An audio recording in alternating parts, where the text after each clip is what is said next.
Right now, 6 states are about to close in 6 seconds from now. Once all those states, the precincts are closed, we'll be able to start bringing you results of this election. And right now, we can project that George W. Bush, the President of the United States, will carry several states in among these first states that are up for grabs. The President will win. We can project Indiana and its 11 electoral votes, Kentucky and its 8 electoral votes, and Georgia and its 15 electoral votes. We can project that John Kerry will carry the New England state of Vermont and its 3 electoral votes. So far, we do not have enough information yet to be able to project a winner in either Virginia or South Carolina.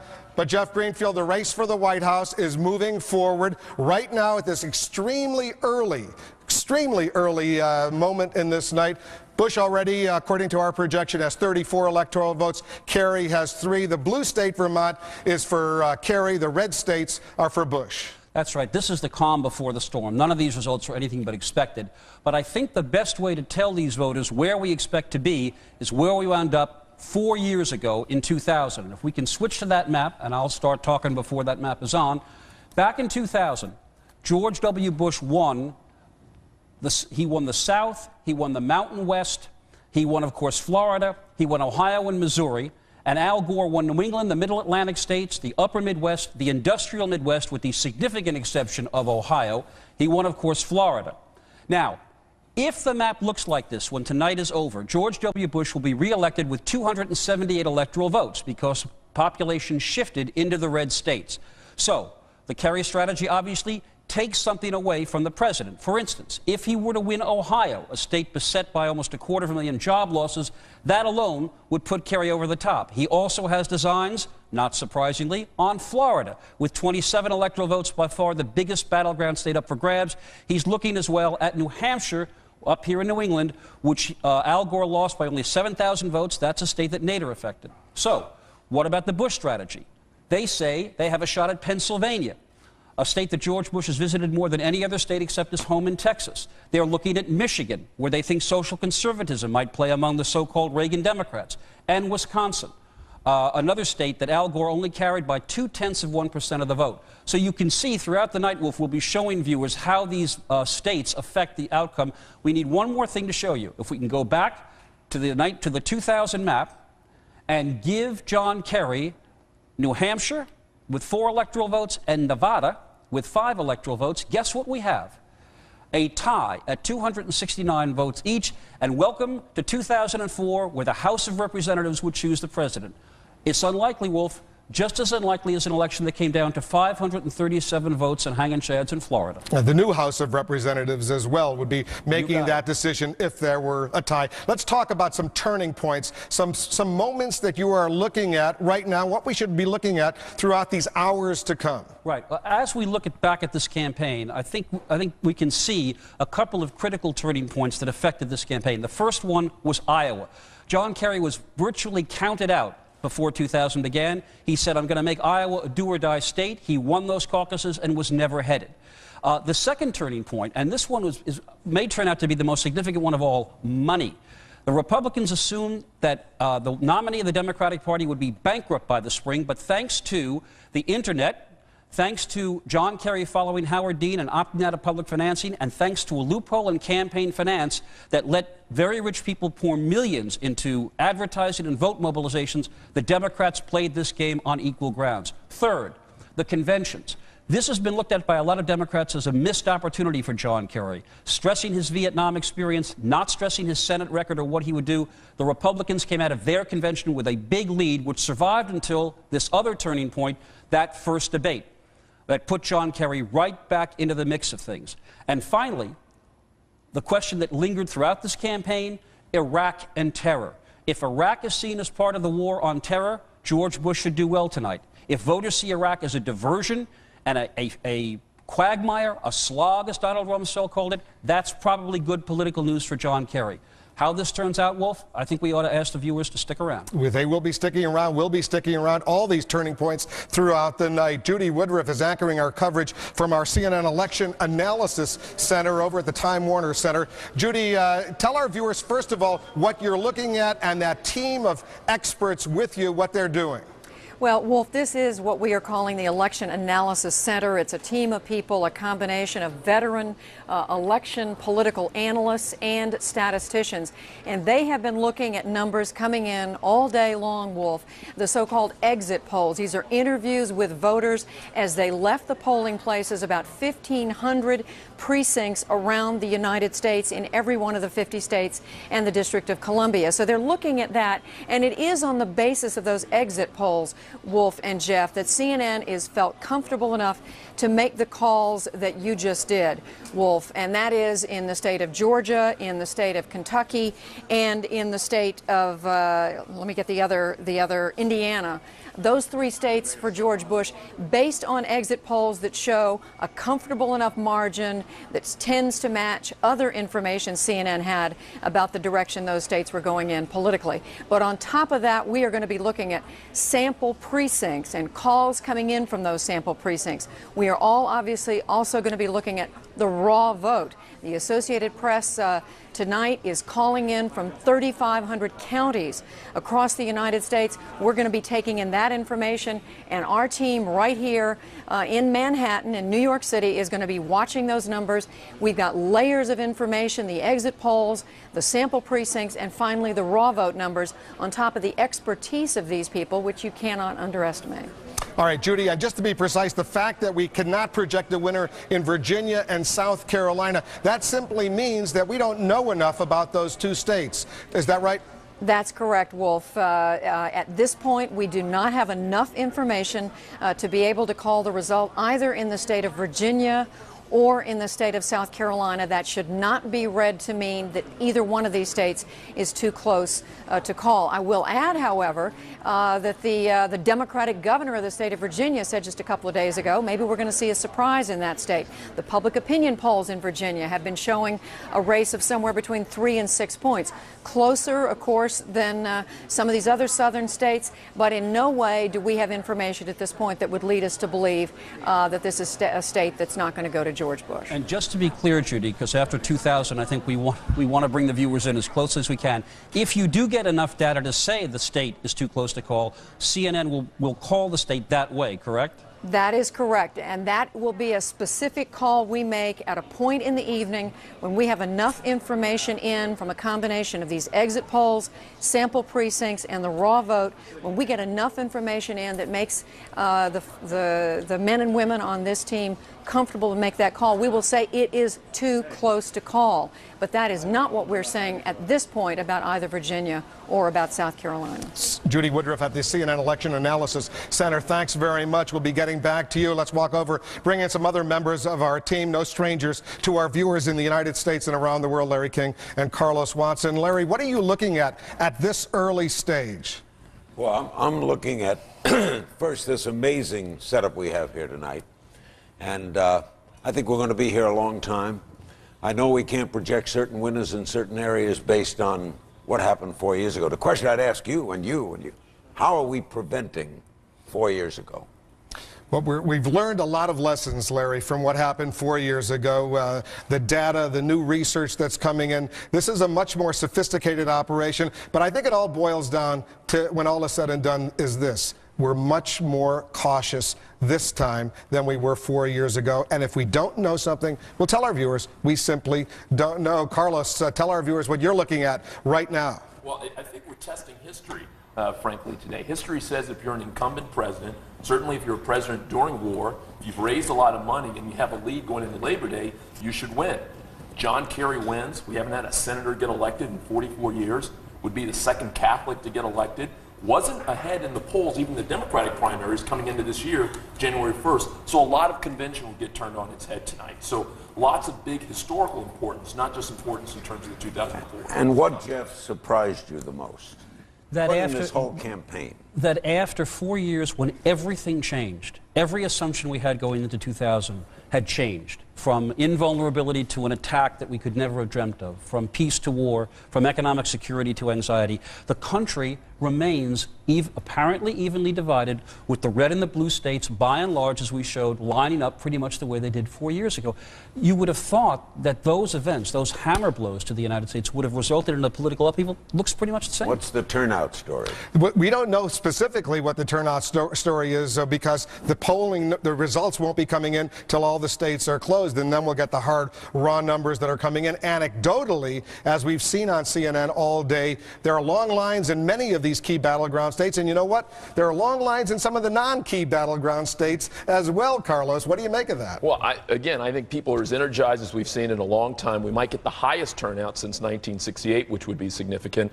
And one of the things I note in my home state of Florida, which Larry knows well as well, close to 2 million people voted early, and I've had a number of people say if that early voting hadn't taken place, the system wouldn't have been able to handle all the people who ultimately did show up today. And there were reports earlier today about some snafu in Philadelphia. Then they said that didn't happen. Any reports of any major occurrences occurring anywhere that are causing lawsuits and people upset? It's been going more smoothly than one would have thought, especially when you throw 10,000 lawyers into the mix. They're capable of making mountains out of any molehill. But I think people are surprised so far that it's gone relatively smoothly, especially because people on both sides were so keyed up to spot any instance of voter fraud or voter suppression.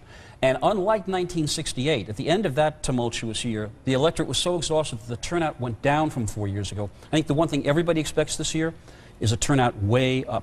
And that's something we're not going to know till the end of the night or maybe even tomorrow. Our senior political analyst, Bill Schneider, is taking a look at the exit polling data. What's on the minds of Americans based on what we can tell, Bill? Well, there are three big issues that define this election, three big ones, and they seem to be working in different ways. Let's take a look at our exit poll results. George Bush wanted this election to be a referendum on the war on terror. So we asked people, do you feel safer from terrorism than 4 years ago or less safe? And the answer is 52 to 44 say they feel safer from terrorism. That is good news for President Bush. But another issue, the economy. How do people feel about the nation's economy right now? Only 44% say the economy is in good shape. A majority say it's not good or poor. 4 years ago, 85% said the economy was in good shape. So the economy is working on behalf of Senator Kerry. Two issues, different directions. What's the tiebreaker? How about the war in Iraq? What do voters think about the decision for the United States to go to war in Iraq? And the answer is they're split. 49% say they approve of the decision to go to war in Iraq. 47% say they disapprove. The Iraq issue is an issue that divides the country, but it could be the issue that defines this election. And we're going to be sharing these exit poll numbers with our viewers around the world all throughout the night. So Bill Schneider will be talking with you again. Do you want to ask Bill a question? Yeah, these are national exit poll numbers, right? You're not breaking it down by state, and this election is electorally. That's right. It's not a national election. This is the national electorate, and we see three issues pulling the voters in three different directions. Senator Ted Kennedy is joining us now from Kerry headquarters in Boston. I'll start, Senator. What surprised you, if anything, today? Well, I think the extraordinary turnout. I know John Kerry was hoping for a big turnout, and there was a big turnout. I think the number of young people that turned out has been very positive and very constructive. Many people thought that the young people really weren't involved, turned off the system, but clearly they want to be involved. They want to be a part of the future. I think that's going to be a real challenge for John Kerry about how you're going to make sure the number of people that turned out in this election are going to be part of the political process over the period of the next 4 years. Senator Kennedy, you've been with the junior senator from your home state all these many months. How do you feel that he's done over the past, let's say, year or so? Well, we're very proud of John Kerry. You know, sort of the ripple around here tonight is that we have the Super Bowl champions with the New England Patriots. We have the World Series champions with the Red Sox. And now, above all, we got John Kerry, hometown boy, that's won the presidency. We're very hopeful about it.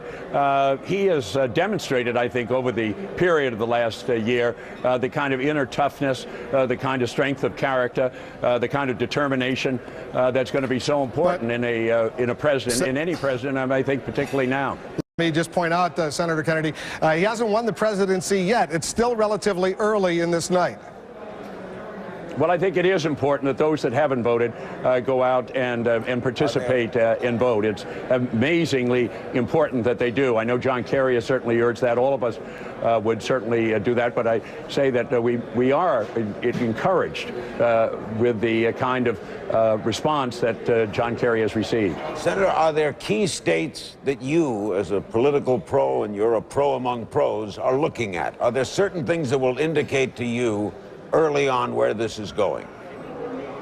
Well, I think your analysts have gone through the major states with the major electoral college numbers, and they are clearly the Ohio's and Florida's and Pennsylvania and Michigan and the North, and the cluster of other states that appear, in Wisconsin and Minnesota and Iowa.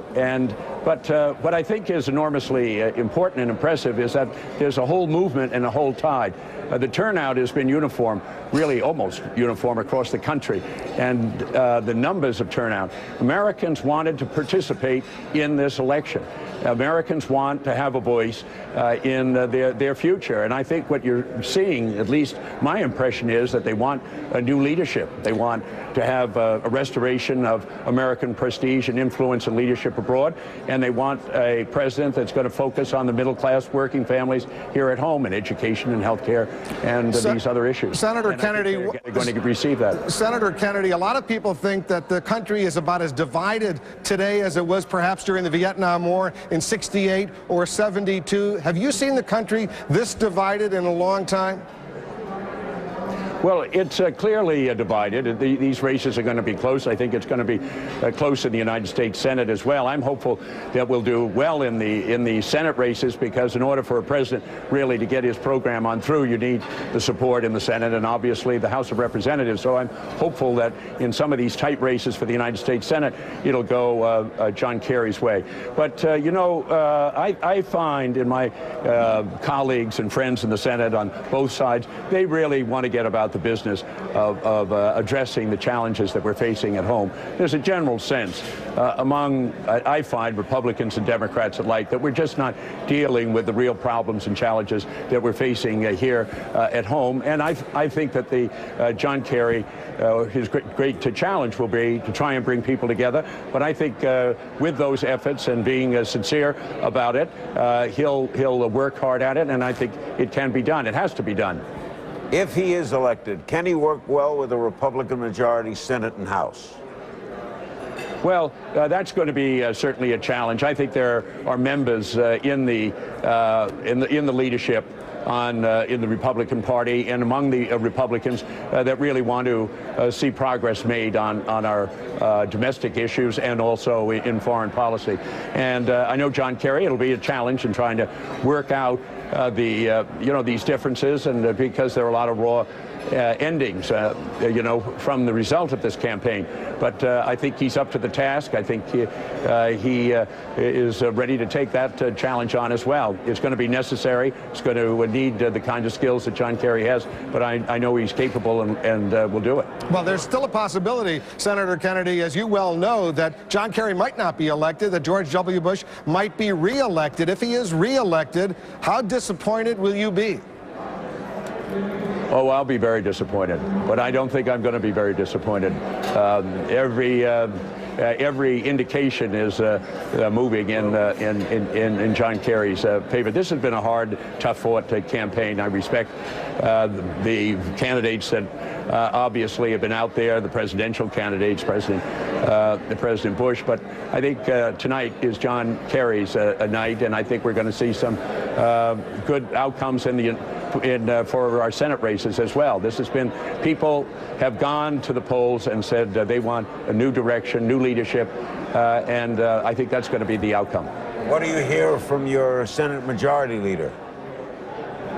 How's he doing? I talked to Minority Leader. Thinking ahead again. Hopefully he'll be Majority Leader by our next meeting. He's in a tough race. He's always known it. That's a very close election out there. But I think that people in that state know that in South Dakota know that Tom Daschle delivers for them. Why would anyone in South Dakota, when you have the chance, what I believe, and you're going to have a Democratic president, want to give up having someone who is the Democratic leader in the United States Senate, has a good chance of becoming the majority leader? If you're concerned about all of the challenges that they're facing, particularly the Native Americans who need to turn out, and no one has been a stronger supporter for Native Americans than Tom Daschle. But why in the world would they want to turn out someone who's highly regarded, highly respected, and is able to get things done for South Dakota, particularly when he has a good friend, and John Kerry is a good friend of Tom Daschle, they have the opportunity to have such an influence. I don't think that's going to happen. I think Tom Daschle is coming back. All right, we will soon find out. Senator Kennedy from the Commonwealth of Massachusetts. He's been with Senator Kerry from the beginning. Thanks very much for joining us from Boston. Anderson Cooper is standing by to give us some word on the United States Senate. What do we know so far, Anderson? Wolf, we were following a number of Senate races very closely. Some of the most fascinating stories of this election are happening in the Senate. We can project 3 states right now. First, Georgia, a win for Johnny Isakson, a pickup for the Republicans. This, of course, is Zell Miller, a Democrat's old seat. Johnny Isakson, not a great surprise, though, picking it up in Georgia. CNN projecting Johnny Isakson is the winner there. Also, Indiana, Democrat Bai is the winner in Indiana, and in Vermont, of course, Patrick Leahy is the winner there. Really no 2 great surprises in the state of Indiana and Vermont, nor in the state of Georgia. Johnny Isakson up against Denise Majette, a representative, but who did not have the name recognition that he had, really not have the money. She entered into the race rather late, she from Atlanta. These are the 9 key races we're watching. I want to bring in Amy Walter with the Cook Political Report, who's also been following this all with us. Amy, thanks for joining us. These races are fascinating. If you have not been following these 9 races, you've really been missing out on one of the great stories of this campaign. Let's just briefly go around the board, take a look. Let's look at where we have numbers first. Right down here, South Carolina. It is, at this point, Jim DeMint, Inez Tenenbaum. Jim DeMint seems to have a firm lead, but at this point, it is still very early days. This is really virtually meaningless, only a couple hundred votes here. The race is surprisingly close. Well, it's amazing that this race is even on the board. It is a Democratic-held seat. This is Fritz Hollings' seat down in South Carolina. But the fact is, this is a state that's so Republican. It's quite remarkable that Inez Tenenbaum is able to keep the race as tight as she has. A very conservative district. Jim DeMint has raised some eyebrows. He at one point said that gay men should not be teachers. Also, he said unwed pregnant women should not be teachers as well, which I think he apologized for that. But again, we're still getting results in. It looks like Jim DeMint in the lead, but again, these numbers are very early. Kentucky, another fascinating race. Jim Bunning, former Major League ball player, pitched a perfect game for the Philadelphia Phillies against Dan Monjardo. Right, again, another race that wasn't supposed to be on this board. In fact, this was a race that broke very, very late, in part due to Senator Bunning. Dan Monjardo made a big deal of the fact that Bunning, he's questioned his fitness. The 73-year-old has made some comments. This has been a real issue in this campaign. Remember, Bunning very narrowly won his race in 1998, so it was supposed to be a close race. Now it is. Polls have closed in South Carolina, in Kentucky, but at this point we do not have enough information to call any of them. I want to talk about some of these races a little bit later on. Most importantly, though, South Dakota, you just heard Larry King, you just heard Senator Kennedy talking about it. This is a remarkably close race, a big money race, some more than $30 million put into this race by both candidates, and there are only about 350,000 voters in the state. That's right. This is a state that has been inundated with money for the last 4 years. Remember, 2 years ago, there was a very, very close race. John Thune, yes, exactly. Lost by some 500 votes. 524 votes. So this is a state that will be very, very close. It's obviously very important watching it very closely. There's some 700,000 people in the state, but only about 300,000 or 350 registered voters. A lot to watch tonight. These are the 9 races we're going to be keeping a very close eye on for you all night long. It is going to be a fascinating night. Those races are very, very important for the American public. Anderson and Amy, thank you very much. We're going to take a quick break. In only about 6 minutes, 3 more states will be closing. 6 minutes and 13, 12, 11 seconds to go. Ohio, North Carolina, West Virginia coming up. We may have some projections, we may not. Stick around. We're at Times Square in New York.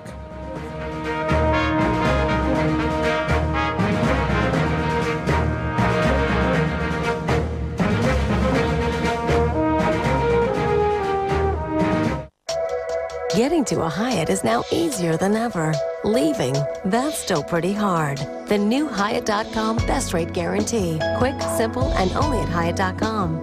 Book on Hyatt.com now and get 1,000 Gold Passport bonus points.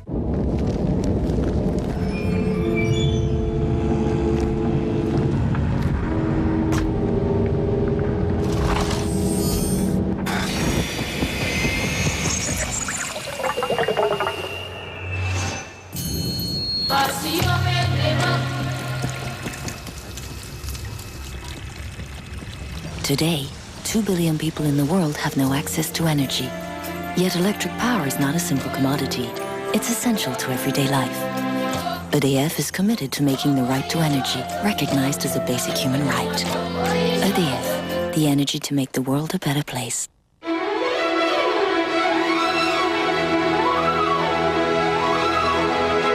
To help your business succeed, at UBS, we give you all the resources you'd expect of one of the world's most highly awarded global investment banks. But to understand what your business really needs, we bring something more to the table.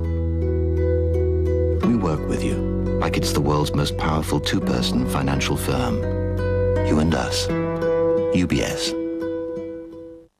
Just think, with our technologies, we're distributing reliable power to over 2/3 of North America, helping preserve a beloved landmark, producing key ingredients for plastics that people rely on around the world, designing robots that keep automakers more competitive, recycling energy while moving skiers to the top of the world. If you can think it, we can do it. Welcome to the world of ABB. Inside the Middle East, real people, untold stories. From Ba'ath Party member to common man, this month, why some Iraqis now call the United Arab Emirates home. Also, a Nazi hunter says there's still time to get the job done. And why Islamic art is breaking records in Western auction houses. Expect the unexpected inside the Middle East in association with Orascom Telecom. Friday on CNN.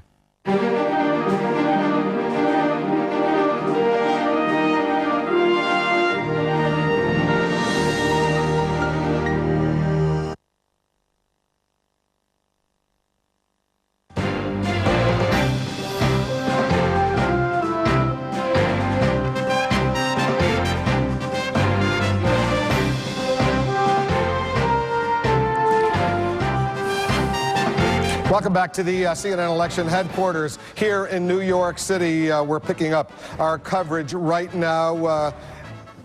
I think we have, how much time? We have 2 minutes and 45 seconds before the half hour, and we'll be able to presumably maybe make another projection or so. But let's show our viewers, Jeff, what we can do on these walls. Let's put up all 50 states and the District of Columbia and give our viewers a sense. Obviously, Alaska, that's going to be way on the West Coast, 1 a.m. But these early states, in fact, let's walk over to the early states on the East Coast and give our viewers a sense of some of the numbers that may or may not be coming up right now. Maine is a state, it's an interesting state because it can split its electoral votes. That's right. It last did it in 1828. They think there might be one electoral vote up there for George W. Bush this time, but that's one of the states that we're all watching. It's a state that Bush won by 7,000 votes. Nader widely credited or blamed with making the difference, and John Kerry's campaign really wants that one. Vermont, we've already projected will go for John Kerry. Not a surprise there. Massachusetts closing at the top of the hour. 8 o'clock, Rhode Island and Connecticut still to come as well. Pennsylvania closing in what, about 32 minutes from now. The Bush campaign wants that more than any other. 21 electoral votes. They think they have a shot because it's a state with a lot of pro-life, gun-owning Democrats. Everybody's poured in tens of millions of dollars to that one. Let's continue walking down this wall and take a look at some other states we're going to be looking at the top of the hour. How about that one right there called Florida? I think we all remember Florida, Wolf. I think it's fair to say that 27 electoral votes were decided by 537 votes, or if you ask the Democrats, 5 members of the U.S. Supreme Court. A big kahuna would be in Hawaii, but there's no state more in play than that one. Florida. Georgia, we've already projected, will go for the President of the United States, Kentucky as well. These southern states pretty much expected to go for the President as well. The Democrats cast a covetous eye on Arkansas. Bill Clinton was down there the Sunday before the election. There's no data we have yet, but that's one the Democrats would love to pluck out of the Republican column. All right, we'll see what happens in Arkansas. We'll be watching. No doubt about Texas, I think it's fair to say, the home state of George W. Bush. Safe call. Missouri, the Democrats pulled out of Missouri 3 weeks ago, and some Democrats think that may have been a mistake. That's a state that's voted with the winner all but one time in 100 years. We'll see whether that was a mistake at the end of the day. Michigan is also a state that the Republicans seriously covet. That state, along with Pennsylvania, are the two Gore states from 2000 that Bush campaign most wanted. This, again, these were where the Reagan Democrats were born in reaction to patriotism, where the Nixon Democrats deserted the party on busing. Social issues in rural Michigan play a big role, but it's also a state that's been hard hit economically. That affects the Democrats. It's 7:30 exactly now on the East Coast, and CNN is ready to project that George W. Bush will carry the state of West Virginia. Jeff Greenfield, West Virginia is a state the Democrats hoped to be able to carry, but this state and its 5 electoral states we project will go for the president. Michael Dukakis won this state. It was about as reliably Democratic as possible, but social issues, gun ownership, abortion plays very badly here for the Democrats, and it's a state that is now in George Bush's pocket once again. And I want to alert our viewers, we do not have enough information yet to make projections in the other 2 states that are closing right now, North Carolina and Ohio. Ohio is about as important as it gets. You know how they say that blue is the new black in fashion? Ohio, a lot of people think, is the new Florida, not just because it's in play, but because huge pre-election controversies grew up about whether or not provisional ballots would be counted and how. Everybody's eye will be on Ohio. The fact that we can't project a winner in Ohio or North Carolina, what, if anything, does that mean? We don't know. It could mean nothing. Could mean we don't have enough information, which it probably means, and eventually down the road it may mean it's too close to call. But we really want to emphasize, Wolf, that the fact that we're not calling a state doesn't mean it's close. We are being cautious. All of us have, we don't have Georgia on our minds, like the great Ray Charles said. We got Florida on our minds, 2000. All right, let's go to Judy Woodruff. She's over at the CNN Election Analysis Center. Judy, Ohio, North Carolina, why can't we make a projection there? Well, simply because we do not have enough information to call either state. We are only calling these states exactly at poll closing time, when based purely on the exit polls, those interviews with voters as they leave their polling places, when based purely on that, we feel comfortable that there's a comfortable, wide enough margin that we feel it's safe to make that projection. Otherwise, we are holding off. And at this point, both in Ohio, Wolf, and in North Carolina, which is, we know, is the state that John Edwards has represented in the Senate, neither one of these states do we have enough information. Now, Ohio, both of these candidates have focused on it about as hard as you can. Ohio was in George Bush's pocket 4 years ago. He won it by 4 or 5 percentage points, actually just under 4%. But John Kerry has made a run at it because they've lost over 200,000 jobs in that state. That's what has made Ohio the competitive state that it is. But North Carolina, we're keeping an eye on, too. Judy, those 2 states that closed at 7 o'clock at the top of the hour, 7 p.m. Eastern, that we have not been able to make a projection on, Virginia and South Carolina, we're beginning to get real numbers, raw numbers in that will help us when combined with the exit poll numbers and the earlier surveys that we've done. That's right, Wolf. And our team of election analysts and statisticians here at the Election Analysis Center, they're looking constantly not only at the exit poll information that's been coming in throughout the day, but now they are looking at the sample precinct numbers that have been called in and at the raw numbers. And when they feel comfortable that they've got enough information and they are all in agreement on it, then we will make a call. But as of now, we're not there yet on South Carolina. We're not there yet on Virginia, and as you just said, we are not there yet on either Ohio or North Carolina, comfortable enough to make any presidential projection. And of course, Ohio, we knew it was going to be that way. These other 3 states, you know, we know those states have been, you know, the polls have been a little closer in those states. Judy, I mean, this might be a good time to spend a minute or so and tell our viewers some of the lessons that our experts, our statisticians, our pollsters, our analysts learned from 4 years ago that they've incorporated into the new system not only CNN, but all the major news organizations are using to make make these projections? Well, for one thing, Wolf, we have built up from the ground a whole new system, if you will, using the latest computer technology, and we're able to feed in now even more political analysis and information so that when these calls are made, everybody feels more comfortable about them. We all remember that what happened in Florida 4 years ago, among other things, is that, frankly, there were just some mistakes made. Some numbers were called in wrong from various counties around the state. There was an error in projecting how many absentee ballots were still out. And when you put all that together, coupled with an old computer statistical model, if you will, mathematical model, it was a recipe for a problem, and everything seemed to come together the wrong way. This time, everybody is trying to do everything we can here at CNN to make sure that doesn't happen again, and that means layers of information, double-checking with a lot of smart people who've been doing this for years and years and years. Judy, you'll remember back in 2000, one of the big milestones on the way to that disaster was a computer took thousands of votes away from Al Gore up in Volusia County in Florida. I'm told that our system and the other network system have a built-in red flag, so that if that kind of number shows up again, you're going to have more bells and whistles than we do here in Times Square on New Year's Eve. Exactly right. And don't ask me, Jeff, to explain how the computer works, the inside of it, but the fact is that these newer, we all know that computers get better and better every few months practically.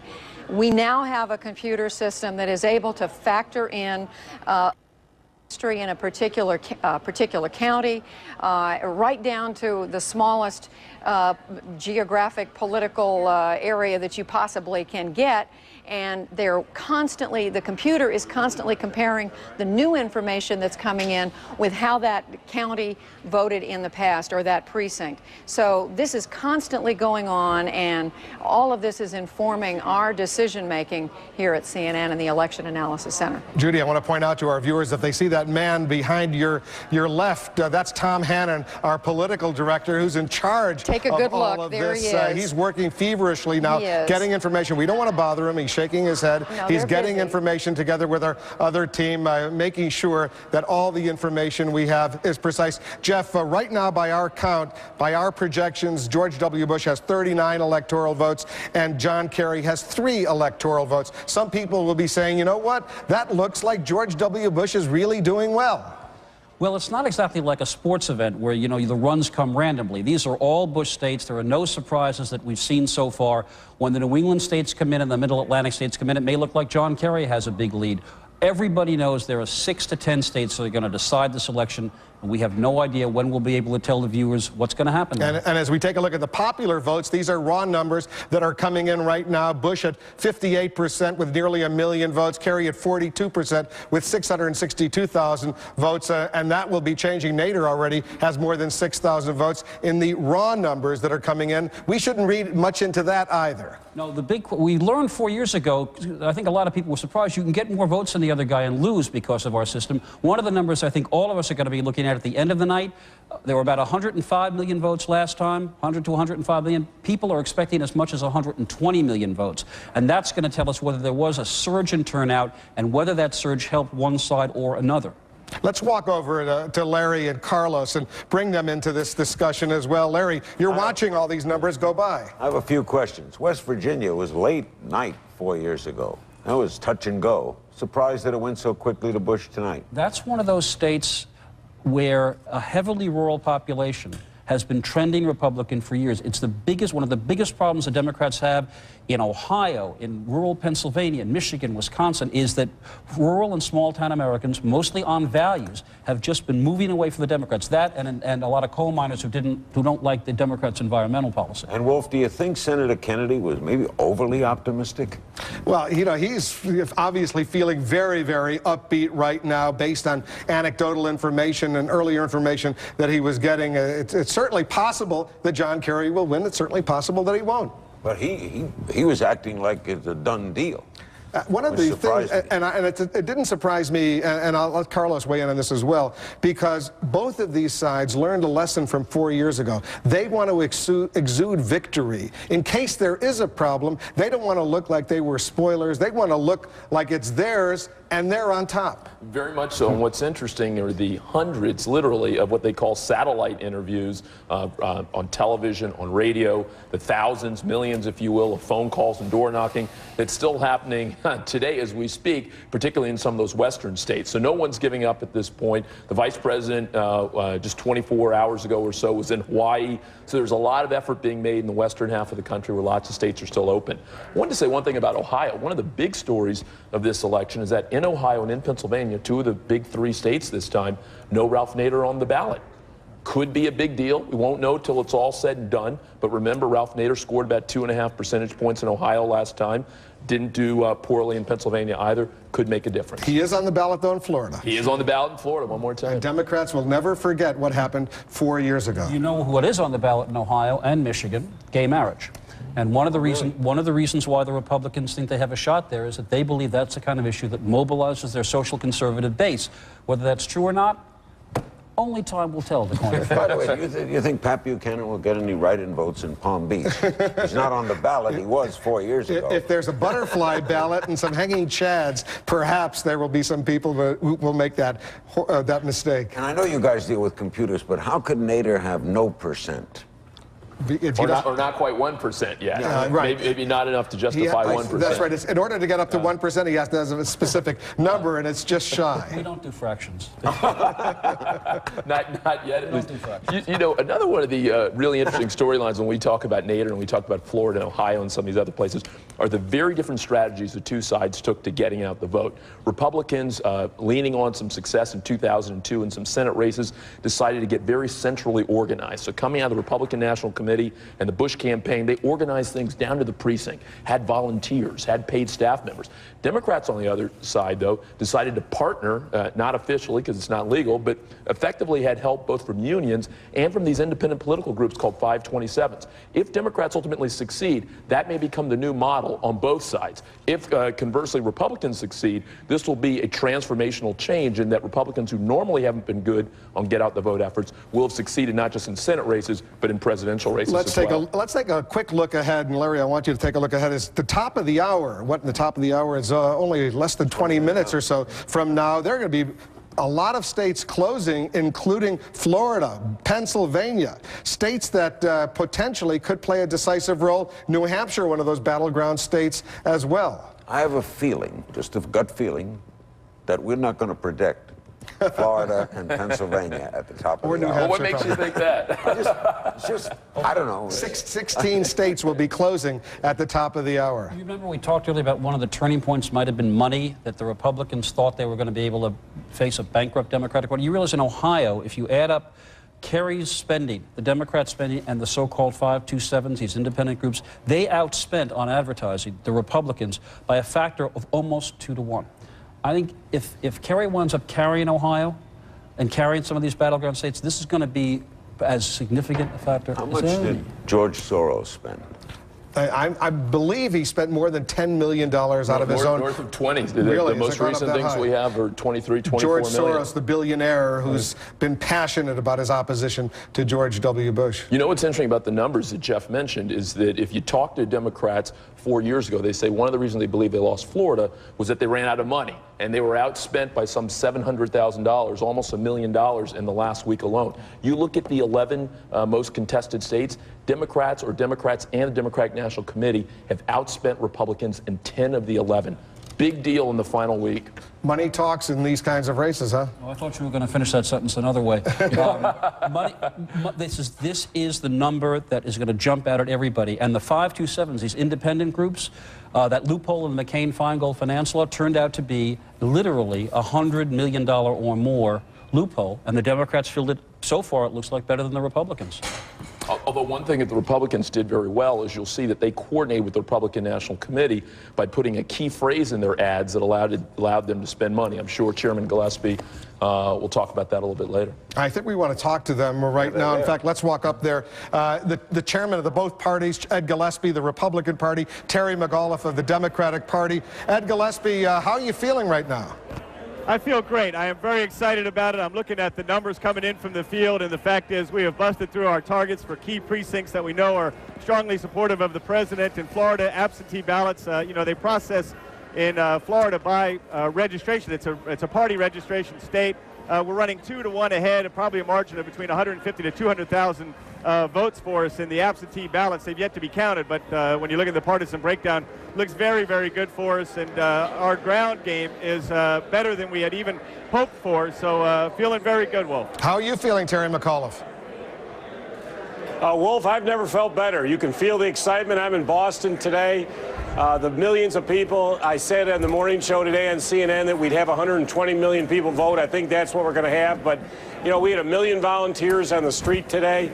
I announced that the DNC today raised over $350 million in federal money. We had 80 million in 2000. Extraordinary. We were able to do everything that we needed to do with a great nominee in John Kerry. Everything's happening. People, record numbers. I just talked to Stephanie Tubbs-Jones, the congresswoman from Cleveland. She said there are lines for hours still out in Cleveland, people waiting to go vote. It's exciting. It's great for America. It's great for democracy. Ed, it's Larry King. You both can't be right, so let's try it this way.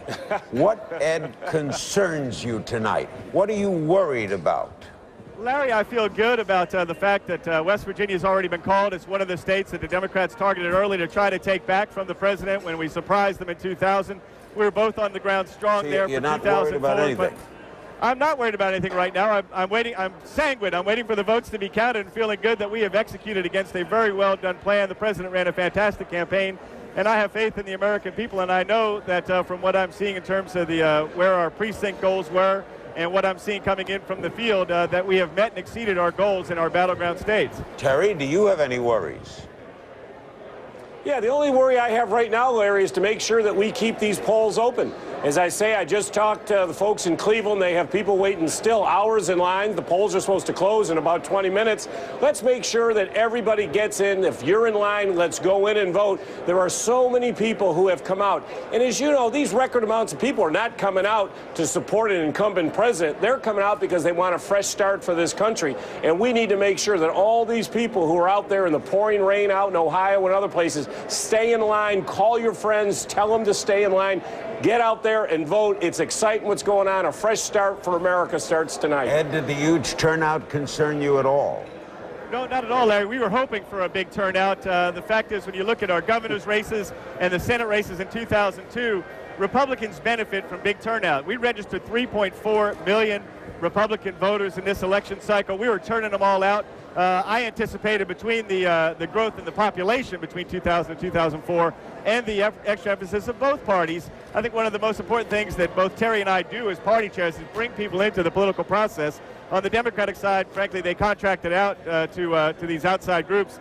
By the way, to answer your question about George Soros, he spent $24.5 million. He and two other gentlemen accounted for $50 million in soft money in this election cycle. But that's fine. We were able to raise plenty of resources as a result of the president's strong appeal amongst Republicans and a lot of Democrats and independents as well. So we'll match them dollar for dollar, I think, at the end of the day with our federal dollars against their soft dollars.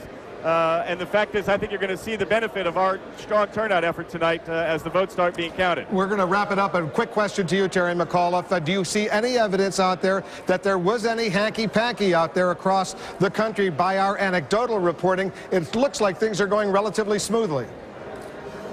Yeah, I agree, Wolf. I think things have gone very smoothly. We had all of our folks out there to monitor situations. I'm very happy that people went in, they cast their votes. But as I say, we had a record amount of people that came out and put their footwork out there to say, I want to go vote for John Kerry. I want to change this country. So it was a great day for democracy, great day for America, and President-elect John Kerry a couple hours from now. Wolf, if you give me one more second, I'm happy to let Terry respond to this, but I do think that needs to be remarked upon because there has been, unfortunately, hanky-panky, as you put it out there. We had in Wisconsin 40 of our vans for Get Out the Vote had their tires slashed. We have seen in the precincts, MoveOn.org, a group that supports Senator Kerry, intimidating and harassing Republican voters in line.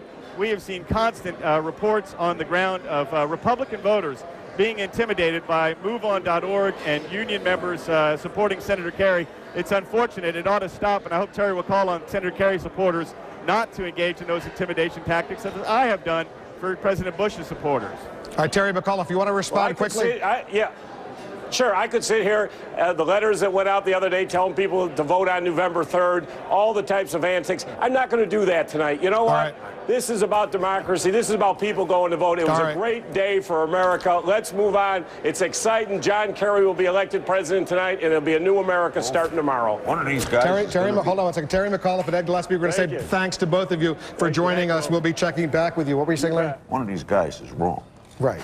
Yeah. You don't know which one. You figured that out. I figured it out. They're both very happy, supposedly. Dana Bash is joining us now, our White House correspondent at Bush headquarters, with information. What have you learned, Dana?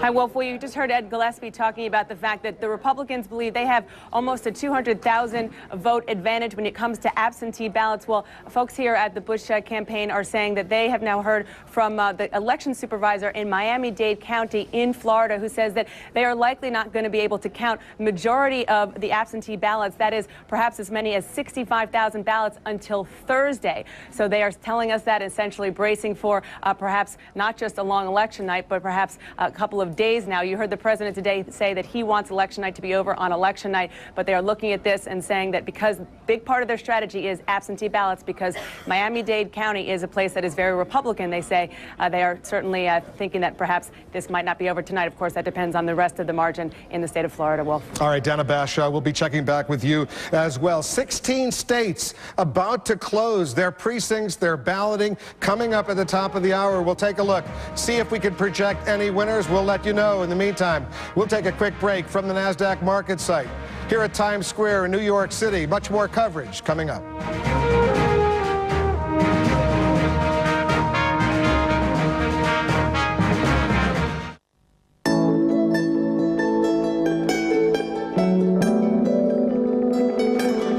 What do you get when a financial firm with 66,000 people in 50 countries takes the time to understand your needs, like it's just the two of you?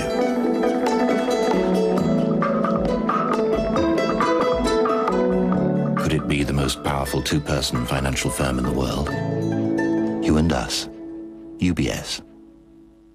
Tens of thousands of civilians fled their People on both sides of the disputed line of control were The United Nations University is working to understand and offer solutions to the small and great issues of peace and conflict. United Nations University.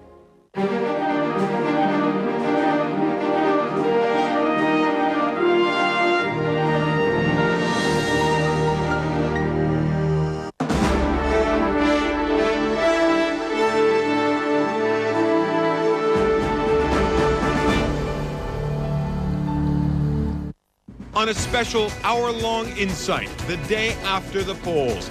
A look at how votes were cast in the U.S. election, the results, the controversies, and the international reaction.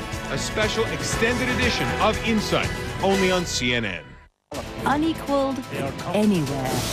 A newscast that gives you a view of the world from a unique global perspective. One newscast, many voices. CNN World Report. Only on CNN.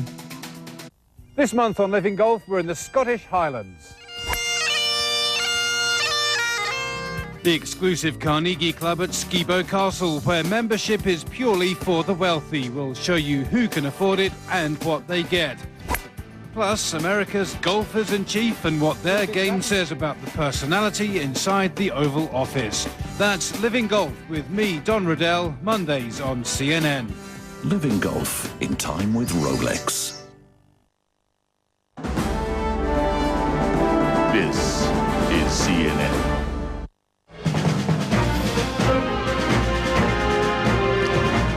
There it is, the CNN Election Express bus. Look where it is, in the heart of Times Square, right across the street from where we are, the NASDAQ market site for CNN Election headquarters. Complete coverage of election night 2004. Welcome back. Paula Zahn is joining us now from the CNN Time Warner Center. She's got the Crossfire crew over there, and they've got some opinions, I suspect, Paula. Oh, no, not those guys. Let me introduce our audience now to men by now that are familiar to them. Tucker Carlson, Bob Novak, Paul Begala, James Carville. And I think we've been talking here throughout the last hour about the only story we seem to be in agreement on and that we can arrive at some conclusions about is that we believe we're looking at record turnout here. And we know that through our exit polling, 15% of the folks we talked to coming out of the polls today did not vote in the year 2000. I don't have a comparative number for the year 2000, but we know that we have some 10 million new voters out there who probably a majority of them will vote. And that's nothing but good for the challenger. Some of them, now Karl Rove, the president's chief strategist, has long believed that there were 4 million Protestant Christian evangelicals, conservatives, who did not vote in 2000, who should be voting for the president this time around. So maybe some of them are Karl's phantom 4 million. But I think the better bet is that when you get 10 million new voters turning out, the likelihood is very strong that they want to vote for change. They want to vote for the challenger. I guess the question I have for you, what would bring the evangelicals out? These are folks who are against the war. These are folks who think this president has run up the deficit. I don't think the evangelicals are against the war. I don't think they worry about the deficit. I think they like George Bush. But, Paul, you agree with that? I've had a number. Pat Robertson on the air told us that. But we're at a point now where this was the debate that was going on during the campaign. We're now down to the short strokes on who's going to win the electoral votes. And I've been on the phone to some Republicans in Ohio, and they're very pessimistic. The polls have closed in Ohio, but looking at the returns, they think it's going to be very tough for President Bush to carry Ohio. Now, no Republican has ever been elected president without carrying Ohio. It's always the first time. But let's say he loses Ohio.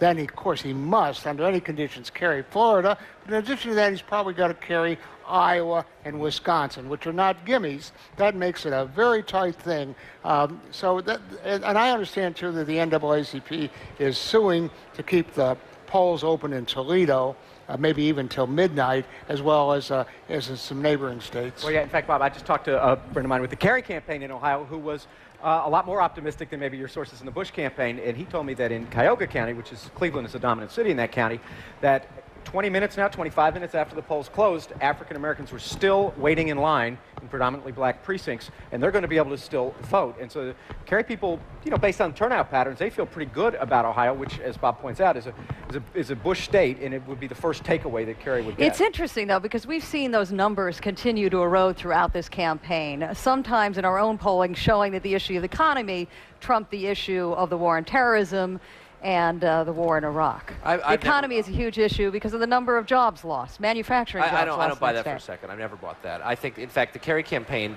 which for most of the last 2 years was, I think, even by the agreement of most Democrats, extraordinarily badly run, just not a great campaign, only pulled itself together when it narrowed the themes down to one, Iraq. That's why Kerry is competitive and indeed may win.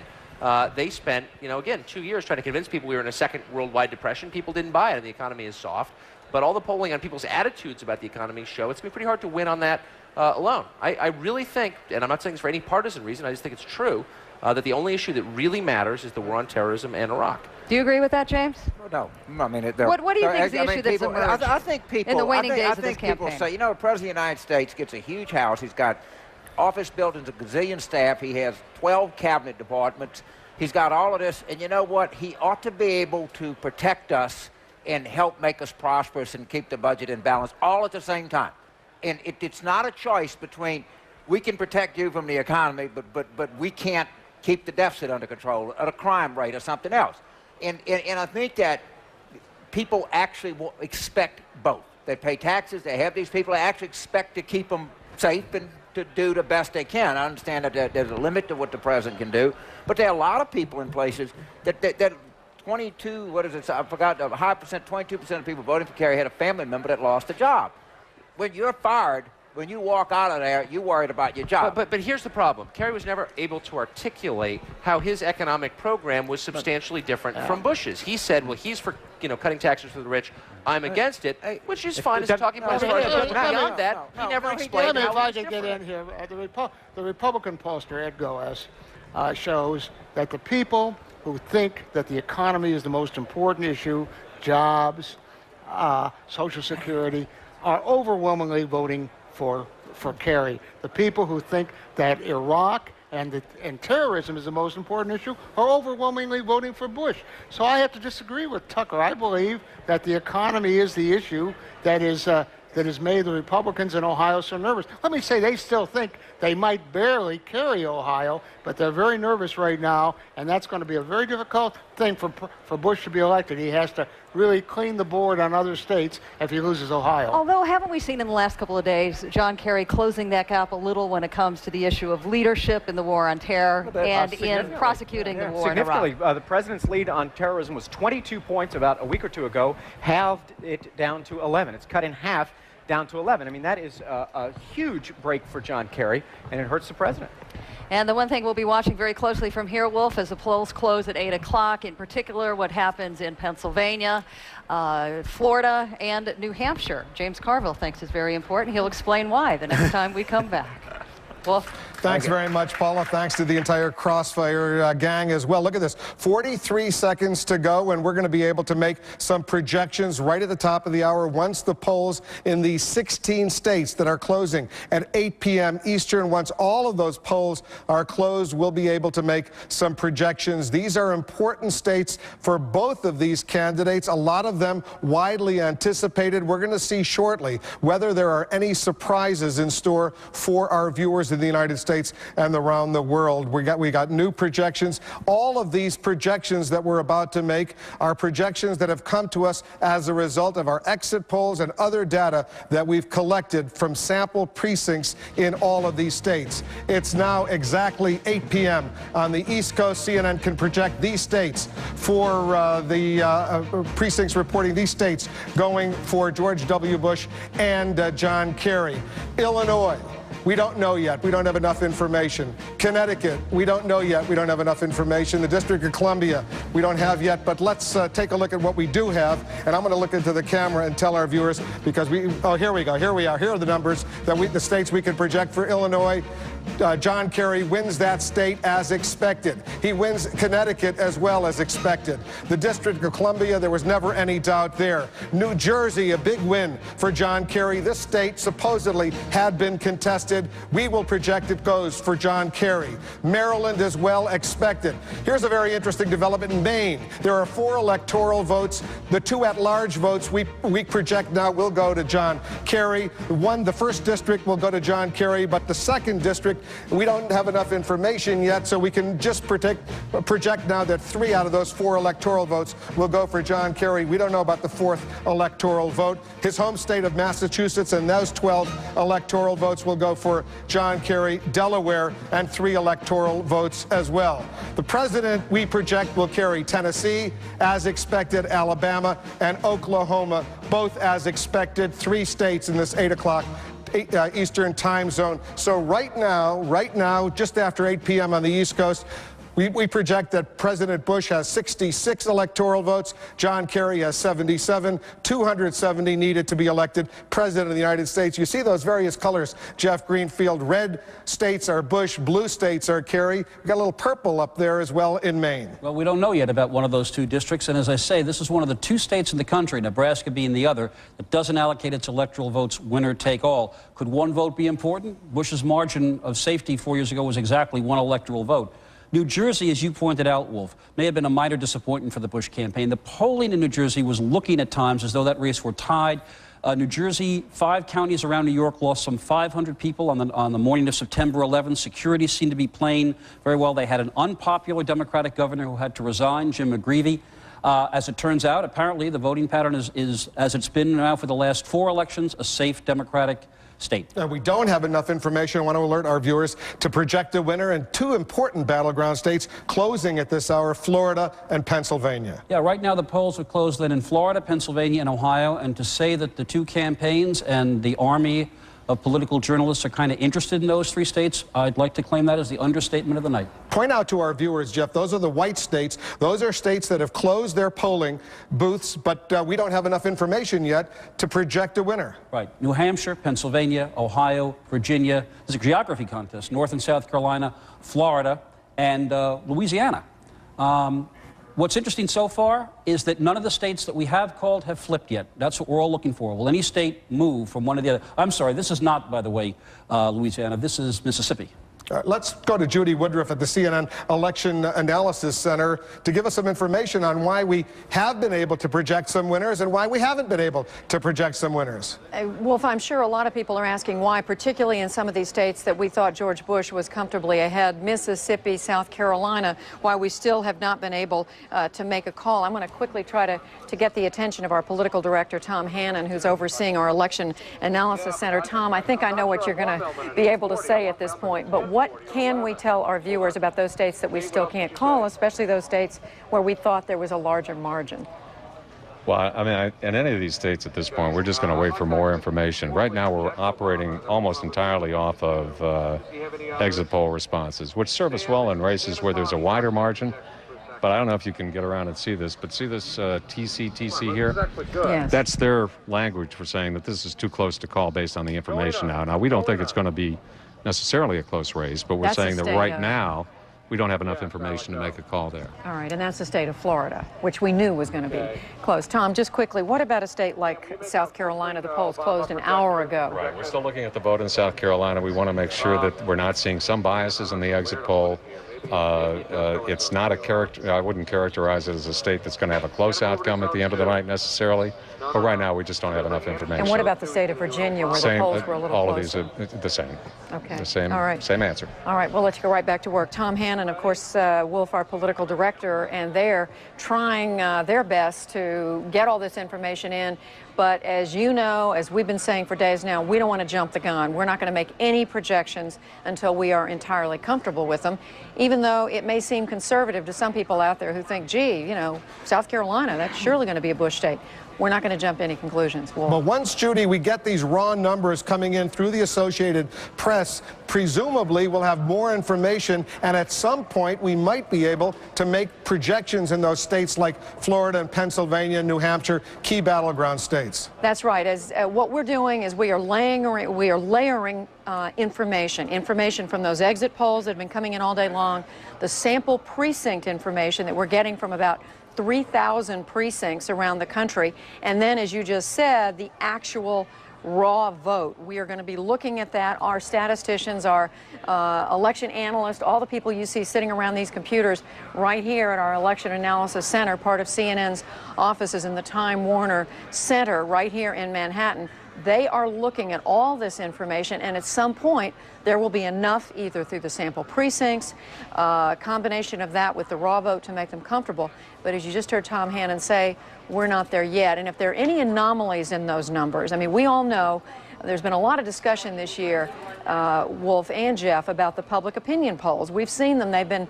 It seems like they've been all over the map, and we're not taking any chances because it may be that the models that were used in some of those polls were a little bit off. We don't know.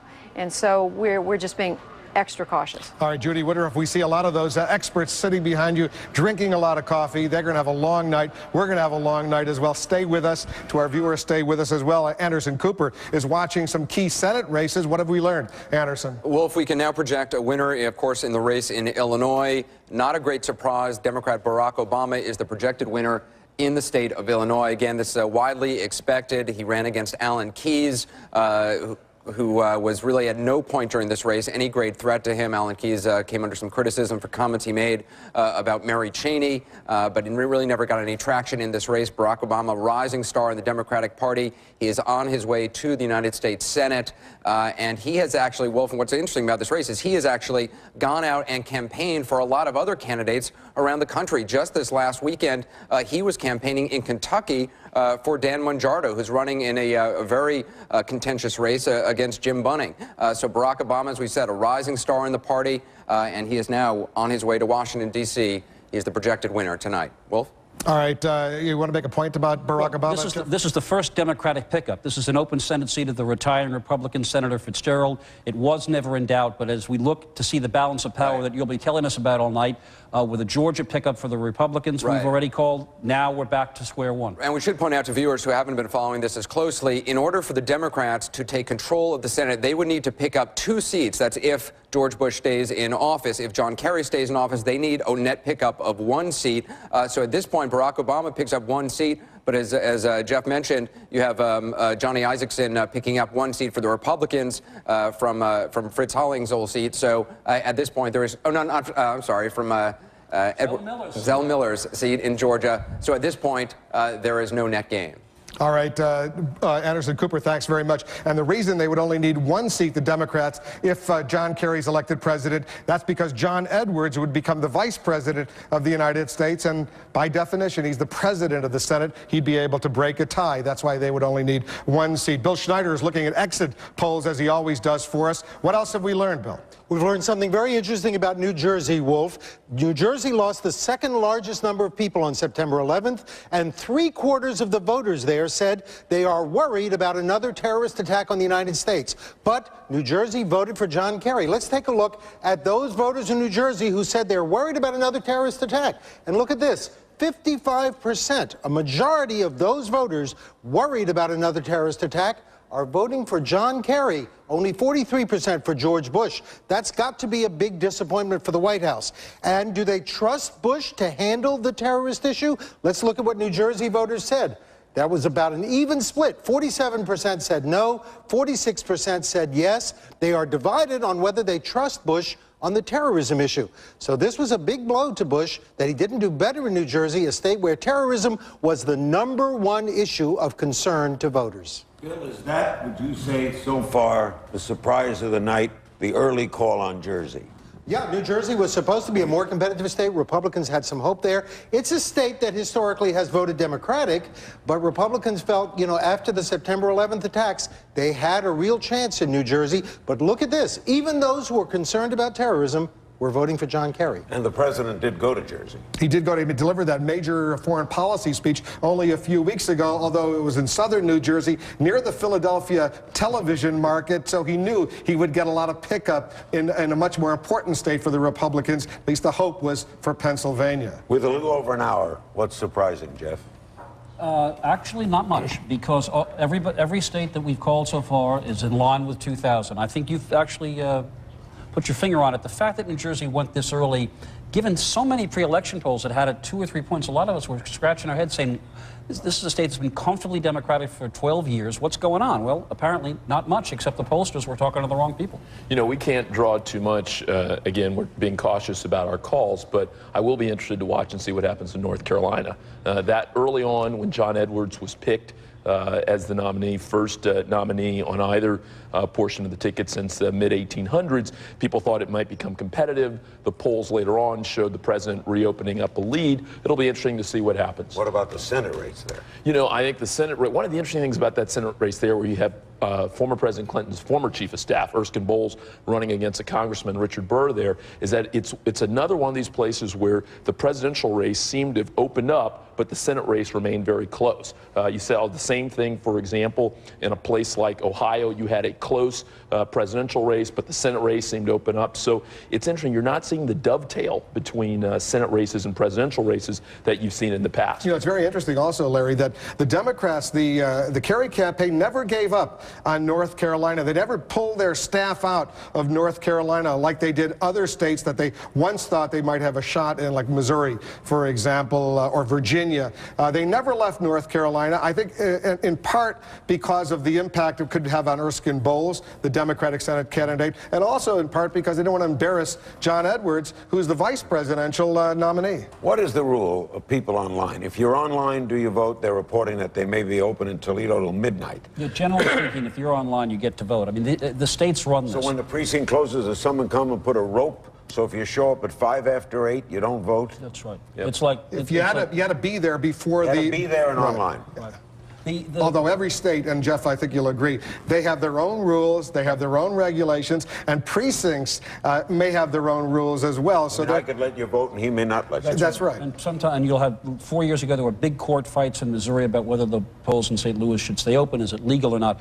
One quick point: in most of the competitive Senate races, with the exception of Colorado and Florida, the Democrats are under this big disadvantage. They're running in deep crimson red states, and those Senate candidates, including Senate Minority Leader Daschle, have to overcome a top-of-the-ticket spread that could be as much as 20, 25 points. That's a difficult problem. Carlos, let's get back to New Jersey for a minute, because as Larry King accurately points out, this is the first major state that has we've been able to project a win for John Kerry. New Jersey, so many of the 500 residents of New Jersey were killed in the World Trade Center bombing. There was a sense the Republicans had that perhaps they had a shot there a few weeks ago, but something changed. Or were the polls wrong? I mean, one of the things that Jeff and I have discussed a number of times, one of the things that obviously our viewers out there are wondering about are all these polls that constantly showed close contests. And by the time we get to the end of the night, will we be surprised that so many places we thought were going to be tight weren't? Were we fooled by the governor having to resign?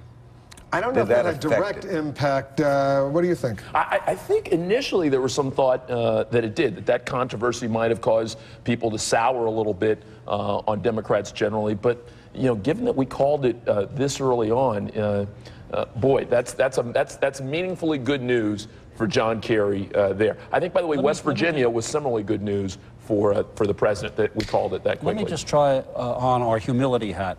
We don't know why the pre-election polls in New Jersey called a close race when it apparently hasn't. I think the phrase "we don't know" may be useful as we get through the rest of the night after 4 years. Although I will point out, in defense of the pollsters, that in the most recent polls over the last few days, we did see a growing gap in favor of John Kerry in New Jersey. In fairness to all those hardworking pollsters who make these phone calls and get this information, easy to deride them. Let's bring in two of the finest political reporters out there. John King is over at the White House. Candy Crowley is in Boston. First to you, John. What are you hearing? What are you seeing? Well, first let me say election night here at the White House is a Bush family reunion. The former president is here, the current president's brothers, other family members. We have Karl Rove set up as the go-between, if you will. He's in the old family dining room in the residence behind me watching results, also shuttling back to the Roosevelt room where other senior staffers are watching on several walls of television screens, tracking the results, working the telephones, trying to talk to people around the country. They insist here that their turnout operation in Ohio and elsewhere is doing quite well. They say wait for the votes to be counted. One quick word on what you were just discussing about New Jersey. Nobody here at the White House ever expected to win New Jersey. What they hoped to do by going to that Philadelphia market, as you noted, was get some airtime in Pennsylvania, perhaps convince the Democrats to put some late time, effort, and money into New Jersey. The Democrats didn't take the bait. It is not a state the president expected to win. He did hope to force John Kerry to spend more time and money there. He failed in that regard, and obviously that state goes Democrat tonight. So, John, the whole family, the Bush family, is basically behind you in the residence at the White House right now watching television, we presume. That is right, watching the results, and it's a great irony here. Step back for just a minute. It was 12 years ago when this president's father found out he would be a one-term president. This president campaigned aggressively. He said today that he was content with the campaign he had run, win or lose. He said he expected to win, but one of the Democratic rallying cries, if you will, in this election was, like father, like son, 4 years, he's done. This President Bush finding out tonight if he will get a second term, unlike his father, or if he will suffer the same fate. I know Larry wants to talk to you, John, as well. Go ahead before we bring in Candy Crowley. Just one thing, John. Jeb Bush was on our show last night. He's not there. He said he was going to stay in Florida. Because of all the questions about whether his state would have a rerun of 4 years ago, Jeb Bush thought it was best that he stay home, keep his eye on the vote count. He's the only one not there, right? Not here. Jeb is not here. He was a no-show at the Republican convention, also, as our viewers remember, because there were hurricanes. I believe there were 4 hurricanes in Florida that preoccupied him. Let's bring in Candy Crowley. She's in Boston at the Kerry campaign headquarters. What's the mood over there, Candy, at this hour? It's about 8:17, 8:18 on the East Coast. Well, I can tell you right now they have CNN on, so the crowd that has started to gather here, you are hearing cheer. Look, the senator actually just finished campaigning about half an hour ago. He spent almost 4 hours satelliting in interviews where his ground troops told him that, in fact, an interview might help. So usual suspects, Ohio, Florida, places like that. John Kerry's been doing interviews for 4 hours. Now he's over at his house having some dinner. Let me add to the New Jersey discussion and just tell you that the reason the Democrats didn't fall for what looked like a George Bush play for New Jersey is that they had internal polls showing them that New Jersey wasn't that close. They said, in fact, you all have just seen a head fake, referring to the president. They knew he was looking at that Pennsylvania market. They never thought that New Jersey was much in play. Larry, you want to talk to Candy? Candace, would you call the mood there upbeat? Are they excited by what they see so far? Hey, upbeat is okay. Well, you're talking about the crowd because I think you can hear them. If you're talking about the Kerry people, yes, absolutely.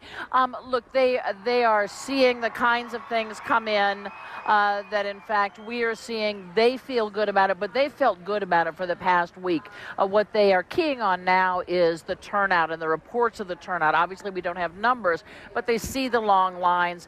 They are talking about places that are asking for later closing times because the lines are so long. So they believe that all of those new voters that Bill Schneider talked about earlier and all of those that are now coming out that didn't come out in 2000 are mostly Kerry voters, so they feel pretty good. John and Kerry. John, is anyone down? Everyone we talk to is flying high. I guess Nader is down.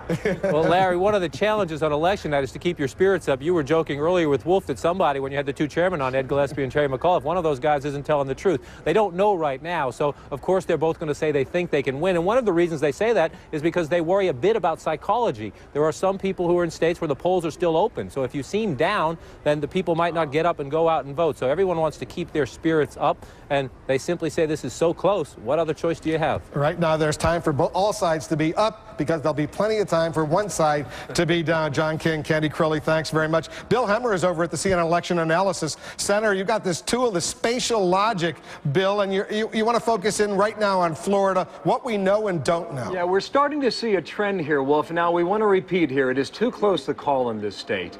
And we're only seeing a trend here through this great technology we're using this year. Spatial logic allows us to take specific states and look at them county by county and then start the gauge by the vote count which way it's going, George Bush or John Kerry. Stu Rothenberg, CNN political analyst, with me again here tonight. And good evening to you. I want to show our viewers and really use the telestrator to help demonstrate our point tonight. The I-4 corridor, many believe this is where this state will be decided. What are you finding out already? Well, let's look right at the map here, Bill. The I-4 corridor is in this part of the state.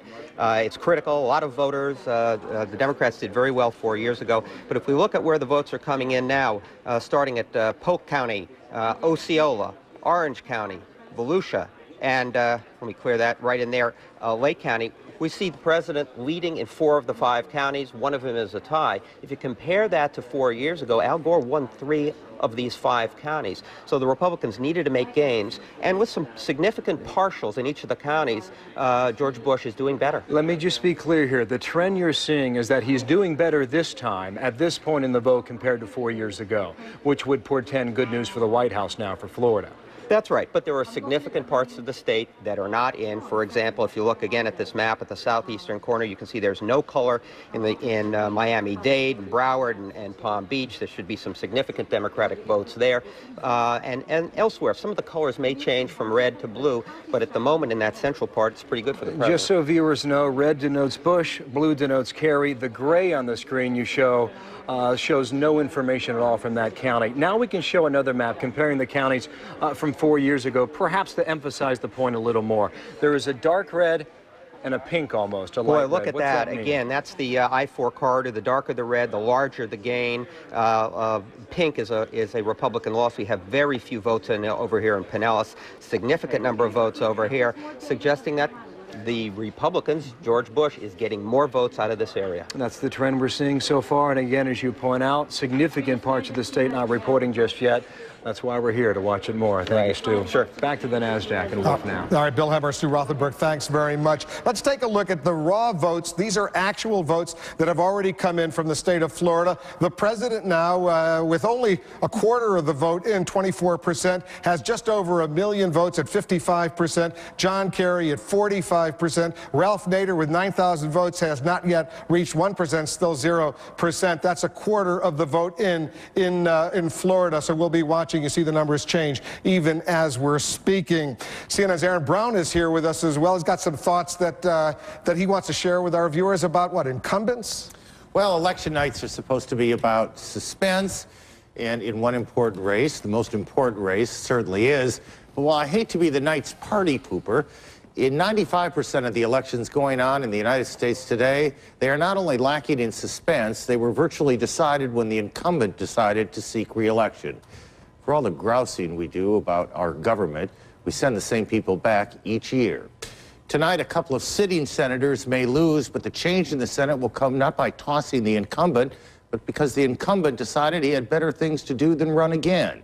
Lobbying is more lucrative, retirement more fun. The same holds true in the House. A decade ago, Republicans championed term limits. Then they took control of the Congress. Term limits are only cool if you want the job, not if you have it. Maybe we're just content with government, or maybe the special interests from the drug companies to the labor unions just like doing business with the people they know. Plenty of money to incumbents, the challengers campaign on food stamps. One way or another, the process is stacked, rigged to keep new blood and perhaps new ideas out. Someday the country may decide that ought to change, but it won't be tonight, and it won't come from the Congress, at least not from those with power. Anything standing out at this early, relatively early stage in your mind, Aaron? I enjoy how much I have heard we don't know. We're not ashamed to say that. Well, if we were, we learned 4 years ago not to be. It'll just play out. I mean, we just saw a Florida vote that, you know, we had about 2 million votes counted, a little less than 2 million. Got a long way to go in Florida. Ohio, we haven't even seen numbers yet. We don't know in that race, but we sure do know in a lot of others. How many incumbent congressmen will lose tonight? Congressman? 6, maybe? No, we're talking about Senator. Congressmen, 400. There are about how many in the House? Maybe 30 or 40 races that are competitive in the House of Representatives. But a handful. Right. A handful. And that's the way it is. 95% go back every year, every 2 years. That's right. And maybe they're just doing a terrific job. I mean, that's one way to look at it. It's an optimistic way of looking at it. I'll be an optimist for a while. All right, let's bring in Vanessa Carey. She's joining us from Boston, the daughter of Senator John Kerry. You're smiling broadly, Vanessa, but then again, I always see you smiling. Do you ever not smile? You trust me, I do. You should see me in the morning. It's not necessarily always pleasant, but I'm smiling tonight because it's been an incredible journey. And I'm just very proud of my father, and I'm optimistic about this evening. Well, take us behind the scenes. You've spent time with your father back there. What's it like with your dad? Well, he's still working away. He's really, he's still working, trying to get Americans out to vote. This is a really important election, and I've heard many people say it's the most important election of their lifetime. I mean, I would say that too. I'm 27 though, so I don't know how much leverage it actually has. But I do feel a real gravity to this election. I think that there's so much at stake, and it's really important that people get to the polls and they vote because it is their future in their hands. And my father's the first to say that this election is not about him. It's about the American people and the next century, really. It's about health care and jobs and education, and that's what we're fighting for. And we're fighting to try to give America the kind of leadership it deserves. Vanessa, is there anything encouraging or discouraging you so far? I'm not one for watching the polls, and I'm not one for taking it all in. I mean, I've been listening to some of the stuff, and it's been a great turnout, and that's incredibly exciting, and I think that's really encouraging that this many people have chosen to be a part of this process. I hope people continue to on the West, and many polls aren't closed yet. People should keep going and really being a part of this process. I can't say anything's discouraging me yet. I'm just watching and waiting, and I'm somebody who will finally really accept things when things are really done, but I feel really good about tonight. Does your father expect a long night? I think think we expect a long night, but I also think that, you know, we expect this to be decided in, you know, into maybe the early morning of tomorrow, but hopefully not longer. I think if everyone gets out there and votes, and every vote that deserves to be counted is counted, we are going to have a decision. We are going to have our next president of the United States, and I hope we do, because this country needs to heal from 2000. Vanessa, your dad is a little superstitious. He does certain things on election days throughout his political career. Tell our viewers in the United States and around the world some of the superstitious things that he's onto.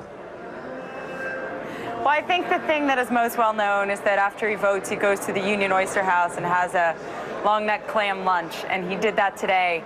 My sister and I actually did not join him because we never have, but we did go vote with him because we've been with him every vote we've made for our father when he's been on the ballot, we've done with him. So we joined him today to vote, and it was a pretty emotional moment to see your dad's name on a ballot for president of the United States. But I have to tell you, it was extraordinary, and it's probably the best vote I've ever made in my life. Yeah, are the Edwardses there yet, Vanessa? To be honest, I don't know if the senator is here yet, but Kate is here, and I've had a chance to see her. She's been working away, and they are going to be in tonight if they're not yet, and we're looking forward to being all together again. We've been crisscrossing this country, fighting for every vote for the last weeks, and it's been an incredible journey as two families, and I really look forward to what I hope is going to be the next 4 to 8 years. I don't know if you know the answer to this question, but if you do, maybe you can share it with us. I'm interested if the speech writers for your dad prepared 2 speeches today, a victory speech and a concession speech. Tell you what, I think you just have to watch and wait. How will we know? I'm sorry? How will we know if he had 2 speeches? You know, I don't know the answer to that, and that was my attempt to buck around the question, but you, I don't know. Look, what I can tell you is we're feeling very good. We know that this country wants a fresh start. We know this country has been frustrated with the last 3.5 years, the underfunding of education.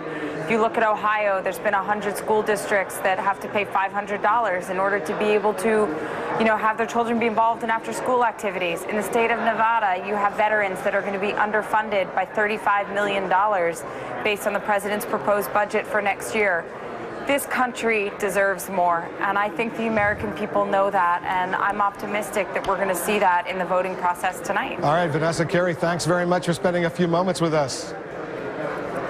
Thank you for having me on. And this note to our viewers, we'll be hearing shortly from Ken Melman. He's the Bush-Cheney campaign manager. We'll talk to him. He's in Washington, D.C. I want to reiterate what we just heard from Vanessa Carey. Still polls open in much of this country. This is still a good time for you to go out and vote. Go ahead.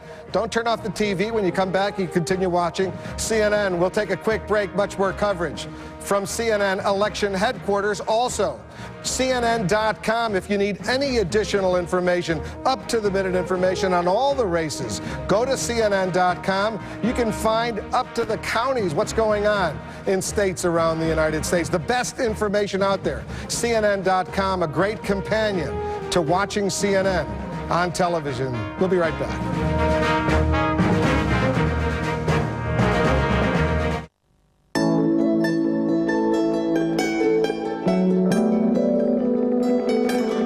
What do you get when a financial firm with 66,000 people in 50 countries takes the time to understand your needs, like it's just the two of you?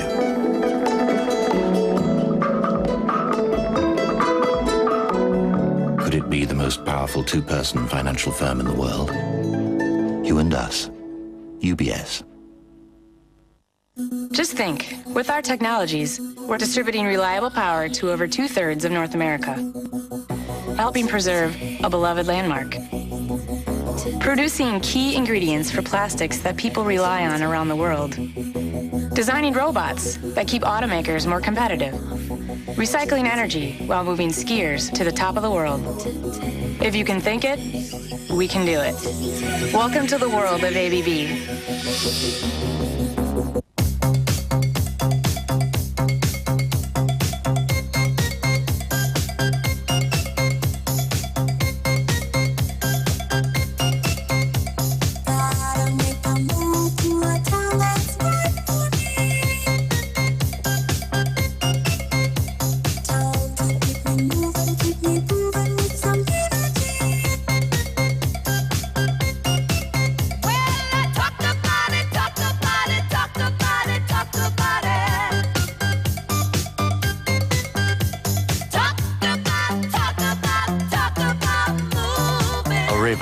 solutions for producing, transmitting, and distributing the energy the world needs.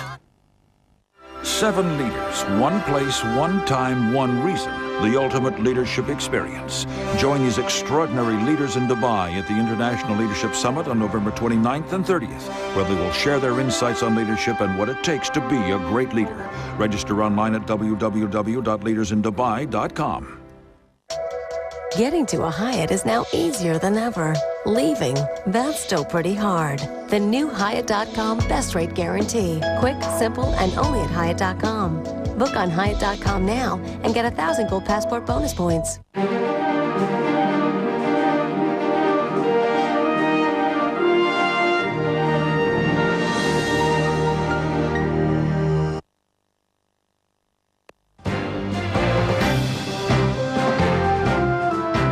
Just after 8:30 here on the East Coast, Bill Clinton's home state of Arkansas, the polling is closed there. We don't have enough information to make a projection there. We do have enough information to project that the president will carry Virginia and its 13 electoral votes. Virginia had closed earlier based on exit polling numbers and real numbers, raw numbers coming in. We can project that the president will carry Virginia. This had been expected, 13 electoral votes. Also, we can project the president will carry South Carolina and its 8 electoral votes. Once again, this had been expected. South Carolina had closed earlier. Real numbers coming in, raw numbers together with all of our analysis, exit poll numbers, both of these states going for the President of the United States. Judy Woodruff is joining us once again from the CNN Election Analysis Center over at the Time Warner Center. You got some news, Judy.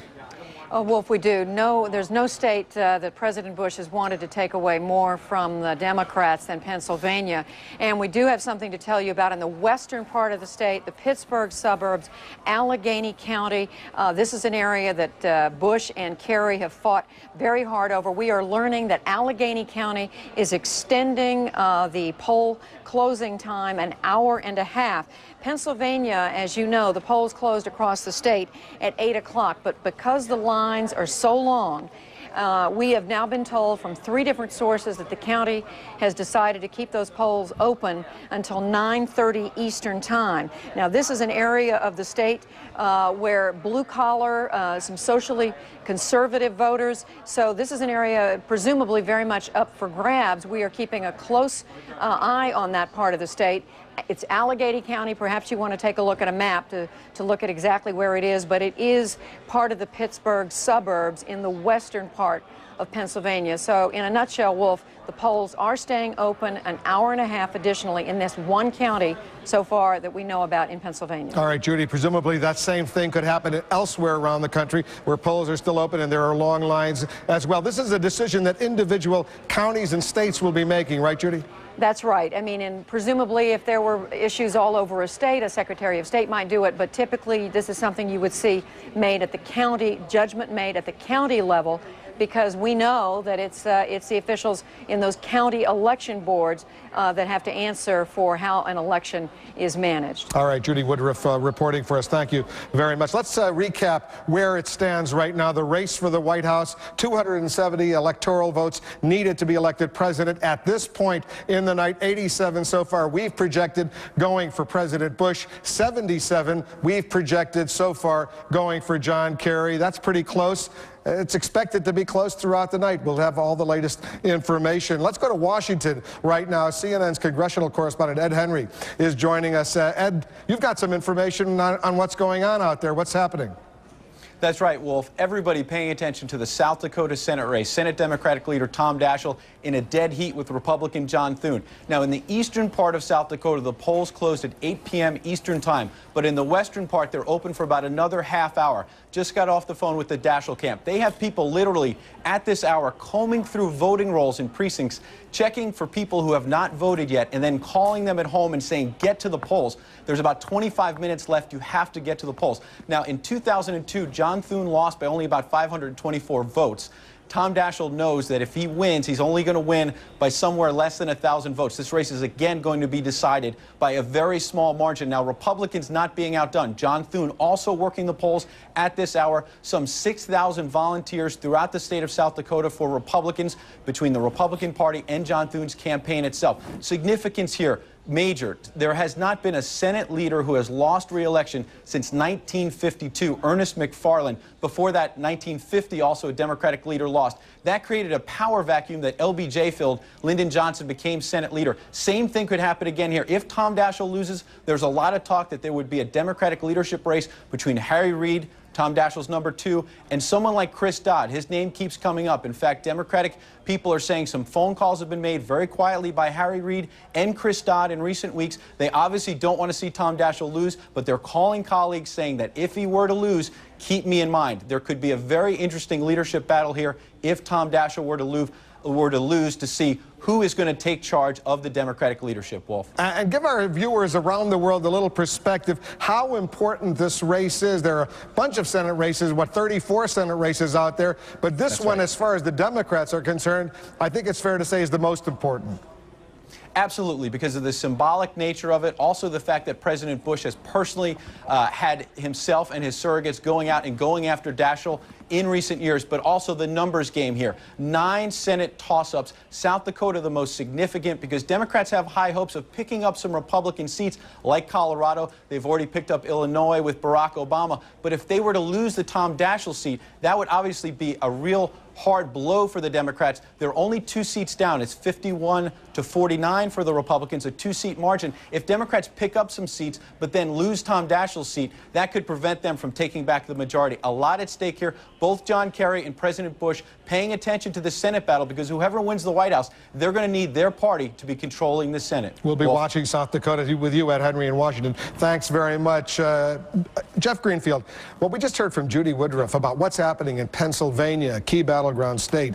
That's pretty fascinating stuff. Allegheny County, which is the city of Pittsburgh, went solidly for Al Gore 4 years ago. It also happens to be the home, or was the home, of Teresa Heinz Kerry. It is the headquarters of one of her foundations, which has poured tens of millions of dollars into that community. So anything that keeps the polls open later in an area of Gore's strength, you would kind of conclude would probably be helpful, that was to the Democrats, that is to John Kerry. What's the key counties in Florida? You know, when you look at Florida, a lot of people focus on Miami-Dade County, Palm Beach, but I think a really interesting place to look this year is the northern part, in Duval County, where Jacksonville's located.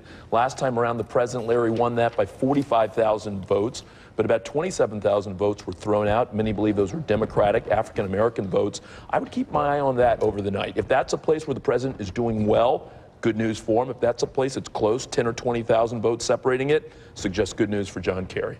And no reports, no major reports, Wolf, of any problems, right? Well, we did hear Ed Gillespie complain about what he called, when Ed Gillespie, the chairman of the Republican Party. I suspect there are incidents happening around the country that we don't yet know about, but presumably we'll learn about. One of the things we're doing here is some very old-fashioned notion called making telephone calls. We've got all these computers, and there are 2 pieces of information that may be worthwhile. In the Lehigh Valley of Pennsylvania, which Gore won by about 1 percentage point, it is a swing district in a swing state. According to one of the local newspaper reporters there, the Kerry Get Out the Vote operation is massively outperforming. All right, hold on one second. I'm going to interrupt for a second. We have an important projection to make right now. Let's go to the projection board. The CNN is now ready to project that North Carolina, and its 15 electoral votes will go to President Bush. This had been expected, although it was some that thought it was in contention. But CNN can now project that North Carolina, the home state of John Edwards, the Democratic vice presidential nominee, will go to George W. Bush. Important enough for us. In fact, let's take a look at the map right now, where it stands with North Carolina going to George W. Bush, at least our projection. Right now, at this point, 102 electoral votes for George W. Bush, 77 for John Kerry, 270 needed. Just to remind our viewers, the blue states are Kerry states, the red states are Bush states. This state is Maine. We see a little purple there, 4 electoral votes. We can only project that 3 of those electoral votes will be going to John Kerry. 1, still, we don't have enough information to know where that 4th electoral vote will be going. North Carolina, I guess it's not much of a surprise, but the Democrats had hope that maybe they could cause a surprise there. This is from the time that Larry and I were young, many decades ago, when the solid South meant Democratic. The South is now virtually solidly Republican, except when they run a Southerner. The last Northern Democrat to carry a state. Hubert Humphrey carried one state, Texas, in 1968. John Kennedy got a few. That's it.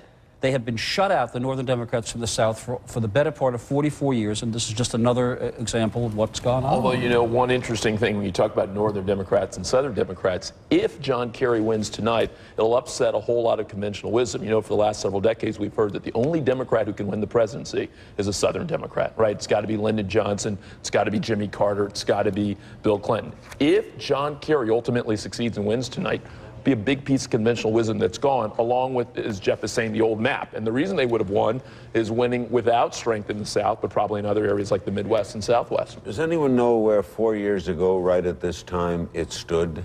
Oh, yeah. Was it still like 102 to 77? We called Florida for Gore.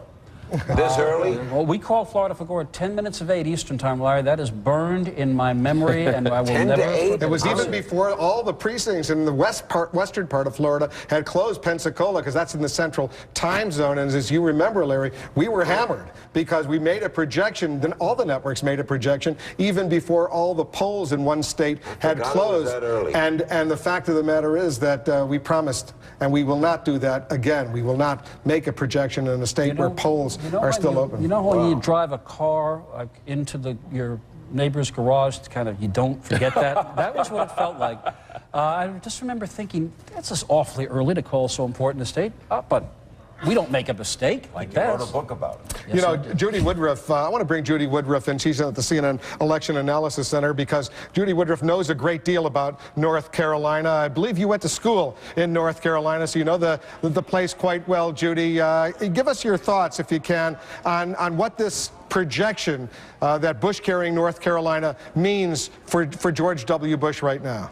Well, it means, as I think I heard Jeff just saying, because I was distracted here by something going on here at the Election Analysis Center, it means that the Republican solid hold on the southern swath of the United States persists. North Carolina is a state that for many years did have Democratic governors, governors like Jim Hunt, who were reelected again and again.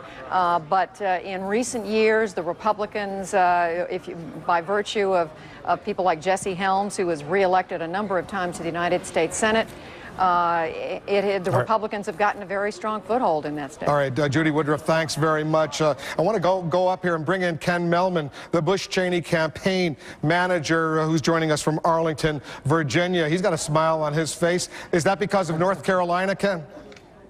I was happy about North Carolina. I was enjoying your discussion of when you called Florida 4 years ago. I remember that well, Wolf, and one of the reasons you called it was because a county that was called a bellwether county was a place called Orange County. It's Orlando. 4 years ago, we lost it. We got 48% of the vote. Right now, we're at 55% of the vote. And one of the interesting things, if you look at the actual returns in Florida, is all along that I-4 corridor, places where last time we lost, this time we're winning. We're also seeing improvements in places where Democrats did better last time. Alachua County, which is Gainesville. Last time we got 39% of the vote. This time we're at 48% of the vote. If you look at the actual returns, we're in a stronger position in terms of returns that have come in Florida today than we were 4 years ago. What are you seeing in Ohio, for example? Ohio returns are very early. What's interesting so far, what we're seeing again, is consistent with the George W. Bush victory in the state. In Cuyahoga County, which is Cleveland, which is the Democratic stronghold in the state, if you look at the numbers in terms of absentee ballots that came in early this time, the Democrat numbers and the Republican numbers were almost exactly the same as the last time. You also see a very strong Republican turnout in the southwest part of the state, in a lot of the rural parts of the state, and a lot of the ex-urban counties. When I look at the results of both Florida and of Ohio, I feel very good about what's going to happen tonight. What about Pennsylvania? Pennsylvania obviously is going to be a state that we always said we thought was going to be a close state and a tough state. We have a great organization in that state. You have Lancaster County. Lancaster County is the #1 Republican vote, gold-producing place in the state in what's called the T, the central part of the state, and we're blowing off the doors of our numbers. We have an incredible organization there and great turnout as well. Were you disappointed? Did you really ever expect that New Jersey would go for President Bush? Well, we certainly hope so. And as you know, there were a lot of different polls that came out in New Jersey. Obviously, the other side thought so too, since Senator Edwards visited there a number of times. But look, we got a great organization in New Jersey. The folks that work there feel great about the effort they put in, and we're real proud of them. Since everything's great, Ken, are you forecasting a victory? I am forecasting a victory, absolutely. Do you want to tell us how many electoral votes you're going to get? the number I give you is called 4 more years. I'm not forecasting electoral numbers, but I do think, based on what we've seen so far, we're going to win Ohio, we're going to win Florida, and then some of those states that Al Gore won last time that, in the 2000 campaign, the Democrats had won 3 times in a row, states like Wisconsin, states like Iowa. Those are states I think we're in a strong position. I think we're in a strong position in New Mexico, and I think we're in a strong position in a number of the states out west. So we look forward to what we think is going to be a very good night. But if you look at the results from Florida, what you see is the Democrat fortress areas are now swing, and some of the swing areas we're actually winning and doing very well. So you're not worried about anything then? Well, obviously, we think this is going to be a very close election. We've always thought that. We planned for it. We expected the night to be like this. My point is that this big grassroots organization that occurred particularly in places like Florida and Ohio are now producing. When you look at the fact that we're right now winning Orange County, we're right now winning Pasco County, places that we lost 4 years ago, but because of this grassroots organization, because of all these people making the calls and knocking on the doors, we're doing well right now. Ken Mehlman joining us from Arlington, Virginia, just outside Washington, D.C. at Bush Cheney campaign headquarters. He's the campaign manager. Less than 12 minutes before the top of the hour, we'll be making some more projections at the top of the hour. Anderson Cooper is joining us. He's following the Senate races. Have you got some projections, Anderson? Wolf, we have a number of projections we can make at this point. Let's look at the board here. We're going in Oklahoma, most notably, Dr. Tom Coburn is the projected winner in the state of Oklahoma. This is a very closely watched race against Representative Brad Carson. Tom Coburn had been a representative 2 terms. He fulfilled his pledge to resign after 2 terms, serving his term limits. Brad Carson had run against him, run a very tight campaign, very contentious at times, saying that Dr. Tom Coburn was too conservative for the state of Oklahoma, a very conservative state. Voters clearly not buying that line. They have, we can now project, elected Dr. Tom Coburn to the Senate from Oklahoma. We have a number of other projections we can give to you now. None of them really big surprises. Of course, in Missouri, Kit Bond. In New Hampshire, Judd Gregg. We have, of course, George Voinovich in Ohio. Barbara Mikulski in the state of Maryland, a very liberal Democratic senator. In Arkansas, Blanche Lincoln. That is, of course, also a Democrat seat. In Connecticut, Democrat powerhouse Christopher Dodd remains in his seat. And, of course, Richard Shelby remains in Alabama. None of these really big surprises. These seats are really expected to go this way, so it's not a big surprise. We're still watching that balance of power in the Senate very closely, though. Democrats need to pick up 2 seats if George Bush is elected president, need to pick up 1 seat to regain control of the Senate. At this point, we have no change. Barack Obama in Illinois picked up a seat, but Johnny Isakson, a Republican, picked up Zell Miller's old seat. So at this point, there's no change in the balance of power in the Senate. We also have 1 governor projection we can make here. Mitch Daniels, the winner in Indiana. This is a change. Joe Kernan had been the Democratic governor in this state, but Mitch Daniels running a very effective campaign over the last 16 months or so, really going all around to every small town in the state, making it a very long campaign and one that has paid off for him in Indiana. Wolf? All right, we'll be watching all those races with Anderson Cooper. Thanks very much. Only less than 10 minutes till 15 states plus the District of Columbia close their battling. We'll take a quick break. Much more coverage from CNN election headquarters in Times Square when we come back.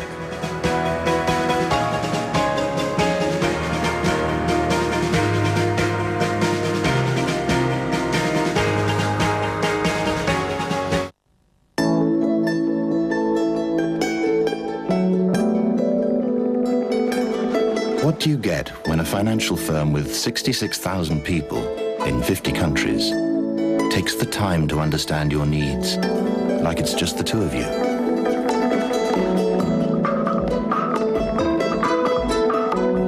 Could it be the most powerful 2-person financial firm in the world? You and us. UBS. Can you design electrical systems for the world's largest ocean liner? How about engineering an electric car to challenge the land speed record? Can you measure the ozone layer from a satellite? Or perfectly pack millions of chocolates every day? Can you help provide reliable power to a bustling city? Who comes up with these kinds of questions? Just our average everyday customer around here. Welcome to the world of ABB. This is CNN.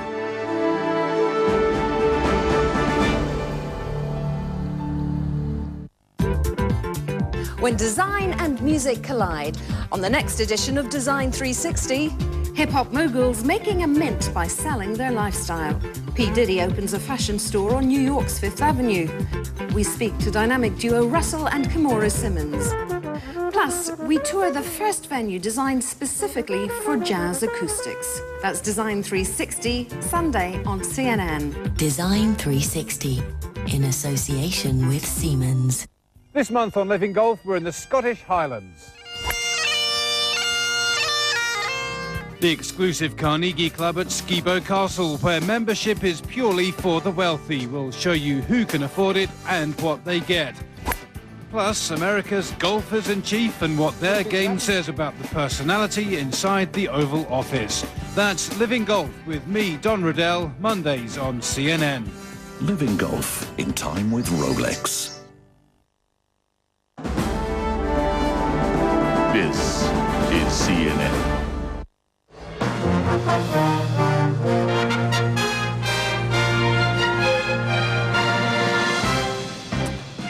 Just before 9 o'clock, actually, we have about 7 minutes, less than 7 minutes before 9 o'clock. 15 states closing at the top of the hour, plus the District of Columbia. We'll be able to make some projections coming up at the top of the hour. In the meantime, let's go over to CNN's Paula Zahn. She's over at the Time Warner Center with the Crossfire guys. Paula?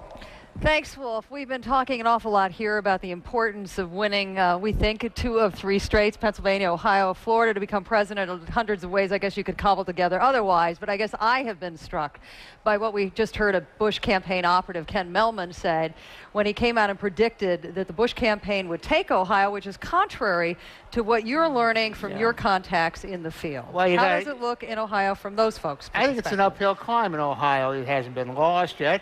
But I think the Republicans have got to count on possibly losing Ohio. If they do, of course, they have to win Florida. I think they're looking pretty good in Florida. And then 2 states that are not on many people's radar screen, Wisconsin and Iowa, become crucial. And they're going to be very, very close. And we're going to be worrying, perhaps, on who's the next president of the United States, on who wins Wisconsin and Iowa. Usually we think of those as primary, Democratic primary states. Let's come back to the issue of what it's like at this stage of the night when you're running a campaign and you got to face the public. You've got your own internal exit polling go. How many times did you lie when you were working for the Clinton campaign about a state that you know that's not going to go for you? Now, we don't know that about Ohio yet. But you have to spin, and my heart went out to Ken Mellman, who was a decent guy and an able operative, because every state that they asked him about, he said, well, you know, we have a good organization there, and we've got fine people. That, you know, first off, because they do have good people working for them, but more importantly, all across the country, there are other Republicans still running where the polls are still open who are going to worry if the Bush campaign manager says, gee, you know what, Pennsylvania just doesn't look like it's going our way, and it doesn't. But if he were to say that, you can't commit this in a full candor. I don't think he lied, but that's what spin is trying to sort of marshal your arguments and put them in the light most favorable to your client. And I think Ken did a pretty good job of it. I mean, it's a mixed night for Ken so far, but I think he tried to do his best. We're still trying to get a better understanding of turnout tonight. And I know the thing that's really ticking Tucker off at this point is because of the incredible lines in Pennsylvania, at least in one polling place, they're going to extend the voting hours. And you think that's a disgrace? Well, I mean, no, I think if there's a line Why is that out such front, a big deal? You ought to let people vote. I think people can, show up at the polls on time. That's, not too much to ask. I think the outrage, however, is in Florida, where apparently the Miami-Dade Board of Electors has called the Republican National Committee or their lawyers and said, look, we may not be able to count the absentee ballots fully until Thursday. That's just third world. I mean, look, for 4 years, the country's been focused on voting in Florida. You know the election's coming. Right. Kind of important, not simply for procedural reasons, not simply for us, watching to find out who wins, but also for people's confidence in the process itself. That the votes can be counted on time, accurately, and that I think it shakes people's confidence in the process. It's bad. Tucker, I called. The only 2 words I need to know about Florida are Nick Baldick, not a guy most people know. He ran Florida for Al Gore. He's running Florida again for John Kerry. He's reprising his greatest hits, and I called him a moment ago, and he says no, they're going to count the absentee votes tonight. That there is some sense that maybe some people are dragging their feet about releasing them, but they were all counted in 2000. When it was too close to call. But even if there's a question right now on election night itself, I think shakes people's confidence. confidence in. That's what you don't want to do. You want people to believe when they cast a ballot, it'll be counted. Paul, can I raise one surprise or one mild surprise? Sure. My sources, my Republican sources, tell me they think that Senator Jim Bunning of Kentucky is gone. That he is going to lose. He ran a very bad campaign. He was erratic. Jim Bunning was a Hall of Fame baseball pitcher for the Phillies. 6 months ago, he was one of the safest senators in the country. But I am told that there's great pessimism, and that would give the Democrats one more seat up in trying to get the Senate. But I have to say that Tom Coburn, when we have called him as the winner Republican, Dr. Tom Coburn in Oklahoma. Talk about mixed emotions. Republicans are glad to keep that seat Republican. They hate the idea of Tom Coburn in the Senate because he is a principled conservative. He's against pork barrel spending. He doesn't take orders from the leadership. He is going to give the leadership hell. I just can't wait to see Tom Coburn. This Bunning race, though, I mean, this shouldn't come as a great surprise when he actually, accused his opponent's son of looking like Saddam Hussein. That like Saddam. probably didn't go down with the worst thing he did. Well, did he look like Saddam Hussein? He ran from a fight. Tucker. His opponent there is a guy named Daniel Mongiardo, who is also a medical doctor. So now we're going to have 3 doctors in the Senate if Bob's sources are right and Bunning loses. And this guy Mongiardo has a great story, and Democrats hope he gets to the Senate because they believe he can take on Bill Frist, the Senate Majority Leader, a Republican who is a doctor himself. James, what is striking you at this stage of the evening? Nothing that struck me so far is unusual at this stage of the evening. And I think, look, of course, Kerry has to carry Pennsylvania. And if he doesn't, he's not going to be president. But if he carries Pennsylvania, you know, he needs a split in Ohio and Florida. In all probability, if he wins Ohio, it becomes very difficult for the president. What are you hearing on the ground from Pennsylvania? I mean, people feel I could tell by Ken Meltman that they're very worried about Pennsylvania. You can kind of watch. I think they feel better about Florida, less well about Ohio, less well about Pennsylvania. I mean, even through the spin, you could hear what the guy was saying. But James, Wisconsin and Iowa, if those were blue states, if Bush can take those, that compensates for Ohio. They do. And New Hampshire and Nevada come into play. You're right. But the math becomes considerably harder if the president loses Ohio. All right, gentlemen, that wraps it up for us here at this hour. Let's go back to Wolf now and see you in the next hour. Thanks very much, Paula. Only a few seconds to go before the top of the hour, 9 o'clock on the East Coast. 15 states closing down at the top of the hour. We'll be able to make several projections coming up in only a few seconds. We're going to be watching very, very carefully to see if we can project any of those key battleground states closing at the top of the hour. We know that we'll be able to project some of the obvious states for Bush or for Kerry. Let's walk over and see what we can project right now, exactly 9 p.m. on the East Coast. CNN can make some projections for the president. He will carry his home state of Texas, 34 electoral votes. The president projected to win also in North Dakota, Kansas, South Dakota, Wyoming, the home state of the Vice President of the United States, Dick Cheney, as well as Nebraska. Those states we can project, at least as far as Nebraska, by the way, a split right there. We can project that he will get 4 out of the 5 electoral votes because Nebraska can split its 5 electoral votes. He'll get at least 4. He may get 5, but right now we can project a split for the president in North Carolina, at least 4 of those 5, in Nebraska, 4 of those 5 electoral votes. Speaking of splits, by the way, there's been a very interesting amendment, a ballot initiative in Colorado to split the 9 electoral votes according to the population. CNN can now project that Amendment 36 will go down, will fail, that will not be passed. All 9 electoral votes in Colorado will go to the winner of that state. There won't be any opportunity to go 5-4, as some Democrats had thought, because they thought that the Republicans would carry Colorado. Let's take a look at how John Kerry is doing at the top of the hour, 9 o'clock right now. We project 31 electoral votes in New York State. As expected, will go to John Kerry. 4 electoral votes in Rhode Island, in New England, his home area, will go to John Kerry as well. Those are the projections we can make right now. Let's tally where this race stands right now for the president, the electoral votes, the race for the White House right now. we could project that, here it is right here, 155 electoral votes for the president so far, 112 for John Kerry, 270 needed. Jeff, why don't you go over there and show some of those blue states, some of those red states, and there's a purple up in Maine that similar to the purple in Nebraska. Because we don't know whether or not John Kerry in Maine or George W. Bush, Nebraska, will get all the votes. Once again, Wolf, in all of these calls, no state different from it was in 2000. But the polls that we're not calling yet, that have just closed, this is where the Bush campaign is resting a lot of its hopes should Florida or Ohio not go its way. In Michigan, in Wisconsin, in Minnesota, and later on when Iowa closes, all 4 states that Al Gore narrowly carried in 2000, all 4 states that were seen as competitive by the Bush campaign, if they lose Ohio or Florida, and Pennsylvania stays for Kerry, this is where the Bush campaign's hopes for a recovery from those losses, if they were to happen, lie.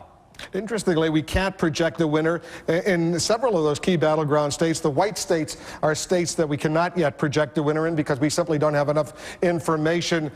The upper Midwest, those states are going to be critical, presumably, this time. All of the states that I mentioned, to the exception of Michigan, Wisconsin, Minnesota, Iowa, were carried by Michael Dukakis in 1988 and have been carried by every Democrat since. And I make that point because, no disrespect to the former Massachusetts governor, but given that campaign, if Michael Dukakis can carry a state for the Democrats, you would think that most Democrats could carry it. Yet all those states trended very close in 2000. The social issues were cutting against the Democrats in all of those states. And this is where the Bush campaign is looking for redemption should something go wrong in Ohio or Florida. And New Hampshire, even though it has only a few electoral votes, that's still, we don't have enough information to project that one either. No, the one call that I did make into New Hampshire was from an expert on this man spends his life studying New Hampshire, and he says that the Kerry Get Out the Vote operation down in Hillsborough County, that's where Manchester and Concord are, is outperforming the Gore Get Out the Vote operation. That doesn't tell us who's going to win. It's anecdotal information. But there you are. Gore lost that state very narrowly 4 years ago. 7,000 votes, and Ralph Nader got 22,000, and had he won it, he'd be president today. Let's walk over and talk to our analysts, Carlos and Larry King. Larry, 9 o'clock on the East Coast, more projections, all of them basically as expected. No surprise. I'm not an analyst. I'm just asking questions. You guys study electoral. Were you surprised at that Colorado turning down that electoral split? I wasn't. You remember Colorado had that unusual thing, as Jeff described, where they were thinking about splitting up their electoral votes. But about 2 weeks ago in the polls, you started to see the numbers who were supporting it down below 50%. For that kind of ballot initiative to pass, you kind of need to be at about 2/3 at that point out, because you know your support's going to continue to erode. What's doing Jim Bunning in? I mean, we're both baseball nuts. Former Hall of Famer. Senator from Kentucky. I don't know that we have not called that race. He got into trouble because of some behavior that the Kentucky press thought was odd. He left Kentucky just before debate, went up to Washington, said, I have to be in Washington for urgent business. The Senate was not in session. He debated from a closed television studio where it was clear he was using a teleprompter, and some of the press in Kentucky openly questioned whether or not Jim Bunning was having some kind of problem. Now, we don't, the last polls at pre-election polls were that Bunning was in a tight race. You're right, as a man who pitched a perfect game for the Philadelphia Phillies, you would think he'd be invulnerable. But 6 years ago, when Jim Bunning left the House and won in the Senate, that was one of the 2 closest Senate races in the whole country. So that was not a slam dunk. All right, Judy Woodruff over at the CNN Election Analysis Center watching all of these states for us. Judy, Pennsylvania is an important state. You've got some new information. That's right, we do, Wolf. We were saying a moment ago that in Allegheny County, which is the county where Pittsburgh is, the western part of the state, long lines, and there's been a decision made in Allegheny County to keep the polls open an extra hour and a half. I want to quickly bring in our legal analyst, Jeffrey Toobin. Jeffrey, it turns out it is one precinct, downtown Pittsburgh, near the University of Pittsburgh. Help us understand what's happened there. Basically, what has happened is one polling place will be open until 9:30, which is 90 extra minutes from the usual closing time, to allow people to file provisional ballots. Those are the famous new innovation that anyone who is denied an original chance to vote gets to file a provisional ballot. But Judy, keep in mind, this is one precinct. There were thousands of lawyers out. I think the real story about the legal story is that the dog that didn't bark. There have not been many controversies, and I think that's a surprise to a lot of us who saw all those lawyers out there. But quickly, Jeff, you've had long lines all over the country that have been reported. Many people have been voting early. Perhaps that absorbed some of the high interest in this election. And one law that every state has is that if you are online when the polls close, they have to keep the polls open for you. And we're getting reports that they will be keeping the polls open, particularly in Ohio, for hours because there are so many people still online, still trying to vote. All right, Jeffrey Toobin. So, Wolf, there you have it at this point. It's one polling place in Pittsburgh where there were long lines, there was a request, and a judge did grant that request that the polls stay open an additional hour and a half. It's now 7 minutes after 9, so we're talking about another 20-some minutes. All right, we'll be watching, Judy. We'll get back to you right away. Thanks very much. By the way, the Secretary of State of Pennsylvania is holding a news conference in Harrisburg right now. Our Deborah Farrick is there. We'll get a full report from her. We're hearing he's saying that so far there have been very few problems in Pennsylvania, but obviously we don't have enough information to make a projection in that key battleground state. Jeff, you heard Judy. What did you think? Actually, it's kind of a sign that that some of the pre-election jitters, that we would have massive confusion, there may be less there than meets the eye. If we're talking a little like Y2K. Yeah. Remember all the build-up to Y2K? Boy, do I remember that. Right? And nothing happened. Yeah. If you stay the polls open, let's say, for an extra hour and a half, how long does it take to count them? Or how long can we expect to hear? Each state has a different formula, a different way of doing it. Some have the old-fashioned ballots, others have the touch screen, others still have those butterfly or hanging chads, if you will, the kinds of ballots that we're not supposed to be used. We could be conceivably waiting on Ohio and Pennsylvania until 4 or 5 in the morning.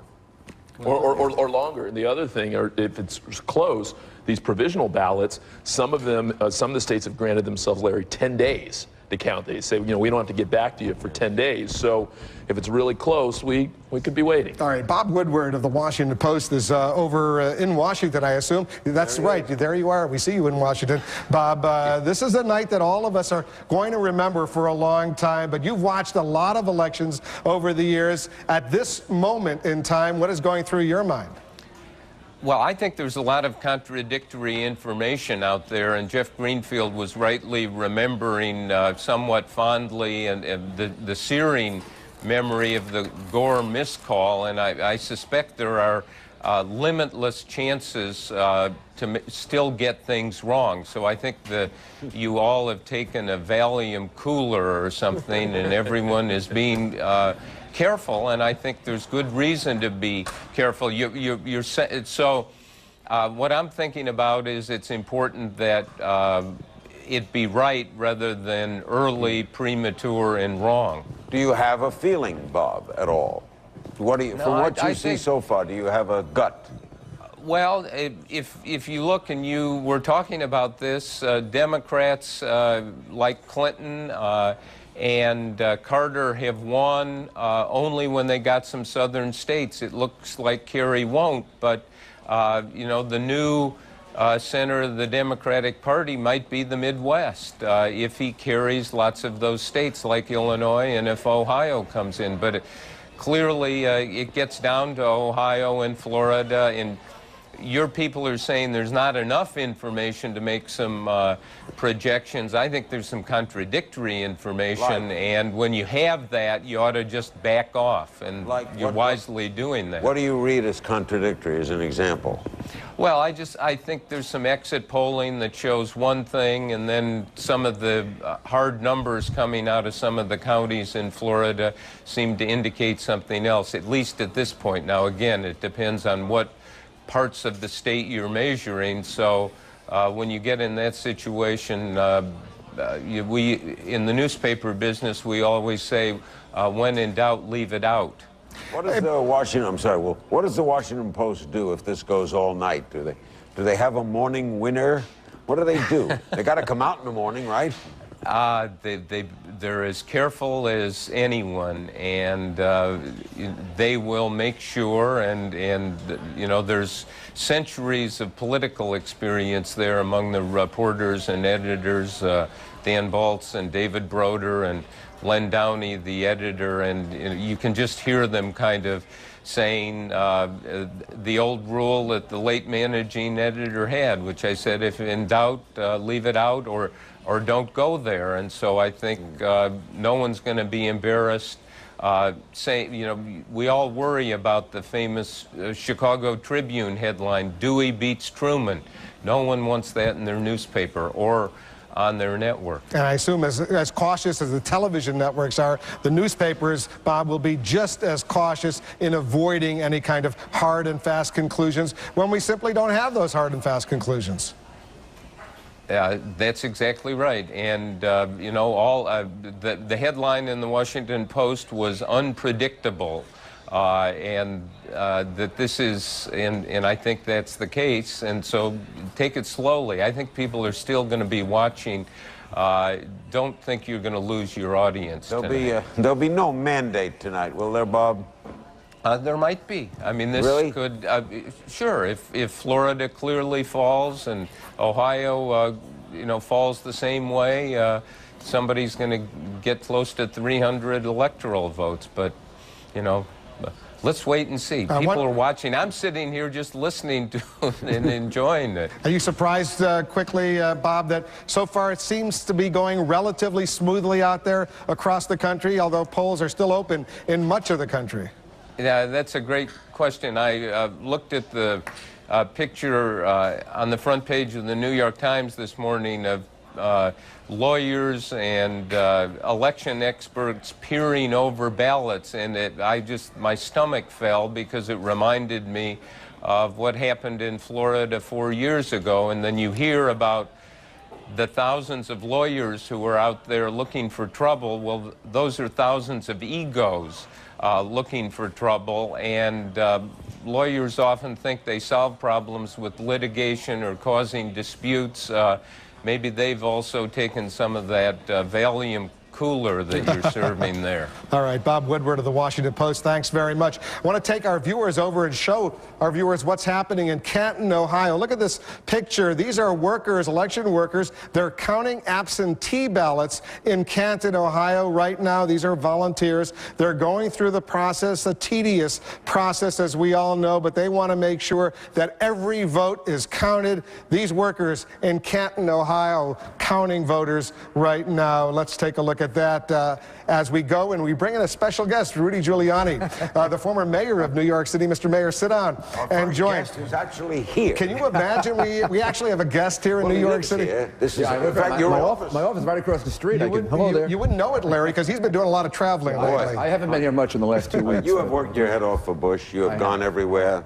What do you think so far? What is it? I think the president can win this election. Or can lose.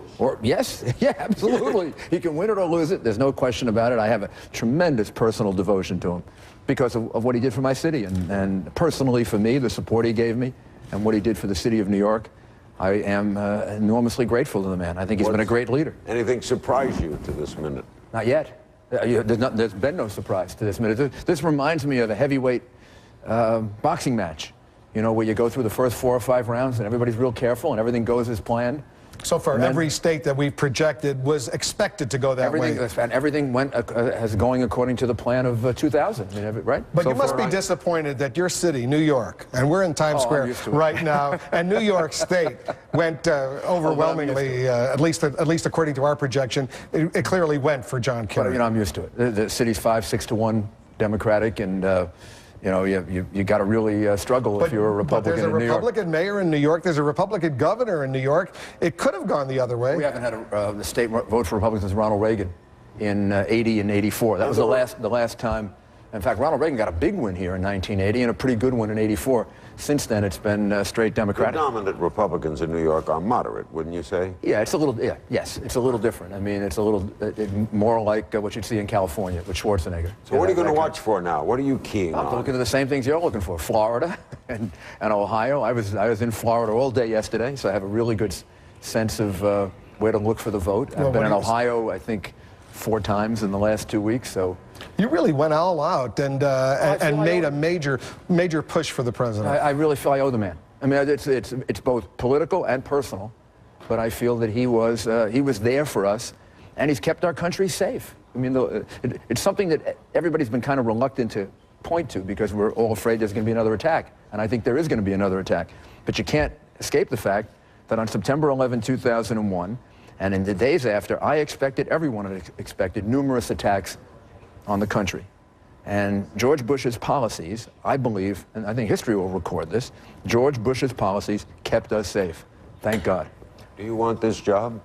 Do I want his job? No. I know everyone wants his job. No, do you want the presidency? That's a good job. I mean, you get to comment. You don't have to have agita worrying about whether you're going to win or lose. Right? Are you thinking about 2008? No, I'm thinking about tonight, and I'm not thinking. I mean, that's so far away. If the president is reelected, would you like to come back in the federal government? You used to work in the federal government. No, I'm happy across the street at Giuliani Partners with Bernie Kerik and Tom Von Essen and. No, you wouldn't want to be Attorney General. And all my guys, and we're doing security consulting all over the country. You don't want to be Attorney General. I'm happy where I am. I know people have a hard time believing this. This is all done out of personal loyalty to a guy that I think is just one heck of a leader. Because as you know, a lot of people speculating, pundits, that the amount of travel that you did going out, not only working for the president, but key races in the House and the Senate, that's designed to set the stage for 2008. Did you ever think, among other things, I enjoy it? I mean, I like campaigning. Why do you think I ran for mayor of New York City? And I mean, I enjoy it. It was an honor to do it. It was tremendously educational. It was not about leading to anything else in the future. After going through prostate cancer, and after going through what we went through in this city, you know, just a few miles from here, I don't plan the future quite that way anymore. You know, this was a great opportunity to get involved in a campaign for a man that I have tremendous respect for, George W. Bush, and that's what it's all about. Did you expect closer in New Jersey? No. No, Jersey, it doesn't surprise me.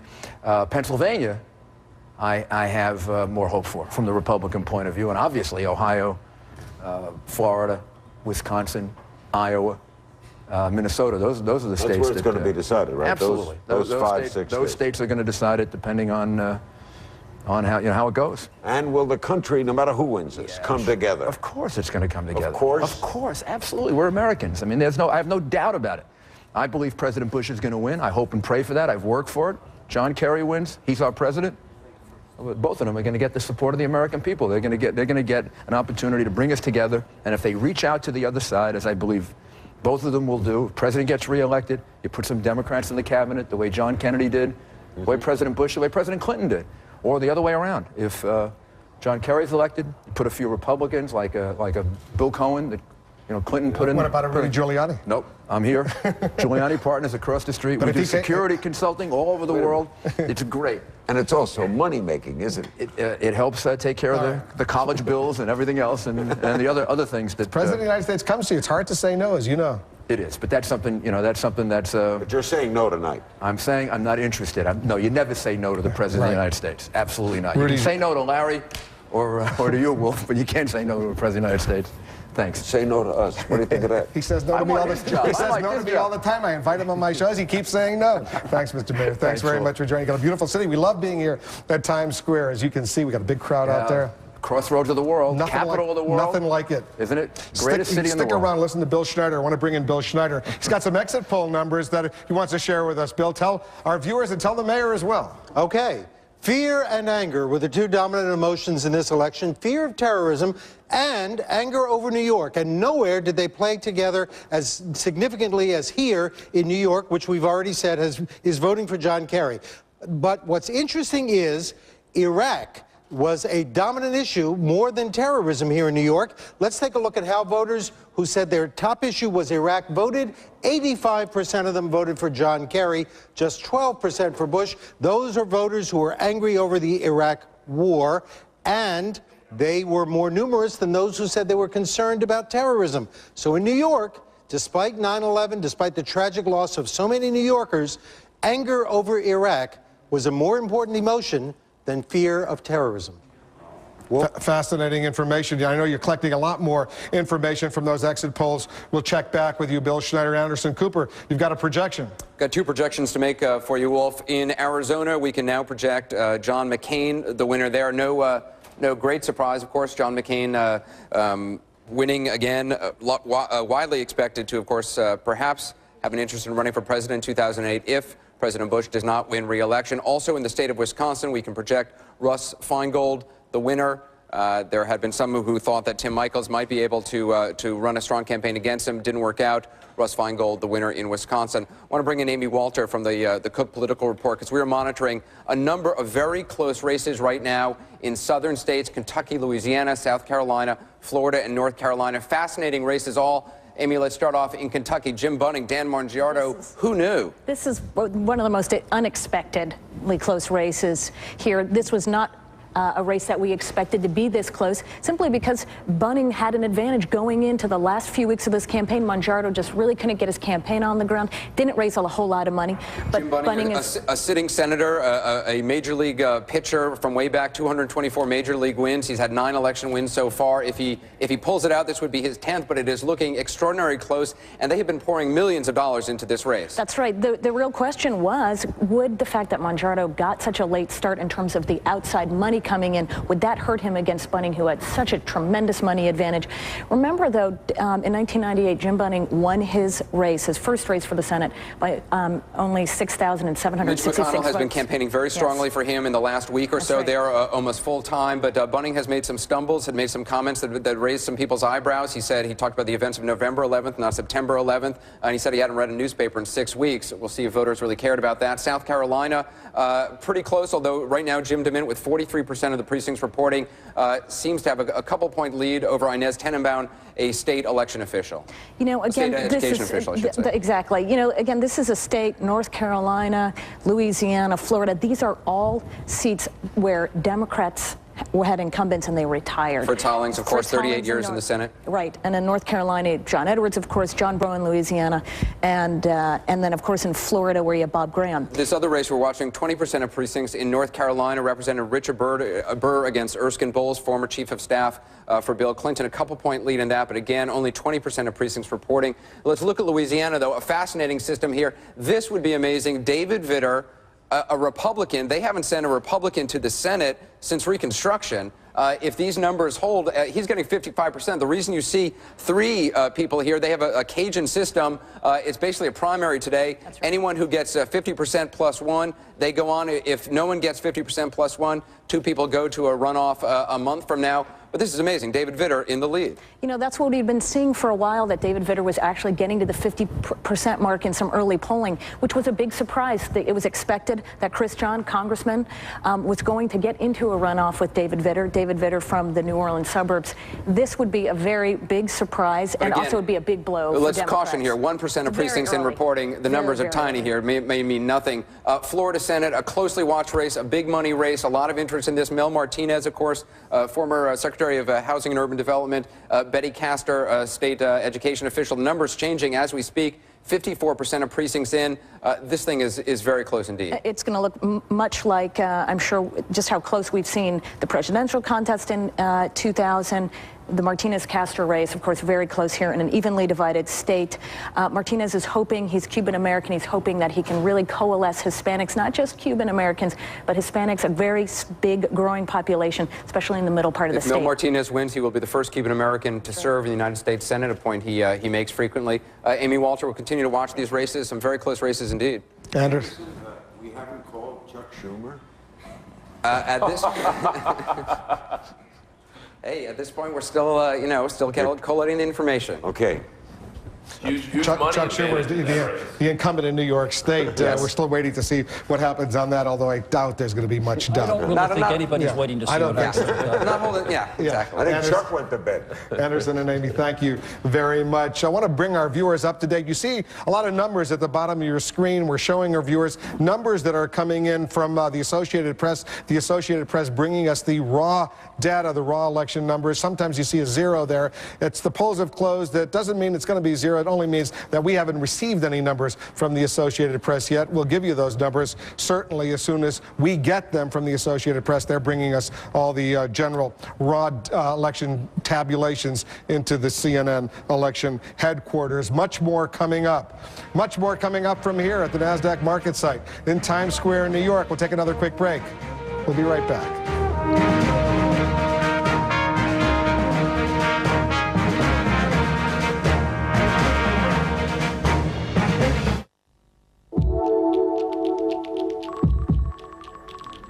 Your UBS financial advisor can work with nearly 66,000 people in 50 countries. He can work with all the resources of one of the world's largest wealth management firms. But to understand what you need, he will always work right next to you. Could this be the most powerful two-person financial firm in the world? You and us. UBS. Can you design electrical systems for the world's largest ocean liner? How about engineering an electric car to challenge the land speed record? Can you measure the ozone layer from a satellite? Or perfectly pack millions of chocolates every day? Can you help provide reliable power to a bustling city? Who comes up with these kinds of questions? Just our average everyday customer around here. Welcome to the world of ABB. This is CNN.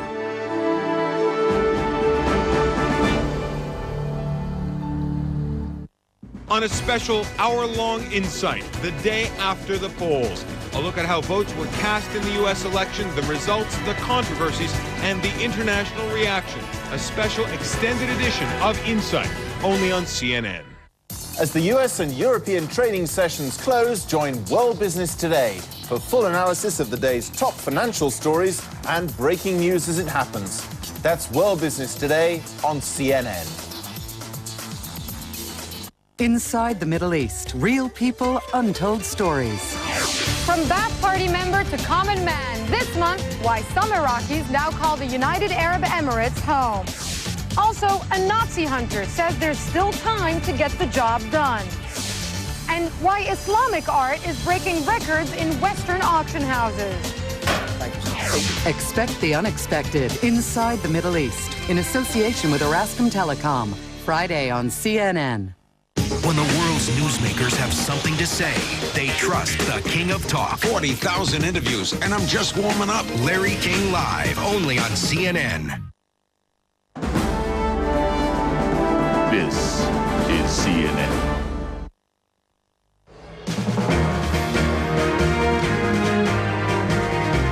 CNN election headquarters, Times Square, New York. Let's recap where we stand. Almost 9:30 p.m. on the East Coast. The popular vote, these are real numbers, with 16% of the vote now in. George W. Bush with 53%, just over 12 million votes. John Kerry with 46%. Ralph Nader has 50,000 votes. That's less than 1%. Let's take a look at the all-important Electoral College. 155 votes so far for Bush, 112 for Kerry, 270 needed to be elected president of the United States.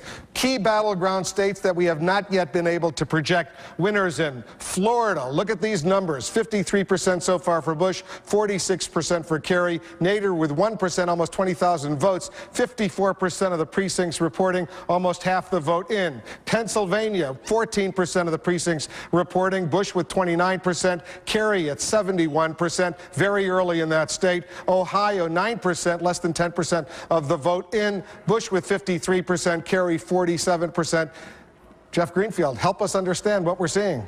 The problem is we don't know where these votes are coming from. It's as big a mistake to assume that Bush is actually leading in Florida as it would be to assume that Kerry is ahead in Pennsylvania. The only thing that caught my eye was that Bush is running slightly better than from Kerry than in the Senate race Martinez was against Betty Castor. If those votes are coming from the same place, it suggests a slight increase for Bush. But, for instance, South Florida, supposed to be a Kerry strength, if that's in the mix, that's one thing. If it's not, it's another. So I think we're doing this because, as a viewer, many of us have often been frustrated by just percentages. We want to see where the votes are. Here they are. they haven't told us the story that we're going to be telling in the hours ahead. In Pennsylvania, for example, 71% for Bush, 20% for Kerry, 14% reporting. Those votes could predominantly be from Philadelphia. As a result, there could be a lopsided number. We don't know that, but that's possible. Let's take a look at these other states. Iowa's not yet closed. They're 10 p.m. on the East Coast. Wisconsin and Michigan. Wisconsin right now only less than 1% of the vote in, very early, slight lead for Bush. Michigan only 2% in, slight lead for Bush as well. Right. The picture you have in these 9 states, when it unfolds, is probably going to be the picture that reveals who the winner of this election is. Because in this mix, you've got states that the Republicans really want to take away from the Democrats. That's Pennsylvania, Wisconsin, Iowa, Michigan, Minnesota, New Mexico, which Al Gore won by 366 votes. Florida, Ohio, and New Hampshire are the 3 biggest targets the Democrats have had for the Republicans. We're showing you this not because we can tell you what's going to happen, but because all of you out there want to keep your eye on these 9 states as much as any others. Whether there are any surprises coming up in the next hour or two, we really don't know. Look at New Hampshire right there. 24% of the vote in, a quarter of the vote in. Kerry slightly ahead, 51.48%. Now it's 51.49%. And Ralph Nader is clearly underperforming from what he did in 2000 in terms of a percentage of the vote. We have a projection to make right now, so turn around and we can find out what we're going to project together with our viewers right now. Look at this. Louisiana going for George W. Bush with its 9 electoral votes. I don't think any of us could be overly surprised, Jeff, about that. That's right. This is underwhelming news. This is a state that even Lyndon Johnson couldn't carry in 1964. Louisiana going for Bush. Let's be able to tell our viewers where the Electoral College stands now with these 9 electoral votes going for George W. Bush. We'll get that ready, put it up on the screen, have an updated tally for our viewers. I believe we have that right now. Bush with 164 electoral votes, Kerry with 112, 270 needed to be elected president. Once again, to remind our viewers, the red states are Bush states, the blue states are Kerry states, and as a result, the white states are states that have closed, but we don't have enough information to project a winner. And what we do know, and you'll be hearing this until something changes, not a single state has changed from where it was in 2000. All the red states were red states in 2000. All the blue states were blue in 2000. All right, we have another projection to make right now, and let's put it up in this board over here. CNN can now project Mississippi going for George W. Bush with its 6 electoral votes. Once again, this is not a surprise. That's putting it mildly. I think the only thing that's surprising is that it's taken us this long to be able to make that projection. Jimmy Carter actually won the White House by carrying Mississippi narrowly in 1976. That's been about it for the Democrats since about Harry Truman. Now, he didn't even carry Mississippi. With that, Mississippi going to George W. Bush, the president is now at 170 electoral votes, 100 shy of the 270 needed to be elected president. John Kerry with 112 electoral votes right now. We'll continue to watch this situation. Let's walk over to our friends over here. Larry. This count in Florida, Pennsylvania, Ohio, Michigan, Wisconsin, New Hampshire, when you don't know where the counties are, this is all just, it's figures, right? I mean, you don't know. That's why we're going to go to Stu Rothenberg in a few minutes, along with Bill Hemmer, who has a county-by-county look at where some of these votes are coming from. He's the one who already told us that Bush was running strong in the I-4 corridor in Florida.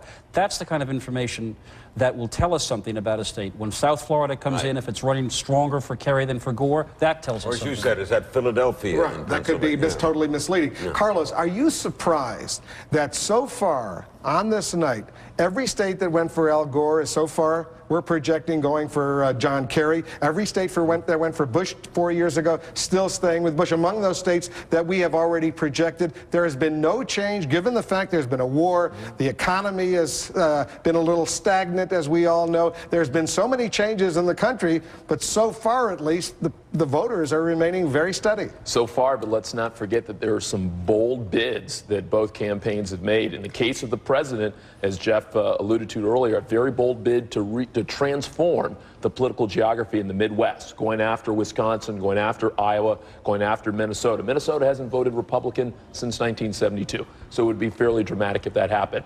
And conversely, you see the Democrats, and we're going to hear more about this as the night goes on, in the West. in Colorado, in Nevada, and other places try and leverage what they think is potentially a new base, the Hispanic vote, to make a difference. All right, I want to bring in David Gergen because he knows a lot about this, and he's watching this together with all of us. You've served 4 presidents, Democratic and Republicans. David, give us your thoughts where this stands right now. Well, Wolf, the building suspense and this long suspense over the 3 big states, Florida, Pennsylvania, and Ohio, along with these recent projections with regard to the Senate races and showing a number of Republican victories, this long suspense is bound to raise Republican spirits. Just as the evening opened, there was a lot of anecdotal evidence, and people were looking at exit polls and the like. And among Republicans, there were some long faces of deep concern that the president seemed to be underperforming in many places around the country. In a sense, as Bob Novak was saying earlier tonight on your program, that Ohio looked like it was uphill for the president, that James Carville was saying Pennsylvania looks like it's going for Kerry.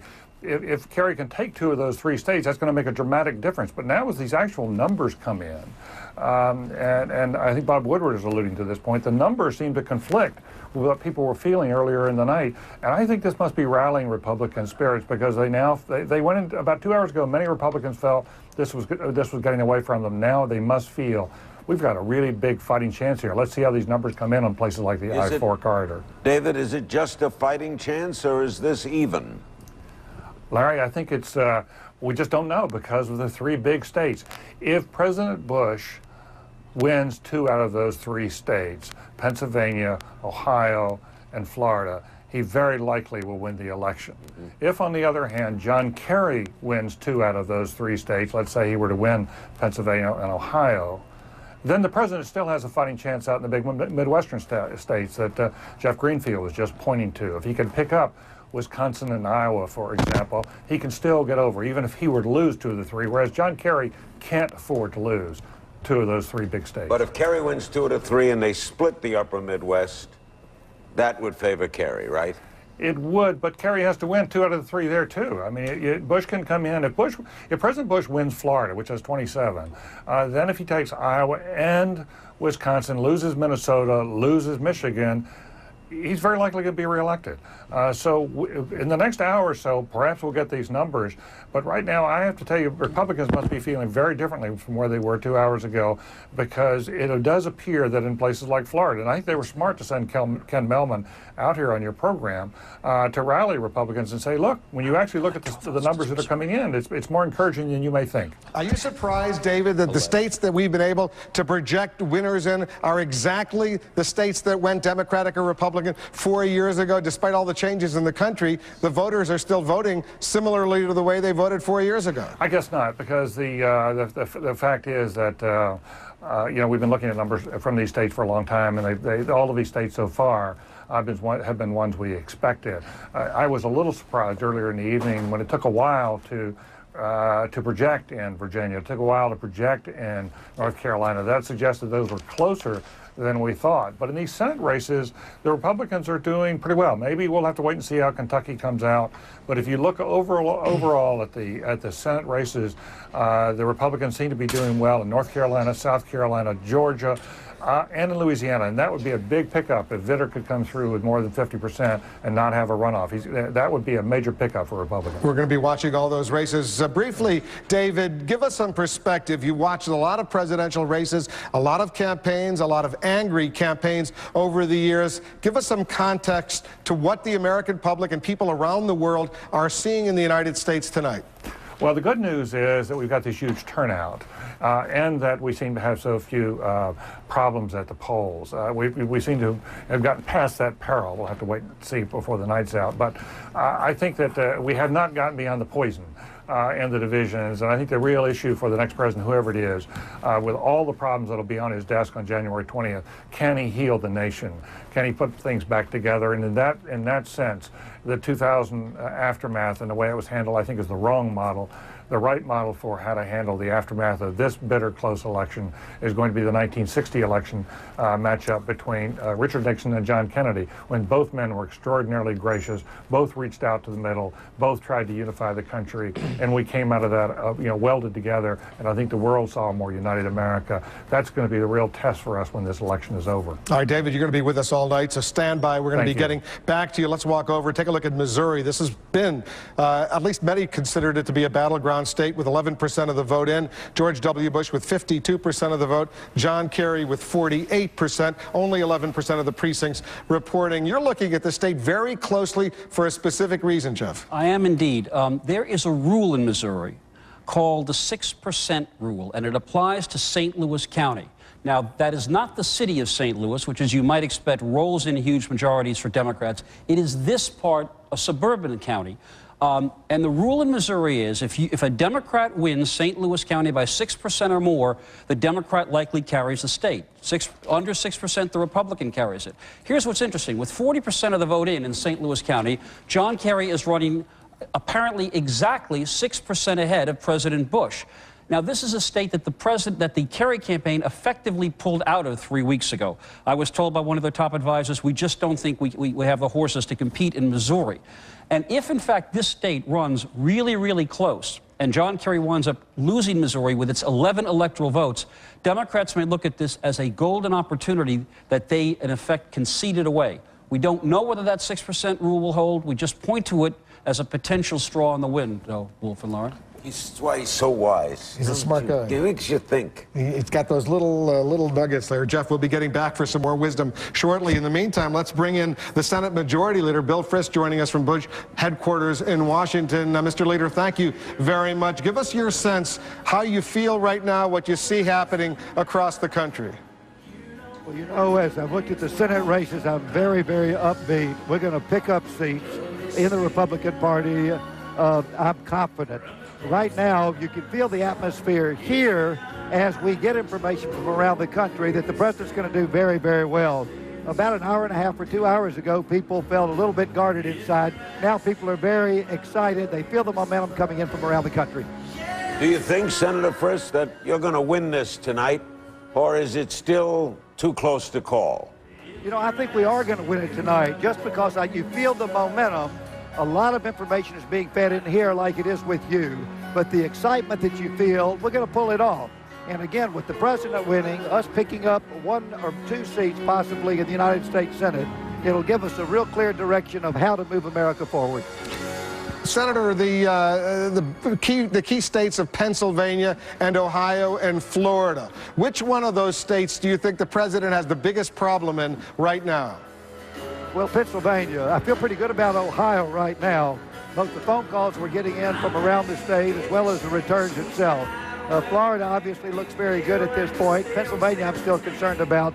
But if we can take Florida and we can take Ohio, we'll do it. Will this country, no matter who wins this, come together? Yes. I mean, you know, right now you're seeing a heated election, both sides, a lot of partisanship. Afterwards, and I say this as the majority leader of the United States Senate, we will come together. We will govern. We will address the issues of the war on terrorism, of the economy, of creation of jobs. I can promise you that after we get through tonight or the next day, whenever these elections are over, we'll pull together to govern. And of course, we'll be governing with Republican principles, but reaching out across the aisle to pull everybody together. You are friends with Senator Daschle. Is that kind of mixed emotions if he's in trouble for you? I know, as a minority leaders, you have to get along in a sense. Well, we do. You know, it's been interesting. Even during the campaign, people have tried to pit one of us against the other. And in truth, we are good friends. I admire him tremendously because he's a very effective leader for the other side of the aisle, the Democrats. So obviously we don't agree all the time, but I do have a real affection for him. He's been a very effective communicator, a very effective leader for the Democrats. On the other hand, John Thune is the person who I can work with most closely in moving America forward. You may be friends with Senator Daschle, Senator Frist, but that didn't stop you from going to South Dakota and campaigning for John Thune, which is traditionally not something a majority or minority leader is supposed to do against his colleague. True. But it's been, you know, people say, well, tradition, people haven't done that before. But in truth, I care about America. I care about empowering individuals and moving America forward, of being tough on the war on terrorism, of supporting our military, of making sure seniors have prescription drugs. So I was there campaigning for John Thune, who agrees with every one of those. And unfortunately, his opponent who happens to be the Democratic leader, does not. So clearly I'm going to fight for our principles and do everything I can to get John Thune in the United States Senate. Senator Bill Frist, the Majority Leader of the U.S. Senate, watching this together with all of us. Thanks very much for joining us from the Bush-Cheney headquarters in Washington, D.C. We'll take another quick break. Much more coverage coming up. You thought it was close 4 years ago. It's still very, very close here tonight. But we're sticking around. We hope you will as well.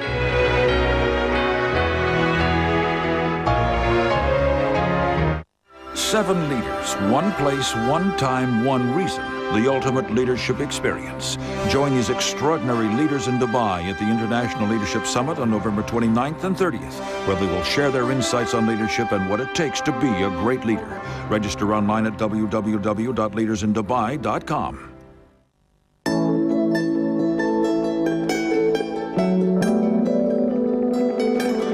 What do you get when a financial firm with 66,000 people in 50 countries takes the time to understand your needs, like it's just the two of you?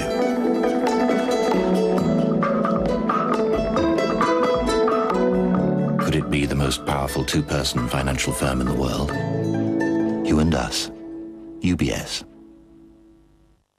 Just think, with our technologies, we're distributing reliable power to over 2/3 of North America, helping preserve a beloved landmark, producing key ingredients for plastics that people rely on around the world, designing robots that keep automakers more competitive, recycling energy while moving skiers to the top of the world.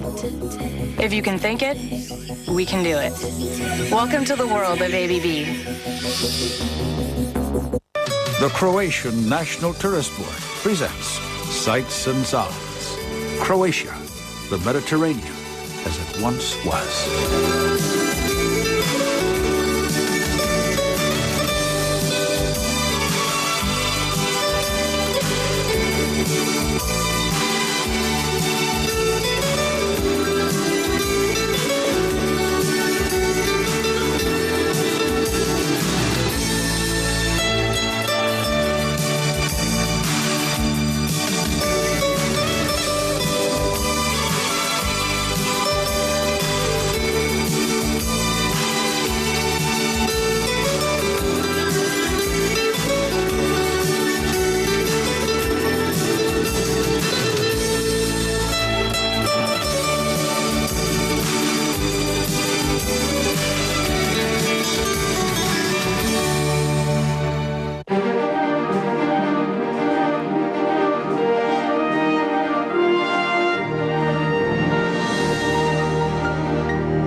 In the heart of Times Square, NASDAQ, the market site. It's our CNN election headquarters. On this night, we're watching all of the races coming in. They're coming in all of the time, all the races, clearly the state races for the presidency, for the Senate, for the House, for the governor races as well. Our senior White House correspondent, John King, is watching this. He's over at the White House. John? And Wolf, the president is watching well, and we're about a minute away from hearing his remarks, optimistic remarks from the White House residents. Just a short time ago, the White House travel pool, a small group of reporters brought up to see the president, his father, and some close aides, family, and friends watching the election returns. We will hear from the president in just a moment, but Mr. Bush will tell us here and tell the American people, especially those in states with the polls still open, that he is optimistic. So the president watching the results tonight, and they are waiting, of course, to decide when and where he might give a big speech to supporters. He obviously wants to know the results before he does so. So they did decide, as the polls are still open in some states, to bring reporters up to the residence of the White House to get a glimpse of him watching the returns. And again, they have operations throughout the White House, watching monitors, working the phones to supporters in key states. The president obviously wanting to offer his perspective to us, and we'll hear it in just a moment, Wolf.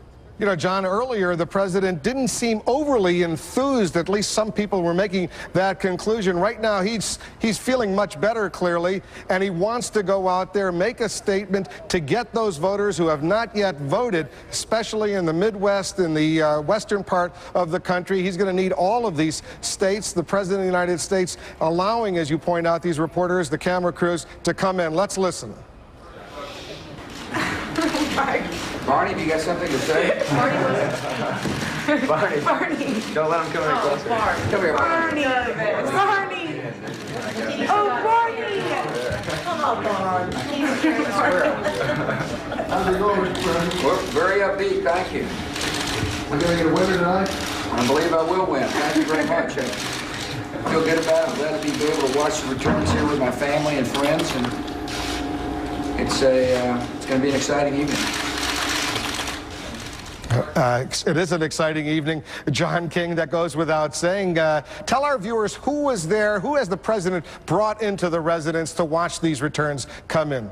Well, you saw the 41st president of the United States, his father, George Herbert Walker Bush, his mother, Barbara Bush, the first lady, two of the president's brothers on hand, other family members as well, some of his wife, Laura Bush's friends, and also some friends from his home in Midland, Texas. Now, a bit of psychology at play here. Wolf, remember, Nevada and New Mexico, key states for this president, the polls are still open there. Colorado, a state that he has believed he will win in that state, but there are Senate races on the western part of the United States. Mr. Bush being both a good Republican and an optimistic candidate for his own chances, I'd say anecdotally they're getting good results. Now, of course, Ohio is the state we're all watching, and that is one where they say they're getting good results from the people on the ground. So you see the president tonight saying he believes he will win, and that is the yellow room in the residence there. He believes he will win. Aides say the mood here has improved as the night has gone on, as they've watched the actual results come in and matched them up against the early exit polls they reviewed. They think they're doing better. They say they're still optimistic here, but obviously a few key states for the president still in play. That's why he's watching so closely. All right, John King at the White House. I suspect that John Kerry is watching as well as advisors are watching, and presumably won't be long before we see a camera crew go into his room where he's watching these results. He'll want to do what the president is doing as well. John King at the White House, thanks very much. We're ready to make another projection. Nebraska, earlier we had said 4 of its 5 electoral votes would go for the president. Now we can project that all 5 of Nebraska's electoral votes will go for the president, with 7% of the vote in. He has 62% of the vote, 37% for Kerry, 1% for Ralph Nader. Nebraska, like Maine, one of those states that can split its electoral votes. Paul Azan is standing by with the Crossfire gang. Paula, pick it up. Let the Crossfire guys weigh in on this very dramatic night. Well, that's about all we've been doing, actually, for the last 15 minutes or so. A lot of mathematical calculations. There are a bunch of different scenarios that could get either candidate to an electoral victory. We've talked a lot about the candidate needing to win 2 of the 3, Pennsylvania, Ohio, or Florida, but James Carfield thinks it's even more simple than that. How do you see it? I'm like Jethro. I've been doing a lot of ciphering here. And the way that I cipher this whole thing is it comes down, if Ohio and Florida split, the math becomes very, very difficult for the president. If the president carries Ohio and Florida, then the math comes very, very difficult, or the ciphering, if you will, comes very, very difficult for Senator Kerry. That is what this whole thing boils down to. And the ciphering, you can figure it this way, you can figure it that way. Senator Kerry needs a split, at least a split in Ohio and Florida. The president needs to win them both. I'm not saying it's impossible either way, but the scenarios get dicey. Let me suggest how President Bush can win with a split. That if he wins Florida, loses Ohio, but also wins Wisconsin, where the Catholic vote, I understand, is going for the Republicans, wins New Mexico, where I think he's looking good, but loses Iowa, which is very close. My calculations come out to 269 to 269, and the House of Representatives. Oh, say it ain't so, Bob. We are ciphering away. Let me get off the hook on one thing, though. I said my sources have said Jim Bunning was dead. Kentucky. Kentucky senator, the great baseball pitcher. Right, he was behind with 2/3 of the vote out, 5 points behind. Now with 90% of the vote in, he's 20,000 votes ahead.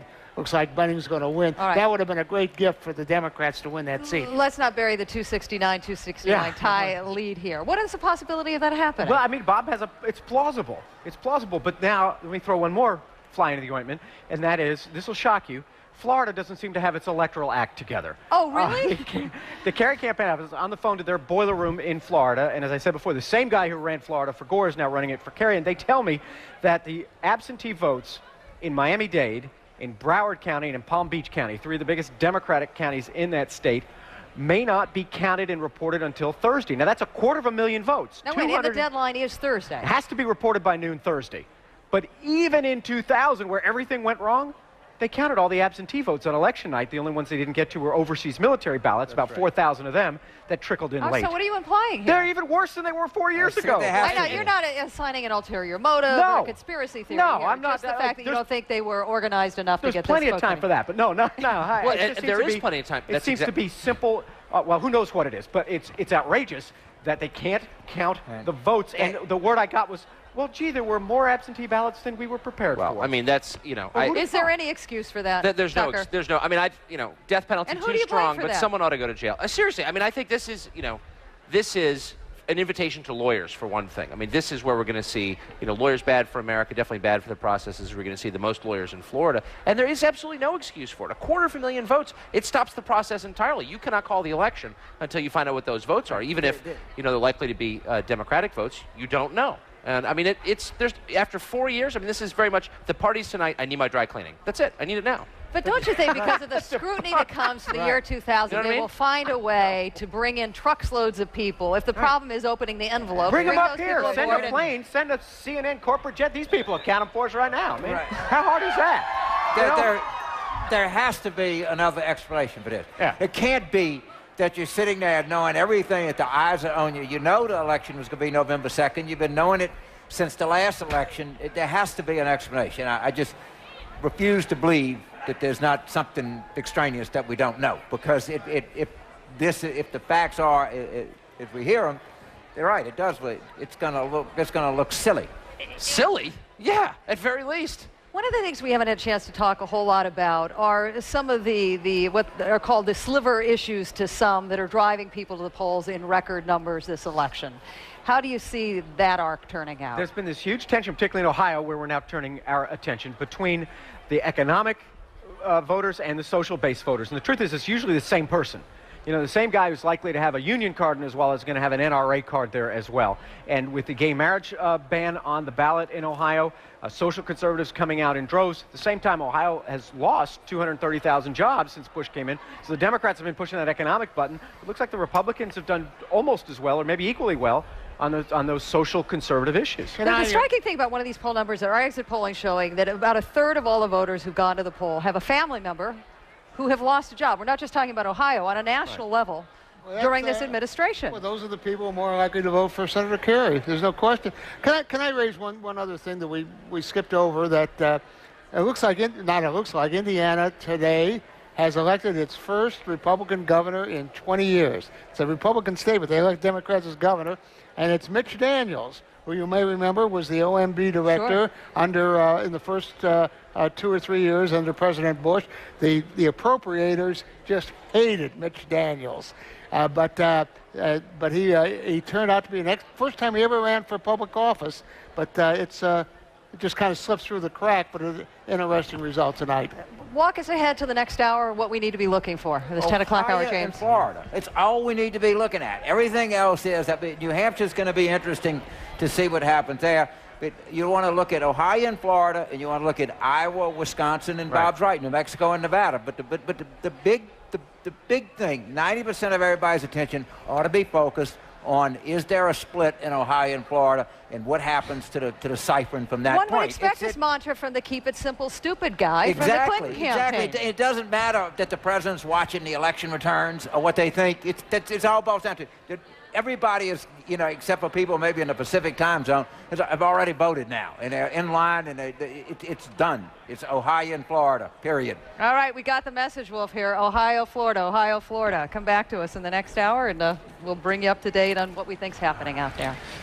We'll be checking back with you, Paula, and the entire Crossfire team throughout the night. The next poll closings, 4 states, 20 electoral votes at stake coming up in, 45 seconds or so from now. We're going to be watching that, seeing if we can make some projections, seeing if these votes, the Electoral College votes, will change. Presumably they will. The 4 states that will be closing, Iowa, Nevada, Utah, and Montana. Those 4 states, as we can see them right here, closing in only a few seconds. All of these states had been, at least 3 of them, Iowa and Nevada, not Utah or Montana, at least two of those states had been in play by all accounts, had been relatively close. We'll see what is going to happen. That's coming up. We got less than 10 seconds to go, and we're going to be able to make a projection or two, I assume. Let's find out right now, and I'll turn to our projection board to find out.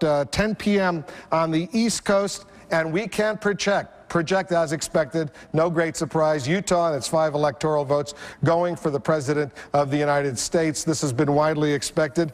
Doesn't look like we can make any other projections right now. Nevada and Montana and Iowa, we don't have enough information yet to make a projection, but let's move on and get a sense of where this stands right now. Jeff Greenfield, come on up here. We're going to tell our viewers what we know, what we don't know as this dramatic night continues. Let's see if we have a new updated tally in the race for the White House. If we have it, we'll put it up right there. Actually, Jeff, come over here and let's go coast to coast, border to border, border to border, wall to wall, as we say here at the CNN election headquarters, and review where it stands right now. Go ahead and let's start with Maine. Maine, we know Kerry has 3 electoral votes at least. We have not yet figured out whether Maine, which splits its congressional district, is going to give 1 vote to George W. Bush. The way it's going tonight, that could be significant. New Hampshire, a close Bush state 4 years ago. It's very close right now. Whether Ralph Nader will be a figure there, a spoiler there again as he was in 2000, we don't know.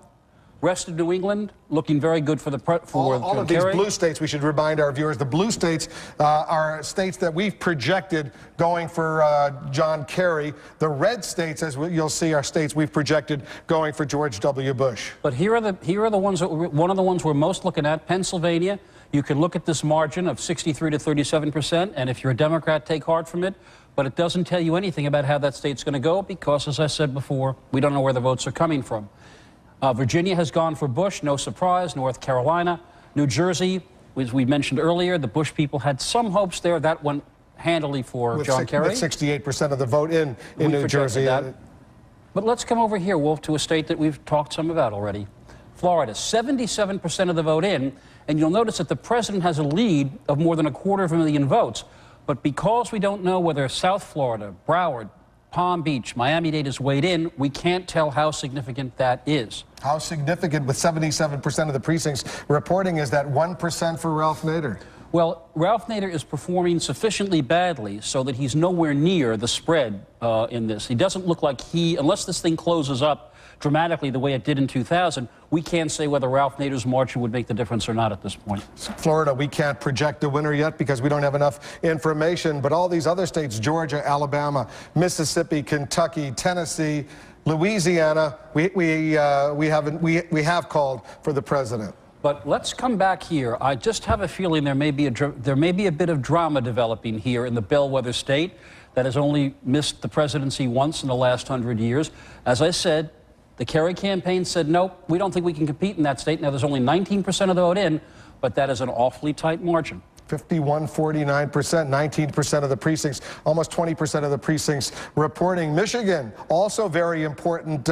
So far, only 5% of the vote in, 55% for Bush, 44% for Kerry. That could be totally misleading when 100% of the precincts have reported. Well, well, that's right. And the same thing is true of Ohio. The same thing is true of many of these states. Wisconsin, same thing, 9% of the vote in. These states divide, depending on where the geographic location of these votes are, so dramatically that that's why we can't say much. If Milwaukee isn't reporting, big Democratic area of Wisconsin, then these returns really don't tell you much. All right, I want to take a quick break from this wall-to-wall analysis. Joe Lockhart, a senior advisor to the Kerry campaign, is briefing reporters over at the Kerry Edwards headquarters. Let's listen in. A long day for him, and is now having dinner with his wife. John Edwards arrived in Boston about 9:30, and I believe he is at the Westin Hotel now, having been reunited with his family. That's what I have on what's going on with the candidates. Let me talk a little bit about where we think things are. We are, I think, in a remarkably strong position as we stand here tonight. We think, let me try to do this in some semblance of order. The first state that will flip, we believe, is New Hampshire. We've had a very aggressive campaign up there, very aggressive ground game, and we expect to win that state. Ohio was a state that stayed close throughout the campaign, but we are very bullish based on the turnout in the state. We had very positive turnout within, as I was saying earlier, the Democratic precincts, particularly in African American communities. We had our precincts, the Democratic precincts, performing at 115% of our expectations, and we had the Republican precincts reporting it at 94.3% of expectations. A similar spread exists in the so-called Gore precincts and the Bush precincts from the year 2000. We had African American precincts reporting in very high at about 115% of what we expected, and Hispanic precincts reporting in at about 150% of what we expected. I think if you look at the vote that's coming in, what you have to keep in mind is there's a series of Democratic counties that we only have very limited reporting in now, and let me give you those counties, and with that, the margin that Gore had in 2000. Cuyahoga, obviously Cleveland, a strong Democratic area. Gore won by 160,000. Lucas County, the Toledo area, Gore won by 35,000. Montgomery County, the Dayton area, Gore won by 5,000. Summit, which is Warren, which is where we had the rally over the weekend, Gore won by 25,000, and Mahoning County, which Gore won by 30,000. If you look at the numbers now, these are very underreported, and these are the ones that are coming in late. On Florida, we think as I said earlier today, we started with... All right, so Joe Lockhart briefing reporters in Washington, D.C., trying to project a very upbeat assessment where this election is going. Don't be misled necessarily. The Republicans are saying they're very upbeat as well. The Democrats are saying they're upbeat. In the end, we'll see what the real numbers, the raw tally is, and then we'll know who the next president of the United States is. We may know tonight, then again, we may not know. We're also standing by, I want to alert our viewers, Barack Obama is about to speak to his supporters in Illinois. He's the Democratic candidate in Illinois. We've projected he will be the next senator from Illinois, replacing Peter Fitzgerald, the Republican who is retiring. Jeff Greenfield, Barack Obama will become the third African American to serve in the United States Senate. Ed Brooke, a Republican from Massachusetts, and Carol Moseley Braun, a one-term senator from Illinois. He was also, of course, the keynoter at the Democratic National Convention, where he probably gave the most electrifying speech of anyone. This is a fellow, as he calls himself, a skinny kid with a funny name, who people are looking very seriously at already, even though he's not even got into the Senate, as a possible future national candidate. He has a remarkable ability to connect with people very different from his own background. Rural whites in southern Illinois who are more like Southerners than they are like Northerners, and he has had the stories that came out of Illinois from the time he entered that primary where this is some exceptional political figure. He also had the fortune of having a Republican challenger, a Republican opponent, Alan Keyes from the state of Maryland, who was brought in by the Illinois Republican Party to challenge him. I don't know what the Republican leadership in Illinois was thinking. They were thinking that nobody else wanted the job. The likely Senate nominee had to retire after a rather embarrassing private matter. They could not recruit anyone. You'd think in the state of Illinois, the land of Lincoln, they could find a Republican. So Alan Keyes came from Maryland and may get 30% of the vote and may not. While we're waiting for Barack Obama to speak to his supporters, Judy Woodruff is at the CNN Election Analysis Center. Let's bring her in. You've been crunching those numbers, looking at some information, Judy. And that's right, Wolf, focusing on absentee ballots. It's sort of a tale, two tales of absentee ballots. In Florida, Miami-Dade County, we are hearing that there is a backlog of something like 90,000 absentee ballots. And these are some pictures coming in from the Miami-Dade election office there. 90,000 ballots that have not been counted yet. I'm sorry, about a third of them have been counted. The Secretary of State of Florida, Glenda Hood, is saying that it will take until Thursday at noon to get those ballots counted. Now, skip across the country to the state of Iowa, where we are told something like 450,000 absentee ballots were submitted, a number in that range. But the Iowa election officials are saying those ballots will get counted tonight, even if they have to work at it all night. So, Wolf, two different perspectives on counting for whatever reason. We don't know whether it's because of staff or whatever. The Democrats have done a little complaining in South Florida. They're saying maybe the Republican Secretary of State dragging her feet, but we have no evidence of that. And so, Judy, it's possible we may not have a final result from the state of Florida tonight or even tomorrow. It's possible, Wolf. If Florida turns out to be very close, those 90,000 ballots, however they may turn, and Miami-Dade is a community with Cuban Americans, other Hispanics. It's a mixture of Democrats and Republicans, presumably a Kerry vote and Bush vote there. Those votes could be very important. If it's a wider spread, they might not make any difference. Same thing in Iowa. If Iowa turned, which those are both states, as you know, we have not called either one of them yet. If Iowa were close, those absentee ballots would be important. But again, the Secretary of State in Iowa is saying they will get counted tonight. Judy Woodruff, thanks very much. I want to back up over here and show our viewers this picture that we're seeing here from Illinois. Barack Obama expected to walk out into this crowd, speak momentarily. We have projected he will be elected the next United States Senator from Illinois. Barack Obama, a very popular figure in Illinois, a very popular Democrat now around the country. We see members of the family, his supporters, his friends walking in there. This is going to be a very exciting moment for Barack Obama and his supporters in Chicago and throughout the state of Illinois. Indeed, Democrats across the country have been watching this race. There's no doubt, there was ever, I guess, never much doubt that he would be elected, but we see, I think this is his wife who's about to speak right now, Mrs. Obama in Illinois. Carlos Watson, help me a little bit, set the stage. You spent some quality time with Barack Obama recently. Give us a little flavor who this man is. He's a guy who, as a biracial family, grew up in Hawaii and in Indonesia. Didn't seem to be on his way to the Senate as a young man, but after getting into Harvard Law School, did very well, moved to Chicago, became a professor and civil rights attorney.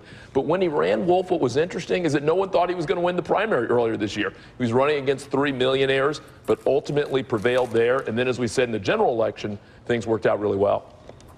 All right, hold on one second. I'm going to walk over and make a CNN projection now. CNN can now project at 10:12 p.m. on the East Coast. CNN can project the state of Arkansas will be carried by George W. Bush and its 6 electoral votes. Democrats in the last few weeks, last few days especially, thought they had a slight chance to go there. George W. Bush carrying Arkansas. As we know, the former president of the United States, Bill Clinton, had gone to Little Rock only this past Sunday to make a last-minute push. George W. Bush, we project, will carry Arkansas, giving him an additional 6 electoral votes. So at this moment, we now have this tally, 182 electoral votes for the president, 112 for John Kerry, 270 needed to win. The blue states for Kerry, the red states for Bush. Those white states that you see are states that have closed, but we don't have enough information yet to project who will win those states. Jeff Greenfield, Arkansas, I guess we shouldn't really be surprised by this at all. No, I think the notion that a former president of the United States, who after all has moved to New York, and whose wife now represents New York in the Senate, is going to hold the emotions of Arkansans in his hand may have been a little overstated. I think it was one of those long shots, one of those very long shots, and it didn't pay off like most long shots. Still, Wolf, not one state has shifted.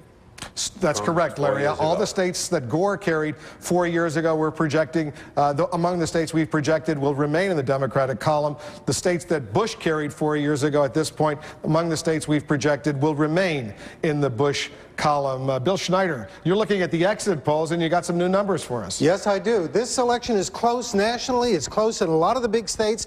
Why? The election is a referendum on George Bush, and voters are of two minds about George Bush. Let's take a look at voters in Michigan and what they told us about President Bush today. We asked them, do you trust President Bush to handle the economy? And the answer is a majority said no, 56 to 44. Negative ratings on the economy.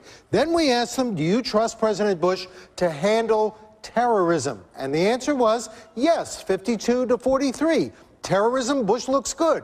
The economy, not so good. It is a referendum on Bush much more than on Kerry because, you know, Wolf, when we asked voters in Michigan, do you trust Kerry to handle the economy, they were split. Do you trust Kerry to handle terrorism? They were split. They're not so sure about Kerry, but on Bush, they are of two very different minds. All right, Bill Schneider, thanks very much. We're ready to make another projection right now. CNN can project at 10:14 p.m. on the East Coast, Missouri and its 11 electoral votes will be won by the President of the United States, George W. Bush. Missouri had been in place. Supposedly, the Democrats sort of gave up on Missouri a few weeks ago. They came back and thought that maybe they had a shot, but right now, Missouri and its 11 electoral votes will go for the President. Here's the new tally that we have in the race for the White House. Right now, the President has, according to our projections, 193 electoral votes. John Kerry with 112. But remember, this is the number, 270, not 269, but 270, that you need to be elected President of the United States. Missouri, not a great surprise. It's a state that went to the Republicans 4 years ago as well, Jeff. It is. It went narrowly. I still want to see when all the numbers are in, thanks to our wall of numbers, how close did the Democrats come? Is this going to wind up a substantial lead, or is it going to wind up where Democrats are going to look at those 11 electoral votes as a missed opportunity? Yes, we've called it for Missouri. That's done. But let's just see whether that turns out to be one of those storylines that we'll be looking at a few days from now. Carlos? Well, two interesting things to think about in Missouri. Missouri has chosen the winner in presidential elections 24 of the last 25 times. So if you're President Bush sitting in Washington, this sounds like good news, and you hope that they're as right as they've been, with the exception of 1956. The second thing that's interesting in Missouri is it's one of the few places in the country that has a really interesting gubernatorial race. We've talked about the presidential race, we've talked about Senate races, but they actually have a really interesting gubernatorial fight there. And we'll be covering that as well. Larry? And while we're waiting for the apparent senator-elect to speak in Illinois, this could be the longest wife introduction in the history of elections. She's a lawyer, too. Oh, maybe that explains it. She's still at it. We'll dip in and listen to Barack Obama once he eventually gets to that stage. Barack Obama. A lot of Democrats have a lot of hope in this young man. Well, I must say that, you know, in an era when conventions are scripted to the nines and you go to conventions because you sort of have to go, every once in a while somebody gets up and does something that absolutely blows the place apart. And I think when Obama began to speak, the sign for me of a really great speaker as a retired speechwriter is not when people jump up and yell. They always do that. They'll jump up and yell for the phone book. When he quieted the crowd down as he told his story and the story of America. This guy is a compelling figure. Was he the first president of the Harvard Law Review? First African-American president of Harvard Law Review. African-American, that's what I meant, yeah. He's made it. I think he's coming. He's coming up. Let me take a look. Maybe he will, maybe he won't, but she looks like she's about to introduce her. Let's listen in. My baby's daddy, Barack Obama.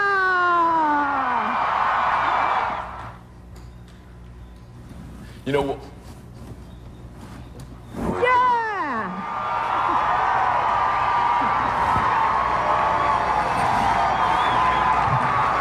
Come here, little kid.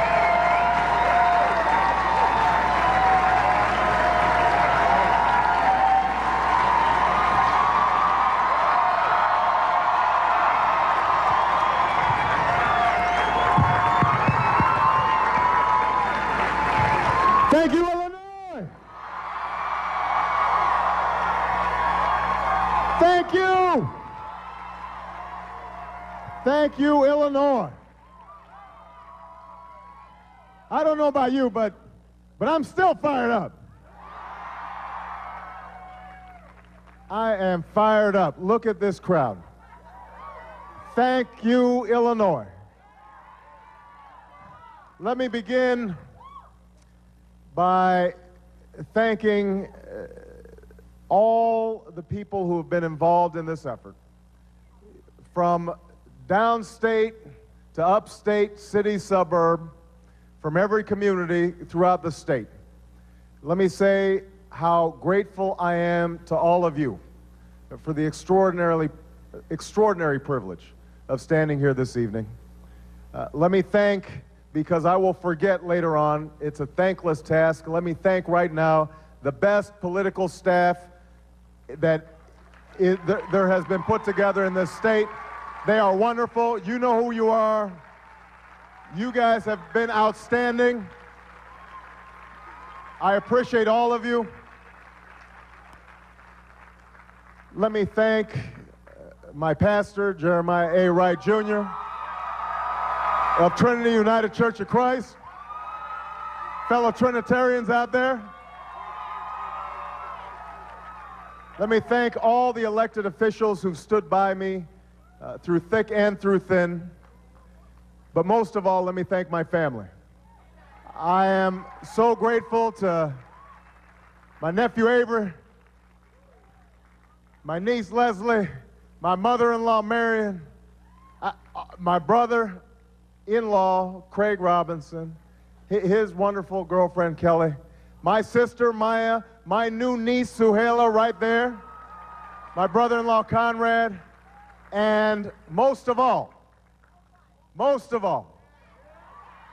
my two precious daughters, Malia Obama and Sasha Obama.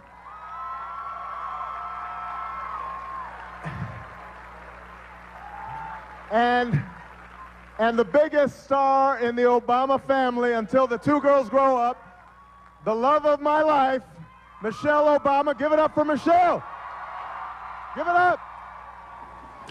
Barack Obama, a very happy man. He's going to be the next United States Senator from Illinois, the first African-American Democrat to be elected to the United States Senate, the second African-American to be elected from the state of Illinois. Anderson Cooper, you've got some other Senate races you're looking at. That's right, Wolf. We have two projections we can make in the state of Nevada and also in South Carolina. Let's take a look at what's going on the board.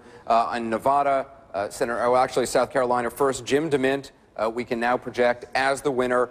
Inez Tenenbaum, the state superintendent of education, had run a tough race against Jim DeMint. Democrats had poured in millions of dollars hoping Inez Tenenbaum might be able to make a move on Jim DeMint. This, of course, for the seat held for 38 years now by Fritz Hollings, a Democrat. So this is a pickup by the Republicans in the Senate. It's not a complete surprise, however. This is a very conservative area. Fritz Hollings holding on to the seat for 38 years as a Democrat, but it was very much expected that this seat would go to the Republicans. Jim DeMint, proponent of a national sales tax. Inez Tenenbaum had tried to use that against them. Some voters had a hard time understanding what Jim DeMint was talking about, national sales tax to replace a federal income tax. But in the end, his conservative values won him this election in South Carolina. Also in Nevada, we can call the race for Harry Reid, the Senate Minority Whip, already a Democrat, so he holds on to his seat. That not really a big surprise. It wasn't a close race at all. And we are closely following the race in Kentucky between Senator Jim Bunning and Senator Dan Monjardo, State Senator Dan Monjardo. A very close race there. We're watching closely. We hope to have some results on that one soon. Will? All right, Anderson, thank you very much. Let's talk a little bit about what we're seeing in the United States Senate. So far, I don't think we've seen any major surprises, except that Kentucky race is surprisingly close. The Kentucky race is close. The Democratic problem is 5 southern states, 4 of whom were red states, with Democratic incumbents who chose not to run again. I mean, Zell Miller is barely a Democrat, but at least he voted to organize with them.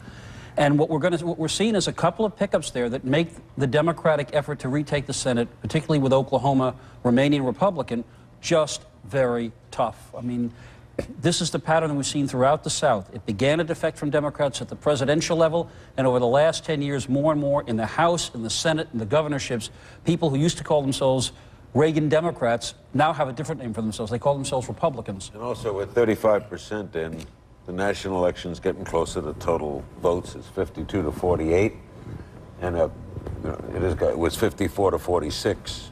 No, California hasn't closed. Okay. We just don't know. I think Mr. Nader is... Let's listen in to Ralph Nader. He's speaking to his supporters. Let's see what he has to say. He's got 150,000 votes so far. Nationally, 151,000, with 36% of the precincts reporting.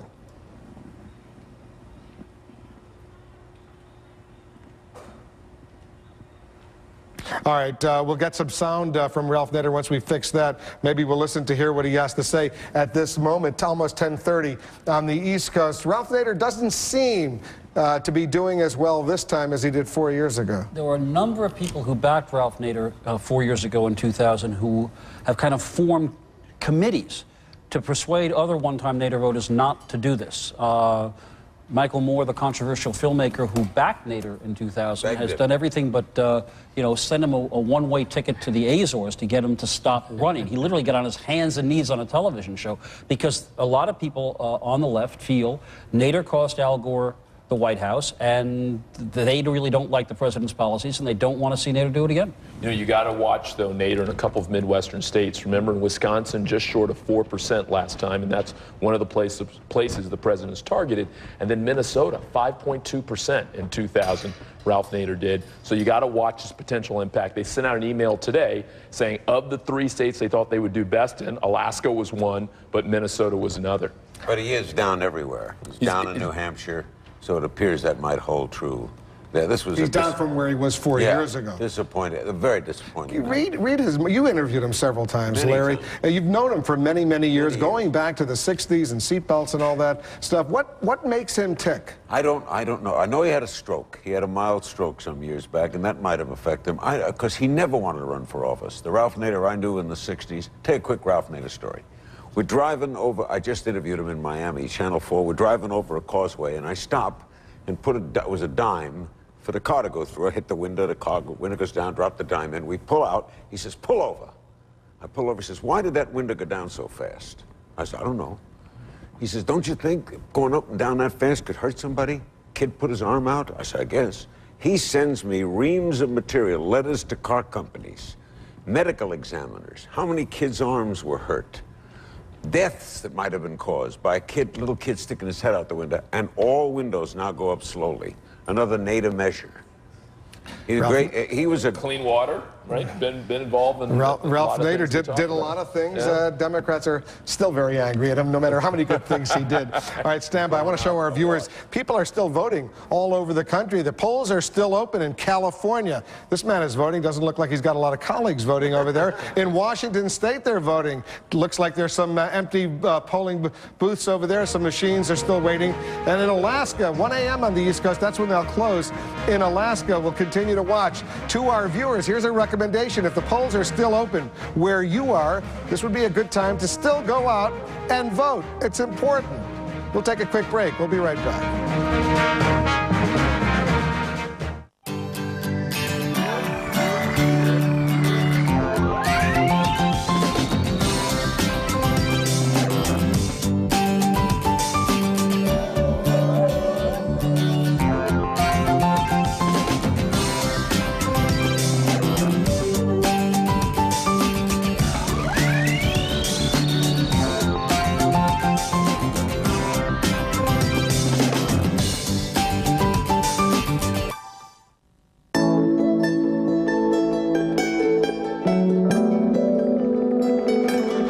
What do you get when a financial firm with 66,000 people in 50 countries takes the time to understand your needs, like it's just the two of you?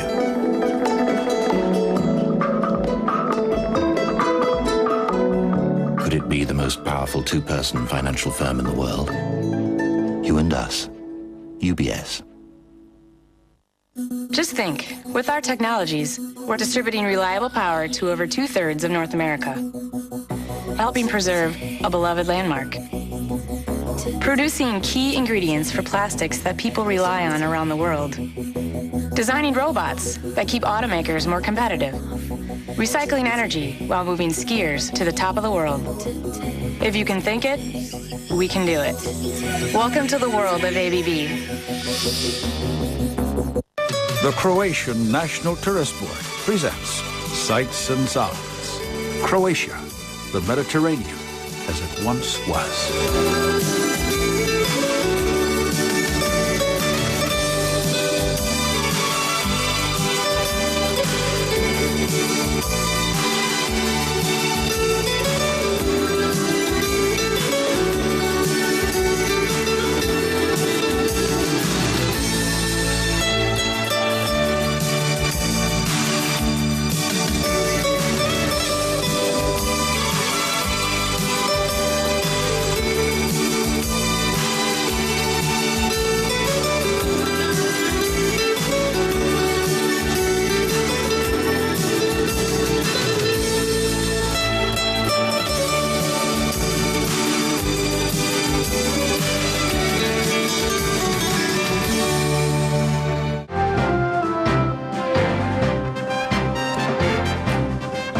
Looking live at Times Square. That was Times Square. We're in Times Square at the NASDAQ market site. We're covering this election night, 2004. Take a look at this. Dan Mangiardo, the Democratic candidate for the U.S. Senate from Kentucky. We have not projected who's going to win this race. We're getting one report that he may be prepared to concede. We'll actually listen to hear what he has to say, but this has been a surprisingly close race. Dan Mangiardo, the Democratic candidate for the United States Senate, running against Jim Bunning, the Hall of Fame pitcher. Let's take a look at the actual vote in Kentucky. Here it is. Jim Bunning with 51% of the vote, 49% of the vote from Dan Mangiardo, with 99% of the vote now in. Jim Bunning, the incumbent, and there's not much of a spread there, Jeff Greenfield, but we'll continue to watch and see what happens. Well, it's an 18,000 vote spread for Bunning, 2% of the vote, but if you look down below, you see that 99% of the vote is in, and that must be what persuaded State Senator Mangiardo to go and concede. It is a disappointment to the Democrats because once the stories began to be publicized about Senator Bunning's conduct, they really thought this was one of those surprise things. Nobody had it on anybody's radar, and suddenly the race tightened. They thought maybe in our march to 50 or 51 seats in the Senate, this will be one that we didn't expect to win that they did. They haven't. This is a Senate race that was very, very close, Carlos, in a state like Kentucky where the presidential contest, I don't think, was very close. And we're seeing that in a lot of different places. This is also, by the way, the second time in a row where Jim Bunning's had a race that if he does win, he wins by 1%, maybe 2%. Contrast that, by the way, with Nevada, which we just called for Harry Reid 6 years ago. He also had a 1% election. Now we're calling it this early that he's won. So very different stories. Pretty safe to say the Republicans are going to keep control of the Senate. Well, you know, how about after 2000 we just wait? We haven't seen what's going to happen in Colorado. We haven't seen Alaska. We haven't called South or North Carolina yet, I believe. We did call South Carolina. Okay. Inez Tannenbaum is going to go down to Jim. What we can say is it makes it very, very unlikely. You know, two other... Okay, that's good. How about that? Let me put it in a way that I'm just asking. You would understand that in your old days. You're all in and you're hoping for the river card to give you a flush. You know, two other interesting things, though, about these Senate races are worth remembering. We talked about Barack Obama, but he may not be the only minority member to join the Senate this year. You might also see one or maybe two Hispanics.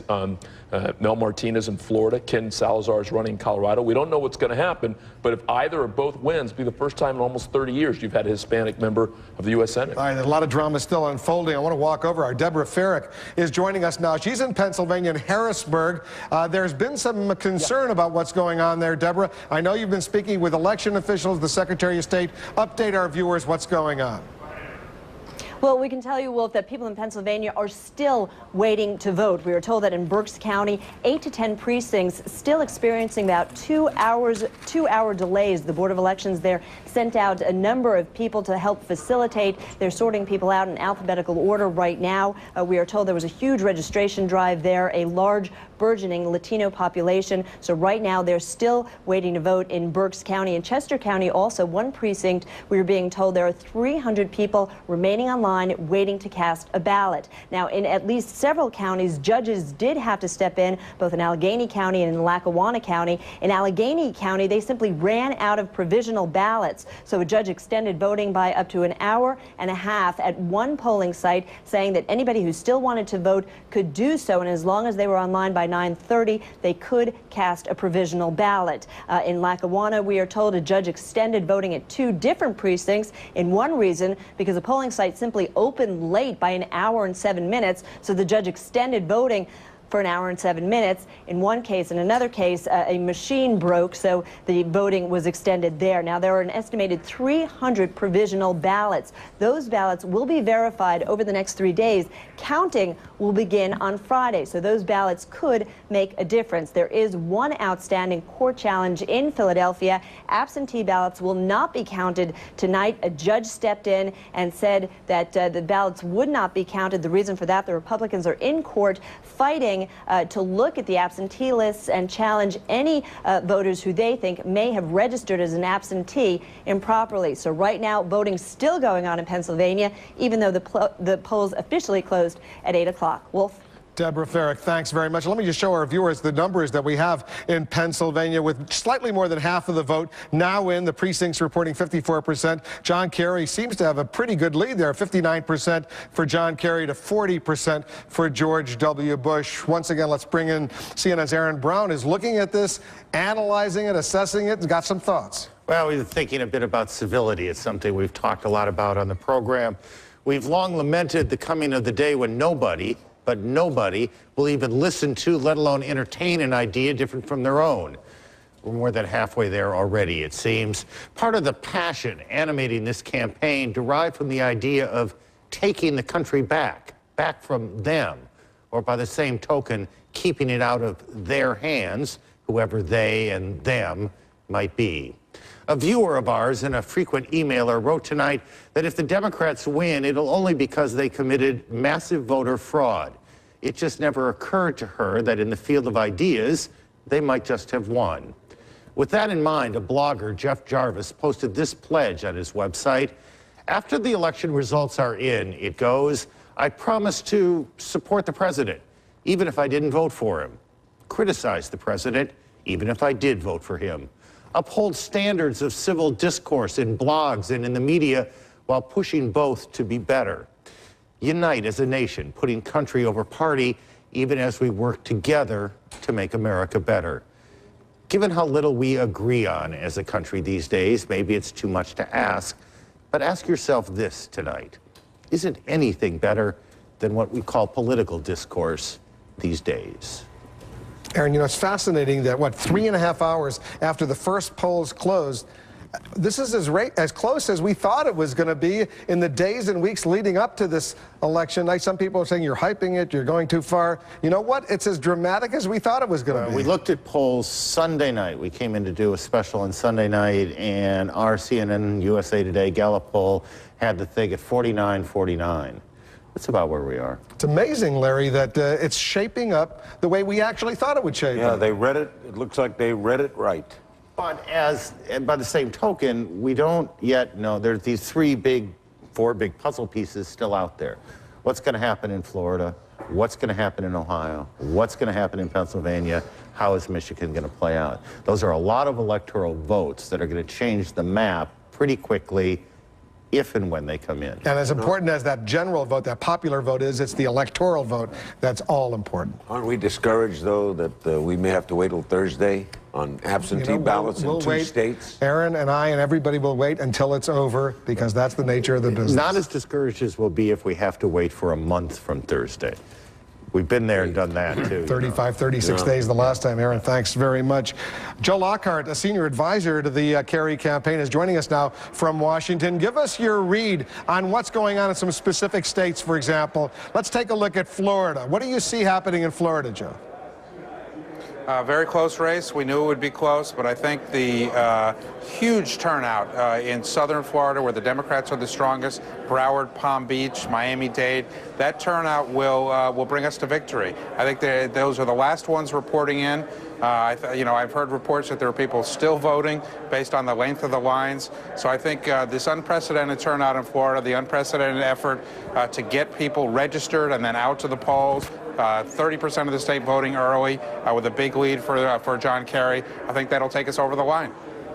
Joe, that the votes not yet counted are Dade and Broward? Yeah, we know that in Broward County, where we have, I think, somewhere in the range of a 200,000 vote lead, you still have a quarter of the votes yet to be counted. Palm Beach County has just started to vote. Miami, we're still waiting to hear from. So these are the big vote areas for Democrats in the state. They're not yet factored in. I think once they are, we'll be very strong in Florida. What about Ohio?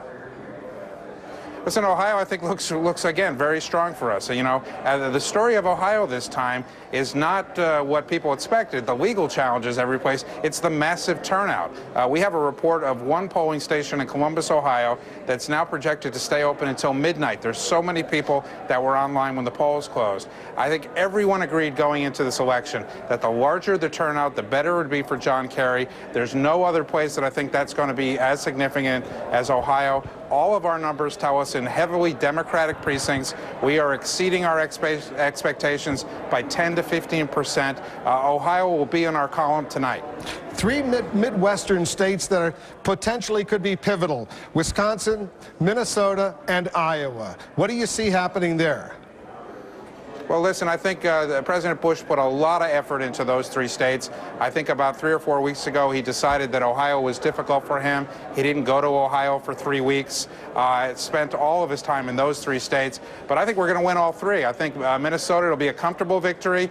Wisconsin, we fought hard for. I think we're well on our way there based on our projections and our turnout. And Iowa was the toughest one for us. So we were behind a week ago. But we started to surge late last week. I think we took the lead this weekend, according to our numbers and the Des Moines Register poll, and we have an incredible ground game there, and I think that's going to give us a couple points, so I think we'll sweep the three. Are you therefore saying, Joe, you're going to win tonight? I think we've been saying for the last week we were going to win. We expect that to be confirmed tonight. Why haven't we heard from Senator Kerry yet? We heard briefly, as you saw, from President Bush. Will he make some sort of statement in advance of any final outcome? Well, we'll see. I mean, the night is young. I think you all can stay up for a little while longer. You've had some practice at that. I don't know what the president was doing all afternoon, but John Kerry was working. He did 4 hours worth of interviews, 38 different interviews with local TV stations in battleground states. That's 38 interviews without a break. He went home, took a little rest. Now he's having dinner with his wife and some of his family members. And, he'll come out when we've got something to say. Do the question about these absentee ballots in Florida and Pennsylvania concern you, that we may have to wait till Thursday to find the results in both of those states? I don't think so. Certainly not in Pennsylvania. I don't think the state is going to be that close. I think if you look at the numbers now, John Kerry's got a very healthy lead. We had an overwhelming majority and great turnout in Philadelphia. Did well in Pittsburgh and other parts of the state. So I don't think the absentee ballots are going to be a problem there. My understanding of the absentee ballots in Florida is the area that they're talking about is the heavily Democratic area. So I don't really think they're going to be an issue there either. Joe Lockhart, thanks very much for spending a few moments with us. Joe Lockhart, a senior advisor to the Kerry campaign. Bill Hemmer is watching all of this. He's got an interesting analysis from our spatial logic machine that's looking at these two battleground states of Ohio and Florida. And what do you see? Explain to our viewers what's going on, Bill. We have some excellent technology, Wolf, that literally allows us to watch as the votes come in, how it breaks down according to counties in favor of George Bush or in favor of John Kerry. We've zeroed in on about 18 different states across the country, but as you mentioned, Ohio and Florida still outstanding and still so critical and so crucial for this fight for the White House. Back to Stu Rothenberger with me here, our CNN political analyst, and good evening again, Stu. We want to show our viewers through the telestrator what we're picking up in Ohio and essentially why we cannot call this state at this point. Well, if you look at the map, Bill, you can see a lot of red in the central part of the state, northwestern part of the state, but we want to hone in on three areas. Hamilton County, that's Cincinnati. Down here in Montgomery County, this little island of blue and a sea of red, that's Dayton, Montgomery County.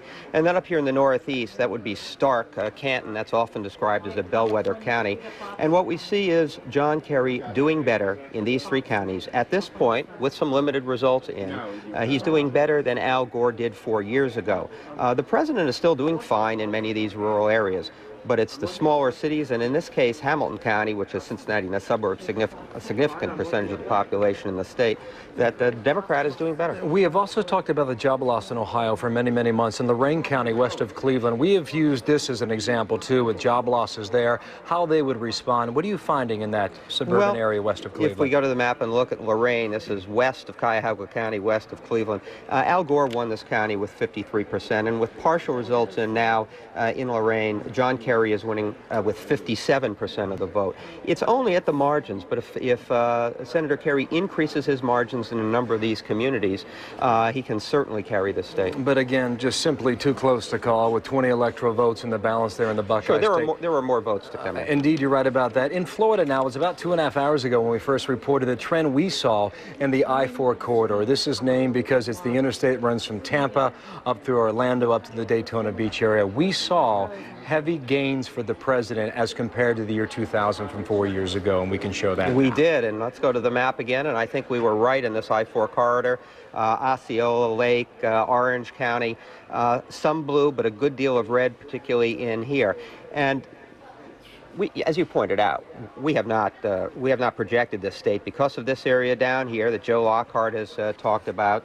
This blue in the southeastern corner of the state. We're talking about Miami-Dade, Broward, Palm Beach, areas that deliver some pretty good Democratic majorities, particularly Broward. We're waiting for more votes to come in there. There's also an issue of absentees. But it's interesting, if you look here in the Panhandle in North Florida, Bush country. 27 electoral votes this time around for Florida, up from 25, 2 added on from 4 years ago. An important state.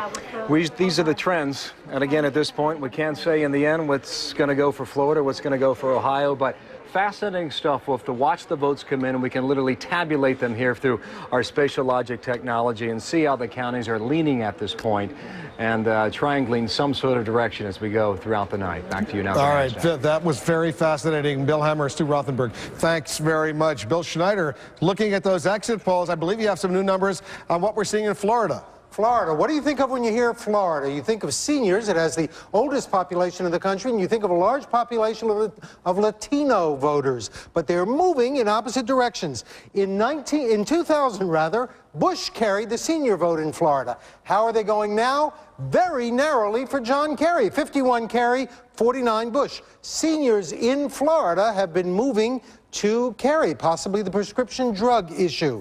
Now, Latino voters, they're a big group. They split evenly. Cubans and non-Cubans in Florida together split evenly in 2000. How are they voting now? A majority, 54%, are voting for George Bush. They've moved in a Republican direction in the last 4 years. Seniors more Democratic, Latinos more Republican, including a lot of Cuban-American voters in Florida who have remained heavily Republican, and even more so this year than before. So the cross currents in Florida are moving in opposite direction, and that's why the state is still very close. Wolf? All right, Bill Schneider, thanks very much. Tom Daschle, the Senate Democratic leader, the minority leader, has been watching what's going on. This is videotape of what he was seeing, his mood. He seems to be smiling. He's facing the political challenge of his life from John Thune, the Republican candidate in South Dakota. He's sitting there, he's watching, he's waiting for all the results to come in. We'll see what happens to the Senate Democratic leader, Tom Daschle, through the course of this night. In the meantime, much more coverage coming up here on CNN. We'll take another quick break. South Dakota, 50-50 right now, at least according to these numbers. These are Associated Press numbers, real numbers coming in. It's about as close as we possibly could have imagined, only 4 votes different. We'll talk about that and much more when we come back.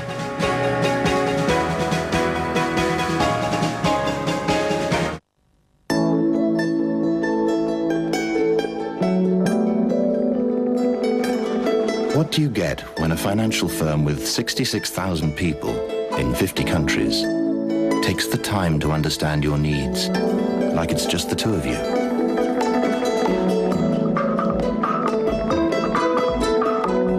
Could it be the most powerful two-person financial firm in the world? You and us. UBS. Can you design electrical systems for the world's largest ocean liner? How about engineering an electric car to challenge the land speed record? Can you measure the ozone layer from a satellite? Or perfectly pack millions of chocolates every day? Can you help provide reliable power to a bustling city? Who comes up with these kinds of questions? Just our average everyday customer around here. Welcome to the world of ABB. This is CNN.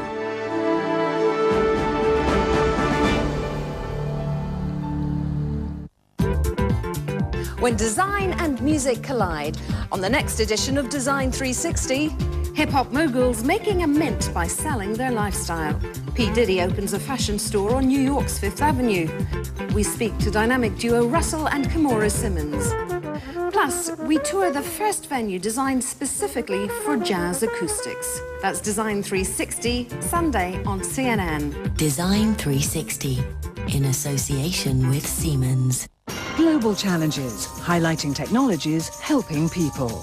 This week, Lost and Found. Mayan cities dating back thousands of years come under threat from modern man. Preserving Palau, the island's president dives into conservation, but finds himself swimming against the tide. And monkey business. Incredible research gives monkeys, and maybe humans, the power to move objects just by thinking about it. These are the global challenges. This Sunday, only on CNN. This is CNN. Welcome back to the CNN election headquarters at the NASDAQ market site right in the heart of Times Square. Jeff Greenfield, let's recap for our viewers now. Those states that CNN has been able to project as winning states for the two candidates. First, the states going for the President of the United States. And we'll just show our viewers, let's go through the top, and Indiana, Kentucky, Georgia, West Virginia, Alabama, Oklahoma. I think it's fair to say, Jeff, as we walk down and let our viewers take a look at these states that we've projected will go for the President, the so-called red states, there are no surprises here yet. That's correct. Unless you thought Bill Clinton was going to pluck Arkansas away from Bush for Kerry, all these states for George Bush, 21 if I've done my bad arithmetic, all of them voted for Bush last time, all of them for Bush this time. And let's move on and take a look at the states that John Kerry, we've projected, will go for John Kerry. And no huge surprises here either. Vermont, for example, Massachusetts, Delaware, all these states went for Al Gore the last time. And guess what? Yes, true. They've gone for John Kerry. Vermont, a state as liberal as you can get it, has the only self-professed socialist congressman, Bernie Sanders, in the United States House of Representatives, the home of Ben & Jerry's, the politically correct ice cream. So there really isn't a single surprise, and it really feels, I hate to quote Yogi Berra, but it really feels like deja vu all over again. Let's point out to our viewers what's happening in Maine. 4 electoral votes. We've projected 3 of them will go for John Kerry. We're still waiting to find out what happens in that 4th electoral vote. It is not impossible that one electoral vote, if it goes to George Bush, could tip the balance. It is not impossible. We're waiting to see what the 4 electoral votes in Hawaii do, votes that are normally reliably Democratic. We still don't know about Nevada, Colorado. The polls are still open out there. And Michigan, Ohio, Pennsylvania, Iowa, Wisconsin, Minnesota, all sitting out there waiting to be decided. 1 electoral vote could make the difference, and 4 at stake in Maine. 3 we project will go to John Kerry, 1 still remaining at large. We'll see what happens. We don't have enough information yet on that 4th electoral vote. Okay. All right, we can now project the major win for John Kerry. Pennsylvania, CNN can now project, CNN is projecting Pennsylvania will go for John Kerry right now with 63% of the vote, in 57% for Kerry, 43% for Bush. This is a state that Al Gore carried the last time, but it's still a huge win for John Kerry. This is the first real disappointment for either campaign. George W. Bush made, I believe since last March, 41 visits to the state of Pennsylvania. The only state he visited more was Texas, where he happens to live. They thought these 21 electoral votes, if they could pick them up with the votes of socially conservative, gun-owning, pro-life Democrats, a lot of them in Pennsylvania, this could insulate them against the loss of Ohio or Florida. It has not happened. And if I may be corny, the tension mounts. The tension mounts. Let's recap the race for the White House right now. With 193 electoral votes for Bush, 133 we've added Pennsylvania to that category for Kerry. 270, though, needed to be elected to the White House. So it's still a contest. Everyone had been assuming that Pennsylvania, Ohio, and Florida, whoever got 2 out of those 3 would be in good shape. We now know that John Kerry, at least according to our projection, will carry Pennsylvania. Let me be the first to point out that the last time the United States had 2 razor-thin close elections was 1884 and 1888. It looks like we're back there again with a slightly advanced technology. All right, Candy Crowley is in Boston. She's covering the Kerry campaign. Any instant reaction from what we've just projected, Candy? No, but I think what will surprise them about this is what appears to be the size of the margin. Now, I suspect it will come down just a little. Rural areas generally are the last to report. I can also tell you that the Bush campaign, as early as 2 or 3 days ago, so they didn't actually expect that they would win Pennsylvania. So this was the most predictable of what they've called the trifecta: Ohio, Pennsylvania, Florida. So they kind of knew both sides where that one was going. The other 2, obviously, are the ones that everybody was more iffy about. Candy Crowley in Boston will be coming back to you. Paula Zahn is with our Crossfire colleagues. They're watching all of this as we are. Paula, let's hear what they have to say. Well, Wolf, just to give you a sense of how close this election is and how unpredictable it is, let's go back and revisit some of the predictions the Crossfire Gang made several hours ago when I guess it was you, Tucker, who had John Kerry winning by 2. You were going to make that call at 10:31. Didn't happen. I don't think that's quite right. James, you made a call at 9:37, Kerry up by 5. Paul, you still have till 11:30 to have Kerry up by 5. Yeah, we're not going to know by 11:30 either. And Bob, you predicted Bush by 11:03. Where are we right now, Tucker? We're deep in the woods, Paula, because this is going to be a long, hard fight. The word I get is that Ohio, which a lot of the Republicans had given up to Kerry, is coming back to Bush.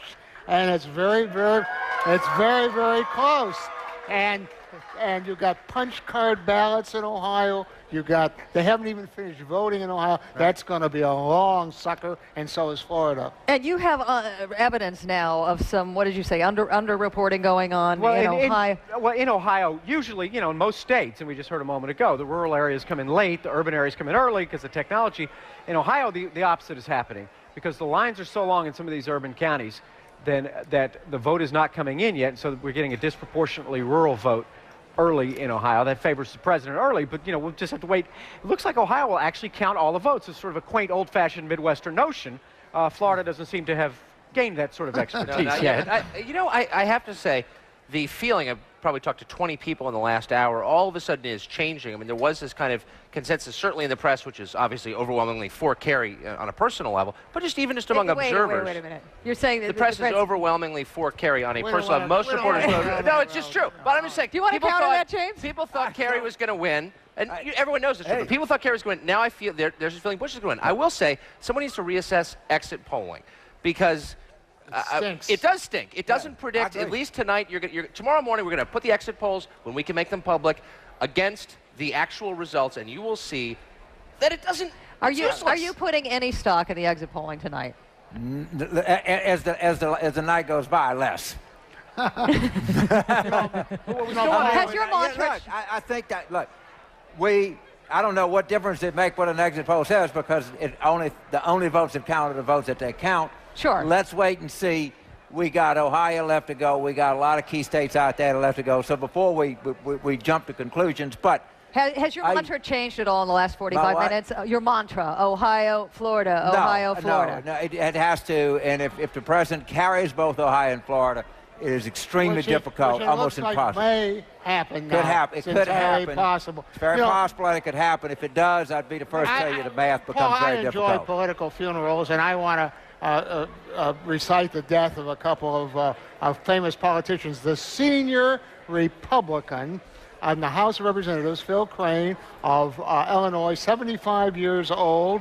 He replaced Don Rumsfeld in a special election in 1969. Looks like he has been defeated today. And 2 middle-of-the-road Texas Democrats, Charlie Stenholm and Martin Frost, have been defeated. The day of the white Texas Democrat Bagala is gone. You're the last one. I'm still a white. I'm still white. I'm still a Texan. I'm still a Democrat. But you ain't in Congress. Let's talk about your state of Illinois, though, Bob. In that race, the senior Republican Phil Crane apparently is going down to defeat Melissa Bean. This was a bit of a proxy war. House Speaker Denny Hastert, being from Illinois, swooped in these last few weeks to try to prop up Phil Crane, practically ran his campaign, my sources tell me, while my friend and former Clinton White House aide, Rahm Emanuel, who's a congressman, a young Turk freshman Democrat from Illinois, swooped in to kind of help Melissa Bean. It looks like this is one that's going for the young Turk and the Democrat against the old guard of the Republicans.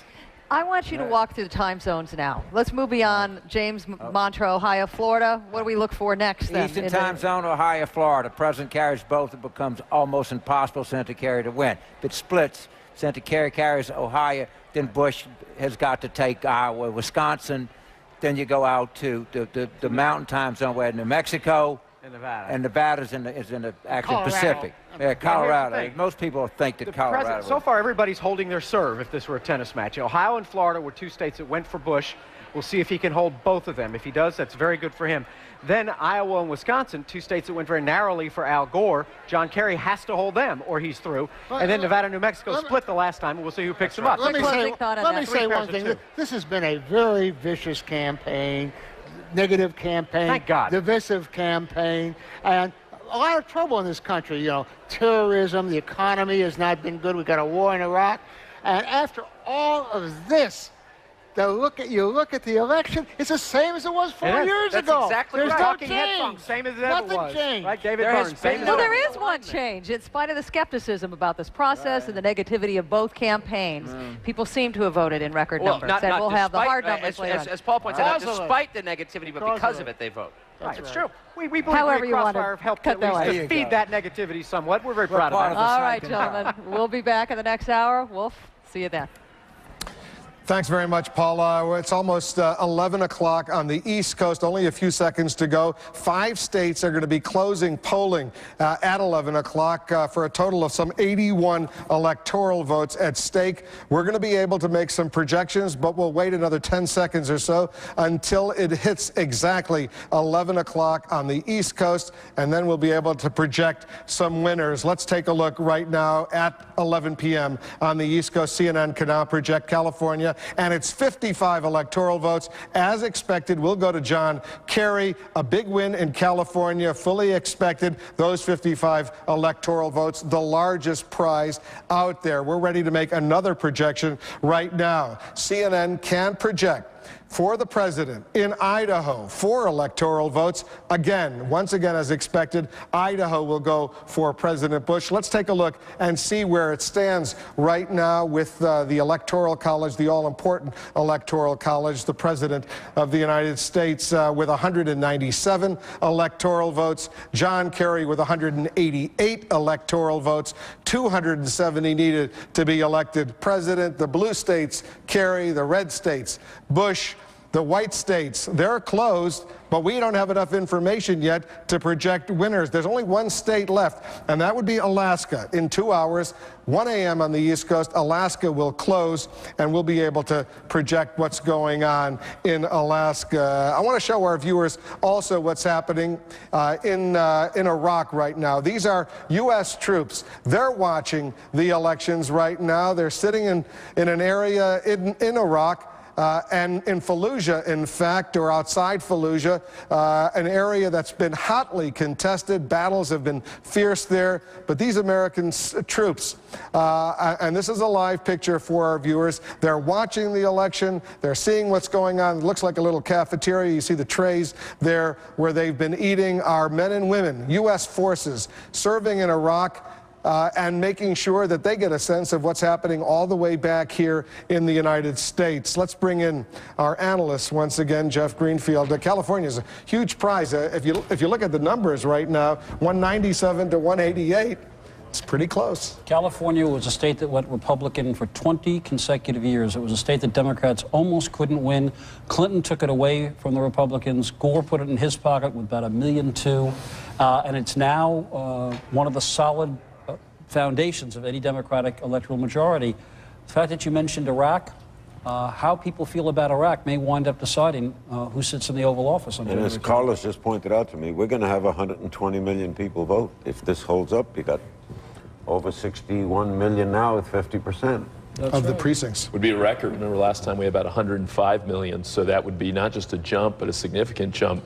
I want to go back to Pennsylvania, though. A couple of interesting things in that victory there. One was the fact that Nader wasn't on the ballot. And remember, he captured about 2% of the vote last time. The other significant thing that Democrats did is they added to their registration lead. Remember, going into 2000, Wolf, they had about a 500,000 vote lead in terms of registration. They added another 100,000 additional voters, net voters, in terms of the lead. What's the Native American vote in South Dakota? You know, interestingly enough, that's one of the few places where it could play out. So not Hispanic, not African American, but the Native American vote could be decisive when Tom Daschle runs. Could add up to 5%, maybe 7 or 8% of that vote. also may play out in New Mexico a little bit. So we don't normally talk about the Native American vote, but could matter. When Jim Thune, who's running against Tom Daschle, lost to the other Democratic Senator, Tim Johnson, by approximately 500 votes, they just don't have a lot of people out there. The Native American vote was the key. In fact, some Republicans felt that there was chicanery. One more quick point about South Dakota. There are about 300,000 votes. The estimate is they are spending $80 a vote in South Dakota. It would have been cheaper for one of the candidates to load up a pickup truck with $100 bills and drive around the state scattering them at undecided voters. And I don't want to sound redundant, but at this point, 4.5 hours, a little over 4 hours since we started with this total, exact as 4 years ago. Exactly. Those states that we projected for Kerry so far were states that Gore won 4 years ago. Those states we've projected for Bush are states Bush won 4 years ago. Here we go. You're absolutely right. Judy Woodruff is joining us from the CNN Election Analysis Center. You've been looking at some of the states, Judy, that we haven't been able to project a winner on. What are you and your colleagues there seeing? Well, Wolf, one of the things you just noted, yes, you did call California because the polls closed in California 4 minutes ago, and we were able to do that because of a comfortable margin that John Kerry has in the state of California. But Oregon, which sits right next to California, just north of it, as all of us know, we have not called yet. Oregon is the one state in the country where people vote only by mail. They mail in their ballots. They were able to bring in their ballots as of today.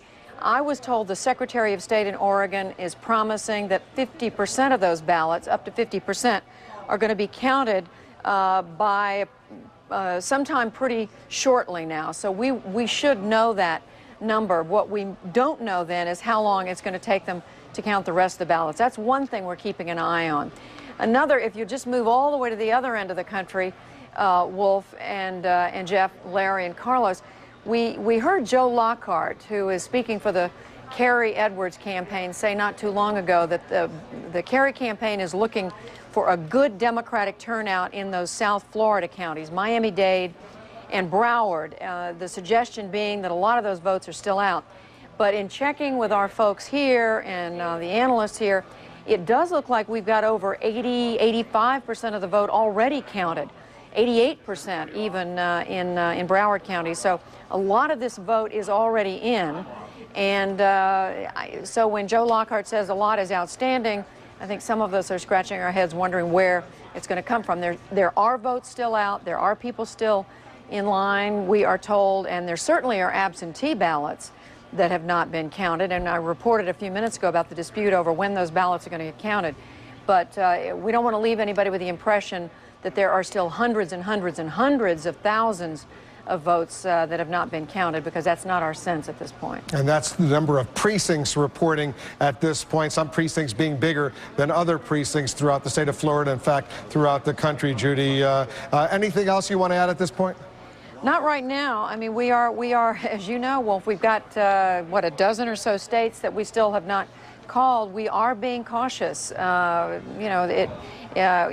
still have not just Ohio that closed at 7:30, but a number of other states, New Hampshire, that we still haven't called yet. So, we're watching those numbers coming in. We may be close to a call, but we're not ready to call those states yet. All right, Judy, thanks very much. I want to walk over, and Jeff Greenfield's going to help me.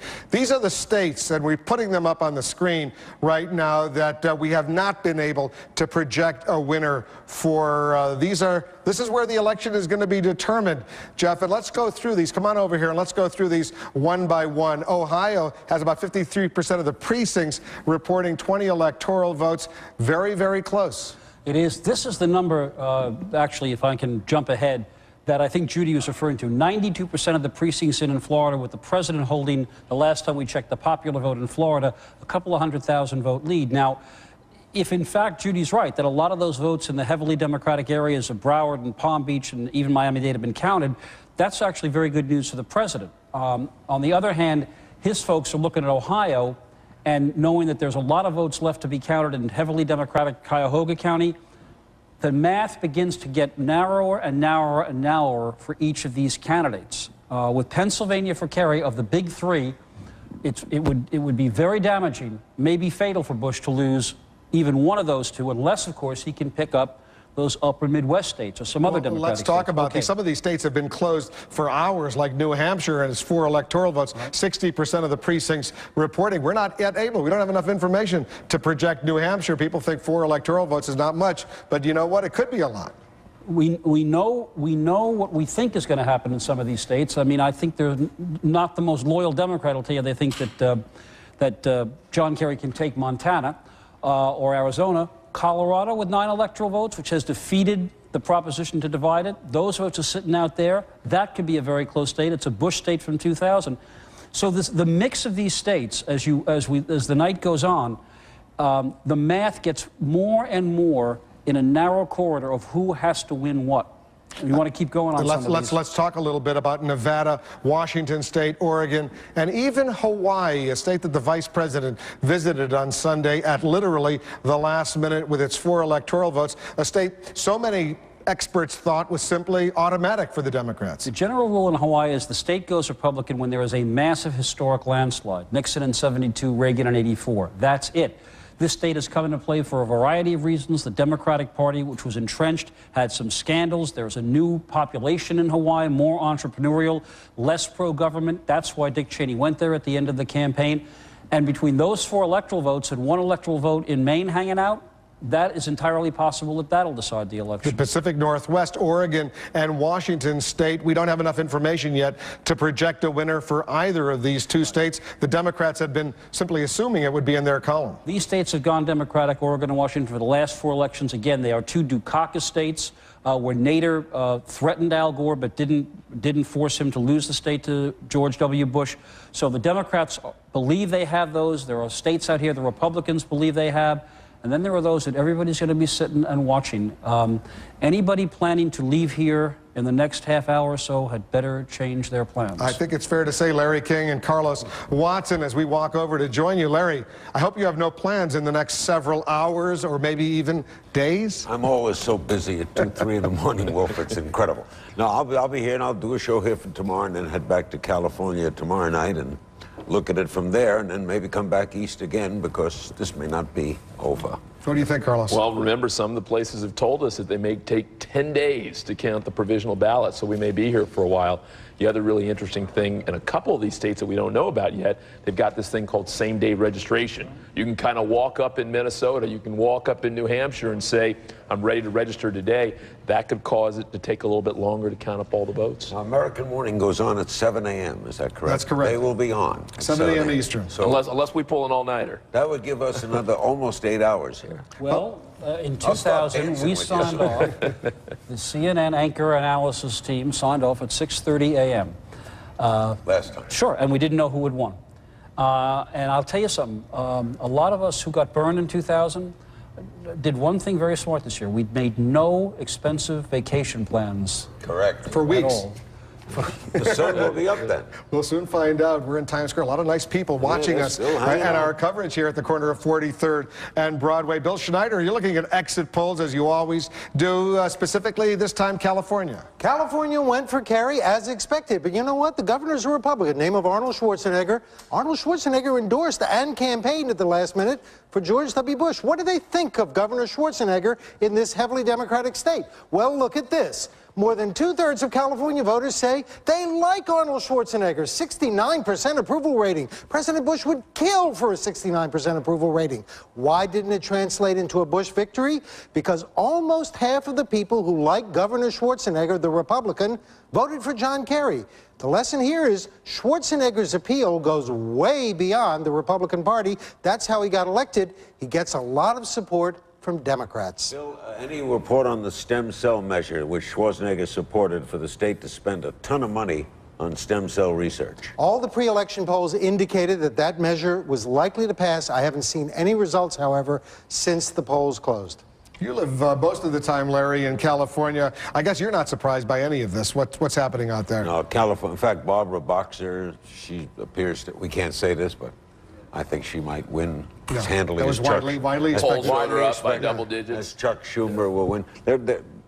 I don't know what happened to the, you mentioned the Republicans, California was a stronghold. other than Schwarzenegger, they don't have a strong Republican in that state. California is one state where the social issues cut heavily against the Republicans.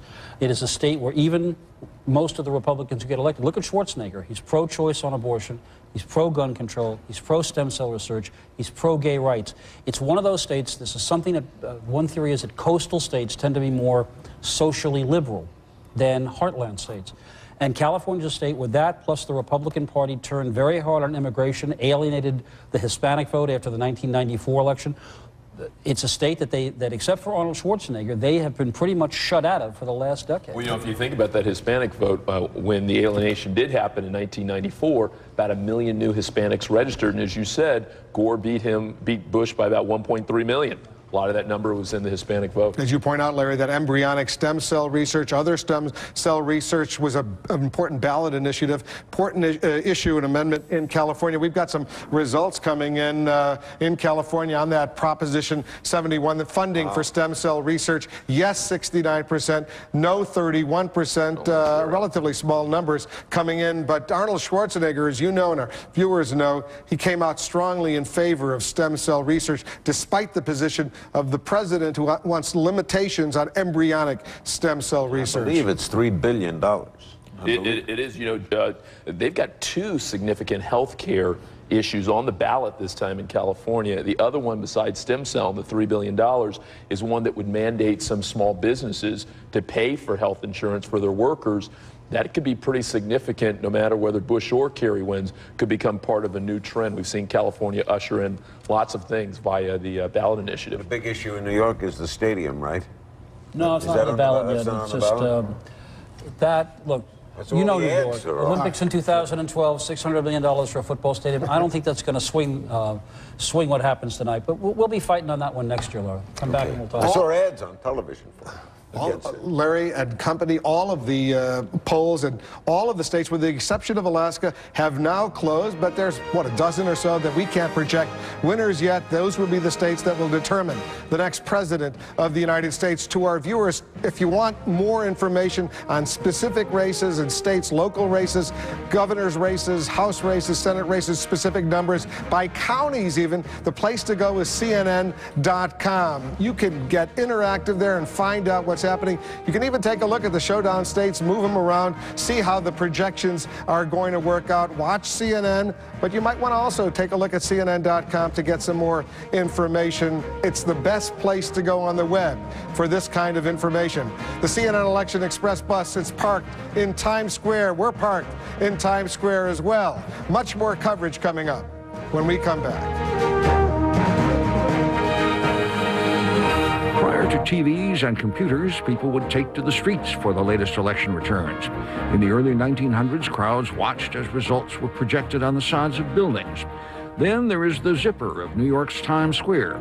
It gave election results for the first time in November 1928, and it continues to do so today.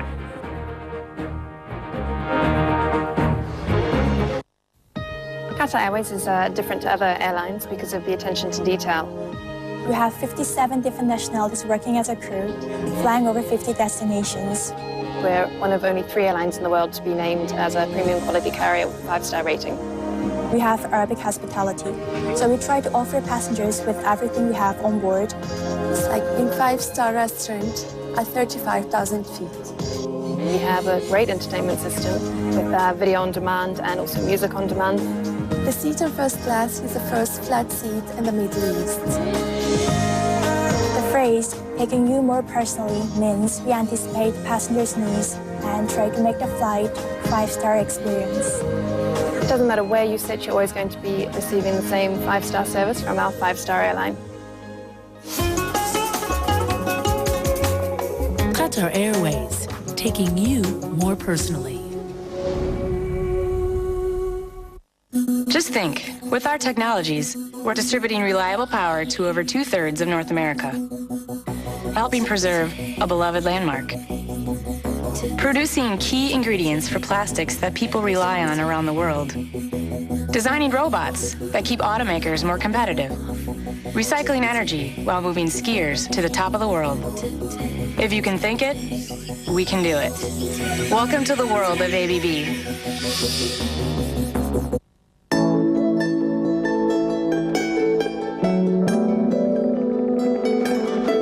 What do you get when a financial firm with 66,000 people in 50 countries takes the time to understand your needs, like it's just the two of you?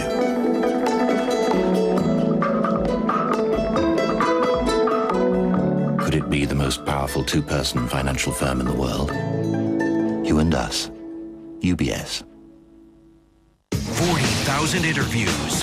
When the world's newsmakers have something to say, they trust the King of Talk. 40,000 interviews, and I'm just warming up. Larry King Live, only on CNN. Is this a great gig or what?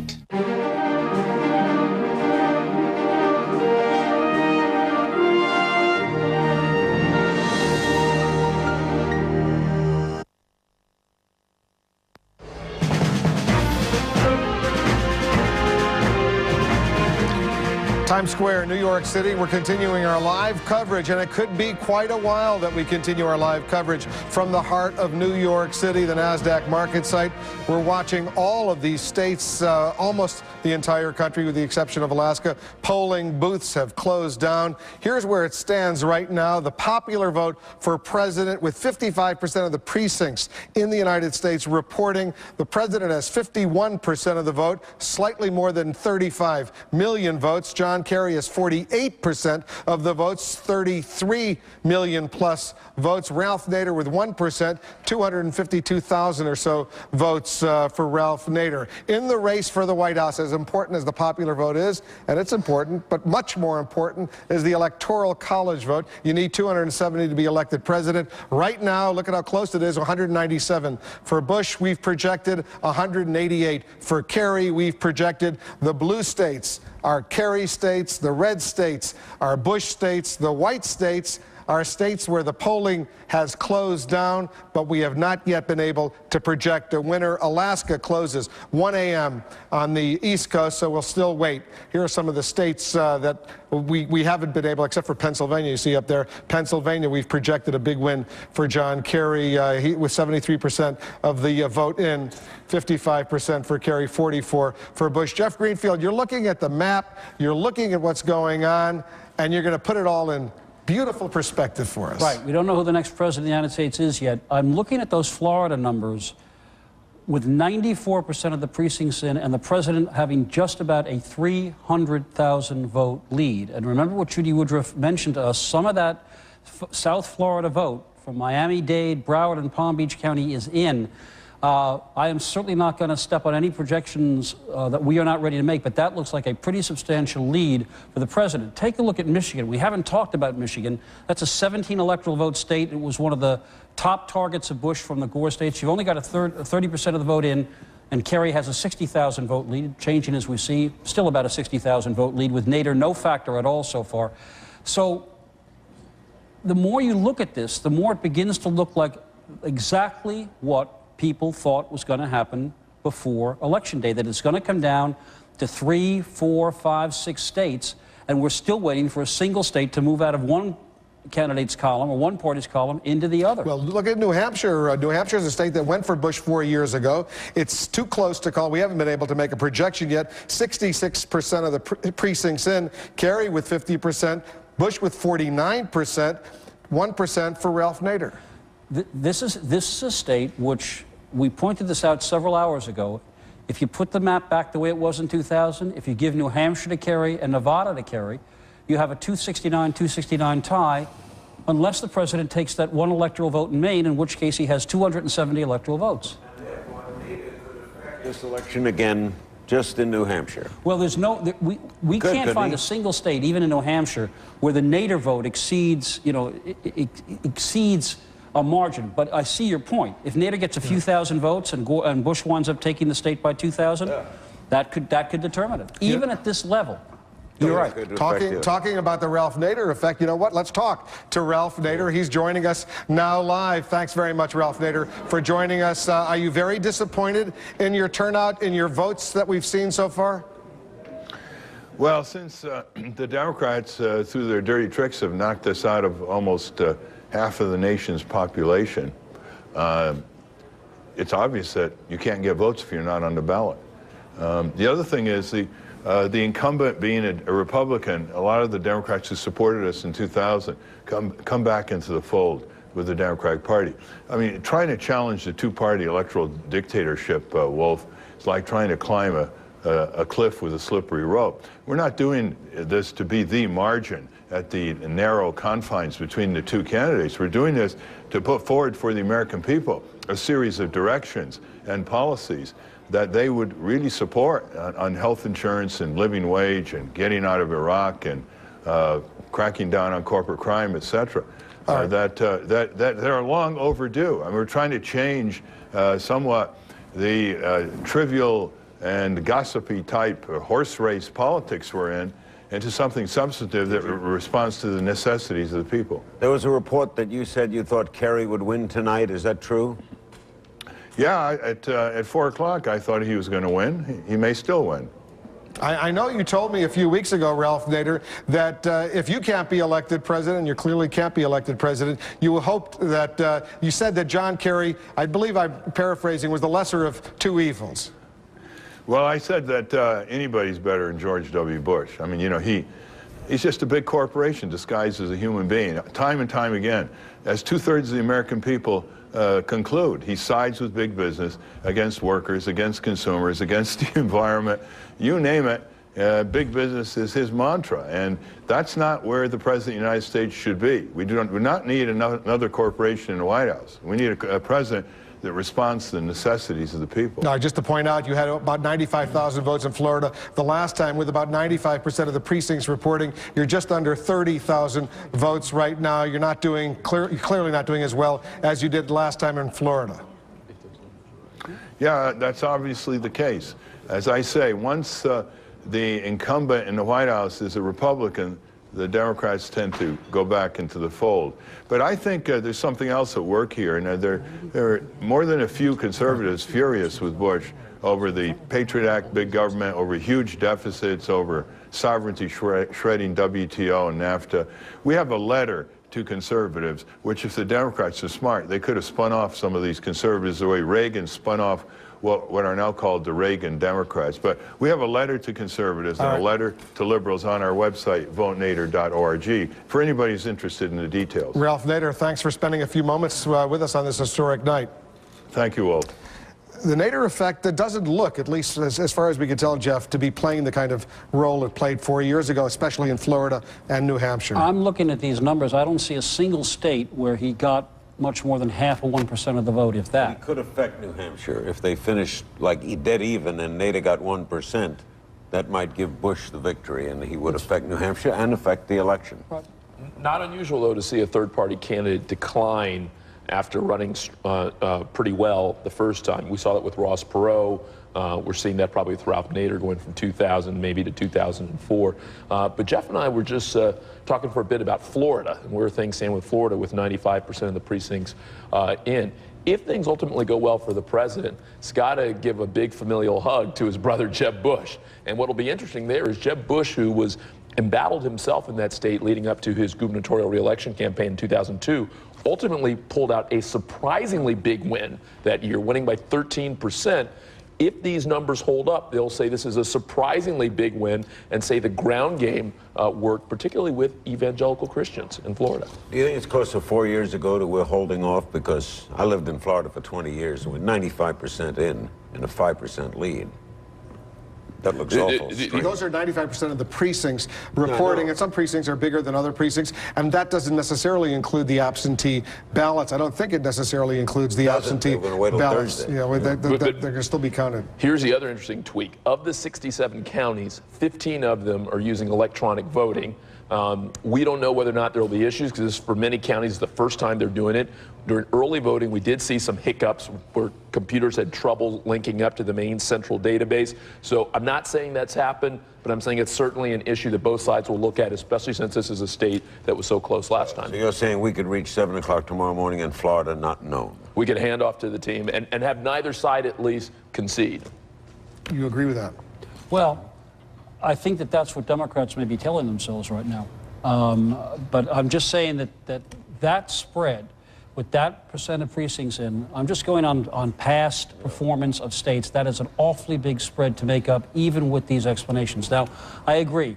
We got to hold off. We got to wait. We got to see, are there votes not being reported? That's just a lot of votes. And I want to remind our viewers what Jeff pointed out at the very beginning when we started our broadcast. Seems like a long time ago, 7 p.m. Eastern.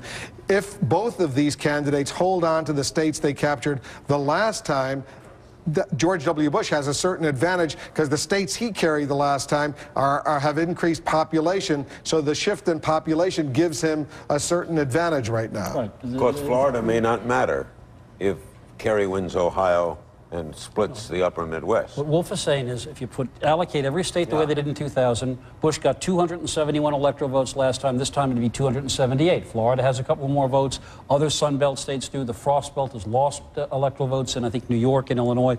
So Kerry, we said this hours ago, and everybody's known this for weeks, Kerry needs something substantial from the Bush list to become president. Like New Hampshire, for example, would be a good start for him. A start, but it wouldn't do it. Ohio would do it.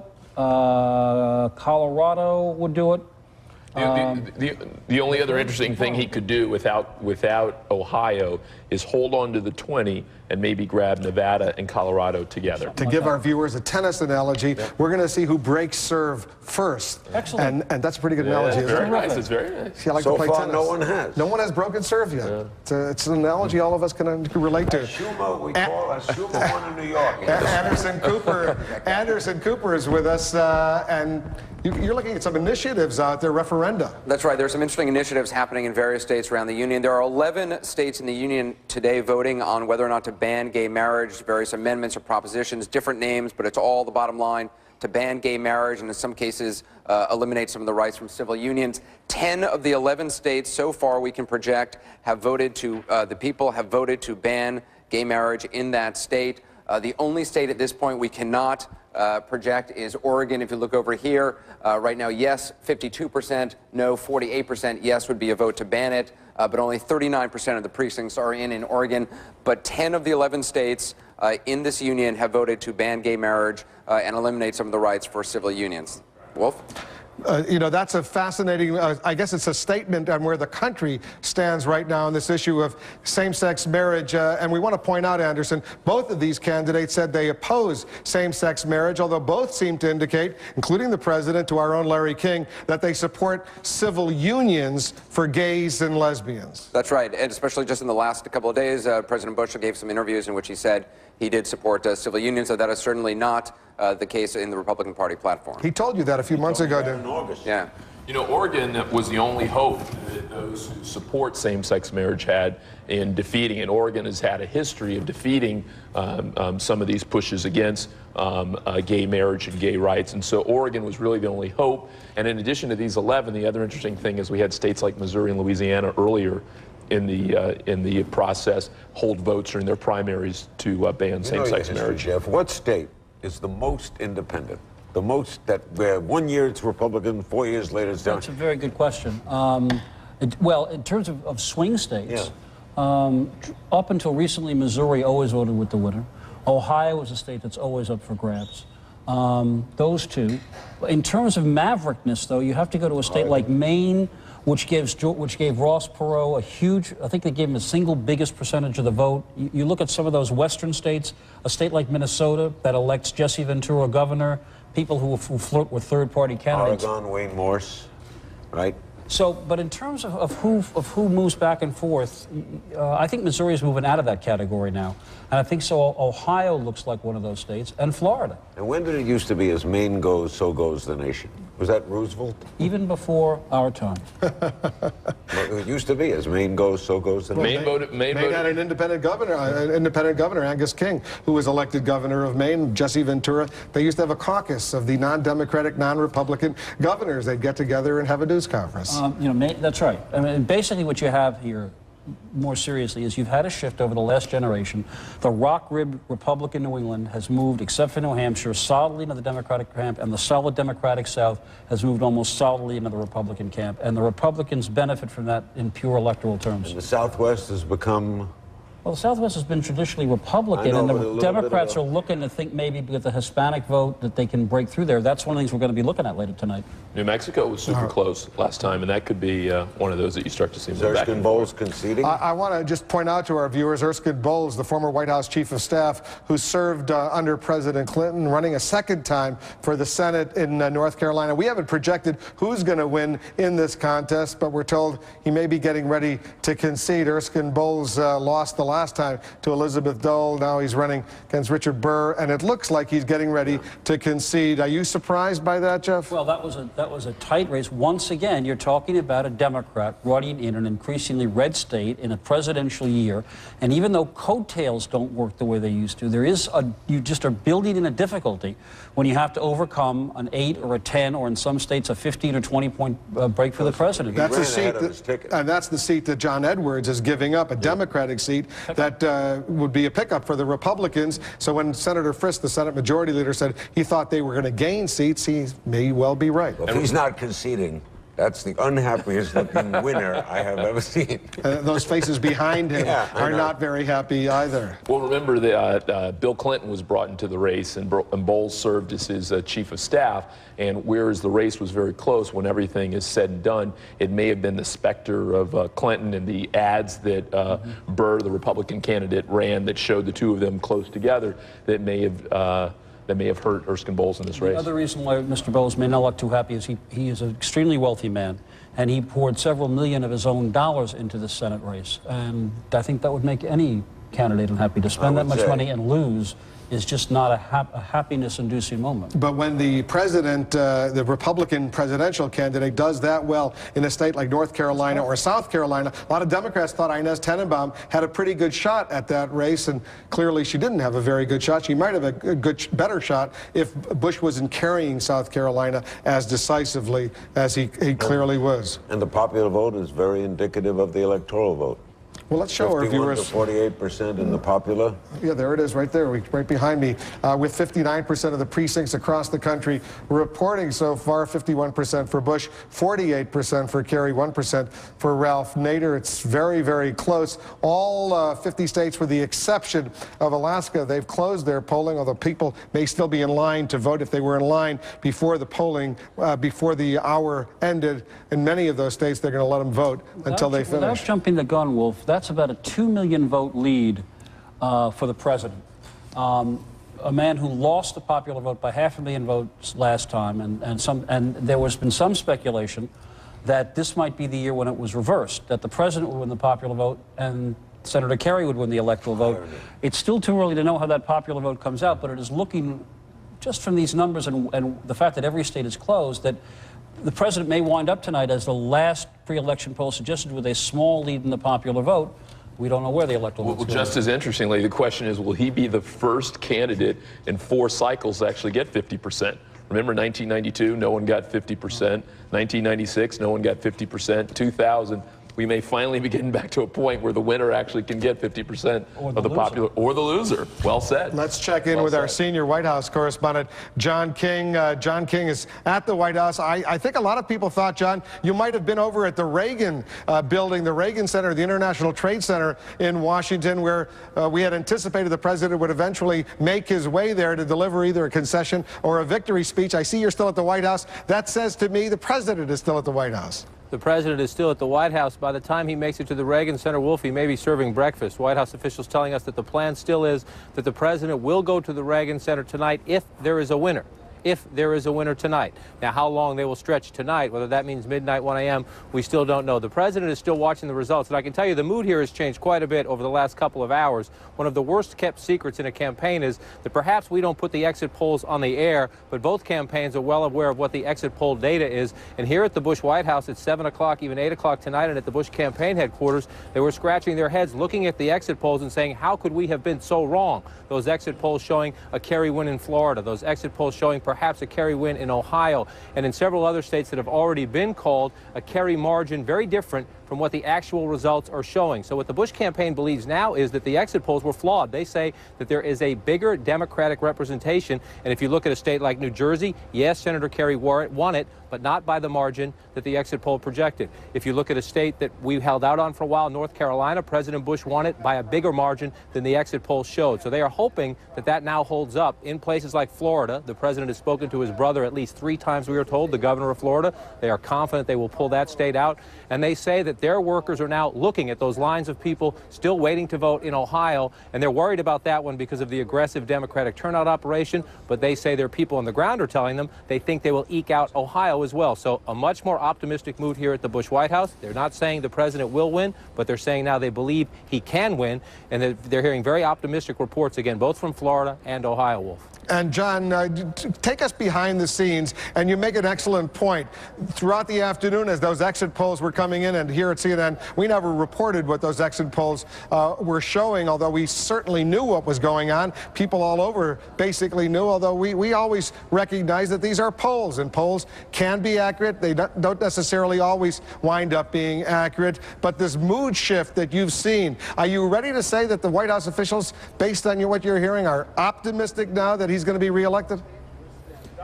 Some of them would say they're optimistic. Others would say they are more optimistic. It depends on who you talk to and exactly when you talk to them. Some get off the phone calls from Ohio and they're a bit nervous. Someone else makes a phone call 10 minutes later and they feel a little better. They're watching the results coming in Wisconsin, a state the president heavily targeted. They're quite happy about that. They're a little disappointed from what they see in the results in Iowa so far. They're still hoping that the precincts still out perhaps bring things their way. So it can depend literally from minute to minute how it goes here. But the mood is much better than it was at 7 and 8 o'clock. And one thing they're complaining about, Wolf, is that we did not call any states based on those exit polls. But what the White House would say is that CNN and other news organizations, they're certainly not singling CNN out, that the tone of the coverage is influenced by what we think we see in the exit polls. They say that after this, much like 4 years ago, and they're certainly hoping we don't have a recount and we don't go on forever, but what the Bush campaign is already saying tonight is that we're going to be looking at our exit polls again, even if we do clean all this up tonight, and saying something went wrong.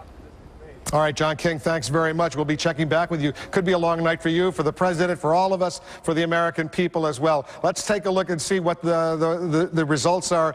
With 97% of the precincts reporting in Florida, Bush with 52% of the vote, 3.5 million. Kerry with 47% of the vote, 3.2 million, approximately 300,000. Spread right there. Ralph Nader, 30,000 votes, a lot less than he came up with last time. He had almost 95,000 the last time. In Ohio, another key battleground state with 64% of the precincts reporting. The president is atop with 52% of the vote, 1.8 million.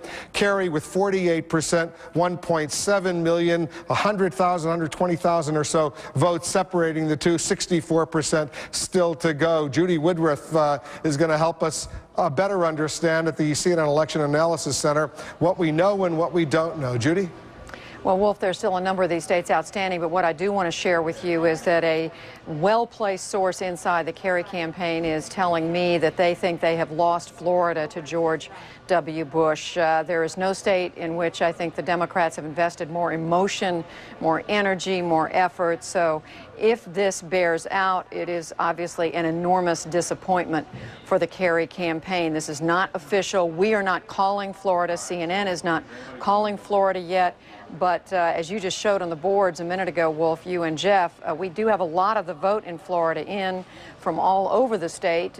George Bush has done well in the so-called I-4 corridor, the Orlando to Tampa area. And even though the Democratic vote is high in the South, it does now appear the Kerry campaign pessimistic about the chance that those late counting absentee ballots and the rest of it are going to push push John Kerry over the top. They've known all along Florida was tough. The president's brother is the governor. They know the Republicans have an outstanding organization in Florida. But believe me, you know, we know they put their heart into it. So if this bears out, it is an enormous disappointment. Having said that, they are still looking to other parts of the country. They're still very much looking to Ohio, feeling good. Cautiously optimistic about Ohio. They're still looking, of course, at Wisconsin, Minnesota, Iowa. They still see a way to win, but I would say the mood I'm hearing from the Kerry people, and I'd like to get Candy Crowley to confirm this, is somewhat the mirror opposite of what we just heard John King say from the White House, where the Bush people were down. Now they're a little more up in terms of the Kerry people. They were up. They're not so much down, but they are realistic that some of these states are still out there and they're waiting. In Florida, Judy, with about 97% of the precincts reporting about a 300,000 spread in favor of the president, 52 to 47%. With that kind of information, with the exit polls and the raw numbers that are coming in, why can't we project a winner in Florida yet? Because, Wolf, the spread is just not far big enough, and we don't want to take any chances. We do look at the exit polls, and John was just talking about some unhappiness with the exit polls, but we're not making calls tonight in states where it is anywhere, anything like close, unless we have sample precincts and unless we have the raw vote, and that's what we're waiting for. We're waiting for some hard numbers and a comfortable spread, so that we know when we make that projection, it's a projection that is real and that is based on the best information that we have and the best knowledge in terms of, you know, folks, again, here in our Election Analysis Center who've been covering politics and watching elections for years and years. We don't want to be in a position of going out on a limb and calling or projecting a state and then turning around and having to pull it back. That was a very painful lesson that we learned 4 years ago. Nobody wants to go through that again. All right, Judy Woodruff, we'll be getting back to you. You wanted us to talk to Candy Crowley. Well, Candy Crowley is joining us now from Boston with a little insight. What the Kerry people are saying, Candy. Well, honestly, it depends on which one you talk to. I asked about the mood. They said, well, it's one of anticipation. Before they were, it was more upbeat. Obviously, this is a more realistic look. They said, look, we always knew this would be close. I think there was more eager anticipation earlier on in the night. I mean, they say, look, we're still going to win Ohio, we're still going to win Minnesota, we're still going to win Wisconsin, we're still going to win Iowa. I asked about New Mexico. They said, well, it's going to be a late night in New Mexico, but we'll still win there. So there is you talk to others and it's more couched. They'll say, well, I still expect we'll win this. I expect we'll win that. So they obviously, there's sort of a tonal difference, but what they're saying is we still expect to win these things. Florida, they have considerably dialed back the lingo on that. I think they're watching these numbers. They know there are not that many more votes out. So Florida, they seem to have come to terms with. Others, they still insist they're going to win, including Ohio, and they base it, again, on a lot of Democratic areas in Dayton, around Columbus, around Cincinnati, which they say have not come in yet. Those are Democratic votes. They still feel very strongly that they'll win Ohio. And the senator is, where is he watching all of this, Candy? He's at his home here in Boston, watching. At some point. He is expected to come down here. There's a crowd gathered here, and so they will expect, if there's a definitive result sometime tonight, that he'll come down. But right now, he's up at his home in Boston with his wife and family. Candy Crowley reporting from Boston. We'll be checking back with you. Thank you very much. Let's take a look at and bring in the chairman of the Bush-Cheney campaign, Mark Roscoe. There he is, right there, the former governor of Montana. Governor, thanks very much for joining us. Give our viewers your assessment of what's happening in Ohio right now. Well, it's trending. Obviously, it has been all night in the right direction from our perspective. I think there's about 5 points, and it's been that way almost since the very beginning of the vote count. Cleveland is in my understanding, and Franklin County is almost completely in. And as a consequence of that, we're very hopeful that there's still about 35 to 40% of the vote left to be counted. But we think it's moving, obviously, in the right direction. A couple of other news organizations have already projected Florida will go in your column for the president. We have not yet been able to project that. What do you sense right now? I assume you think Florida is going to be a Bush win. Yeah, I do. When you total up the number of votes that are still left outstanding, it doesn't make up for the margin that's there. It's quite a significant change from 2000, obviously, when there were 537 votes ultimately that separated the two candidates. But at the end of the day, when you take a look at how we performed with Latinos and Hispanics and with people all throughout the entire state. I think that we feel pretty good about Florida at this moment in time. You know, I'm the son of a coach, Wolf, and I'm always reticent to dance in the end zone until they've called the final whistle. Mark, what do you make of the other states? How does this outcome look to you? Very close? Very close? I do think. Obviously, New Hampshire's still up in the air, and that's probably a state that we're keeping that is a state we're keeping a very close eye on. It looks good for us in Wisconsin, and we think in New Mexico, and you add that to the other Bush states that we're depending upon, Nevada, Colorado, and take a look at what's left then is Iowa and Michigan that are the large target states. And at the end of the day, even without New Hampshire, even without Wisconsin and New Mexico, we're obviously still in a very good position. But we've been competitive all night long in both Wisconsin and New Mexico, leading. Not that many points separate us in Iowa. That's still something that's not out of reach. But we think that probably the brightest prospects are in Iowa or in Wisconsin and in New Mexico. Go ahead, Carlos. Governor, this is Carlos Watson. Do you expect any of the automatic recount provisions in any of these states to kick in, meaning that the race is so close in a state less than 1% that we'll see an automatic recount? You know, I don't know the answer to that question. I think, though, when I had the chance to spend privileged to spend some time with Larry King a couple of nights last week, we talked about this topic of voter registration and fraud that might be present and difficulties surrounding election counts across the country. And I think at that moment in time I said that I did not expect that there was going to be a wholesale problem across the country because people had worked so hard to build the confidence of the American people and to do the right things. And I think that has borne itself out tonight. There certainly are always human errors here and there, but we have not seen the kind of difficulties that some were predicting. At the end of the day, in Florida, when you think about the potentially contested ballots that they've been talking about throughout the course of the evening, they wouldn't make up the distance. So I can't see that there's just an automatic recount there. So I don't know which states that might be a possibility, and I haven't seen one of those states present itself yet this evening. Governor Roscoe, I was going to say, Governor Roscoe, do you think we'll know tonight or in the early hours of the morning who will be the next president of the United States? You know, I really do. I think we're going to know Florida here before too long. It won't be long after that where we'll have a bead on Ohio. And then I think the other states will follow rather rapidly. Nevada and Colorado, I think, will follow fairly closely thereafter, New Mexico. So I do think we will have a fairly significant amount of definition, and people will be able to go to bed, although somewhat late. It'll be a longer night, perhaps, than what some would have liked, but I do believe that we'll know this evening. And Mark, what do you think happened wrong with the exit polls?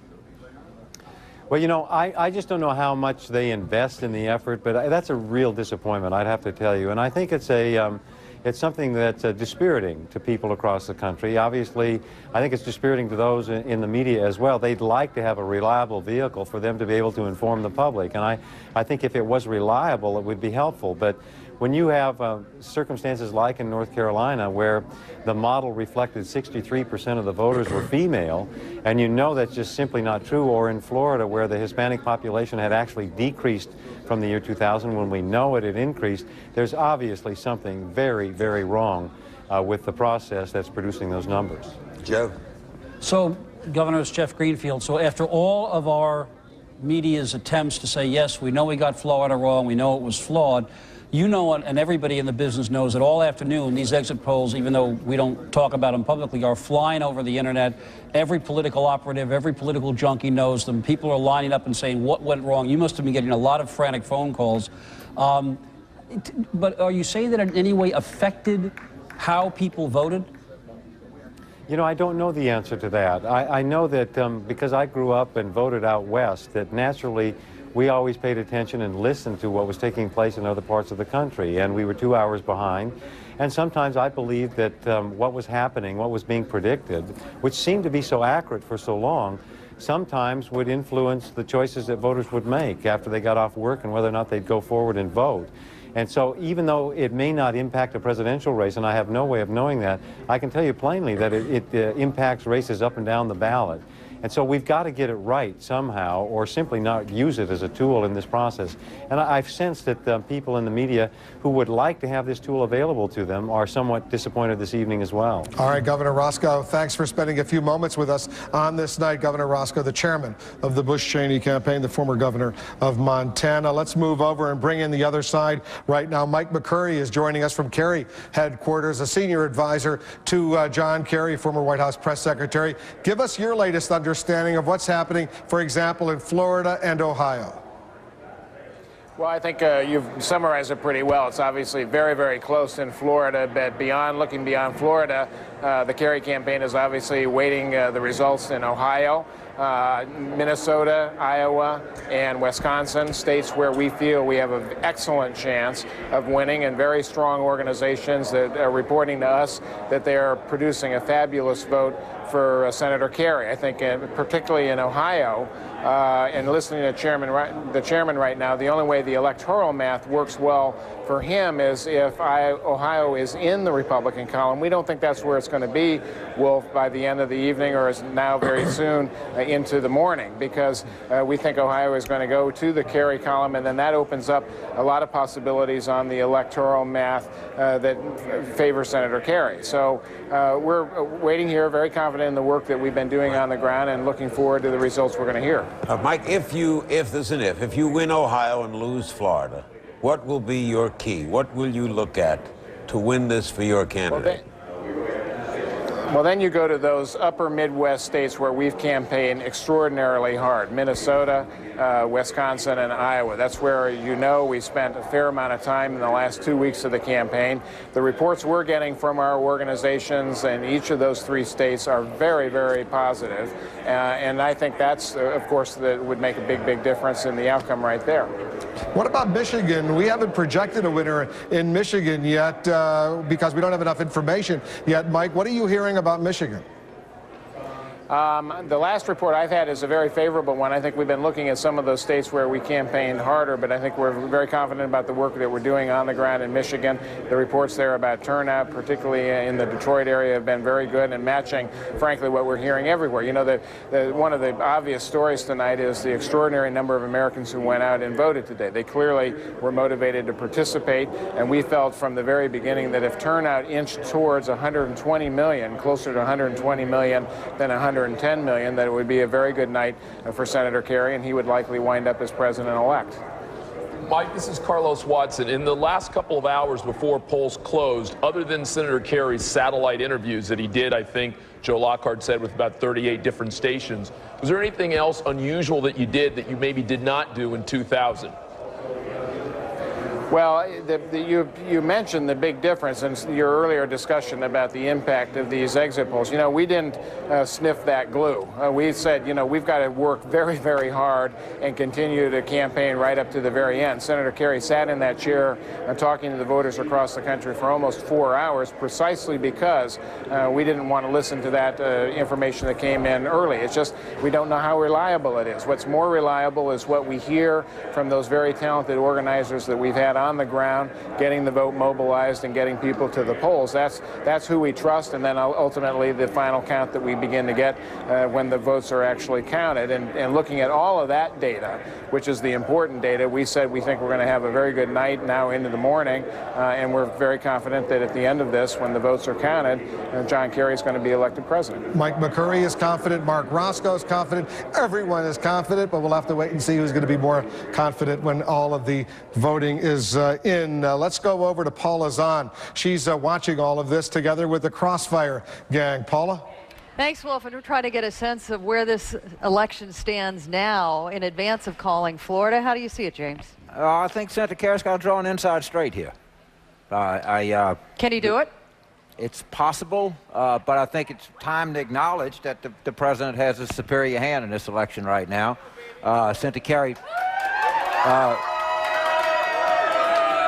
Kerry obviously is going to have to carry Ohio. I've been on the phone, been talking to Steve Ricchetti, who's up there, very smart guy, says there's a way that he can.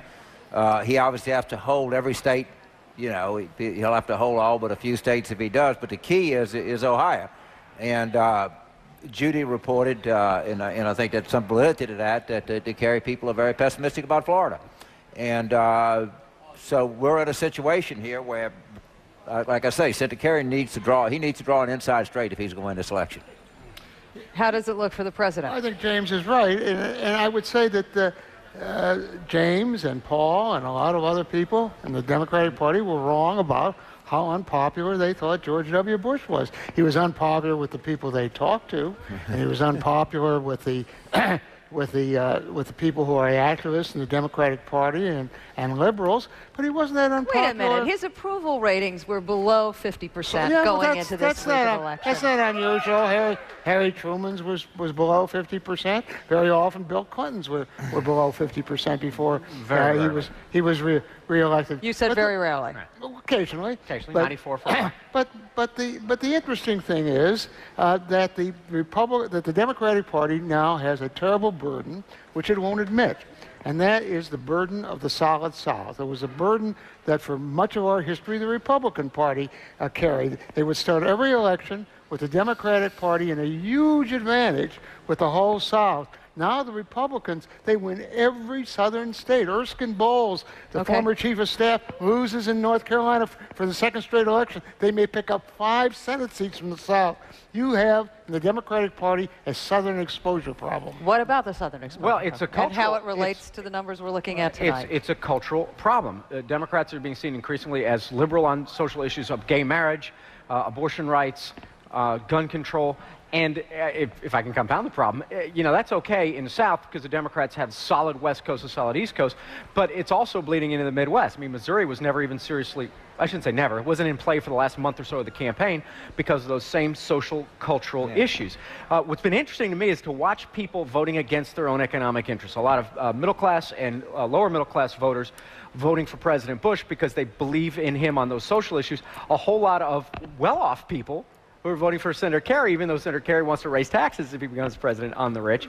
So those social, cultural issues cut hard against Democrats among middle-class voters. But don't we also have a rural problem?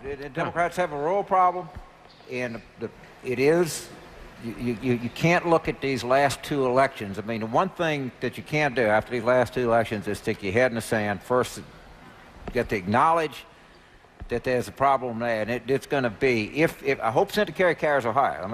Let me just say that before I go too far into this, I've drawn some inside straights in my life. I hope that he does, but there's going to have to be an assessment of how Democrats can do better in the rural vote. I completely agree with that. If Senator Kerry loses Ohio, though, what does it tell us? This is a candidate who spent a lot of money, perhaps more money on advertising in Ohio than any other state in the campaign, dozens of visits, 230,000 manufacturing jobs lost during the Bush administration. It tells us that the party, if you go into an election, and as unified as we were, with the money that we had, if you go in this economy, with this war going, you win 3 debates and you lose the election, we might have to reassess things. And maybe it would be good to reassess things. The Republicans lost in 1964. Barry Goldwater lost to Lyndon Johnson, and then they spent, more than a dozen years sort of in the wilderness, going to think tanks, writing books, thinking about what they believe. What does it mean to be a Republican? It was a useful period for the Republican Party. They came up with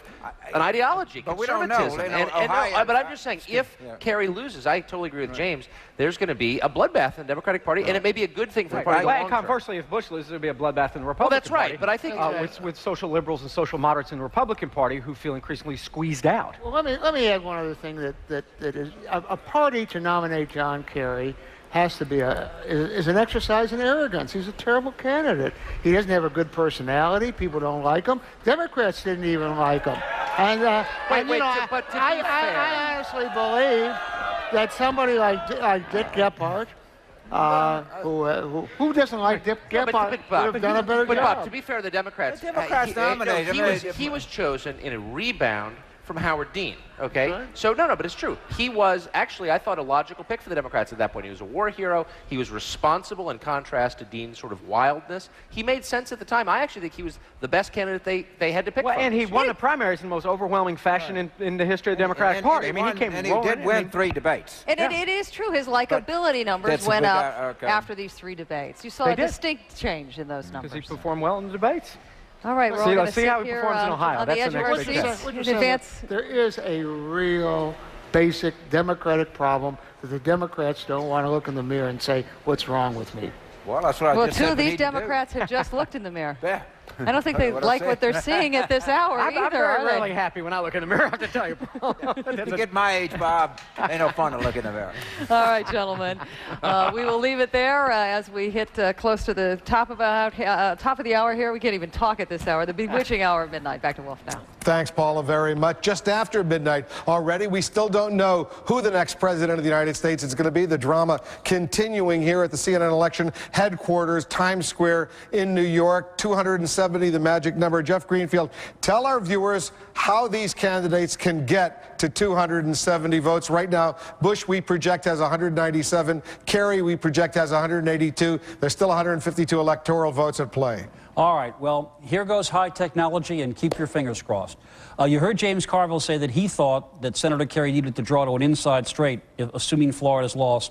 Let's show you what he had in mind. Let's put Florida in red and give those 27 electoral votes to George Bush, which seems likely. Let's do what most people think is obvious. Let's give Alaska, with its 3 electoral votes, to George Bush, which we will do in a minute. And let's give Hawaii, just for the sake of argument, its votes to Senator Kerry. Let's make Hawaii blue.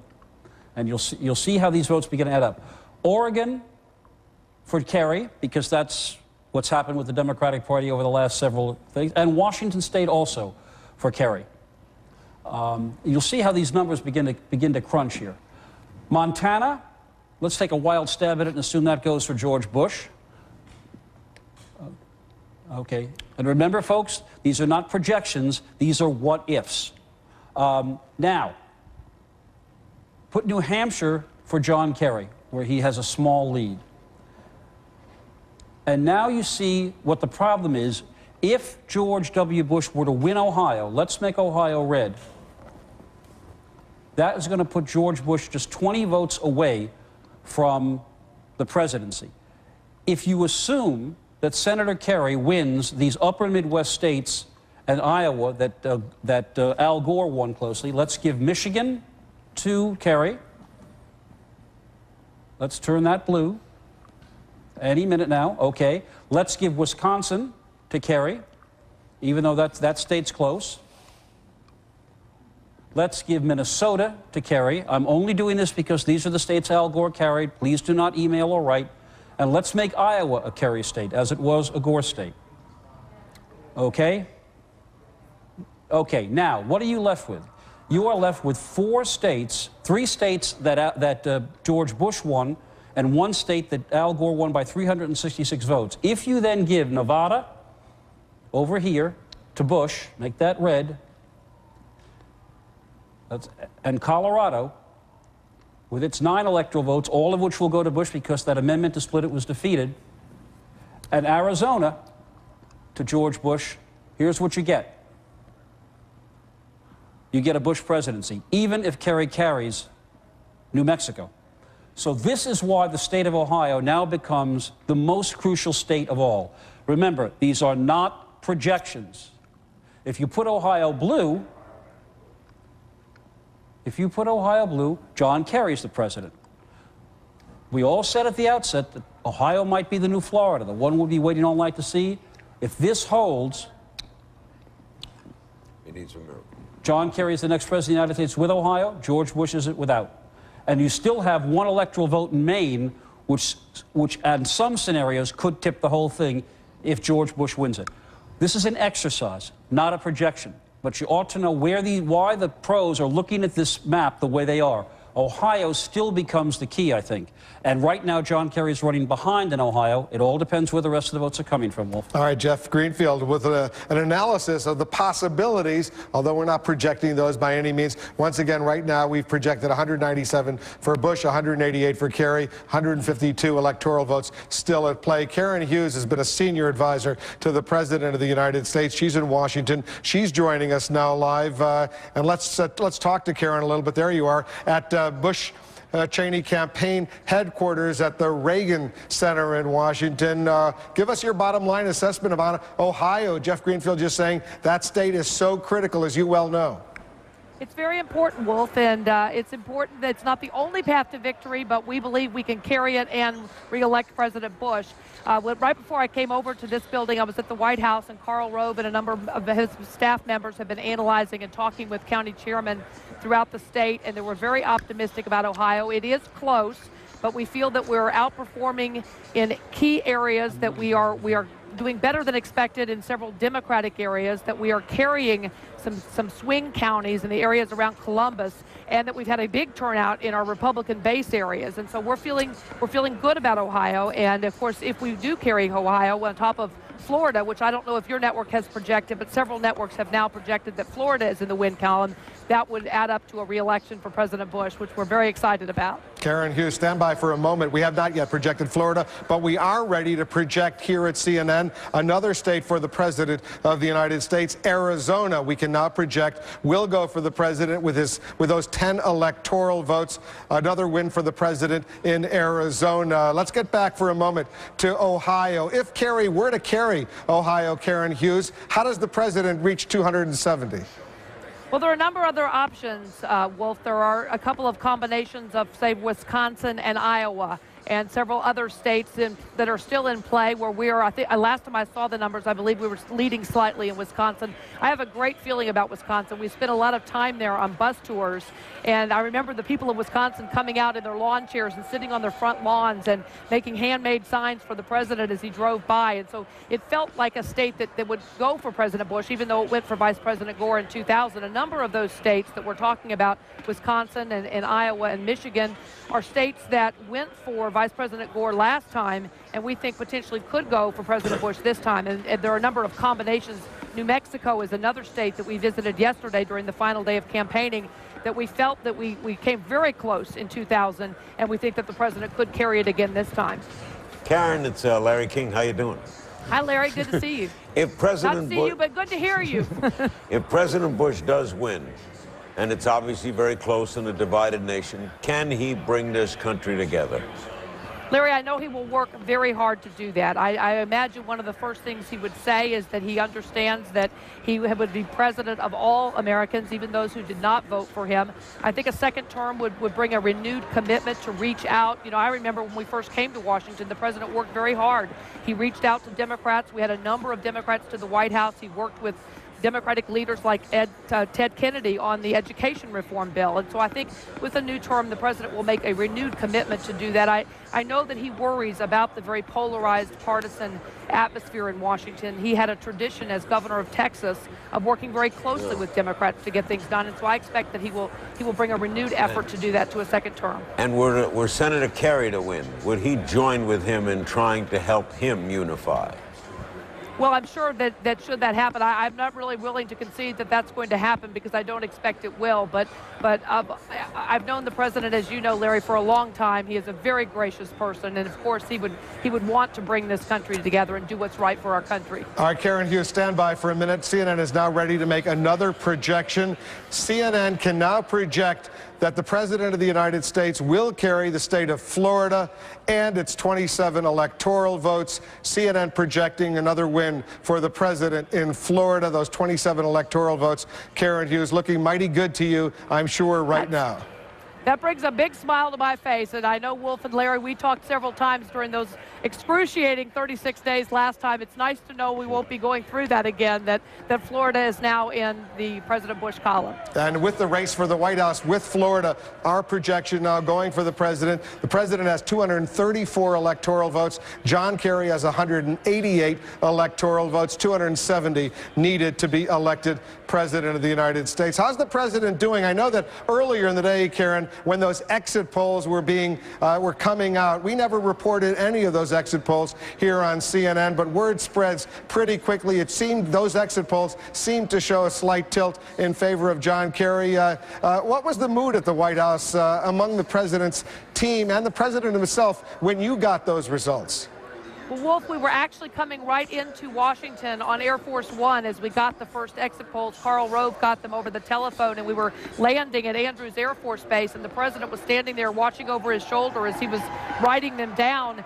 And he looked at me and he said, "I'm surprised And he said, but it is what it is. I mean, he was very sanguine about it. I don't think he completely believed them because we had felt very upbeat going into this election. He had felt a great intensity and enthusiasm among voters across the country. And so as we looked at them more and more throughout the afternoon, I think we began being very suspicious about some of them because there were some very odd things. For example, in the state of Virginia and North Carolina, they showed a very close race, and it has subsequently turned out that President Bush won both those states as expected very handily.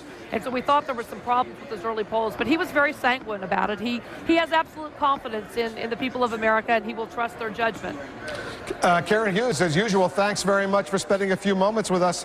Your supporters behind you they look like they're pretty happy. We'll see if it stays like that. The night is still young. We'll see what happens in Ohio and those other upper Midwestern states. We'll get back to you, Karen. Thanks very much. Thanks so much. Let's bring over John King and Candy Crowley and get some reporting from both of them. I'll go to John first. Karen Hughes sounding pretty upbeat right now. John, what are you hearing? Well, Wolf, it's safe to say that President Bush loves his brother Jeb, but perhaps loves him a little bit more tonight. Florida, of course, decided by that 537 votes, I believe it was. Last time it was the state that took this election to the Supreme Court. Mr. Bush knew he needed it this time. His campaign always said, oh, we can win without Florida. They knew they needed it. They know they need Ohio. That is now the central focus for the rest of this night, or at least the next few hours. But the president, much more confident now. They invested a lot of time in Florida. History might record those hurricanes as a potential deciding factor in the race for Florida this time. The campaign was essentially suspended for a while. Governor Bush told President Bush, don't come here. We have to deal with the hurricanes. But Governor Bush's approval ratings went up in that period of time. Most here at the White House think the president fought pretty well, but that his brother's popularity and his brother's advice and his brother's effort helped deliver the state this time by a bigger margin. It looks like 100,000 votes separating Kerry and Bush in Ohio, with about 75% of the precincts reporting John. Karen Hughes still thinks even if the president were to lose Ohio, there's a way he could get to 270. Is that realistic, though? It is a realistic strategy, but look, no Republican has ever won the White House without winning Ohio. That is a cliche. We repeat it a lot, but it also happens to be true.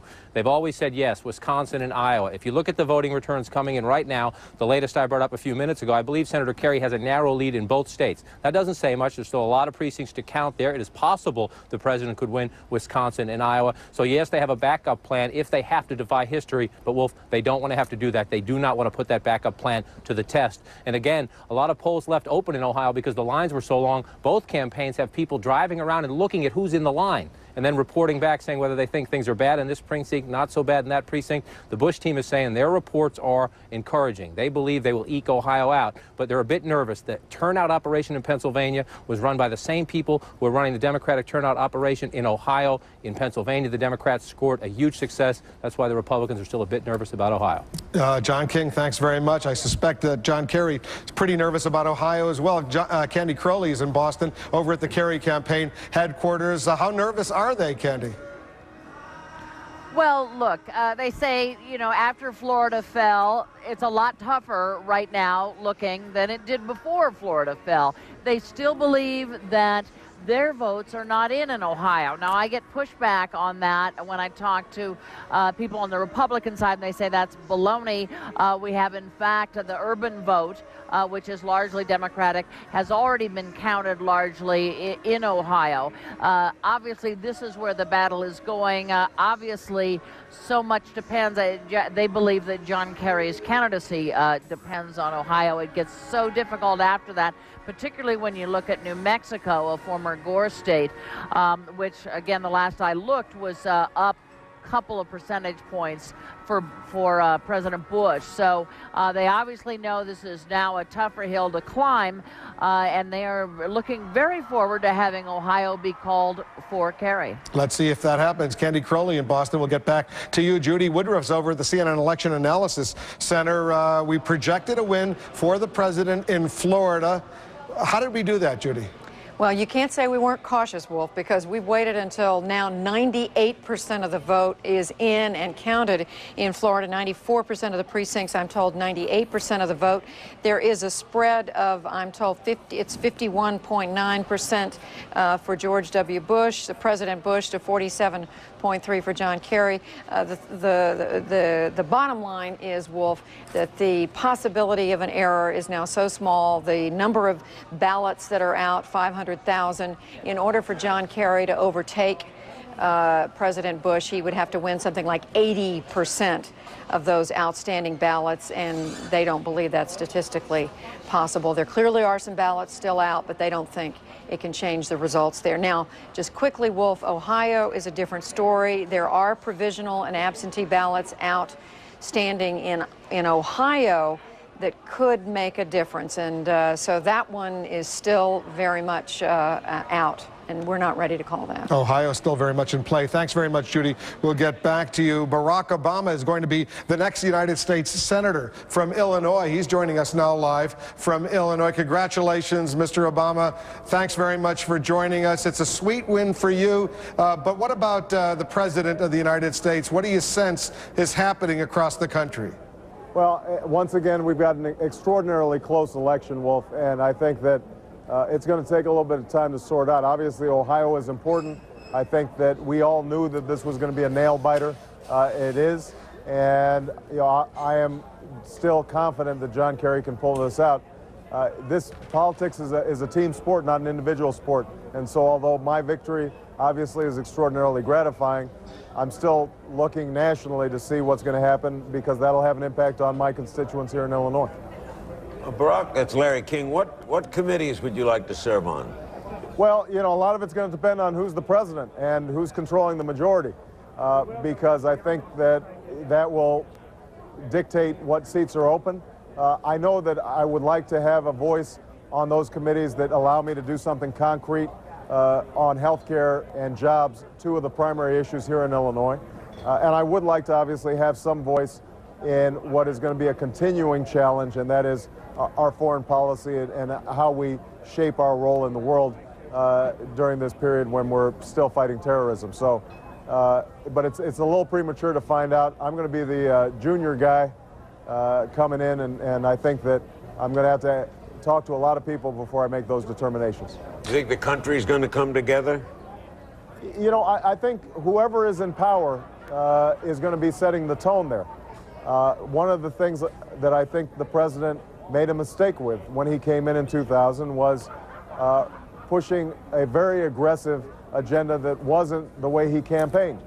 And I would give the same advice if John Kerry wins that I would give to President Bush, and that is that we are deeply divided right now, but there are a core set of values that we share as Americans that we can build on. But we have to start off working on that common ground as opposed to immediately trying to focus on those issues that divide us most deeply. And that would be advice I give Democrats as well as Republicans. Senator-elect Obama, it's Carlos Watson. Congratulations. Thank you, Carlos. I wanted to ask you about some of the other Senate races that people thought were going to be close, but Republicans seem to have done well. Places like South Carolina, North Carolina. Are you surprised that more of these races didn't break for your potential Democratic colleagues? Well, you know, I think that we always knew both North Carolina and South Carolina were going to be tough. These are strong Republican states that came out heavy for George Bush. But you know, we're hopeful in a number of other states, and I think that there's still the possibility that we retain or regain the Senate. Keep in mind, though, that whoever's in charge technically of the Senate, whether it's Republicans or Democrats, they're not going to have 60 votes. And that means that, again, whoever's in power is going to have to govern with some modesty and some desire to work with the other side of the aisle. That's certainly the approach that I would advise Democrats should we regain control. Senator, it's Jeff Greenfield. I can call you Senator, even though it's formality. Well, I'm a state senator, so... Okay. You did, that's true.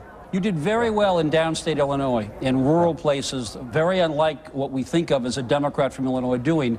It's an area that your fellow Democrats have done, to be blunt, terribly in over the last 15 or 20 years in small-town rural America.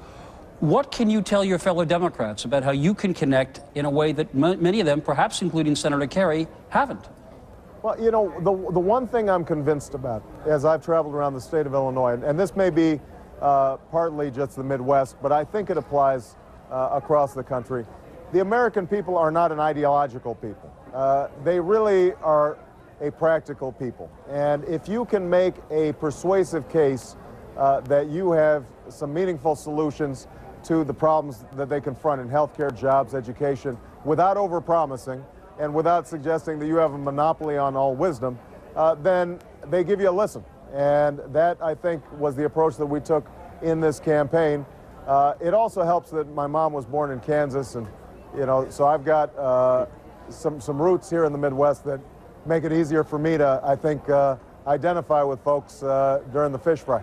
We're going to let you go very soon, Barack Obama, but give us some historic perspective. You're a student of American history. You're only the third African American to be elected to the United States Senate since Reconstruction. The second man, a Republican, Ed Brooke, was elected from Massachusetts. Carol Moseley Braun from your state of Illinois. Why is it that only 3 African Americans have been elected to the United States Senate in all these years?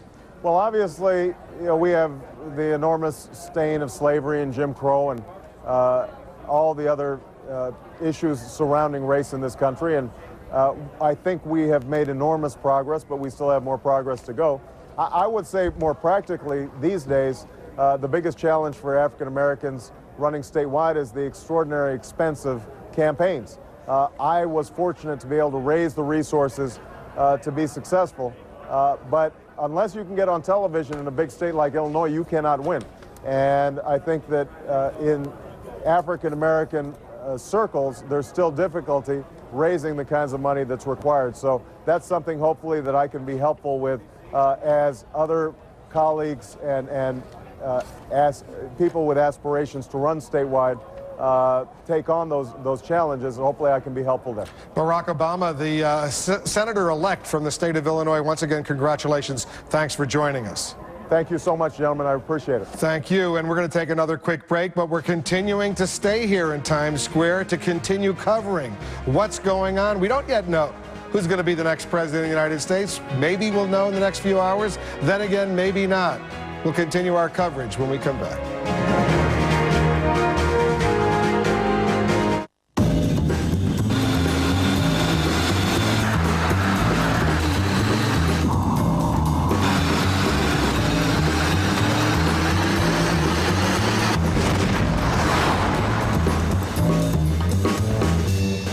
Think of it as an open-air roadster that can seat 7.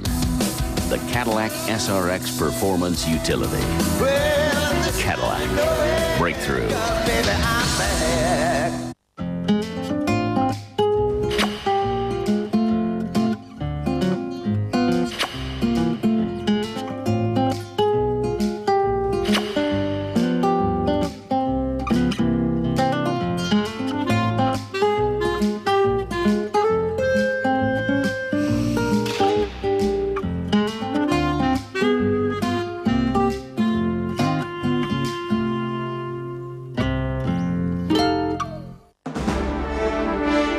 This is CNN.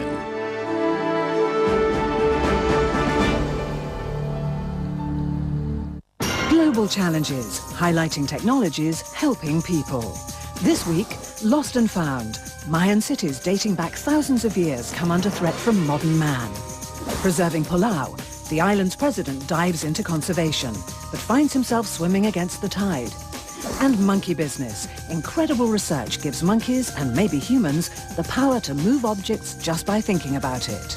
These are the global challenges. This Sunday, only on CNN. This month on Living Golf, we're in the Scottish Highlands. The exclusive Carnegie Club at Skibo Castle, where membership is purely for the wealthy. We'll show you who can afford it and what they get. Plus, America's golfers-in-chief and what their game says about the personality inside the Oval Office. That's Living Golf with me, Don Riddell, Mondays on CNN. Living Golf in time with Rolex. This is CNN.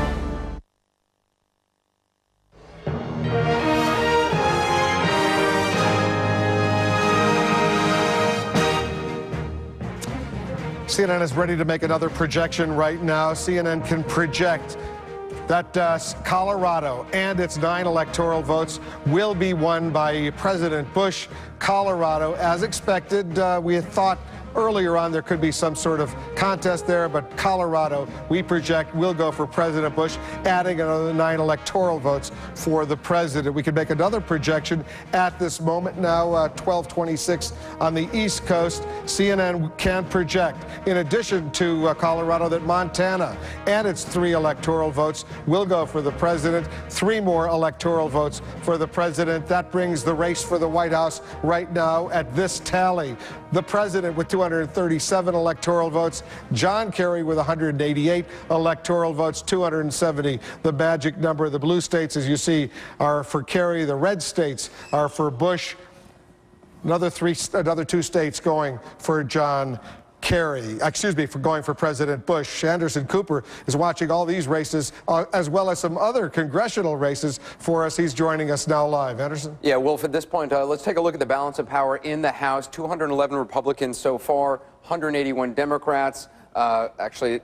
Yes, 211, 180 Democrats. At this point, we can say the Republicans will retain control of the House of Representatives. We're still watching the Senate. I want to bring in Amy Walter, the Cook Political Report, monitoring several of these close races, some of these interesting races in the House. Let's take a look at that over here if we can. We're really looking at 6 main House races that sort of give a sense of what's happening around the country. Well, what we wanted to do is look at where some of these swing districts are. Now, some of these are interesting parts of the country for the presidential race as well. Places in the Northeast, Connecticut, where we're looking at 2 Republican incumbents in a state that went for John Kerry. They're up there now. Let's take a look at this. In Connecticut, Rob Simmons maintaining his seat. Also in Connecticut, Christopher Shays retaining his seat. You know, Democrats are really hopeful that the Northeast, which is starting to now trend much more towards Democrats at the national level, was going to do the same at the congressional level. That didn't happen. Big disappointment there for Democrats. Texas, same. Texas, a major story, a lot of redistricting going on. Both of these are representatives. Frost is out. And Martin Frost is one of the higher-ranking members of the Democratic leadership team, redistricted into a very Republican seat. This is what Texas, the redistricting here, means that Democrats really started off back on their heels and really in a hole and trying to dig out of that. Let's stay down here looking at Kentucky. Some star power in this race. Yes. Actor George Clooney's father running as a Democrat, a longtime newscaster there. Not enough to give him the lead here. Not in a state that went so strongly for George Bush, even Clooney's name ID. And you're right, it was more than just he was George Clooney's dad, but as a longtime TV anchor, he had his own personality and people knew him quite well, but that just wasn't enough in a tough, tough state. As you look at this Pennsylvania race and also the Arizona race, Republicans winning on both of those, what do you see? What jumps out? I see that these are 2 swing districts. Again, both were held by Republicans. The 8th district is an open seat. This is Bucks County, Pennsylvania, county in the suburban Philadelphia area that had been going for Republicans for a long time. It is moving, but unfortunately for Democrats, they couldn't do that, any better there. Fitzpatrick winning quite handily. And in Arizona, where Rick Renzi, the Republican incumbent, won very narrowly last time in a very swing district, looks like he's going to have a big win on his part. He ran a very, very good, strong campaign. So these 6 races giving you a sense of what is going on around the country right now. Republicans, we can project at this point, retaining control in the House. Wolf? Anderson and Amy, thank you very much. Let's bring in the Speaker of the House of Representatives, Dennis Hastert from Illinois. CNN has projected, Mr. Speaker, you will remain the Speaker of the House of Representatives. We are projecting, no great surprise to you, that the Republicans will be in the majority. Go ahead and give us your reaction. Well, thank you, Wolf. Of course, I always have one more election to go to be Speaker, but we hope that we can put that over the board. I'm pleased. We had some great pickups this year, election. We've had some tough races, tight races. You talked about Rick Renzi in Arizona. He just worked hard, went back to his district, did the things that he needed to do. We also were pleasantly surprised in northern Kentucky, where we picked up a seat. We still have a seat down in southeast Indiana that is in play. We have a seat in the Central Valley of California that we could pick up. And we're holding the seats that we had to hold. We've lost a couple, but that was to be expected. I assume you're looking at your colleagues in the Senate. Do you sense that the Republicans are going to maintain their majority in the U.S. Senate? Well, right now, the way it appears, it looks like we've picked up a great pickup and held a seat that was in some trouble in Oklahoma, and had a great pickup there. Jim Bunning held on, which was very helpful. And then we've had pickups, it looks like, in North Carolina, South Carolina, Georgia, and of course we're waiting to see what happens in Florida. Mr. Speaker, this is Larry King. What's the Republican problem in Illinois? Well, you know, one of the things, it started, I think, at the Senate spot.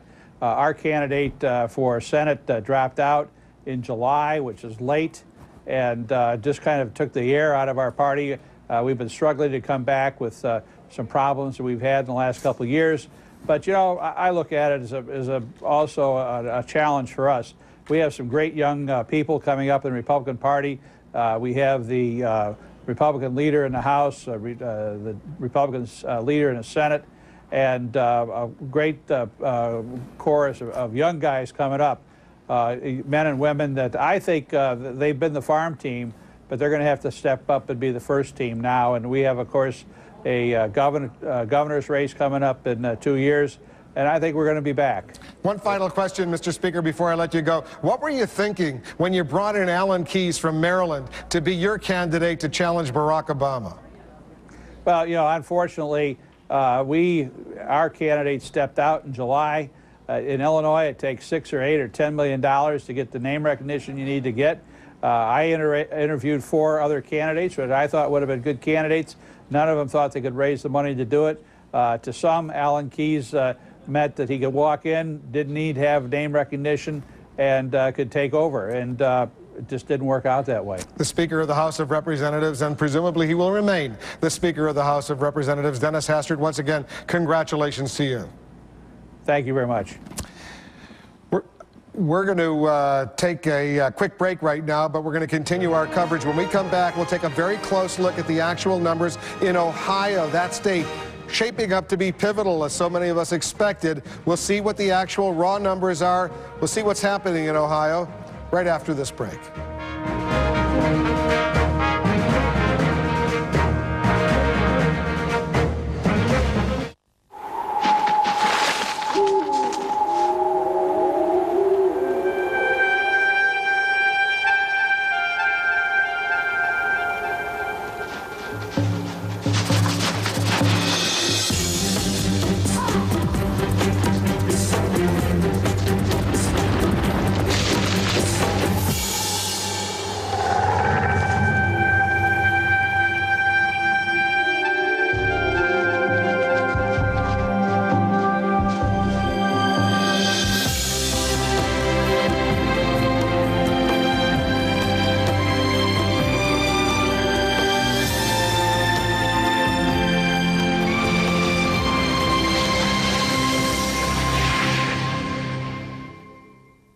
Edward Toaster, you're so handsome. This is Edward, and this is Emily, Edward's girlfriend. Capture what's inside.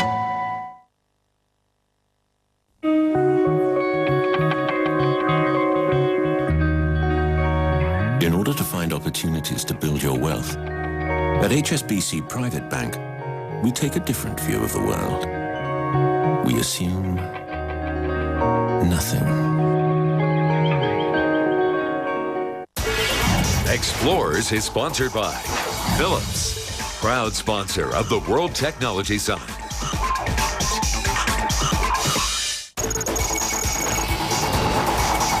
Aviation legend Burt Rutan has always aimed high and most often reached his lofty goals. Rutan continually creates turbulence in the aviation industry with his revolutionary designs, like the Long EZ, the best-selling kit plane, and Voyager, the first airplane to fly around the world on a single tank of gas. For the past 3 years, he's been designing, building, and successfully test flying Spaceship One, a craft designed to soar to the edge of space. He's aiming for the X Prize, $10 million to the first private group to fly a pilot and the weight of 2 passengers into space in the same craft twice within 2 weeks. Rutan intends to win the X Prize by launching Spaceship One out of this world September 29th and October 4th.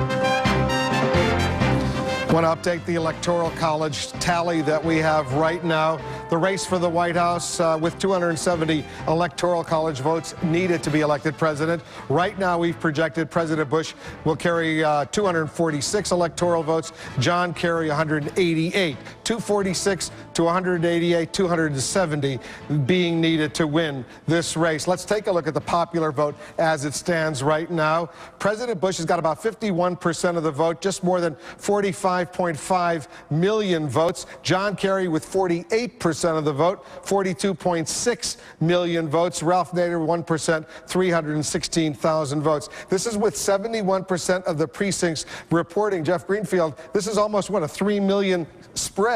It's very close to a 3 million vote spread, and we have never in American history seen a situation where a popular vote spread that big could remotely lead to an electoral college win for the other guy. I'm not predicting that because Ohio's still out. The other thing is, this is suggesting a turnout of about 115 to 120 million. Everybody assumed that if turnout was that high, that had to benefit John Kerry. The numbers in the popular vote simply don't show it, Wolf. And one other quick thing, the poll showed 49-49. That's wrong. Well, not wrong yet. Not wrong yet. There's still more than almost 30% to go. And I think if he wins Ohio and Alaska, he wins, right? Ohio's 20. I think it's over. Well, Ohio, there's no doubt, is a key state. We're watching Ohio. That sets the stage for Bill Hemmer. No one is taking as close a look at Ohio as Bill Hemmer is. For one thing, he's from Ohio. He knows that state quite well. Wolf, good evening again, or we should say good morning. It's 12:38 a.m. back in Columbus, Ohio. We're starting to crunch the numbers in the state, trying to figure out with George Bush about a 3-point lead right now and the overall vote count. But where does he need to get votes? And then conversely, where does John Kerry need to get votes? We've been using spatial logic, a great new software system throughout the night here, and it's revealing some very interesting things. Stu Rothenberg back with me, our political analyst here. Let's start with John Kerry and show us where he is gaining votes so far. Well, let's remember, Bill, first, that George Bush won Ohio by 167,000 votes 4 years ago. So John Kerry needs to do better. He needs to make up that 167,000 votes. And let's look at the map where he may be doing it and where we thought he needed to. Montgomery County, Franklin County, that's Columbus, Stark County, Lorain, and Cuyahoga. They're all blue. We've been looking at them as places that John Kerry can improve, and he is improving. He's improving, but only marginally. And the question is whether he can eat into that 167,000 vote deficit. At the moment, it looks kind of difficult. In Cuyahoga, he is winning. He's up by about 147,000 with 3/4 of the vote in Cuyahoga. He'll do better than he did 4 years ago, but is he going to get enough of a vote to eat into the Bush he margin? May not do better than Al Gore won that county by 160,000 votes. So he's just below that number. But he should do better in the raw vote when all the votes are in. There's still a quarter of the Here's vote. the thing we're seeing, though. That's in the northeastern part of the state. Democrats are strong. But Republicans are strong in the southwestern part of the state, down around Cincinnati and Hamilton County. The word is that the polling lines were so long at closing time tonight in the city and in the suburbs. They continue to vote. And because of that, the tally has been delayed somewhat. That's right. So in these areas we've talked about, John Kerry is doing better, but only slightly. Now the focus is on Hamilton and Cincinnati. The vote has been very slow. The Bush margin was non-existent for a while. Now George Bush is opening up a lead there. More votes are coming in. So when you put all this together, it starts to look more difficult for John Kerry. Stu and Bill, I'm going to interrupt you for a moment because we're ready to make another projection. Let me walk over to the CNN projection screen over here. We're ready to project that John Kerry will carry the state of Oregon and its 7 electoral votes. A win for John Kerry in the Pacific Northwest. That would be Oregon, 7 electoral votes, a state that went for Al Gore the last time. It remains in the Democratic column. This time we'll tally up the new electoral college numbers and include Oregon now, projected a win for Oregon. I interrupted Stu Rothenberg and Bill Hemmer. Let's go back to them and let them finish up on what's happening. And right now it's shaping up to be a critically important state for both of these candidates. That would be Ohio. Bill? Yeah, essentially we're trying to find out where each man gets their votes right now. How does George Bush hang on to his lead, and how does John Kerry cut into that? Interestingly, on Halloween night, George Bush drew 47,000 people in Hamilton County. County. Down here in the yeah, on Monday night, southwest. John Kerry was in Cleveland with Bruce Springsteen. They got upwards of 40, maybe 50,000 at a rally there. The question is now, if you make up the difference for John Kerry, in all likelihood, you're going to have to go to the northeastern part of the state to get those votes. Right. This is one state, but is really 2 or 3 states, and it's difficult to see how John Kerry can make up this 167,000 vote deficit that he had last time. He's doing better in some areas when he needs to, but can he actually overcome that deficit? You have a few more maps we can show. Possibly if you pull up the gain by county for George Bush. Explain this to our viewers between the red and the really dark red. Well, it's almost self-explanatory. The dark red is the Bush gain over 4 years ago. The light red or pinkish is a loss. Let's remember right now the president is underperforming in Hamilton County, but that vote has been slow to come in, and his percentage is starting to increase. But if you look at much of the state, you can see that George W. Bush is increasing his showing throughout much of central rural Ohio. Again, when you look at individual counties and the votes that have come in there and the vote totals, the raw vote as well as the percentage, it's not surprising that the Bush people are starting to be rather optimistic. We have said for months now that the battle for this election, this White House, could lie in the state of Ohio. It appears to be shaping up that way. There are a number of different scenarios still out there across the country that will unfold as we go later into the evening hours. Right, and John Kerry needs more votes out of Cuyahoga County, and he needs to do better in Hamilton County than expected. All right, Wolf will continue to watch it for you. 20 electoral votes on the line back in the Buckeye State. Back to you now at the NASDAQ. All right, thanks very much. Let's bring in our Dan Lothian. He's in Columbus, Ohio. He's watching all of this from the state capital of Ohio. Dan, what are you hearing? Well, Wolf, what's interesting is that after all this time, there's still one area in Knox County, which is about an hour from here, where they are still voting. They expect that will take place for at least the next 20 minutes or so. As you know, the polls did close at 7:30, but everyone who is in line will be able to vote.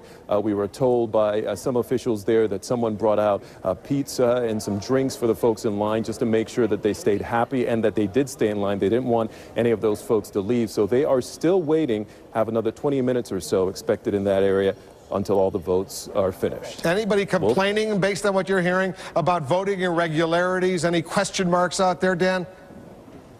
You know, Wolf, that's probably the most interesting conclusion, I guess, of the entire campaign here in Ohio. All along, we were talking about all the potential irregularities, about the possibility of fraud, about all of these challenges that might be taking place. And after all was said and done, we were told by both Republicans and Democrats that there weren't any challenges that took place inside of these polling places. So there was a lot of buildup. There were a lot of lawsuits being filed right down to the last minute, but no major problems that we have heard of. Do we know how many provisional ballots were cast in Ohio? Because they're going to be challenged and they're going to be reviewed after this formal vote goes on.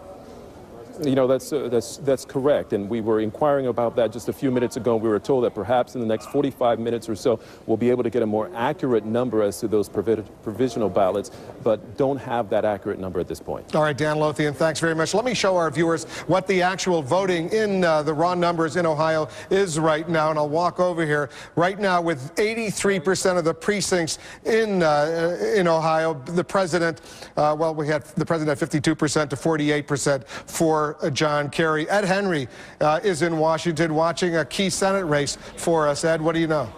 That's right, Wolf. This nail-biter in South Dakota getting ever more focus all evening, in fact. And I'm now talking to people in John Thune's campaign. He's the Republican running against the Senate Democratic leader, Tom Daschle. Thune's camp, his top aide, Dick Wadhams, now telling CNN they think the lead is now increasing for John Thune to about 5,000 votes, and that the precincts that are outstanding are mostly in the western part of the state. That's a Republican stronghold. Thune thinks that now the lead could increase even more.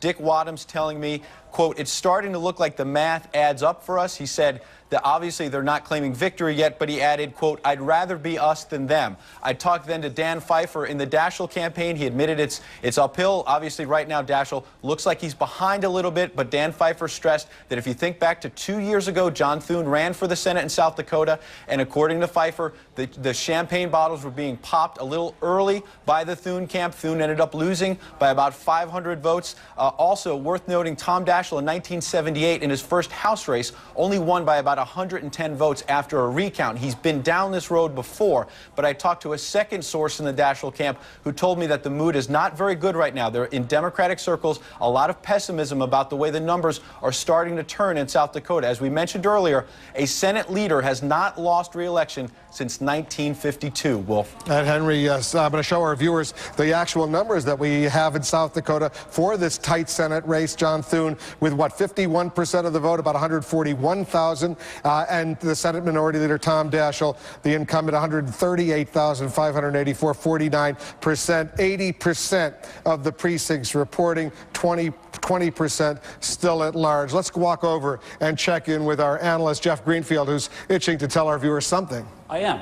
One of the things that happened to Tom Daschle was that he and his wife, Linda, bought a house in Washington. And to save some money on the taxes, they had to apply for a homestead exemption, which meant that he had to declare that he was a resident of Washington, D.C.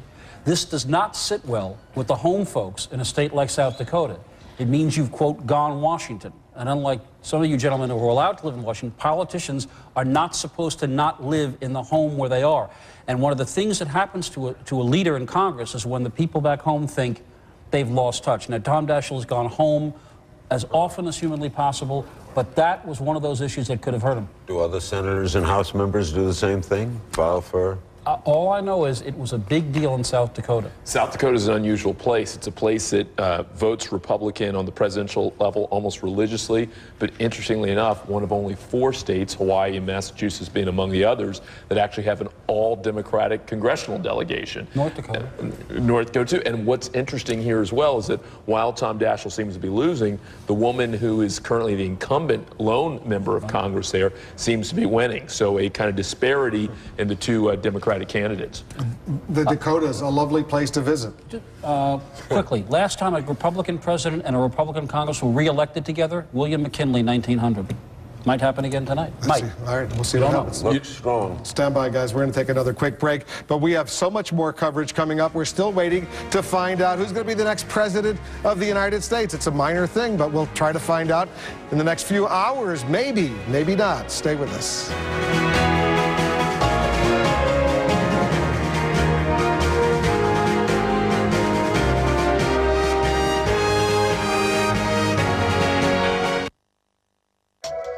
Getting to a Hyatt is now easier than ever. Leaving, that's still pretty hard. The new Hyatt.com Best Rate Guarantee. Quick, simple, and only at Hyatt.com. Book on Hyatt.com now and get 1,000 Gold Passport bonus points. Jim has recently started competing. He may not be leading the pack, but there's always a photo finish. Capture what's inside.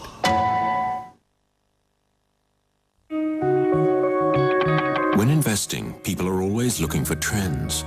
But who said trends can't be broken? To manage your wealth more effectively, at HSBC Private Bank, we look at the world in a different way. We assume nothing. When the world's newsmakers have something to say, they trust the King of Talk. 40,000 interviews, and I'm just warming up. Larry King Live, only on CNN. This is CNN.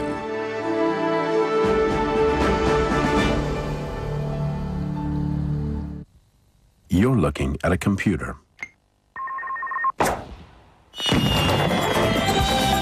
Now you're looking at a computer with a broadband satellite connection.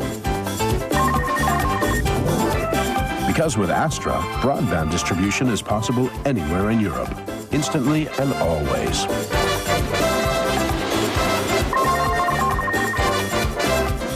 Astra, your satellite connection to the world. Grand entrances. Revolutions in thought and technology.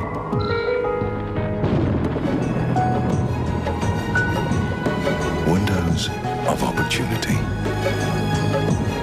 The world is open for business. And you have the key. Diners Club International.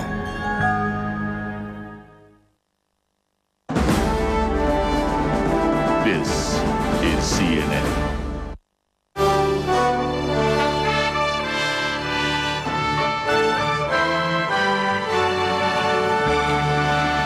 Election night 2004 continuing here at the CNN election headquarters, Times Square, the NASDAQ market site. Let's bring in David Gergen. He's been an advisor to 4 presidents, Democrats and Republican. David, what's your take on what's happening right now? Well, Wolf, at this point, it has come down to Ohio. One network has now called Ohio for President Bush. And we just heard Stu Rothenberg say it looks very uphill for Kerry in Ohio. And, of course, if Ohio goes to Bush, I think that's the ball game. But we'll have to wait and see. If the president does win Ohio, if you step back from it all now, you'd have to say the Republicans will have had one hell of a night. If he's not only ahead in the popular vote, but he's in. Remember, last time around he lost the popular vote by 500,000 votes. This time he's up nearly 3 million votes in the popular vote, with many, many more people turning out, and yet he still goes up. And beyond that, I think he's going to possibly have a bigger lead in the Electoral College than last time. Plus those 5 Democratic seats in the South. All 5 appear now to be going toward the Republicans, and Daschle's in trouble in South Dakota. If you add that up, that's a massive victory for the president, for Republicans. I think it's going to have a major impact on our politics. His side will be jubilant, as you can well understand, and Karl Rove will be crowned as the new Mark Hanna of politics, who worked with McKinley way back when. But I have to tell you, someone who's lived in a blue state and teaches kids, there's going to be a sense of devastation among people who have been working their hearts out for John Kerry. It's going to be, for a lot of people in the younger generation in particular who've worked so hard, I think they're going to be shaking their heads and say, my goodness, what else do we have to do to win one of these things? And I'm not sure how that's going to go, whether it will turn to cynicism about the system or whether they'll be willing to hang in, as conservatives did some years ago when they were in the wilderness, and they worked their hearts out to get back in and then win. Whether those kids will be willing to do that or not. David Gergen, stand by. We're going to get back to you, but CNN's Paula Zahn standing by with the Crossfire team. They're going to weigh in as well. Paula? Thanks, Wolf. And we've been mulling over the fact that 85% of the precincts are reporting in Ohio showing Bush with 51% of the vote, John Kerry with 49% of the vote. Can Kerry crawl back from these numbers? James Carville. And I've spoken to Kerry's people on the ground in Ohio, and would probably be drawing a double inside straight here right now. One never wants to give up, but one has to be a realist, and tonight doesn't seem to be a very good night for Democrats. Are you surprised by these numbers coming out of Ohio?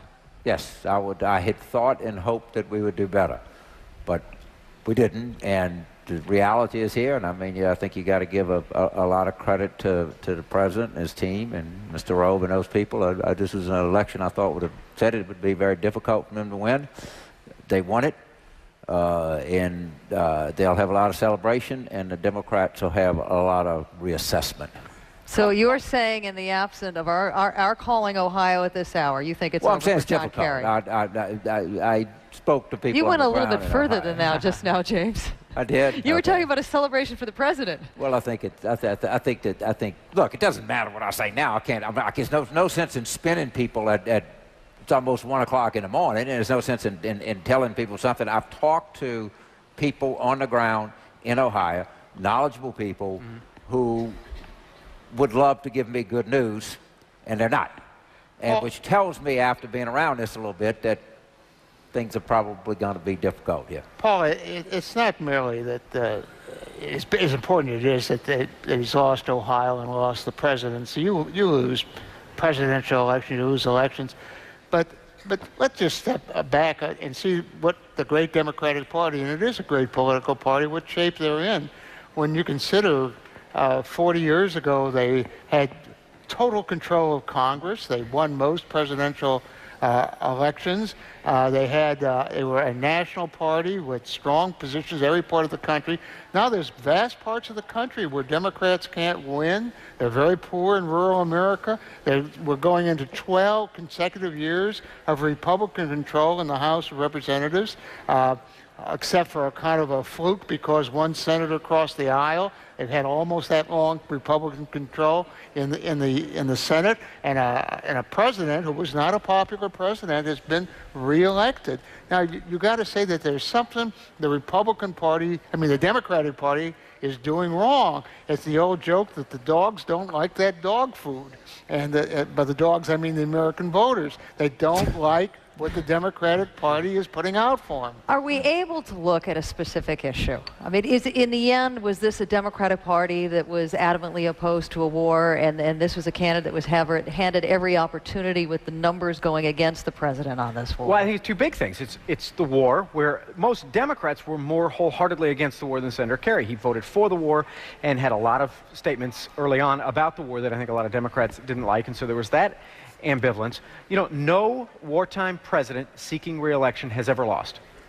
And no president with an approval rating below 50 has ever won. Now, one of those two rules is going to be broken tonight. I mean, it does, I think James makes a good point. Ohio is looking increasingly bleak for the Democrats.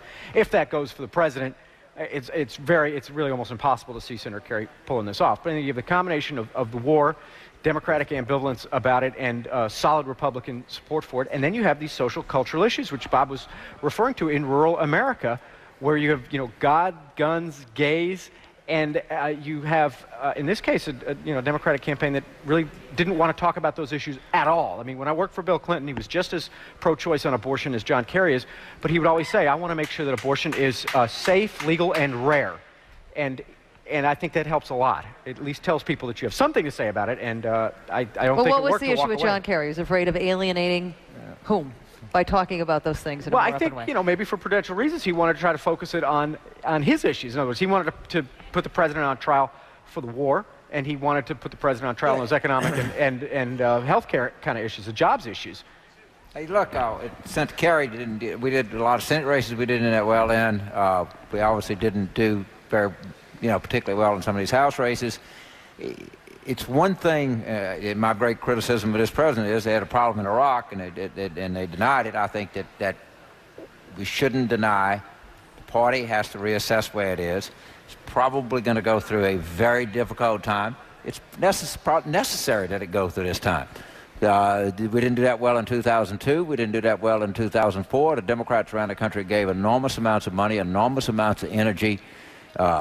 They was unified going into this, and I think they're going to be asking some tough questions, and I think people are going to come up and answer it. If you stand back, it's pretty shocking as a result. I mean, you can't overstate the degree to which all smart people in Washington, on both sides, thought Kerry was going to win. Bush was... except for Robert D. Novak. Obviously, I'm a dumb person. I'm a dumb person that thought Kerry was going to win. He was the only one on the panel that got it right. He was one of the very few. I mean, look, I wouldn't vote guys. I'd rather eat dirt than vote for Kerry. However, I thought he was going to win. Bush was weak. The war is... It is unpopular. At least people have deep questions about it, and he wins anyway. What does that tell you? I think it tells you a couple things. Bush is stronger than he seems, and B, it wasn't only about Bush. Democrats wanted to make this purely a referendum on Bush. Do you want change or more of the same? But on some level, people had to feel comfortable with a guy replacing Bush, and I don't think they were. Can I say something that doesn't get said very often, and that is that this is a conservative country, and the fact is that John Kerry, he wouldn't even call himself a liberal. And and the country is too conservative for the Democratic Party as presently constituted. Well, the conservatives certainly are more vocal here this evening at this late hour. I think those were liberals, actually. Yeah, you think so? Yeah, I do. Was it? Yeah. You're kind of on both sides here. Thank you, gentlemen. Back to you now, Wolf. Thanks very much, Paul Azan, and thanks to the Crossfire co-hosts. Only about 16 seconds till the top of the hour. Only one state left to close polls. That would be Alaska. Alaska is about to close its polls. Alaska has 3 electoral votes. CNN is going to be ready to make a projection right now, and CNN can't project that Alaska, as widely expected, will stay in the Republican column and will stay with President Bush. Those 3 electoral votes for President Bush, that would show the tally, and I think this is the updated tally, with those 3 votes going for George W. Bush. The race for the White House, with Alaska turning blue, this should turn blue any second now. 249, it says 246, but that would be 249 for the president, 195 for Kerry, 270 needed to win, 249 for Bush. CNN's Dana Bash is over at the Reagan Center, a huge building, the International Trade Center in Washington. That's the headquarters tonight for the Bush-Cheney campaign. Give us a little flavor, Dana, what's going on there? Hi, Wolf. I should tell you that I'm actually still over at the Bush-Cheney headquarters, their campaign headquarters in Arlington, Virginia. But I can tell you that there has been a palpable mood shift over here over the past several hours. When I first came over here late this afternoon, there was essentially tension in the air. Certainly, there was a lot of uncertainty. We were hearing, as we heard John King report earlier, some of the exit polls show that it was very much for John Kerry. They were trying to figure out upstairs here what was exactly going on, looking through their data, trying to figure it out. Now they say they certainly are very happy. They feel that Ohio is very much moving their way. And certainly, as I traveled with the president, as we were sort of with him as he was finishing the campaign, there was nervousness, there was uncertainty as to exactly what was going to go on. But I can tell you that certainly they were confident enough, I'm told, that they only have written, the president's speechwriters, one speech, and that is a victory speech for him to go over to the Reagan Building tonight. And certainly that is a place where Mr. Bush is expected to go, and the mood there is really one of elation, and that is something that the president is likely to see later tonight. Now, of course, they are still being a little bit cautious, but they feel very, very confident. A very big difference in the mood and the feeling over here at the Bush-Cheney headquarters. CNN's Dana Bash, thanks very much. CNN Dana Bash over at the Bush-Cheney campaign headquarters, Arlington, Virginia. Let's assume, Jeff Greenfield, that Ohio, this is strictly assuming, Ohio goes for the president. 20 electoral votes. Right now, the president has 249. That brings it to 269, which is still not necessarily enough to be elected president. Well, James Carville was talking earlier about going to an inside straight. I don't know what the sports or poker metaphor is for that one. It's beyond the Boston Red Sox achievement. If you get to 269, that one main electoral vote that might go to Bush, that would be enough to tip him over. Kerry would have to win every other state and hope that Maine breaks for him. If Bush wins Ohio, we can't project him the winner formally, but I think, what did Don Meredith used to sing, Larry? Turn out the lights, the party's over? It's not over yet. Let's not get carried away. The Crossfire guys can get carried away. They can make some assessments. Yeah, that's right. We'll make sure that we wait until all the votes are counted and make sure that we know precisely what's going on. Still a lot of states that we have not been able to project yet. Yes. Ohio being critical. But we are looking at a president who lost the popular vote 4 years ago by 500,000 votes and is now running 3.3 million votes ahead.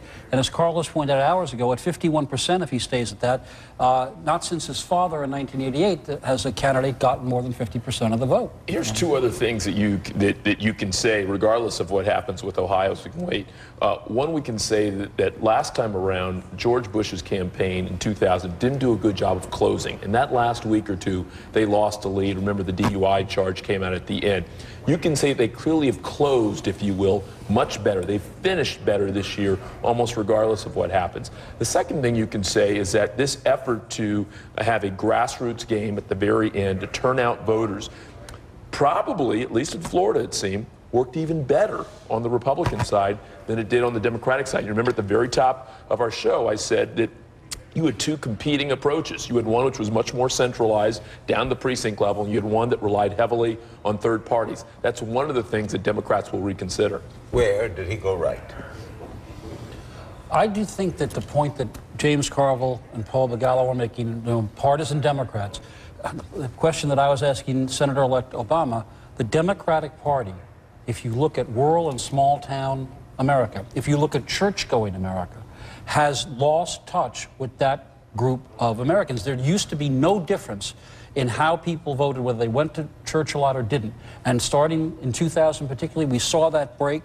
We saw Democrats losing the children of people who regularly voted Democratic. And I believe one of the things we asked about what to watch for, the values part of this election.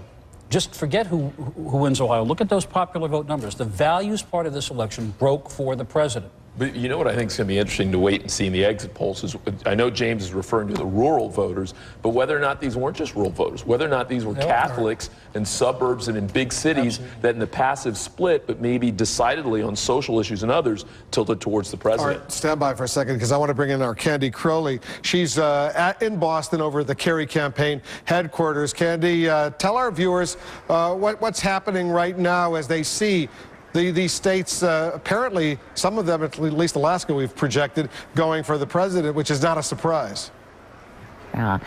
Just listen for a second. Not a sound, Wolf. This has been, we're getting ready to hear some music, but very quiet crowd, very different here in Copley Square than it was when the evening began. There's been this steady, misty rain. Obviously, that dampens, clothes, but what's dampened the spirits here is seeing up on their giant TV screens. These numbers begin to come in. We're already, we're going to get Dave Rust here to pan a little and just show you this crowd. It has steadily gone down. It never was all that large to begin with. But they are losing people walking out as we go along. So there has been a huge mood shift in this crowd here. You can see some of them, the diehards here with the umbrellas. Obviously, they came expecting to see their candidate come out and accept or declare victory. Not sure we're going to get that. It is not over by any means. I will also tell you that aides who we have been talking to throughout the night, who have said, "Oh, what about Wisconsin? We're gonna win Ohio. We're gonna win Wisconsin. We're gonna win Minnesota." No longer returning phone calls. Definite change in mood here.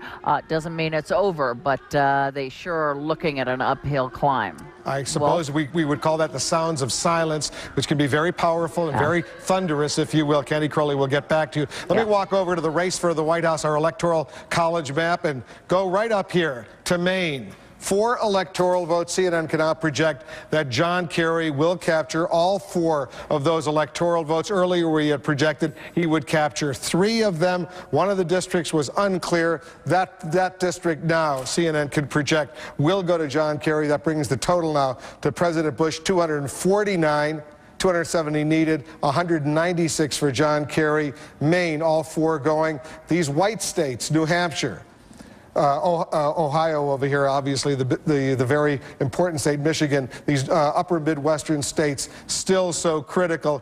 We think about that one electoral vote, Jeff Greenfield, in Maine. It could have been very powerful. He has to breathe a little bit easier, John Kerry, right now, even if he loses Ohio. If he loses Ohio and wins everything else, including Hawaii, we have that tie we talked about at 269 and 269. The election goes into the House of Representatives. Guess who the House of Representatives votes for president? The new House of Representatives. Which will be a Republican House. Bush wins Ohio, he wins. Yeah. That would be the math. Right. The math works. Unless there's some renegade Republicans in the House of Representatives. There is an elector in West Virginia, a Republican. I don't mean to keep plugging this out of a novel of mine, but there is a Republican elector in West Virginia who has said he might not vote for the president. He's the mayor of a small town. And my hunch is that if it gets to him, there'll be a fair amount of pressure on that gentleman to vote the way he promised to. Well, we saw last time around in D.C. an elector didn't cast his vote in favor of Al Gore, and consequently Gore had 266 technically and not 267. But it didn't matter. Didn't matter that time. David Gergen understands all of this quite well. He's been watching politics for a number of years. Give us your bottom line right now, David. Well, I think what impresses me is that is the popular vote. The conventional wisdom on popular vote is if someone wins by more than 1%, it really sweeps over the Electoral College, and whoever wins by more than 1% of the popular vote goes on to win the Electoral College. And here all night, Bush has had a steady lead.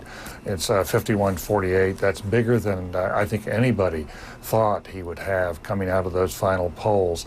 He clearly has delivered on the vote here in this last week. But I think what many of us assumed was if new voters came out, they would be mostly young and people who hadn't voted, and they would tilt toward the challenger.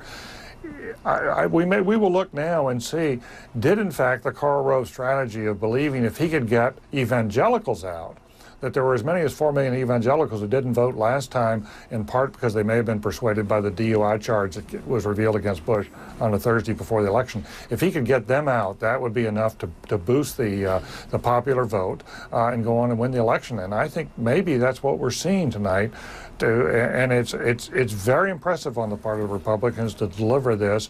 The Ohio margin, I gather, while we've been on the air in the last few minutes, has narrowed some, but it still looks very uphill for Kerry. I want to come back to this point about how the Democrats come back.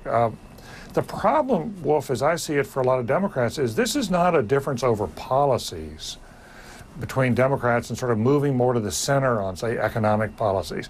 This is a sharp difference over values and what country we live in and what you believe in. If you really believe in sort of gay marriage, it's really hard to change your party and say, well, we don't believe in gay marriage, or we don't believe in those kind of values. And I think for an awful lot of people on the losing side tonight, there's going to be a sense of sort of almost alienation or sort of isolation from the majority, and feeling like, how do we relate to this? How do we? Is this the country we thought it was? What about, David, a war that has split America, an unstable economy, a lot of things going wrong? What went wrong for the Democrats? You mean an issue like a gay marriage would sweep it this much for a 3 million vote difference?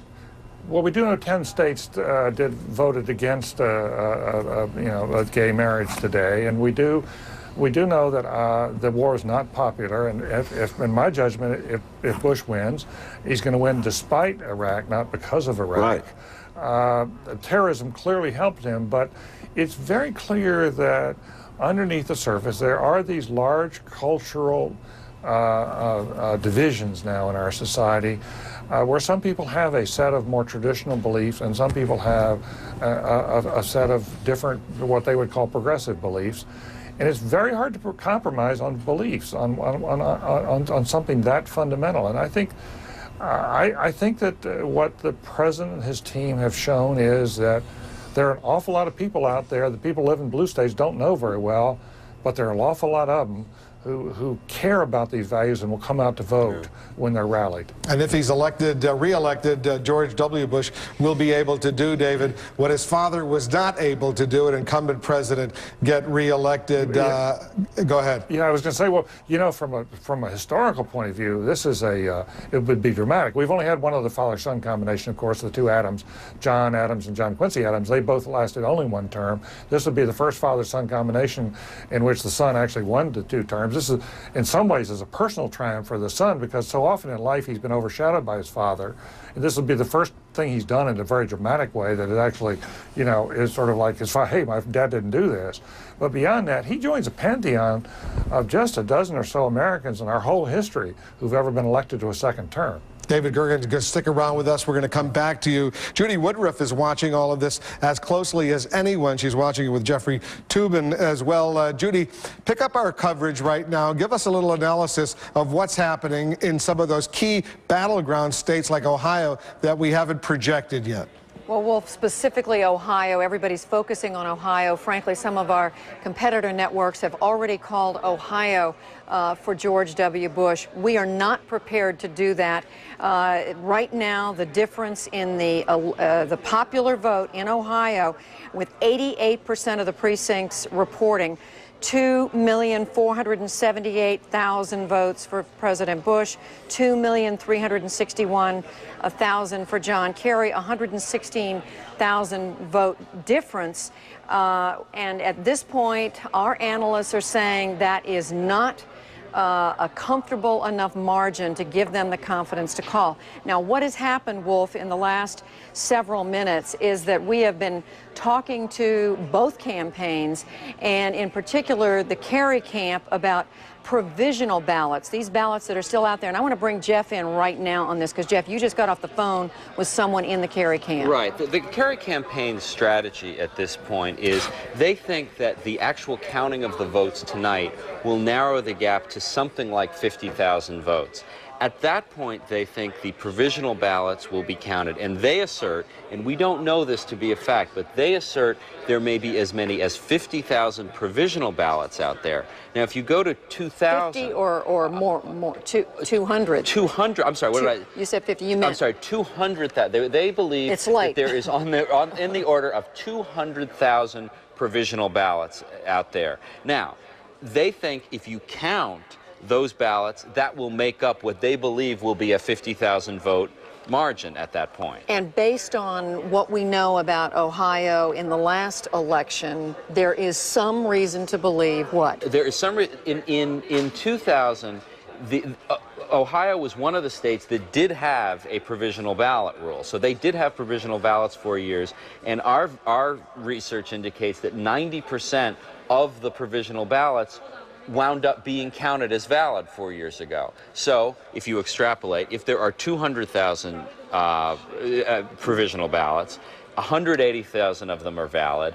The Kerry people believe they can make up the 50,000 out of those 180,000. And Wolf, we don't want to make it sound like we're dancing on the head of a pin here. This is important. 116,000 votes separating, and clearly some smart people have looked at that difference and said they feel comfortable going ahead and calling Ohio for President Bush. At this point, given the small difference and given this provisional ballot issue, we're just not comfortable at CNN making the call. And again, it's developing and changing as we speak, the votes coming in, but we are being very cautious here. And let's show our viewers, Judy, the actual vote that we have right now, with 89% of the precincts reporting in Ohio. The president has 51% to Kerry's 49%, but I'll walk over here and you can see the hard numbers, about 2.5 million for the president, 2.37 for John Kerry. That spread,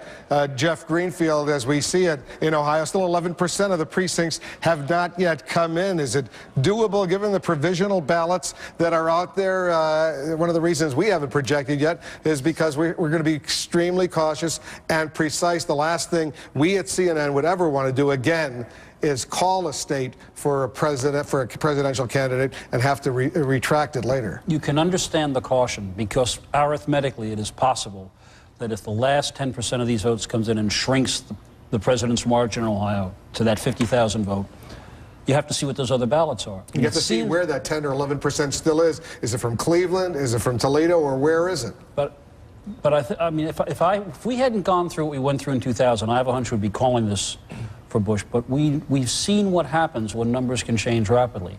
It's just what David Gergen was saying earlier, and what I was saying was the national popular vote spread makes it statistically almost unimaginable that John Kerry could wind up the electoral vote winner. The spread in the popular vote is not half of 1% as it was in 2000. It's 3 full points. That's just the people are speaking.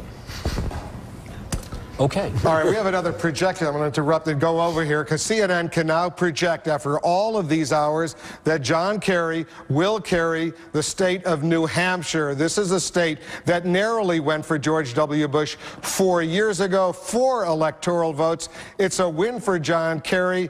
New Hampshire, one of those states that has now flipped, gone from the Republican candidate, Jeff, to the Democratic candidate. I believe that's the first state so far tonight that has switched sides. Yep. Right.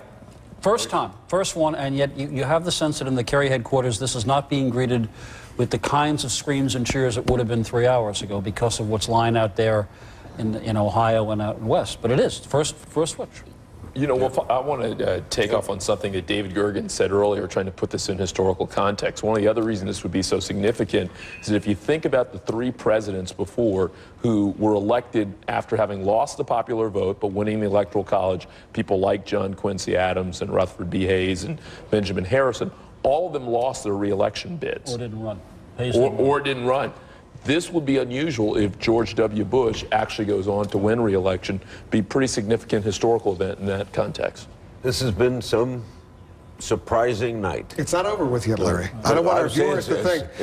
There have been moments in American history when people have gone to sleep thinking that one candidate was going to be the next president of the United States, only to wake up in the next morning. There have been candidates who have gone to sleep thinking they may have won or may have lost, and they wake up the next morning and they discover, guess what? It didn't happen. The man who ran against Wilson. Charles Evans Hughes went to bed thinking he'd been president, and a reporter called him, and the butler said, the president has gone to sleep, and the reporter said, yeah. When he wakes up, tell him he's not the president. Because California switched it to... That's right. Were you there?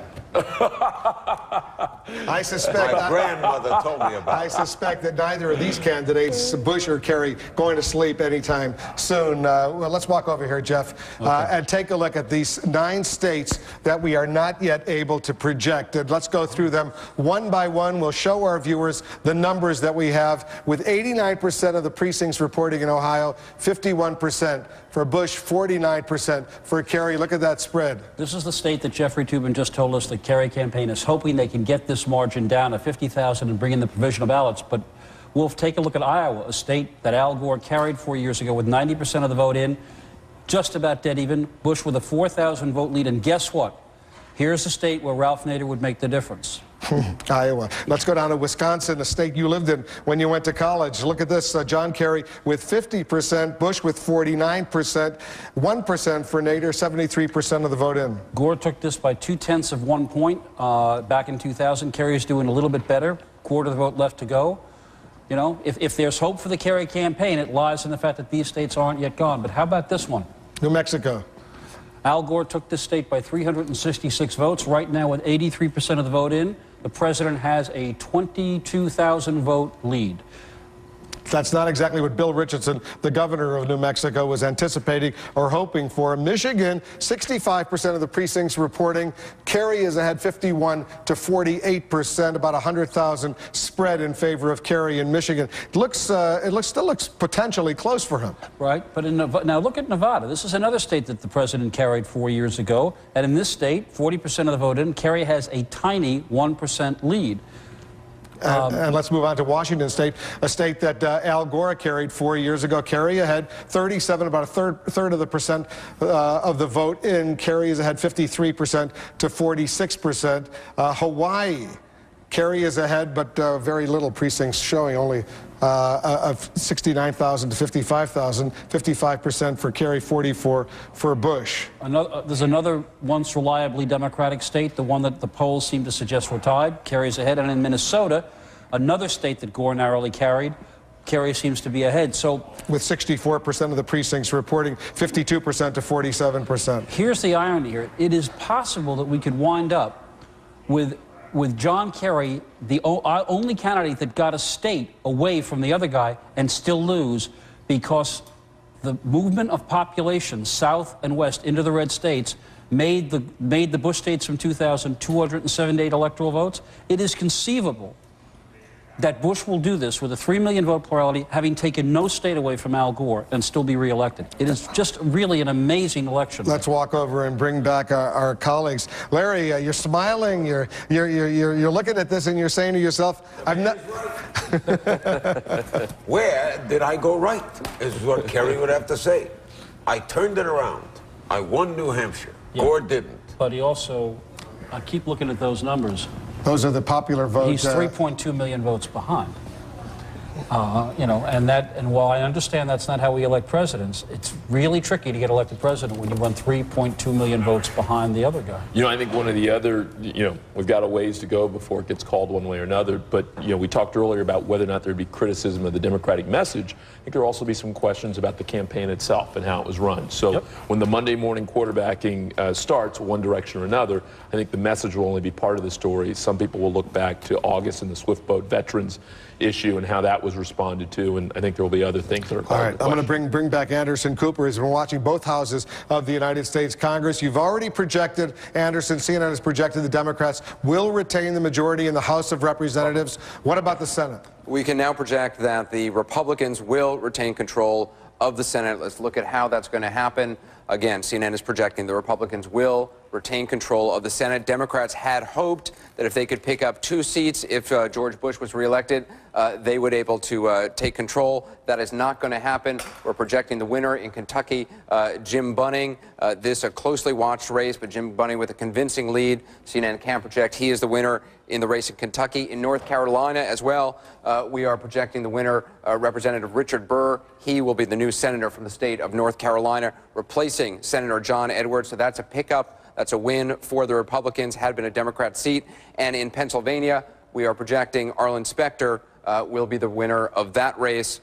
So that, again, because of those 3 races, we can now project that the Republicans will retain control of the Senate. Obviously, that is very good news for Republicans around the country. As we said, Democrats had hoped they might be able to pick up a couple of seats, just enough to give them the edge. That will not happen. In fact, Republicans picking up a couple seats. I may have misspoken. I may have said the Democrats were going to retain control of the House of Representatives. Of course, the Republicans. Yes. The Republicans are the majority in the House of Representatives. They will remain the majority in the House of Representatives. And now you're projecting, CNN's projecting, the Republicans will retain the majority in the United States Senate, both houses of Congress remaining in Republican control. And there's still some Senate races we're watching closely, most notably in Alaska and, of course, South Dakota. But, of course, the Republicans, no matter what happens in those races, Republicans will retain control. All right, let's bring in our congressional correspondent, Ed Henry, in Washington. He's watching all of this together, and you're getting some more information. Ed, what are you hearing? That's right. A huge night for the Republicans on Capitol Hill. I mean, the bottom line, you mentioned, they are going to retain control of the House. They're going to increase their majority in the House. This is the first time now that the Republicans will control the House for more than a decade straight, since the beginning of the 20th century. Big milestone for them there, but also in the Senate. Not only hold on to Senate control, they went into it with a 2-seat majority. Now they could gain maybe 2, 3 more seats, depending, as Anderson mentioned, on how some of these outstanding races across the country go. I can tell you, I've already been talking to Republican senators who have been saying now that it looks like they're increasing their majority in the Senate, they're going to be very aggressive. More tax cuts. They're talking about getting conservative judges through the Senate. They're talking about now they should have the votes to get an energy bill and open up the Arctic National Wildlife Refuge to oil and gas exploration, a major issue President Bush has been pushing in the Congress, but he has not had the votes to pass. Obviously, a lot of that will be contingent upon whether or not President Bush actually wins the White House. But I can tell you Republican senators hoping he will, and they're saying they will have a very, very aggressive agenda now that they are holding on to both chambers of Congress. And on the flip side, for the Democrats, if, in fact, Tom Daschle loses, that is not a done deal yet. He is down, but a lot of absentee ballots out there. That race has not been called. But if, I stress, if Tom Daschle were to lose, there's going to be a leadership race there for the Democratic leader. Harry Reid, his number 2, will definitely be in that race. Chris Dodd, a name you keep hearing, another Democratic senator who might run for that. And as you were talking about, there could be a bloodbath among Democrats about what's happening in this presidential race. There also could be a very divisive race for who's going to be the next Democratic leader. Harry Reid thinks privately, people close to him, that he'll have the votes to lock it up. But there's going to be a lot of finger pointing, a lot of guessing about why the Democrats lost more seats in the Senate. And given the arcane rules, very briefly, Ed, in the United States Senate, in order to pass important legislation, you usually need 60 votes, not 51, because of the filibuster rule in the Senate. So they're not going to get near the Republicans anywhere near that 60. Is that right? That's right. The Republicans will fall far short of 60 votes, but they're going to get closer to 60 votes now. Again, they started with 51 votes at the beginning of the night. If, in fact, they gain 2 or 3 seats here, that gets them closer to that 60-vote margin in order to make sure that they can break off and break out filibusters and stop Democrats from filibustering on judges, energy bills, etc. There's been a lot of talk about obstructionism, and Republicans will see this as a major victory. Ed Henry in Washington for us. Thanks very much. We're going to take another quick break. Much more coverage coming up from the CNN election headquarters in Times Square. We still don't know who the next president of the United States is going to be, but we're going to continue to try to find out together with you, our viewers. Stay with us.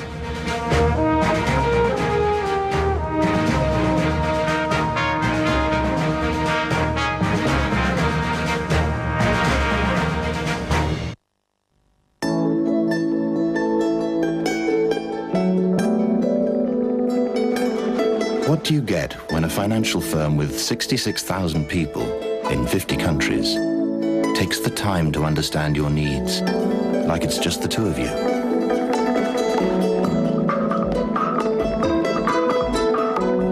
Could it be the most powerful two-person financial firm in the world? You and us. UBS. You understand that it's more important to bring back stories than souvenirs. And that it's still a buzz being in a city for the first time. Intercontinental Hotels and Resorts. One hotel understands you. What actually makes our IT infrastructure so unique? It's more than just security. It's more than just mobility. And it's more than just reliability. It's the sense of responsibility we feel for your success. Experience the exhilaration of true mobility with wireless communication on a Lifebook T with Intel Citrino mobile technology. Lifebook T with Intel Citrino mobile technology. From Fujitsu Siemens Computers, we make sure. This is Michelle, and this is her husband. Capture what's inside.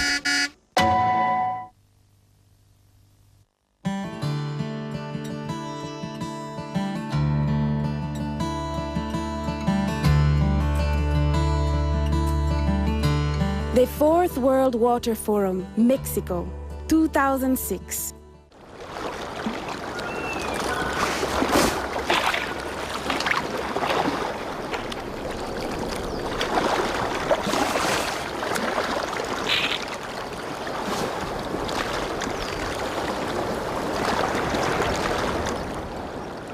Samsung.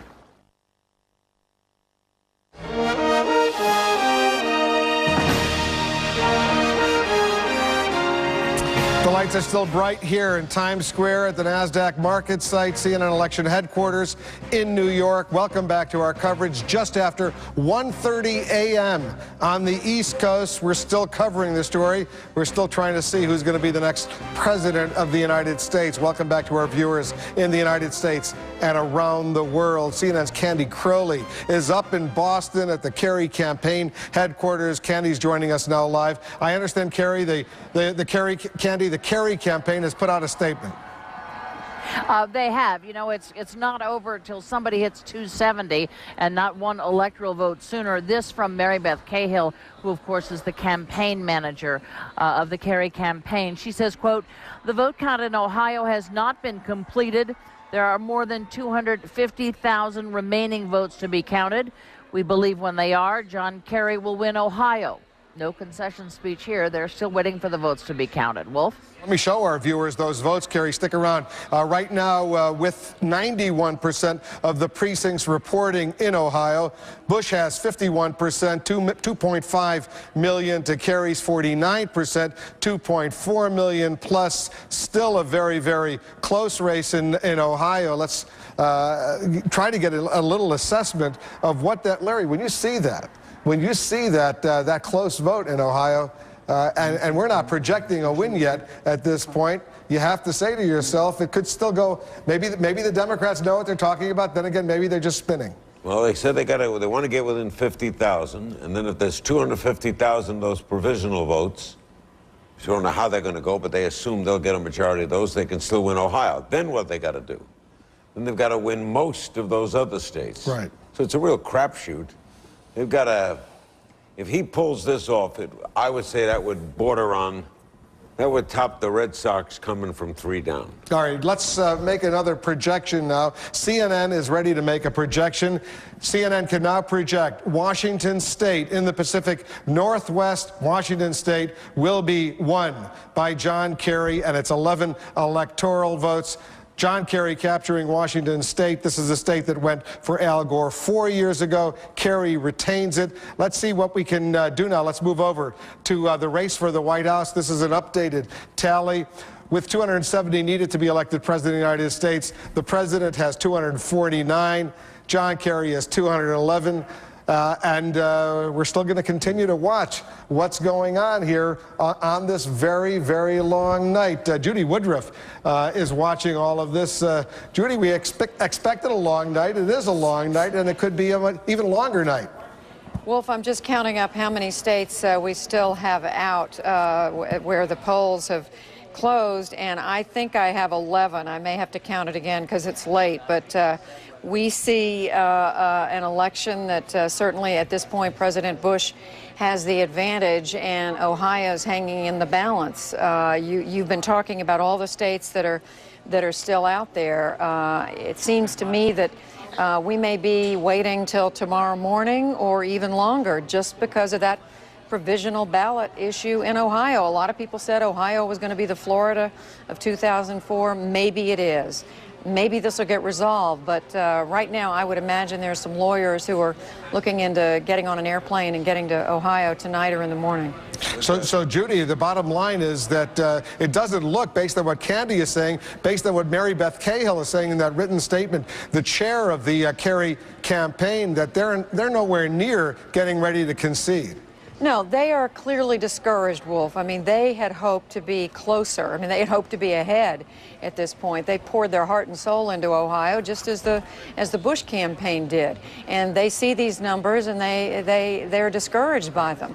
But they also argue that there are, they say, 250,000 provisional ballots out. Now, it's my understanding that Ohio's Secretary of State, Ken Blackwell, who happens to be a Republican, is saying that he doesn't see that many provisional uncounted ballots out there. So there's already some dispute.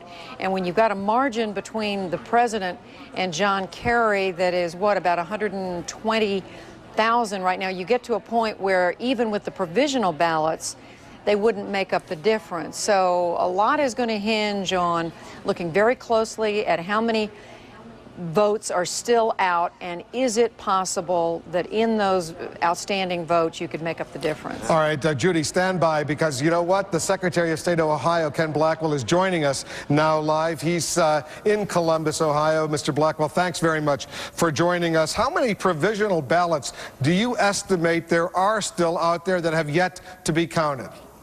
Well, none of the provisional ballots are counted, and they won't be counted until the 11th day after the election, Wolf. We have very clear laws on how to handle those ballots.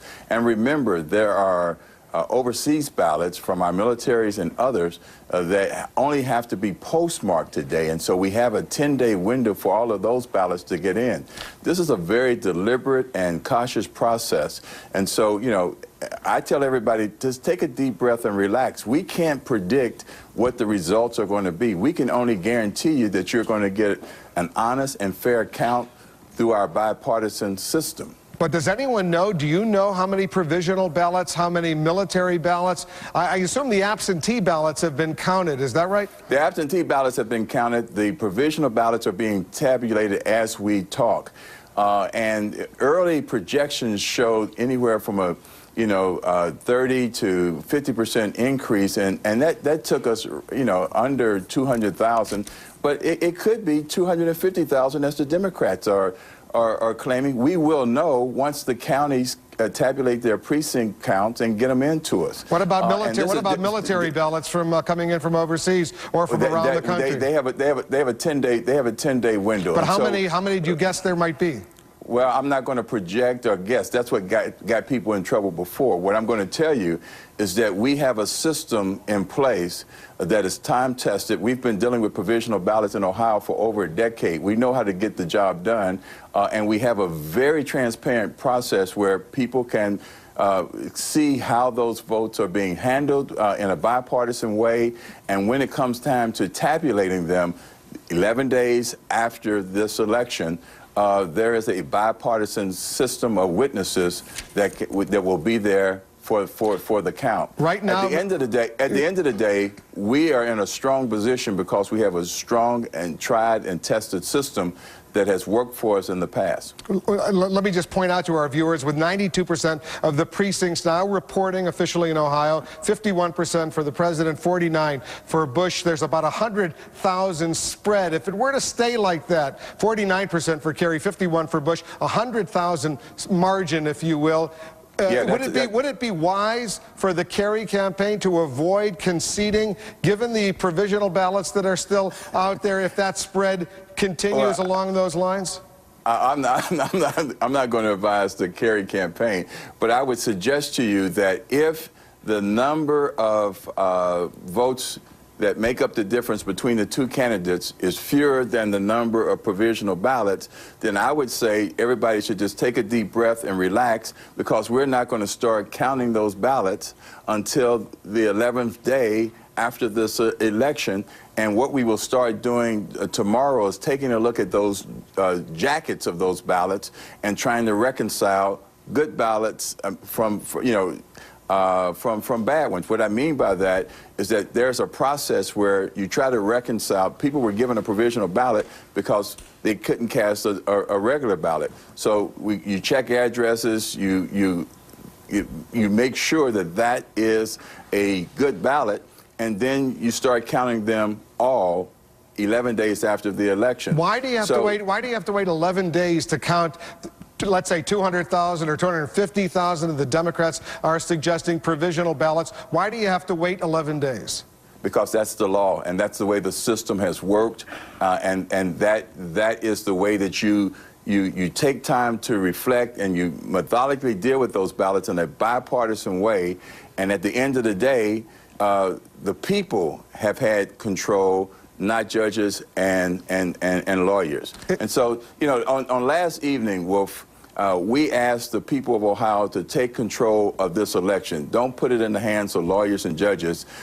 You, in fact, come out, and people came out today. They stood in line, and I can tell you, what I saw today was a great display of civility and patience.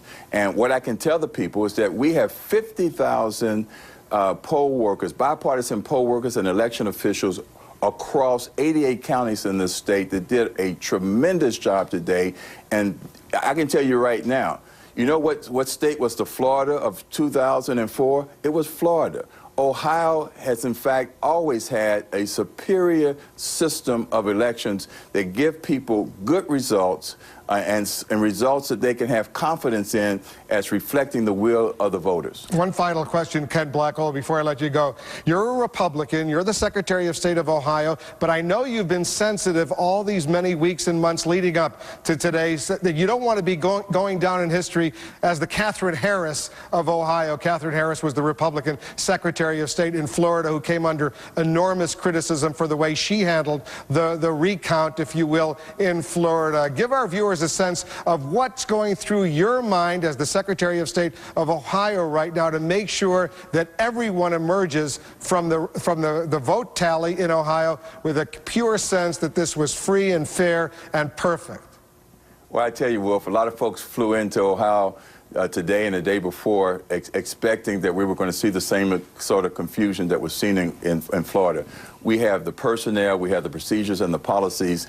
It is the strength of the system that guarantees that Ohio can deal with a robust election. I'm not in the business of saying that we must have a narrow or a substantial margin of victory. I'm telling you that we have a system that can deal with an honest count and an honest process regardless of the margin. That's why I don't worry about Ohio or Ohioans being considered to be, you know, a problematic state. If, in fact, the race has been robust and close and both candidates have poured their hearts out into this state and in this race, what we can give them as Ohioans is an honest count, just like we gave them a good day today in the way we manage the election process. Ken Blackwell, good luck to you. Good luck to all the people in Ohio. The whole nation, dare I say the whole world, will be watching the Buckeye State in the hours, maybe days to come, if it's going to take 11 days to even begin counting those provisional ballots. Good luck to you, Ken Blackwell. Thanks very much. Thank you. And just to show our viewers the count right now, with 92% of the precincts in Ohio reporting, Bush at 51%, Kerry at 49%, a little bit more than 100,000 vote difference. We're going to take a quick break. We're going to continue our coverage as long as it takes here at CNN Election Headquarters. Stay with us.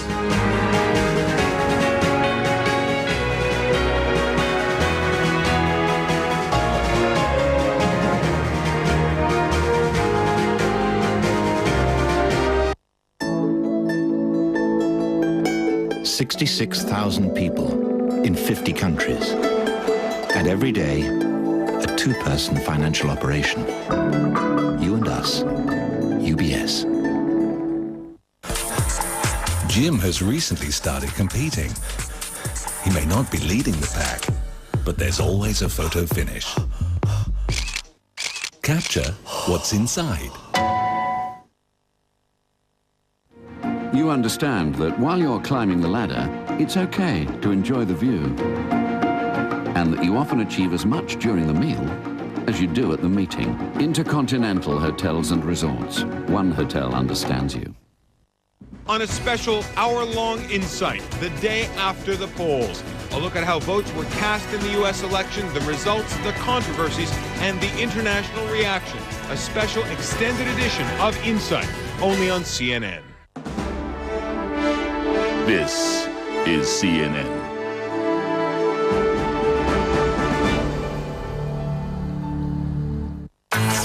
The spark of invention. New, high-tech, breakthroughs. The business of innovation. Discoveries, inventions, bright sparks. Real-world application. Music, sport, fashion. When sparks fly, money is made. Know the future. Spark your curiosity. Spark, a new show with Christy Lou Stout. Every month, only on CNN, in association with HP. When design and music collide. On the next edition of Design 360, hip-hop moguls making a mint by selling their lifestyle. P. Diddy opens a fashion store on New York's Fifth Avenue. We speak to dynamic duo Russell and Kimora Simmons. Plus, we tour the first venue designed specifically for jazz acoustics. That's Design 360, Sunday on CNN. Design 360, in association with Siemens. This is CNN.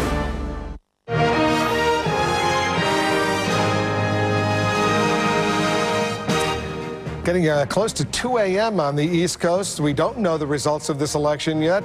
Maybe we will know tonight, maybe not.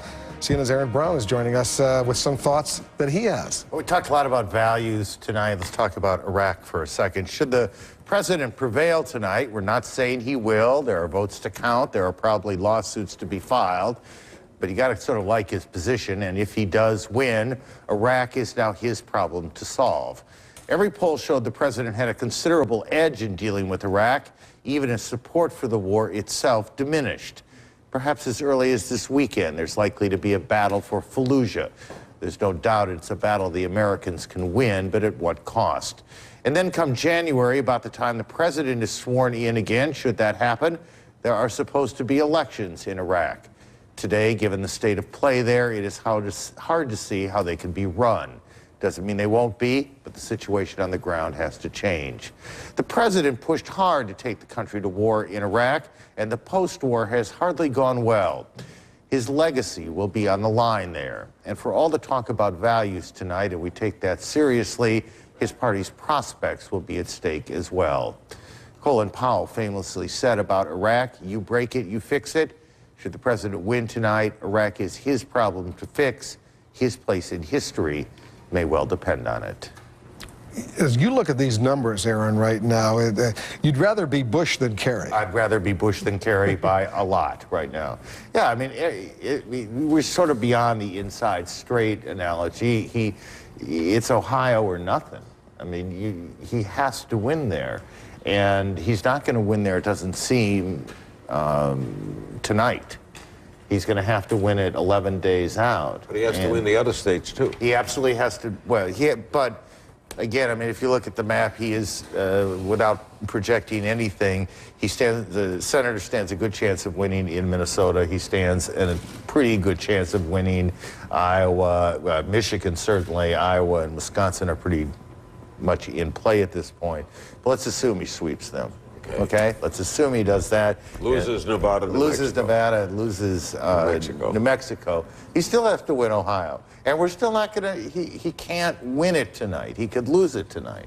But as I listened to the Secretary of State, it seemed pretty clear to me that we're a week and a half, 2 weeks away from, if that's where we are, that Ohio is the ultimate tipping point. We're not going to know. We may all be we may all be going out to Columbus, Ohio the next 2 weeks. 11 days they're going to wait to count those provisional ballots. And you heard Ken Blackwell, the Secretary of State, say there might be as many as 250,000, which is what the Democrats are suggesting. It's going to make us wish that this election was Florida, because I can tell you that Ohio in late November is a lot less pleasant weather than Florida in late November. Columbus, Ohio. Not kidding. David Gergen has been with us all night. He's still with us And we may be here for a few more hours. Who knows, David? Give us your take at this moment. What time is it? Almost 2 a.m. on the East Coast.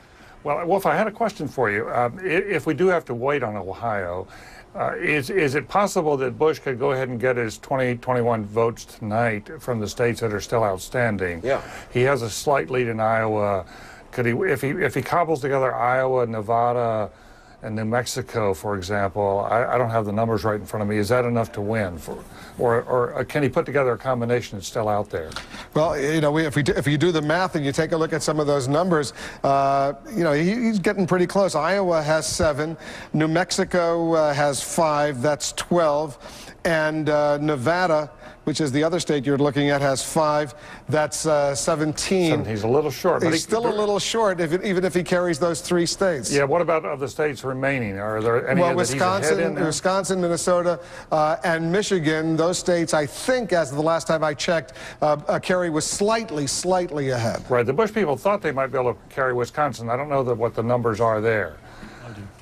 Well, we could get those numbers for our viewers and put them up. But what's the bottom line of what you're saying, David? Well, the bottom line is this: that if Kerry sweeps the boards, as Aaron was just saying, on everything else other than Ohio, and Ohio can't be resolved tonight, the country's clearly going to have to wait these 10 days because it's not just the provisional ballots, it's also the military ballots, and there's going to be a lot of suspense about how those all add up together.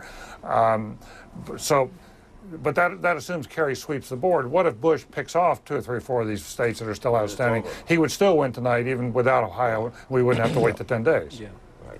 That's correct. You know what we're going to do right now, and I want to go up to the screen, David. Stand by. Ohio. We've never done this before, but this is the first time we're going to do it. Look at this. Ohio, CNN is now projecting, is a green state. Too close to call. A green state, that's because with 93% of the precincts reporting, Bush has 2.595 million votes. Kerry has 2.491 million votes.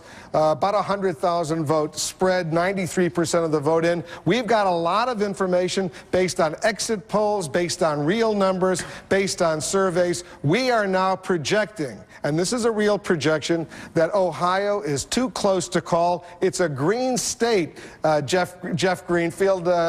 Before we talk to Jeff Greenfield, let's take a look at the race for the White House as it stands right now. 249 for Bush electoral votes, 211 for Kerry, 270 needed. And you know what? We've never seen this before. A green state, the Buckeye state, Ohio, that's something we didn't necessarily anticipate, although we had it in our color scheme. Yeah, I think in 2000 it was yellow, but I think, you know, I guess what they'll say in Ohio is it's not easy being green.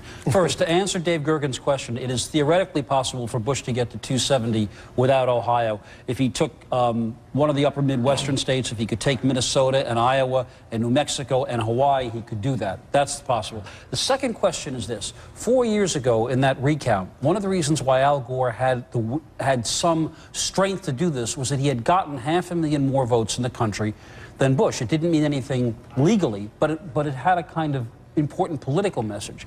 If we go out of Ohio with George Bush holding, say, a 50,000 vote lead and it comes down to provisional ballots, John Kerry and his campaign has to challenge George Bush knowing that they have lost the national popular vote by 3.5 million votes. It's a much tougher position, I think, politically. Well, 2 things. One, they would say 3.5 million, but it's also 3%, and they would point to the last time we had a big controversy like that, 1876, where the popular vote was 3%, but it wasn't 3.5 million. But the other thing that's very interesting, I just spoke to a number of members of the Kerry campaign. Sounds like not only do they not want to concede, but they're now in formal recount mode, and that they may be prepared in the next couple of hours to announce several lawyers who are going to head up efforts not only in Ohio, but significantly in Iowa as well. Remember, Iowa. Well, if the numbers initially show that they're losing Iowa, Iowa doesn't have an automatic recount law, but it seems that they're prepared to go to court and try and pursue that effort. I'm really making a point that I think it gets much tougher to take this into overtime when you're running 3 million votes. But legally, absolutely. The electoral vote is what counts. It's simply But you know tougher, the mood, emotional. David, Jeff, you know the mood. You know the mood of the Democratic Party right now. Do you have any doubt whatsoever, despite the 3 million, let's say, whatever the spread is nationally in the general vote, that if they felt they could get more votes in Ohio, they wouldn't do that? No, if they have a chance to win the presidency by challenging in Ohio, sure, they will do that. Of course they would, because they're looking at 4 years ago. They won an election. They got the highest popular vote in the history of the country, and they didn't seat a president. Judy Woodruff's at the CNN Election Analysis Center, and she's going to explain to us, Judy, I hope you're going to explain to us, how is it that we were able to project too close to call for Ohio, this critical battleground state right now?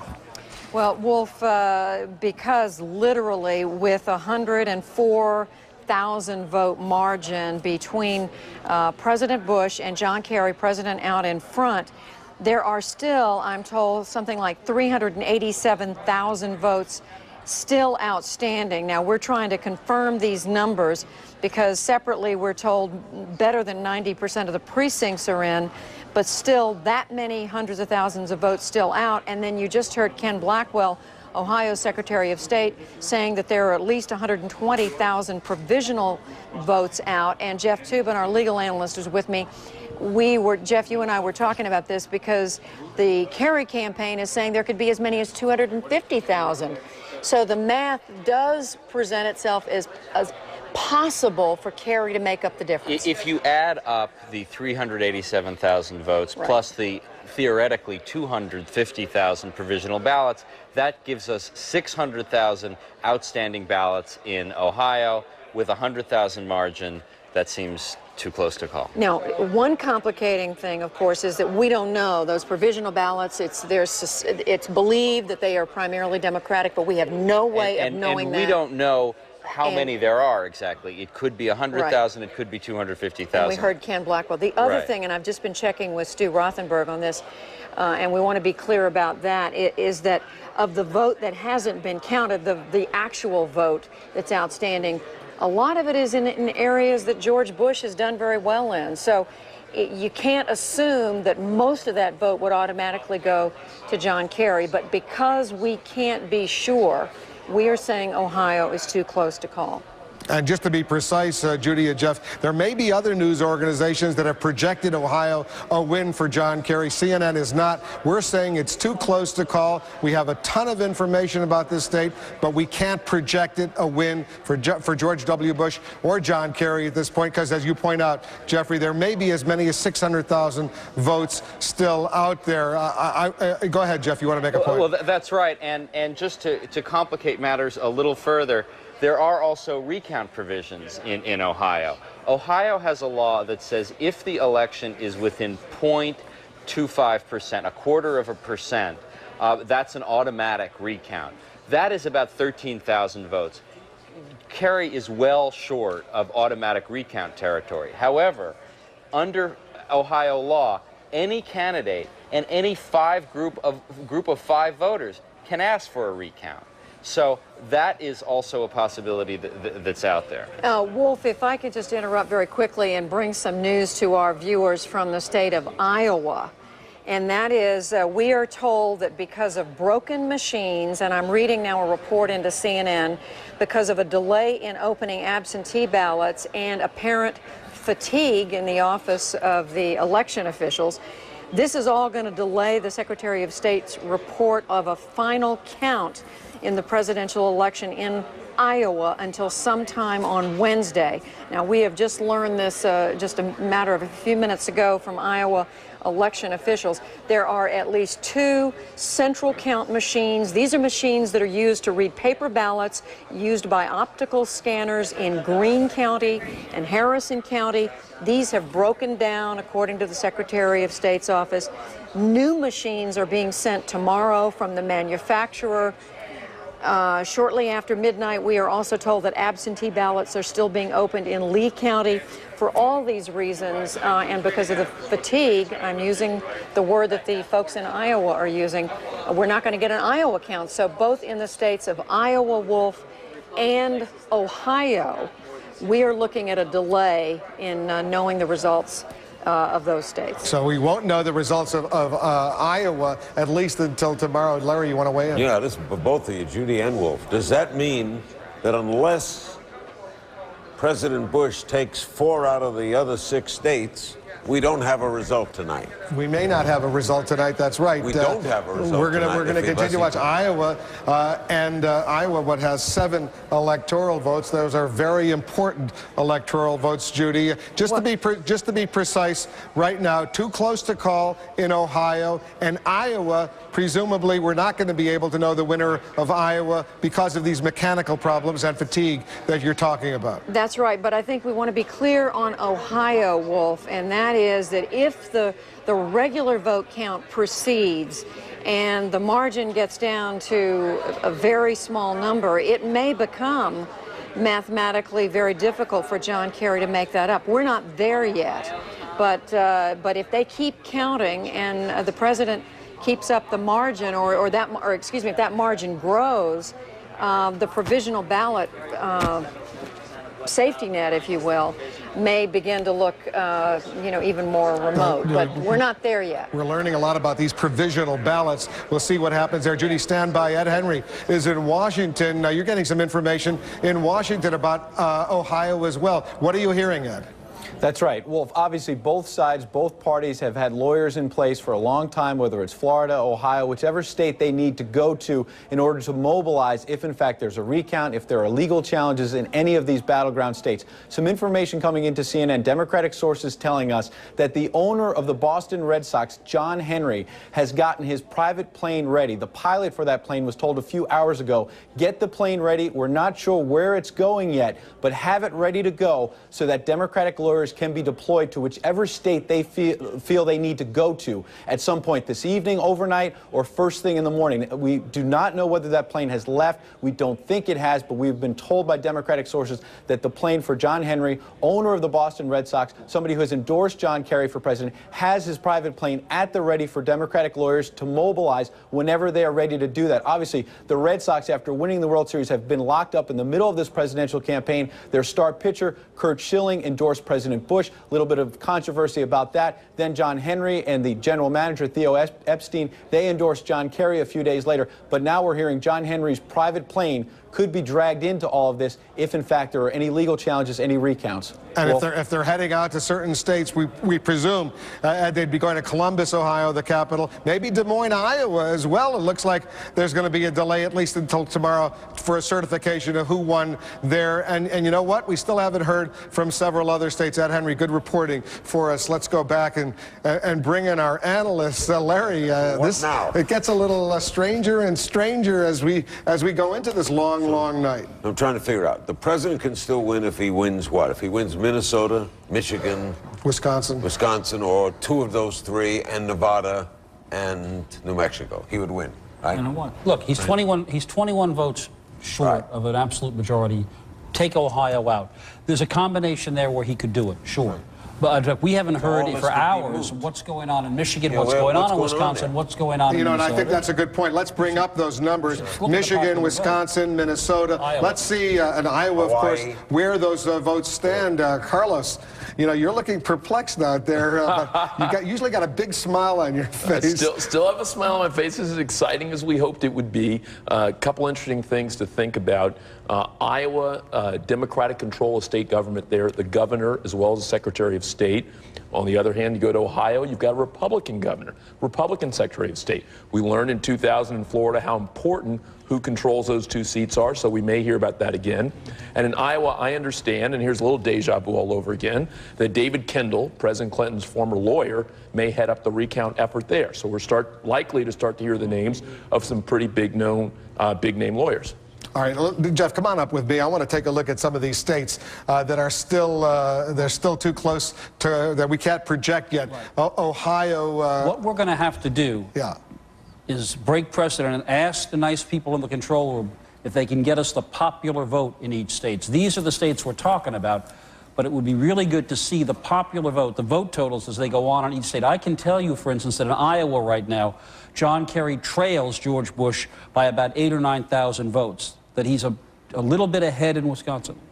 that in Ohio, we know the margin is about 107,000 votes. It keeps changing with 96% of the precincts, and that's the one we've been talking about. Remember, Iowa is a state that Al Gore, I'm sorry, carried 4 years ago narrowly.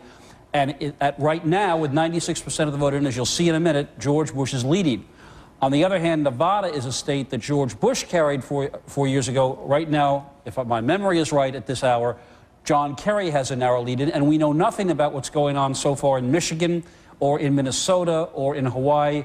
But as soon as the right buttons are pushed and we pay that electrical bill, we're going to find out what these numbers are. We're going to see the raw numbers coming in. We do see the projections, the percentages of the precincts reporting 90% up there, 70%. These precincts are coming in with their numbers. We're going to put the hard numbers up there. Iowa is going to wait at least until tomorrow. Right. Jeff, that's important news that we heard because of fatigue and some malfunction of these voting machines. That wasn't supposed to happen after the last time.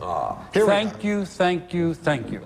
All right. Let's start up here in Ohio first. With 96% of the precincts reporting, 2.687 million for Bush, 2.564 for Kerry. What, about 120,000? About 122,000 vote plurality so far for Bush. And this margin has increased marginally as we approach 100%. That one gets very tricky. New Mexico, which Kerry carried with 93% of the vote, we're not projecting.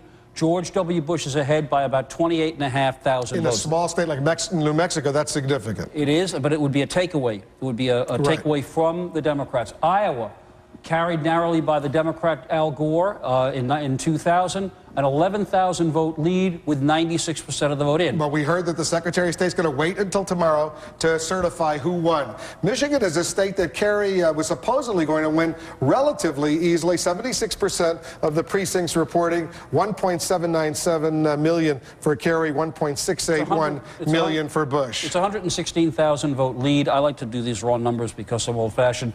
That's a likely Kerry win, but Lord knows we're not projecting. Hawaii, I'm not sure how we have 120,000 votes in with 0% of the precincts reporting. It sounds like the old Chicago days, but it's a Kerry lead. Wisconsin, this is the state that Al Gore took by 0.2%. Here we are again. John Kerry has a margin of about 25,000 votes with 84% of the vote in. Minnesota, Kerry has a somewhat more comfortable margin of about 118,000 votes, 3/4 of the vote in. And Nevada, which Bush carried 4 years ago, he has got a 5,000 vote lead. With slightly more than half of the vote in. Right. These are the states that we're waiting for, but this is still, I think it's fair to say, the critical state, Ohio, right now. It is. It is unlikely to answer Larry King's question that George W. Bush can get to 270 just with this batch of states. Possible, but unlikely. While we're here, take a look at the popular vote, and I'll show it to our viewers as well. With 85% of the national precincts reporting 52% for President Bush, 48% for John Kerry, less than 1% for Ralph Nader. So right now, gentlemen, the likelihood is there will be no winner tonight. Or at least no announcement, but two interesting wrinkles we should add. Remember that 4 years ago in Iowa, George Bush won the vote among those who showed up at the polls on Election Day. It wasn't until they added in the absentee ballots that Al Gore won by 4,144. Worth remembering that. And in New Mexico, they may have one of the 2 or 3 most liberal laws in terms of provisional ballots and how those are counted. So we may show up with lawyers in New Mexico when all is said and done as well. And this is the first time all the states are required to have these provisional ballots, which they were not required 4 years ago to have. We don't know how many there are in any of these states. We don't know how many absentee ballots there are. Military ballots coming in from around the country and around the world. I think on that point, though, Carlos and Jeff, if they're going to get down to counting military ballots, that's good news for the president. And the point about this is, you know, I'm sure people out there are saying, hey, it's 2 o'clock in the morning. Other networks have called Ohio for Bush. What are you doing? What we're doing is trying to remember what happened 4 years ago and not make that mistake again. This is not a caution based on any political preference or judgment, except that we want to be sure when we tell you which candidate has won a state that we're right. If you were President Bush, would you come forward now and make an acceptance speech? What an interesting question. That's why I asked. The answer is until he knows that it's certified, until it's obviously clear that he's going to capture Ohio and maybe not do that well in the other states, I think he's going to be relatively cautious as Even well. though a network has called it for him. You know what? Networks can do whatever they want. We're not making any projections in Ohio other than to project that it's too close to call right now. We learned a lesson from 4 years ago, and I think that's a smart lesson. And we'll continue to heed that lesson. So we may get a statement from both camps tonight. Well, see, that's the point. Traditionally, you do not go and acknowledge victory until your opponent concedes. And based on what we heard from the Kerry campaign, they aren't about to concede. They're not conceding. So we heard Mary Beth Cahill, the campaign chair, specifically say they want to see what those provisional ballots in Ohio look like. And to remind our viewers, we spoke with Ken Blackwell, the Secretary of State of Ohio, just a little while ago. And even though he's a Republican, he says, you know what, 11 days from now, they will begin to count those provisional ballots. And he did not rule out the possibility, as the Democrats are suggesting, that there may be as many as 250,000 of those provisional ballots. Here's a key difference from 2000. In 2000, as we had all proclaimed George Bush the winner and we were debating who would run for president in 4 years and who would be in the cabinet, if you looked at the Associated Press numbers, George Bush's lead in Florida was shrinking literally by the minute. If you look at the numbers in Ohio now, and I realize there are provisional ballots out, just in terms of the votes we can count, George Bush's lead has actually expanded in the last few minutes to now about 125,000 votes. So there's no sign in these numbers that that the Kerry campaign is getting this plurality down to a margin where those provisional ballots make a difference, except that our legal analyst Jeffrey Toobin said they think there are what? 500,000 ballots out there? I think he said a little bit less than, but one of the interesting things... That was before 96% of the precincts had reported. One of the interesting things I think Larry's putting his finger on, though, is that a public relations battle is likely to begin soon. And so even if we don't have a concession speech, we certainly will have people signaling and posturing over the next several hours. By the way, can we change too close to call, or are we locked into too close? We can do anything. We're the network, right? We're CNN. If we want to change that, we can change that. Would you like to say who knows? No, Go figure? Well, because you just pointed out that Bush has increased his lead in Ohio, so I was questioning, can we change too close to call the answer is yes. If the more information comes in, raw numbers come in, and other analysis that we're getting, we can certainly move that from too close to call to projected win, let's say, for Bush, if that's what's going to happen. We have one piece of data that I think we should share in the middle of this. The talk about the youth vote, this explosion of the youth vote, and Bruce Springsteen. It turns out that based on some of these numbers, the 18 to 24-year-olds voted in no greater proportion this time than they did last time. So apparently it means that they will be happy to go out and listen to Bruce Springsteen and the Dixie Chicks sing, but from there to the polling booth is too far to walk. Now, do we know that from the exit polls, or do we, which there may be some question? Why don't they? That data is actually much better than projections, according to Bill Schneider. I checked with him. Why don't they vote, gentlemen? Why don't they vote? Younger people historically vote in much smaller percentages than older people. The older you get, the more likely you're going to vote in the United States, for the simple reason that you get smarter and you appreciate the importance of voting. Young people are not necessarily... Wouldn't young have more at stake in a sense? You're a what do we have at stake? You're a homeowner, you're a taxpayer, you have kids, therefore the schools matter to you more. It's all of that young people also move more. It's a little trickier to register. But anyway, I just thought that piece would be on the... Stand by, guys. We're going to take another quick break. We'll continue our coverage from the CNN election headquarters in Times Square. There's people outside. They're watching us through this window. They're taking a look at what's going on. Millions of you are still watching in the United States and around the world. Much more coverage coming up.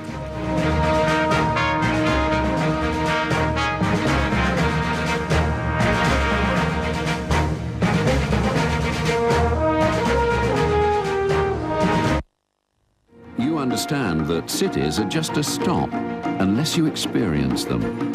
And you always want somewhere to recharge yourself as well as your phone. Intercontinental Hotels and Resorts. One hotel understands you.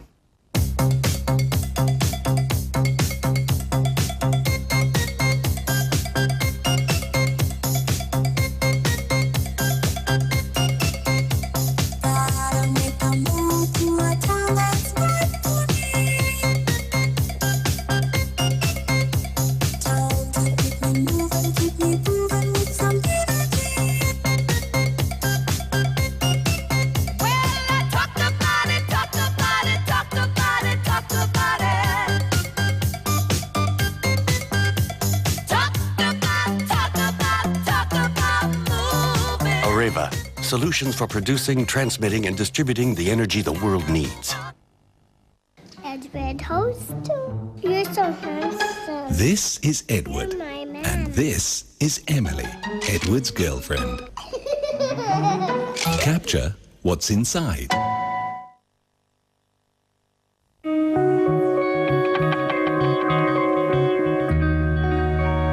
In order to find opportunities to build your wealth, at HSBC Private Bank, we take a different view of the world. We assume nothing. Trust the King of Talk, Larry King, live only on CNN. A lot can be done now for HIV/AIDS sufferers. With financial support, there will be less infections and treatment for those who are infected. Facing up to the human needs of HIV.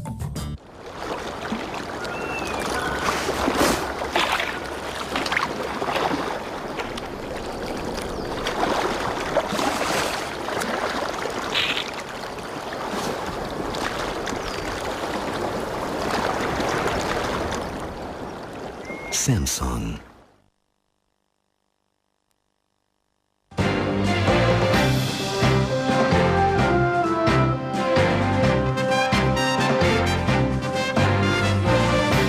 Times Square in New York City, our CNN election headquarters. We're watching all of these races, Senate races, House races, governor races. Most important, we're watching the presidential race right now. Look at this behind us. John Thune, the Republican challenger to the Senate Minority Leader Tom Daschle, speaking in South Dakota. We have not yet projected a winner in South Dakota, but John Thune is speaking to his supporters. A very, very close race now out there. Tom Daschle fighting for his political survival in South Dakota. What a tight race this has been. Let's take a look at the actual numbers. So far, with 91% of the precincts reporting, Thune has 170,000 votes. That would be 51%. Tom Daschle has 163,000, 49% of the vote. Just more than 6,500 votes or so difference separating these candidates in a small state like South Dakota. 91% of the vote in Ohio is clearly critical right now in the presidential contest. Stuart Rothenberg, Iowa is also very critical. Stuart Rothenberg is looking at Iowa to better understand how close this race is. And Stuart, you've got some spatial logic, computerized analysis that you can share with our viewers why it's as close in Iowa as so many of us thought it would be. Yes, we do, Wolf. Thanks. This is a spatial logic map. It's a color-coded map that gives us an idea who's winning and where and by how much. And let's look at this map. Al Gore carried the state 4 years ago by about 4,100 votes. This time, George Bush is doing much better in the northwestern corner of the state and the southwestern corner. The western third of the state tends to be the more Republican part. He's bringing out more Republican votes, increasing his margin there. That's helping him. You will note that in the southwest corner, there is one county that has not provided us any returns. That's Montgomery County. We have no results there. I can tell you that in 2000, George Bush won this with over 60% and 1,500 votes. So when it comes in, it will come in. We're pretty sure of that. The president is likely to carry that. There are a number of things that are important here. There are about 15 counties that are still out. They're scattered all around the state. And what we're finding is that the counties that are outstanding, 11 of them President Bush is leading, 2 of them Senator Kerry is leading, and 2 of them are even. The counties that are outstanding are all over the place: Harrison, Greene, Calhoun, Humboldt up here. But what's important is it's harder to see John Kerry winning most of these counties and gaining ground. It's not impossible. We have obviously not called this state or projected this state yet, but the way the map looks, I think the Republicans have to be rather optimistic. In your experience, Stuart, have you seen a Secretary of State of a state saying, you know what, there's been malfunctions of the machines, there's fatigue, we'll wait a day before we can certify who has won that state? Have you seen that in recent years? No, it's really amazing. Of course, it's unusual to have so many states this close, a presidential contest this tight. In 3 of the Iowa states that have counties that have apparently suspended voting, One, the two candidates are even right now. One, George Bush is ahead, and one, John Kerry is ahead. That's probably a metaphor for the tightness of the race in the state. All right, Stuart, we'll be getting back to you. Stuart Rothenberg at the CNN Election Analysis Center. Candy Crowley is in Boston, monitoring what's happening with the Kerry campaign. What is happening there, Candy? We are told by the Kerry campaign that John Edwards is going to show up here at Copley Square to address the crowd, at least the crowd that remains. You know, two signals here. One, you can't expect to see the Kerry campaign claim either victory or defeat tonight, so they're sending out the number two. It's really interesting because in the past couple of weeks, Wolf, they have told us that in fact the Kerry campaign would, if the Florida-like event started, would go out there and fight it very hard. And they had learned a lesson from 2000 when they think that Al Gore was too timid to kind of look like a winner. The problem, of course, with the scenario here of John Kerry coming out and looking like a winner in the way that George Bush did during the Florida recount is that, of course, there already is a sitting president. At the time, neither Al Gore nor George Bush were sitting in the Oval Office. So this is a very difficult situation. Another one of those unprecedented elections, who'd have thought we'd have two in a row, in which they're just going to have to feel their way through this. And for now, the process is John Edwards is going to come out and address the crowd. And there's absolutely no indication whatsoever, Candy, that these Democrats that John Kerry is getting ready to concede anytime soon. No. That's why they're sending out John Edwards. They have no intention of doing that. Candy Crowley in Boston, and we'll, of course, listen to John Edwards once he shows up where you are. This is shaping up, Jeff Greenfield, as quite a cliffhanger, I would say, at this point. Yeah. I'm going to just put this on the table and then let all you people tell me I'm crazy. Unlike 2000, when Al Gore could go to Florida, in this fight because the margin is 500 or 1,000 votes, and I won the national popular vote by 500,000. The Kerry campaign has to say, well, these are the rules. We're 120,000 votes in the count behind in Ohio. We are going to be close to 3.5 to 4 million votes behind in the country. But we're going to go and make a lawyer-like fight in Ohio to get these votes. Do they have every right to do it? Absolutely. Are these the rules by which we play the presidency? Yes. All I'm saying is that the moral force behind an argument like this, as opposed to Gore's argument, it's just tougher. It's the spread sure. Right now, look at the spread in the national, this is Ohio right now. The spread looks like it's grown a little bit with 97% of the vote. Yeah, it looks like wider as opposed to what the Democrats hoped for would get narrower. All the money's been spent in the closest, you would do the same if you were the other side, right? If you'd spent 2 years of your life and hundreds of millions of dollars fighting for the presidency in this intense thing and you had a chance to win it, of course you would. I am making an argument about the difficulty of convincing the public that you are fighting the good fight. Their partisans will buy it. Look, it's the same thing that the Bush people did when they lost the popular vote. They've got every right to do it. All I'm saying is it's a tough road So much of what's going to happen tonight and tomorrow, Carlos, is going to be posturing by both the Democrats and the Republicans. Smart for John Edwards to be coming out shortly in Boston to make a speech. They do. I mean, it goes back to the conversation Larry started a little while ago, the public relations game and the need to say something, to not allow it to be a vacuum. Now, I think what's interesting on the Republican side is who do you put forward? It's unlikely that you would have Vice President Cheney step forward. Wouldn't be surprised to see Jim Baker, but might really expect perhaps to either see Mark Roscoe, the campaign chairman, or maybe Karen Hughes, who we saw tonight. Those are two faces that, that Jeff might think may be able to make the argument, I think, a little bit better. And what does Senator Edwards say? The man made $30 million as a trial lawyer. Well, I'm going to wait to hear what he has to say. What would you guess he'll say? I think it's a bit along the lines that Carl said. Look, we don't know who won Ohio. And there are hundreds of thousands of provisional ballots out there. They could make the difference. The argument will probably be, and this will sound very familiar to all of us, we need to count every vote. Every vote counts. Yeah.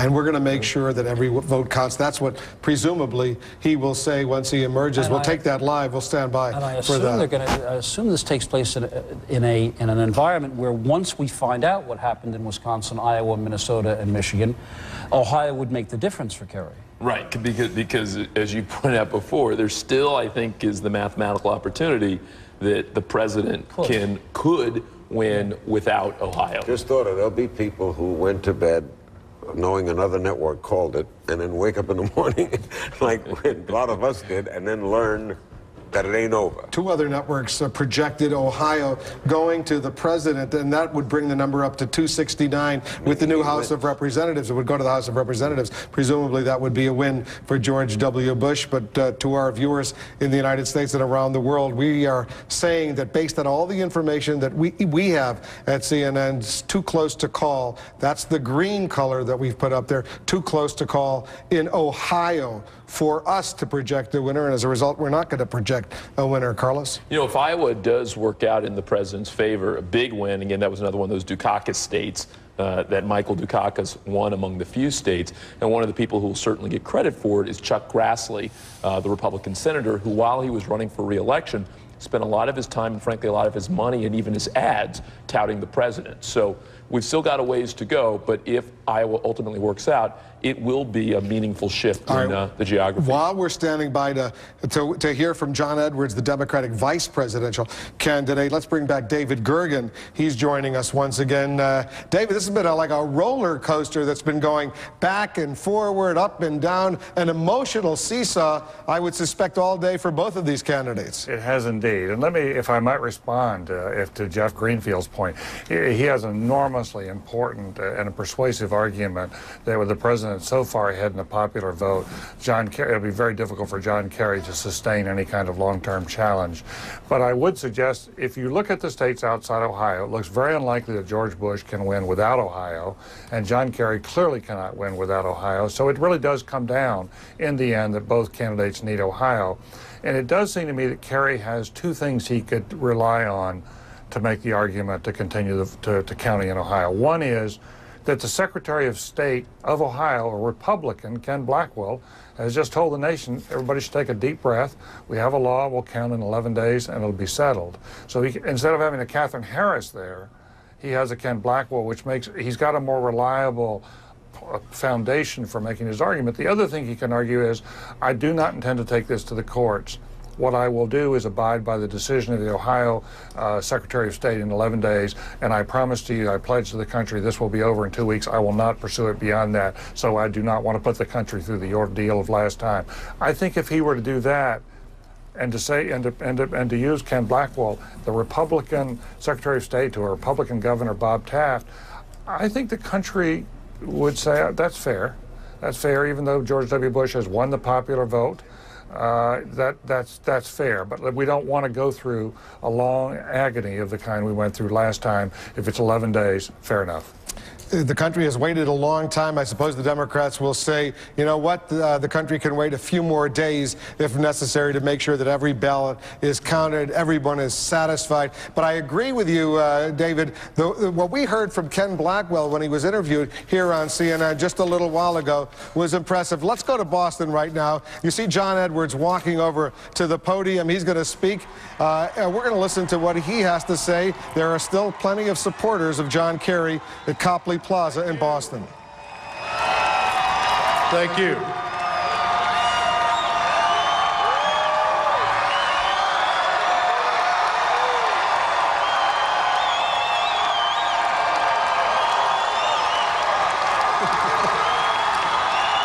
Thank you, thank you. It's been a long night, but we've waited 4 years for this victory. We can wait one more night.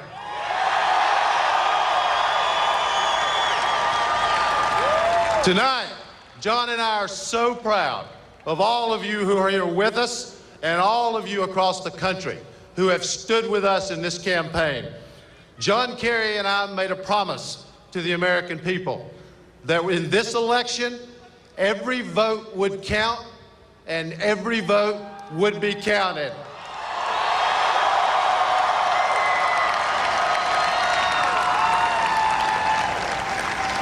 Tonight, we are keeping our word and we will fight for every vote. You deserve no less. Thank you.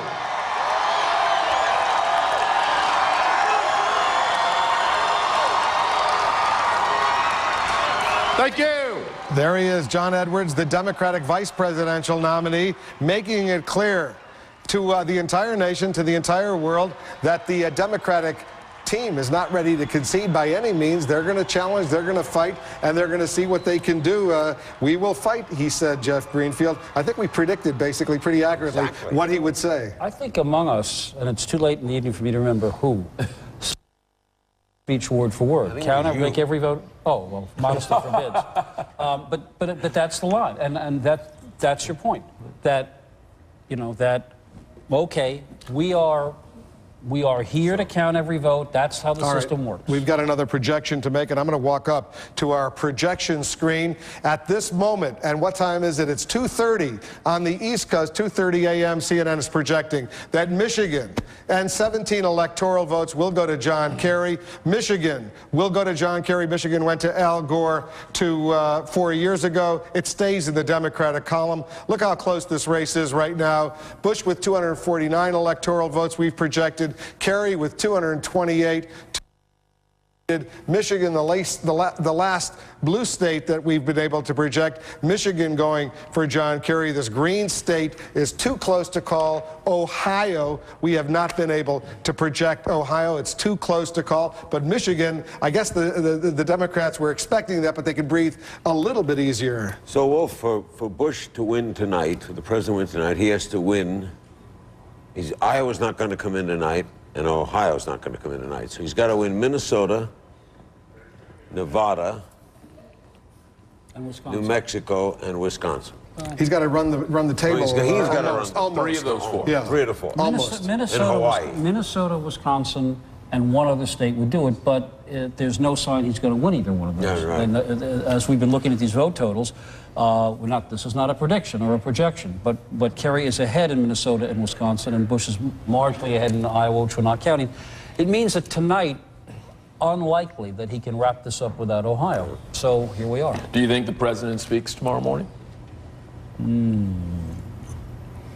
I think he has to wait till the Kerry campaign plays its cards. I'm trying to remember. I think he's got to weigh in sometime by midday. Or somebody does. Back in '60, Nixon gave a kind of sort of concession. Yeah, he didn't exactly concede. He said if the present trend continues, Senator Kennedy will be elected. But he was holding back some cards, and Kennedy got up and gave a sort of victory statement. But the president could say, "I'm pleased with what happened. I had trust and faith in the American people." And I like what I see. But John Edwards was very precise, and every word that he uttered was very carefully thought through. If it takes another day or 2 or 3, in this particular case of Ohio, though, Ken Blackwell, the Secretary of State, told us they can't even start counting those provisional ballots for 11 days. But we have another projection that we're going to make right now. CNN can now project that John Kerry will carry Minnesota at its 10 electoral votes.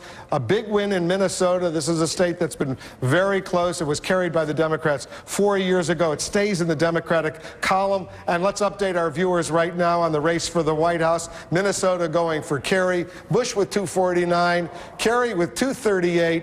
270 needed to win. Minnesota, a blue state, and remember this green state is Ohio. We're still waiting to see Wisconsin. We're still waiting to see Iowa, but we're not going to see Iowa anytime soon, at least not till tomorrow. The Secretary of State saying they've got some malfunctions in the machinery. There's fatigue, and we'll see what happens. We've got potentially still a long night to go here, guys. But Minnesota and Michigan, both states that the Republicans wanted badly, but the Democrats, according to our projection, are going to be able to keep. Do we have a long night if 2 of the remaining 4 or 5 states come in for Kerry and 2 come in from Bush? The night is over. No. Well, you're not going to get Ohio and Iowa. If Wisconsin stays the way it is and goes for Kerry, you're now at 249, 248. Right. And putting Ohio aside. And Iowa aside.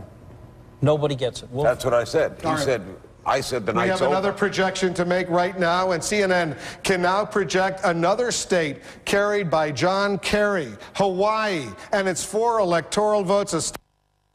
in the United States visited only last Sunday in a desperate bid to see if they could grab that state from the Democrats. Hawaii, a state that went to Al Gore 4 years ago, remaining in the Democratic column. Hawaii goes to John Kerry, according to our CNN projection. We're getting a lot of projections in the last few minutes. 3 states all going for John Kerry, Minnesota, Hawaii, and what was the third state already? Michigan, which... 4 left. Yeah, that's right. Not that many states left to go. And if we take a look at the race for the White House, with Hawaii now blue, Bush at 249, Kerry at 242, remember 270, we always remind our viewers, needed for this race. So no one can win tonight. Only 3 states left, and that's Wisconsin, New Mexico, and Nevada. And they can't total enough to give anyone a win. But here's, here's an interesting, yes, but here's an interesting piece of the public relations psychological game. Does everyone go to sleep tonight with John Kerry far behind in the popular vote, but ahead in the electoral vote? He could be ahead. I mean, that's possible, right? Depends on which network they watch. If they watched us, yes. But think about the public relations conflict. You talked before about the perception, about the moral weight. There is a chance that Americans wake up to headlines that says John Kerry ahead in the electoral vote, far behind or meaningfully behind in the popular 2 million, vote. let's say. Yeah. But that is a pretty convincing lead in Ohio, isn't it? Can we go up to the map for a second? Sure. It's late at night. Go ahead, Jeff. Jeff, we can do whatever we want. Let's just without, we don't have At the this gizmo. point, you could If you dance. got that, but we could do it on this one. Assume for a minute that Wisconsin goes for Kerry. That's 252 electoral votes. We'll leave Iowa out of the picture. Got it. Nevada and New Mexico could easily flip in both states, but let's assume that they do. So that's 257 to 256, with Iowa outstanding and Ohio with a 120,000 vote Bush lead, but provisional ballots, and Bush with a 4 million vote thing. Okay, maybe we can actually do this, and so it'll be a little clearer. Let's, you ready, Wolf? Yeah. Okay. This is what we call Jeff's electoral worksheet. Yes, this shows you I have no life. I even do this when there's not a presidential election. Let's give Wisconsin to Kerry. Turn that state blue, if we can, please. Any minute. And now we have 252 votes for Kerry. Now, even though these 2 states may flip, let's just keep them the way they were in 2000. Let's make New Mexico blue with 5 electoral votes, which will bring Kerry up to 257. Let's keep Nevada blue, red, and that would give Bush 256. 254? That's right. So it's basically even with Iowa and Ohio outstanding. Now, Carlos's point, fellas in the control room, bear with me.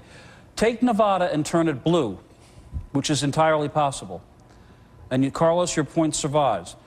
So we go to sleep at night this way. Kerry with 262 votes, Bush with 249, Iowa uncalled but Bush leading, Ohio uncalled but Bush with a 100,000 vote lead, and Bush with a 4 million vote popular plurality. And lawyers swarming over the Midwest instead of the South this time, and a public relations battle that starts with John Edwards and won't end for a couple weeks maybe. And the popular vote meaningless. Right. Except for a public relations standpoint. Meaningless for who's What president. strikes me as another campaign to begin the abolition of the Electoral College, this time by the Republicans. Agreed. Yeah, they've been in favor of it. They may switch.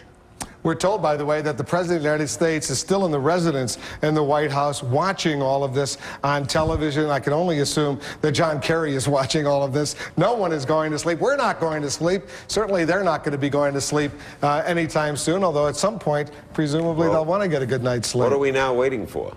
We're waiting to get more information on these states. Wisconsin, New Mexico, Nevada. That's right. Those southwestern states. Those states would be very important. And remember, that for people looking at Jeff's electoral worksheet, those are only projections. They're not even projections. That's only Jeff Greenfield playing around with numbers. How about what ifs? That's a good name for that. That's a what if. How about it could happen? All right, well, let's take a look at the popular vote right now, and I'll go over here and show our viewers. With 89% of the precincts around the United States now officially reporting, the president remaining at 51%, Kerry at 48%, Nader with 1%. Take a look at the spread. It's a little bit more than 3 million votes. You know, it's a moral advantage, but in practical terms of politics, as important as the popular vote is, this electoral vote is the critical vote. First, Nader is now under half of 1%, if I do my math right.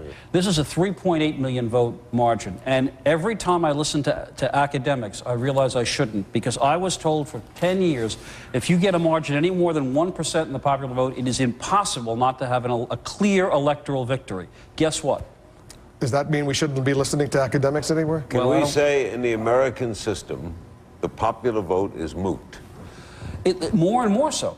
That's what I mean, because when you get a spread this big and you don't have a conclusive electoral vote margin, first of all, it shows you how different the country is. Different states vote differently. Jeff, sit down for a second, because I want to bring in our Jeffrey Toobin. Where is Jeffrey Toobin? He's at the CNN Election Analysis Center. There you are, Jeff. You're a lawyer. And it's not a derogatory term by any means, recovering lawyer, if you will, as we've said before. It looks like the lawyers are about to get deeply involved in this election. That's right, Wolf. And I think, you know, the other states are interesting, but what really matters, especially to Kerry, is Ohio. If Kerry does not win Ohio, he loses the election, period. So what the Kerry lawyers are thinking about tonight is one thing and one thing only, which is how to find about 120,000 more votes in Ohio. And the way they're planning on doing it is to count on those provisional ballots. And I'm here with two very distinguished lawyers, Lawrence Tribe, who is a university professor at Harvard, and also represented Al Gore in the Supreme Court during Bush v. Gore last year. Also Boyden Gray, who was the White House counsel to the first President Bush, who are thinking over how Kerry or Bush is going to figure out how to win Ohio. How is John Kerry going to win Ohio? Well, I'll tell you not so much about John Kerry's strategy, but about a simple legal proposition, you know, and that is that it's not a matter of looking for new votes or recounting votes. These provisional ballots are just human beings who have gone to the poll and who have been told that for some reason their ballots are not going to be counted at the moment.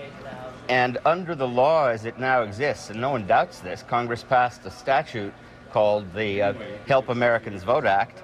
They are entitled, absolutely entitled, to have those ballots impounded and counted in the end, unless it turns out that they were improperly voting. So we're not talking about sort of protracting something by ginning up some kind of complicated contest. We're not even talking yet about any going to court. We're just talking about something very simple, and it's the Republican Secretary of State of the state of Ohio who's made the point eloquently, and that is there are votes to be counted. Professor Tribe and our other guest, Jeff Toobin, C. Boyden Gray. I want to interrupt for a minute. We'll come back to you. Arnold Schwarzenegger, the governor of California, is speaking. I want to listen and let our viewers listen to Arnold Schwarzenegger for a minute or so. Let's listen in. And it is still a little early to tell, but it looks like we defeated Proposition 66.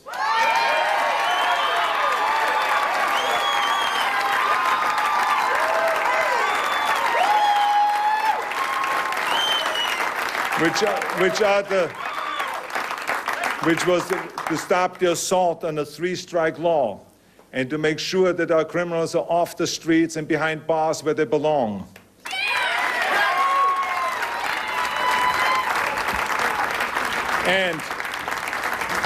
And we defeated Proposition 68 and 70, a huge defeat for gambling special interests, and a huge victory for California communities and California taxpayers. Arnold Schwarzenegger, the governor of California, speaking about California ballot initiatives. We'll continue to monitor what he's saying, but let's bring back Jeffrey Toobin and his two guests, C. Boyden Gray, Lawrence Tribe. And I'm sorry for interrupting. Professor Tribe, go ahead. Finish your thought on why this provisional ballot count, it's not a recount, it's a count, why you see it as all that important.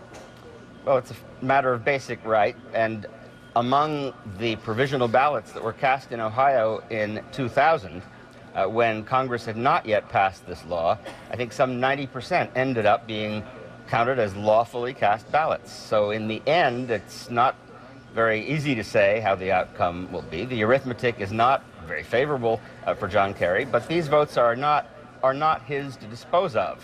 These voters had a right to vote, and until it becomes clear that their votes are moot, those votes have a right to be counted. Boyden? Yeah, I can't quarrel with that, except for this proposition. We don't know all the facts at the moment, but it appears as though the president will have 125,000 minimum vote lead in Iowa and Ohio after the voting is stopped in the state. That means for 175,000 provisionals, maybe 150,000 are good. The challenger, Senator Kerry, has to win in order to make up the difference. 125 out of those 150, that's 5 out of every 6. That strikes me as being extremely implausible. That doesn't mean they shouldn't be counted, but what I think is going to happen if we go down this road is they're going to have to start scrambling for votes elsewhere in the state. We're going to see lots of other challenges trying to cobble up a few votes here, cobble up a few votes there, and we could be in for a lot more than simply 10 days. And let me throw another wrinkle in here. Under Ohio law, each of the 88 counties in Ohio counts its provisional ballot separately. But there's the question left undefined in the law, what standard do they use? How do you decide what's a legitimate provisional ballot and what's not? And do all 88 counties have to use the same standard? Because isn't that what the Supreme Court said in Bush v. Gore? Well, the Supreme Court said that in a recount situation, which it was careful to limit to a recount situation, under the supervision of one single authority, there has to be a uniform standard. It's not clear whether that applies in a circumstance where the decentralized decisions of the separate parts of the state from the get-go are left to their own devices the way Congress left them in the Help America Vote Act. I suppose if anyone is going to challenge the lack of uniformity here and take it to court, it would probably have to be the President of the United States. Because if in the end, despite the uphill arithmetic, if in the end it is counting these provisional ballots that puts John Kerry over the top, the objection to the way they were counted, perhaps not uniformly, would presumably be that of the President. At the same time, the Secretary of State might decide that they can be counted uniformly within the statutes of the state of Ohio, and I haven't taken a look this evening at whether the statutes give the Secretary that discretion.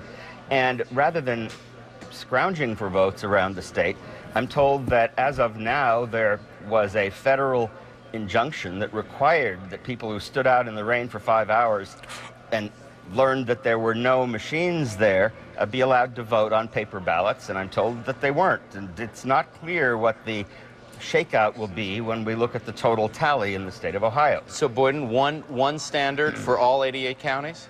I don't think, frankly, it really matters. I don't think that's I think it's going to even out. I think the bigger question is, are we down a slippery slope here where the mobilization of these lawyers like World War I is tantamount to a declaration of a war? Because I do not see that Senator Kerry can get.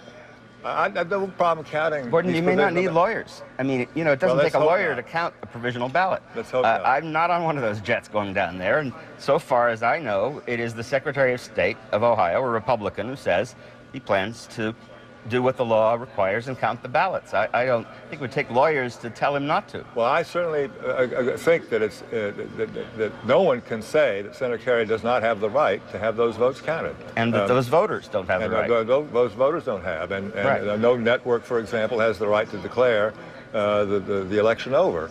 I just worry that we're going to not stop there, that we'll see a lot more unfold as a result. It's possible.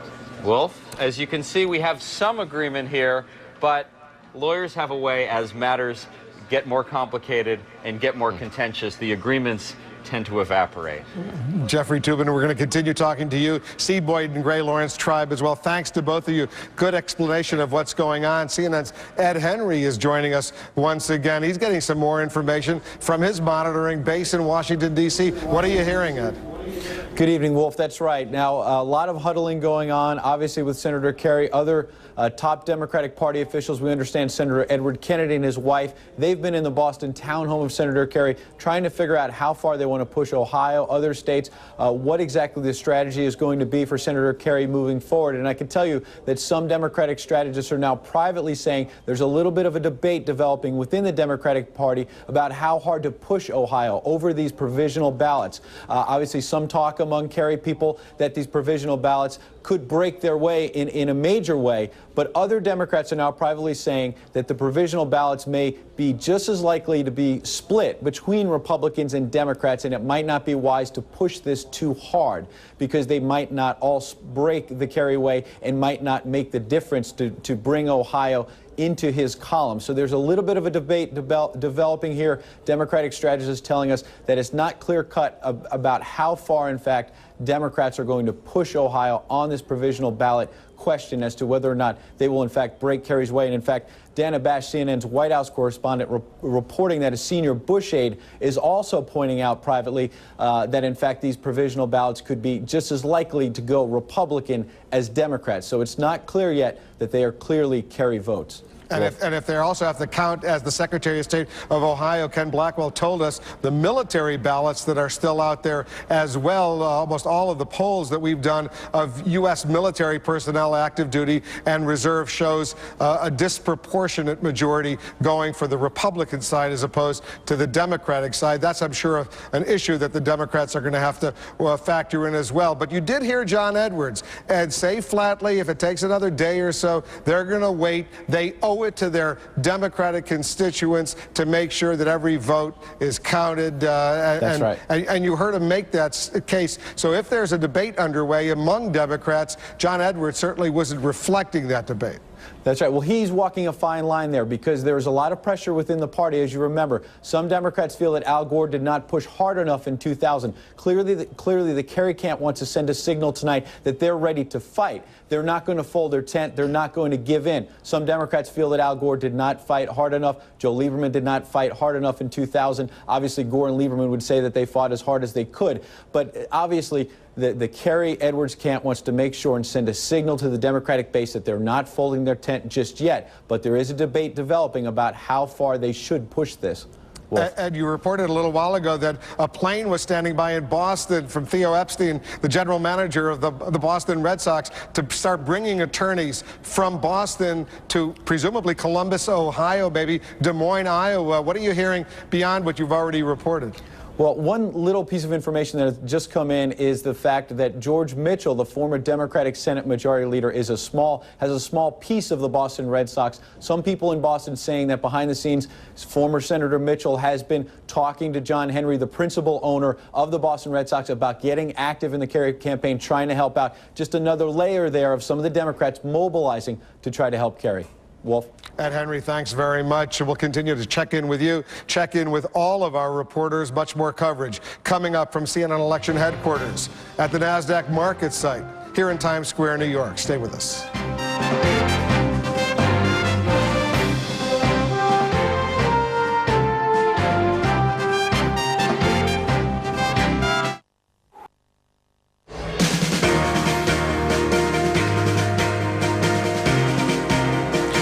Approaching 3 a.m. on the East Coast. We still don't know who the next president of the United States is going to be. We're live from Times Square.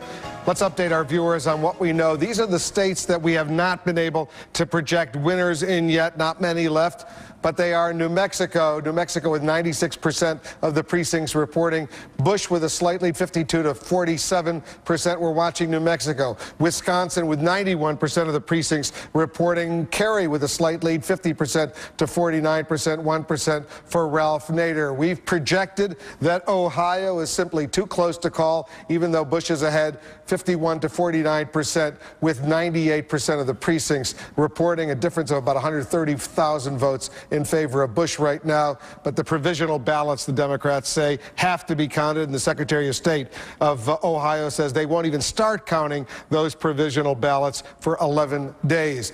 Iowa, with 98% of the precincts reporting a slight lead for President Bush, 50%, 49%, but only about a 10,000 votes spread. The Secretary of State of Iowa saying they're going to hold off on declaring any certification who won there. They've had some malfunctions of the voting machines, and there's fatigue among the election workers. We won't know about Iowa until tomorrow. Nevada, with 82% of the precincts reporting a slight lead for President Bush as well, 50% to 48%. By our count, based on our projections right now, Bush has 249 electoral votes. Kerry has 242 electoral votes. The blue states for Kerry, the red states for Bush, those white states, we have not been able to project winners yet. The green state, Ohio, it's simply too close to call by our projection, 270 needed. Let's bring in our senior White House correspondent, John King. He's over at the White House watching all of this together with us. What's the latest from there, John?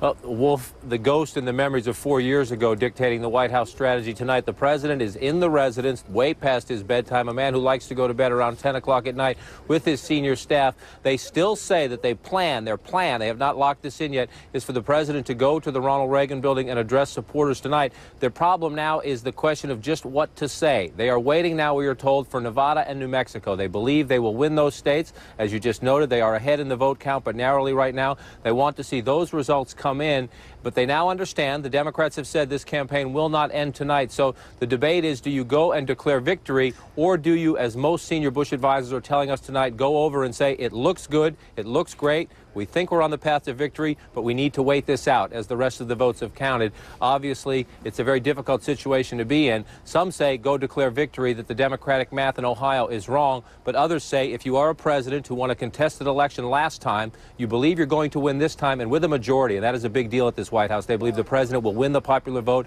and be over 50%. You want to unite the country. You do not want to antagonize Democrats, so give an upbeat, optimistic speech to your supporters and tell them they need to hang in there for a day or two. So, John, just to speak in journalistic language, there's no full lid at the White House by any means, meaning that they've told the reporters the president is going to sleep, go home, get out of here, because there's not going to be any more news coming out of the White House. No, they have not. And both the president and the vice president are here. They are looking at the results. They're talking to key supporters still around the country, and they are debating now exactly what the president should say if he speaks tonight. And we're still told and led to believe that that is their inclination. Obviously, they could have the vice president say something if they wanted to. As a short time ago, though, I was told the plan is still for the president, perhaps with the vice president with him, to go to the Reagan building. But they're in a difficult dilemma, both politically tonight, and if you believe they have won the election and they believe they will win the election, they have to govern this country come January 20th. So you want to rally your supporters and you want to thank them, but you do not want to do anything to further antagonize the Democrats. And if the president is leaving the White House, John,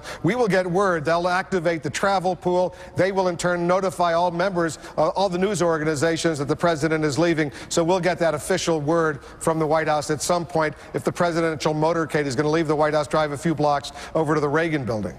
It is a short walk to the Reagan building, but the president, of course, doesn't walk, Wolf. We will know when the president is leaving. They will give us a heads up, and even if they didn't, it's a very long motorcade these days. John King is not leaving the north lawn of the White House, at least anytime soon. John, thanks very much. Let's walk over to speak with Jeff Greenfield, Carlos Watson, and Larry King. First to you, Jeff. What do you make of it? I want to broaden the focus a little and realize what an extraordinary event this is, that a president of the United States who never hit much over the 50% in job approval ratings, who lost the debates by every calculation, and who it was widely assumed would go down to defeat if there was a massive increase in turnout, has now at the position where he's on the cusp of winning a second term with a substantial popular vote plurality, one that exceeds a majority. And it tells you, if you listen to James Carville, one of the best Democratic strategists, it tells you that there is perhaps an endemic weakness in the Democratic Party as it tries to win the presidency in this country, and that when the dust settles in this one, whatever happens, the Democrats are going to have to take a serious look inward at what it is about that party that prevents, except under extraordinary circumstances, the party from reaching out and getting a plurality of Americans to vote for them for president. Maybe it needs a Clinton type.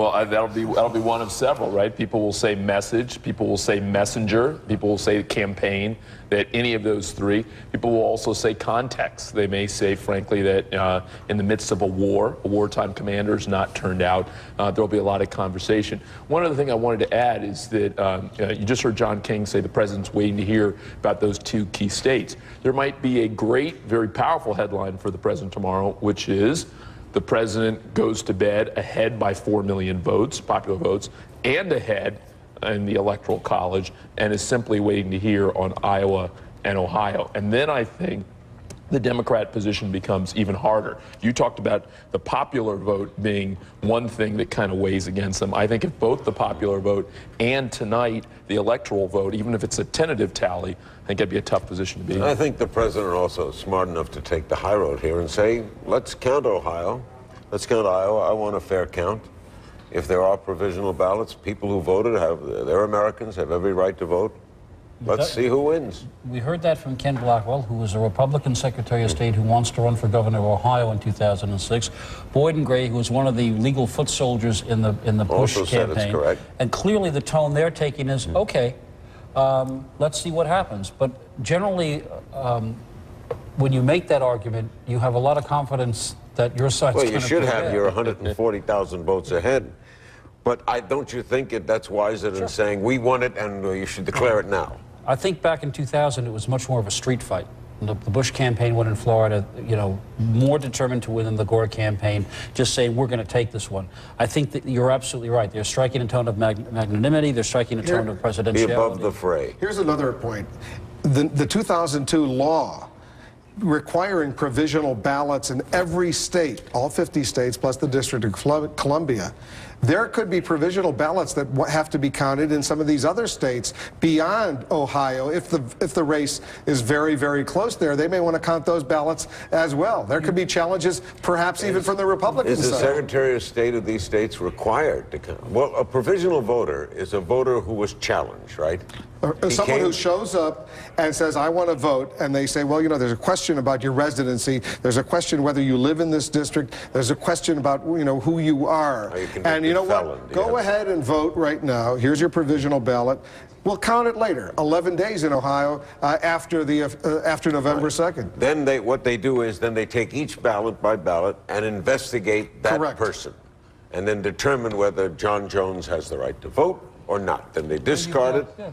And then count it. Right. That's why it takes 11 days. Well, they don't even start counting them for 11 days. Because they got to first allow. It could take 11 days to count them after 11 days of waiting to count them. Although, you know what's interesting? I wouldn't be surprised that things move quickly. In other words, depending on how we end the night and depending on what the headline of the news is, where Democrats are today may be very different than where they are 24 hours from now if all the precincts are counted except for provisional ballots, and now that's 200,000.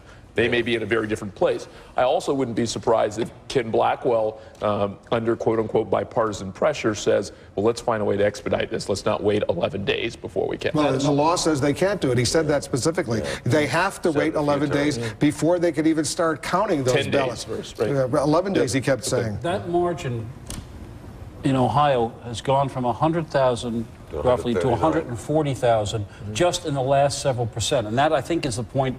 It gets to the point that Judy Woodruff was reminding us that there's a feeling out there that these provisional ballots are not a silver bullet that are 90% carry votes. But they deserve to be counted. Sure. And remember what one Kerry official told our Jeff Toobin maybe an hour or so ago, before 98% of the precincts had been reporting, that when 100% of the precincts were reporting, he thought, this Kerry official, it would be down to 50,000, which might be within the margin of victory for them. And now if it's gone up to 140,000, that's a lot different than 50,000. Now explain something to me. I'm new at this question thing in this circumstance. Of course, I've been here 8 hours. You're not the only one. No, and the question is, what's holding up Nevada, New Mexico, and Wisconsin? Because we have Hawaii already. We have Alaska already. I'm going to walk over, and Jeff, come on over with me. Okay. And Jeff, find out. We'll talk about these specific What's numbers. holding up? There's the only 3 states now that matter. Larry, Those 3.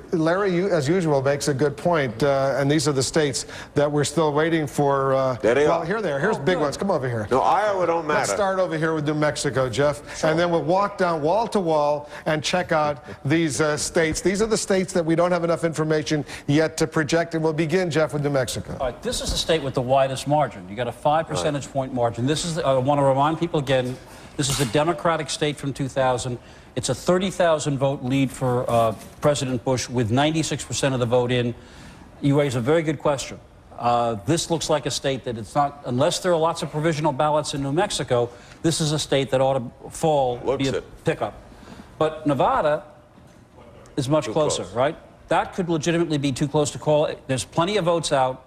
This is understandable why nobody's called this one. And we still have waiting for provisional ballots, potentially in Nevada as well. Look at how close it is in Wisconsin. And here we go again.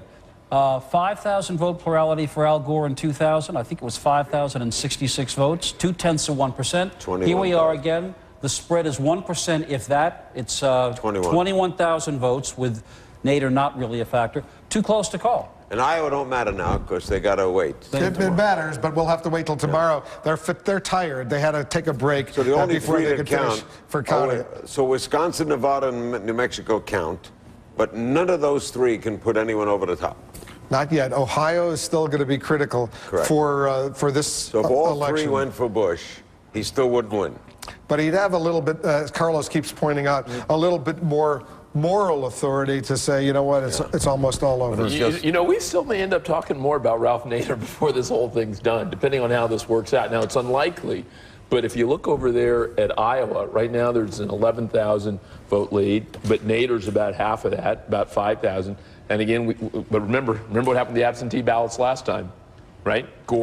Bush was ahead. Once you put in the absentee ballots, Gore ended up winning that state. So, and over there, you know, Wisconsin, the reality is right now, in order for John Kerry to win, let me make sure I get this right, he probably is going to need to come through in Wisconsin and Iowa. Wisconsin and Ohio. And Ohio. Yeah. And look how close Wisconsin is. Yeah. And if for some crazy reason he ends up winning Ohio, and right now it seems unlikely given the margin, we may focus on Wisconsin. We may focus on those 15,000 votes that Ralph Nader has. We may take a look at provisional ballots in Wisconsin as well. The Republicans may want to look at those provisional ballots. Is the only state that changed from 4 years ago New Hampshire? So far. 1 state. Yeah. All right, although New Mexico's looking like it. Stuart Rothenberg is at the CNN Election Analysis Center. You're looking at Nevada specifically. Tell our viewers what you're seeing. Well, Wolf, I think what we're seeing is a state that is not yet decided. We cannot project it, obviously, but I think the trends are pretty clear, and I want to walk you through it. We've been looking at these numbers, and let's look at the telestrator here. There are 3 counties that have been out. One is just coming in. But the big one that's out is Clark County. That's Las Vegas and the suburbs. Humboldt was clear. It just came in colored deep red as a strong Bush County. It's just a few thousand votes. George Bush won it by 2,500 4 years ago. And Washoe County is not in completely. It's a narrow Bush lead. He won it 4 years ago. And what we're seeing is, when I sat down, the president was ahead by about 16,000 votes. 84% of Clark County was in, I believe.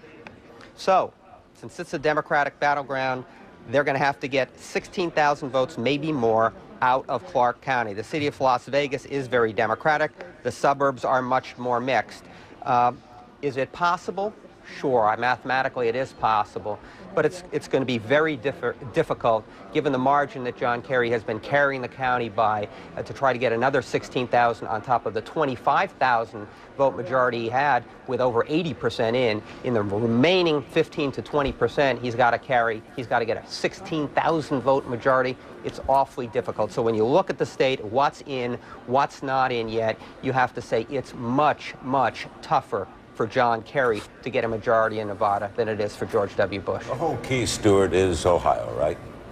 I mean, Nevada technically don't matter how it goes or how New Mexico goes. No, you're right. I think it's certainly the election is coming down to Ohio. Many of us thought it would come down to Ohio. If you look at where the vote has been slow to come in, the final couple of counties, Cuyahoga, the big Democratic area, is in. The final area to come in very slowly has basically been Hamilton County in the southwestern part of the state, Cincinnati and suburbs, a generally Republican area. And as it's been coming in, the Bush percentage has been going up. The Bush margin has been increasing.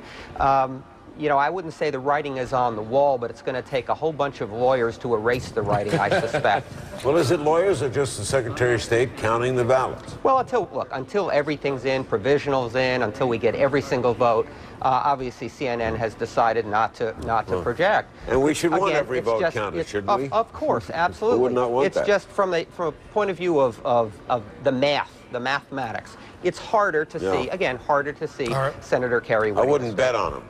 All right, Stuart Rothenberg, thanks very much. Thanks. Ohio, too close to call. By our projection, 98% of the vote in, about 100, almost 140,000 difference, 51% for Bush, 49% for Kerry. David Gergen, the pressures on John Kerry and George W. Bush right now are enormous on both sides, although I suspect you'd rather be George W. Bush right now than John Kerry. But talk about the pressures on these two candidates. Well, each man is very much in the spotlight, and people are now making judgments about their leadership. I frankly was surprised to see John Kerry send John Edwards out to make his statement tonight. It seems to me that's the position that you want to do as the leader of the ticket, not leave it to your number two. And I can't imagine George W. Bush sending Dick Cheney over to the Reagan building to make his statement for him. He's going to go over himself and take his vice president with him. But I think there's a larger point here. Well, when we get beyond the Electoral College, and the president clearly has the advantage now in the Electoral College, we'll have to see how it all comes out. But my sense is that Republicans will look at these overall results, this massive win, really, almost 4 million votes on the popular side, big, important victories in the Senate, and an increase of strength in the House. And they'll look at that as a whomping vote of confidence, a mandate, if you would, for the next 4 years. We've heard some reporting from Capitol Hill about how Republican leaders on Capitol Hill are going to take a more aggressive stance. My bet is that Republicans will read this, and I'll be interested in hear what Jeff Greenfield thinks about this. My bet is that Republicans will look upon this as a serious mandate, not only for a vigorous foreign policy, but to push ahead with a bold set of domestic initiatives, even more aggressively than they did coming into the first term. All right, I'm going to bring Jeff in a minute. David Gergen, stand by. John King is over at the White House. He's got some more information. John, what do you know? Wolf, a couple quick points. Number one, they are waiting here again, as I said earlier, for Nevada and New Mexico, and this is how they're doing it. Karl Rove is literally sitting in his office talking to people in those states. He has the database and the voting database, and he's clicking around. He just clicked for me through the counties outstanding in Nevada and New Mexico, mentioned the president's margins in them, and he says they see no way that the president will lose Nevada and New Mexico. They're simply waiting for those calls to be made. At that point, other senior administration officials are telling us once Nevada and New Mexico are called, and they believe they will win both of those states, if that holds up, and they think that could happen in very short order, then the president will go to the Reagan building. And here is the interesting point. I'm told by senior officials he will declare victory. He will not say we will wait for Ohio. He will say that the math is heavily in his favor, that he is convinced the Democrats cannot make up the ground in Ohio and elsewhere, and that he will declare victory tonight. That is contingent on Nevada and New Mexico, but they believe that will happen, Wolf, and happen quite soon. How unusual is that for a candidate to declare victory with the other candidate not conceding first? Well, it's very unusual, of course, and we had the circus atmosphere almost 4 years ago when Al Gore almost came out and then stopped himself. What the president's aides will say when this becomes an issue tomorrow is that they have two choices. They can look at the math, add it up, believe they have a compelling case and declare victory, or they can wait 11 days, as the Democrats are saying, to let the provisional ballot issue play out in Ohio. The Republicans are saying, and the Bush White House is saying, the math simply does not add. There are not enough provisional votes in Ohio to make up the lost ground, and their argument will be it is better for the country to know who the president is than to wait another 11 days, especially 4 years after the chaos of 4 years ago. The only risk in that, John, is that, and it's not likely, is that Ohio overturns. That certainly is the risk. They have checked with this. We just spoke. Our producers down in the booth here, Congressman Rob Portman, called from Ohio. He says he's called around to all the key precincts. He says there are 134,000 at the maximum provisional ballots, and the president's lead is bigger than that. They are insisting that it is impossible for that to be made up. Now, of course, that is their case. The Democrats would argue something different, but they say they are convinced. They have double and triple checked, and so they're just waiting on Nevada and New Mexico. But this drama, if the president declares victory, and we are told he could do so within an hour or so, of course, the Democrats will object, and this will play out, but they believe here it is the right thing to do. The Democrats, as you know, John, are arguing there may be 250,000 provisional ballots that have to be counted. They can't even start counting them for 11 days. And one other point, John, if this general number for the overall popular vote in the United States stands by and the president gets 51% of the vote, that's a majority. It's been a while since a candidate has emerged with a clear majority, 51%, retaining both houses of the U.S. Congress. This would be, as the Republicans would almost certainly point out, a very decisive mandate. They would claim a mandate. You would still, of course, have a closely divided country, both in terms of the presidential vote and in the composition of Congress, although it looks like the Republicans will pick up some seats in the Senate, hold their majority in the House. So no doubt about it, this president will claim a mandate, and he will claim the American people have backed him in the war on terrorism, has backed his view that he should keep going, whether his issues be tax cuts and other domestic issues. They obviously will also try to offer a unifying tone to try to calm the Democratic anger. But the last president to win more than 50% was this president's father. We have had the presidents elected since then at under 50%. That is a significant number here because, remember, Democrats have always questioned the legitimacy of this president on the grounds that he lost the popular vote. This president will have 51 plus, it looks right now. That is a very big deal here at the White House. They want to lock up those 270 electoral votes because that is the key to victory. But more significant to them, once they get there, will be able to make the case to the country that a majority stood by this president. John King, thanks very much. We'll be checking back with you. And I just want to bring Jeff in for a moment on this issue of a president getting more than 50% of the vote. Bill Clinton in '92 didn't get 50% of the vote, and he didn't get it in '96. And in 2000, George W. Bush didn't get 50% of the vote. This is a significant number to get over the majority in terms of saying, I have a mandate. It is. Clinton did have a 5 million vote plurality in '92 and roughly an 8 million vote plurality, but because of Perot, he didn't crack 50. The reason why what David Gergen points to and what Ed Henry points to is so significant is the other story that was on the front page of the papers today. The grave medical condition of the Chief Justice of the United States, William Rehnquist.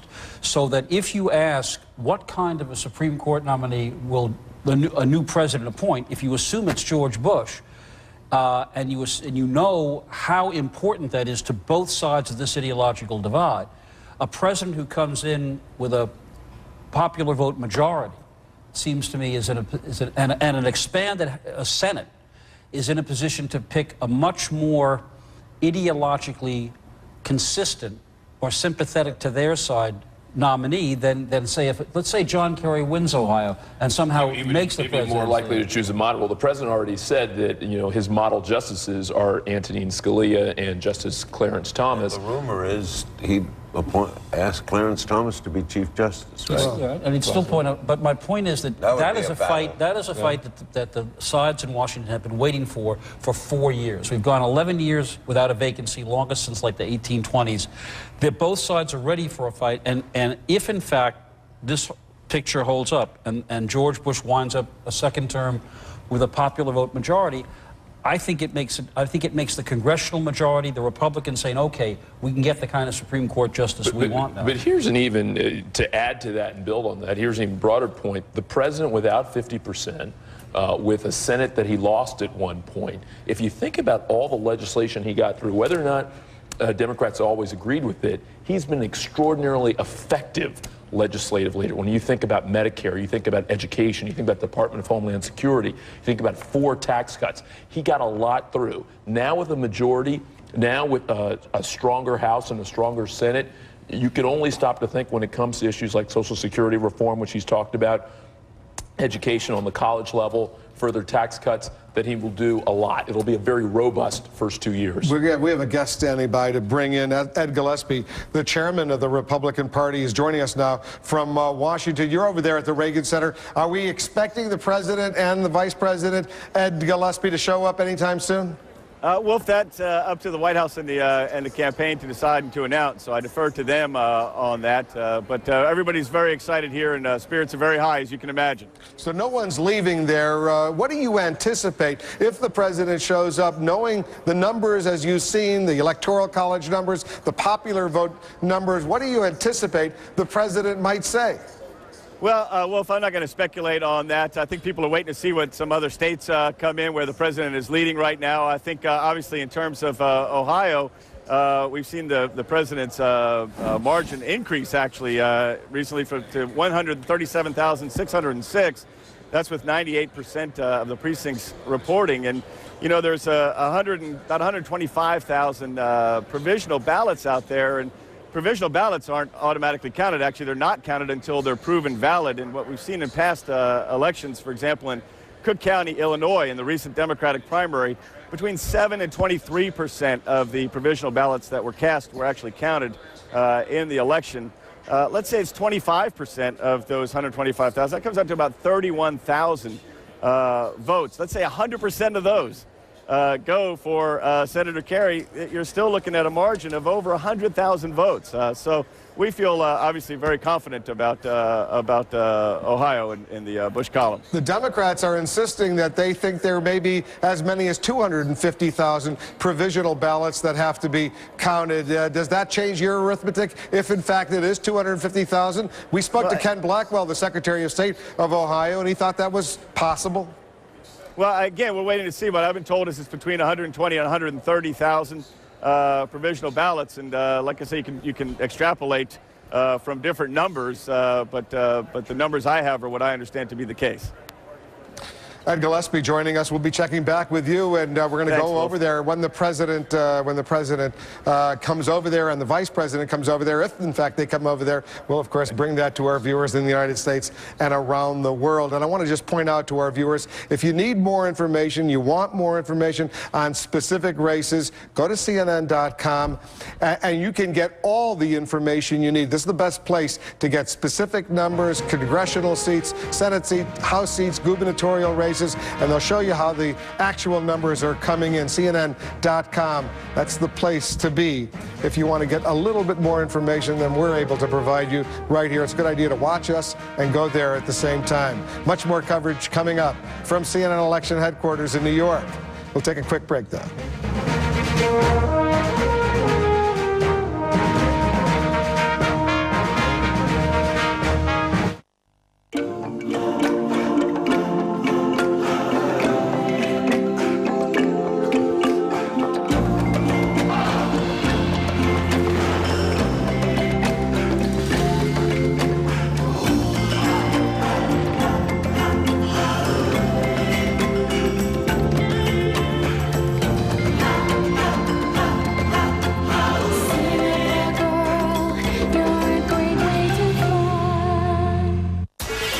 Explorers is sponsored by Philips, proud sponsor of the World Technology Summit.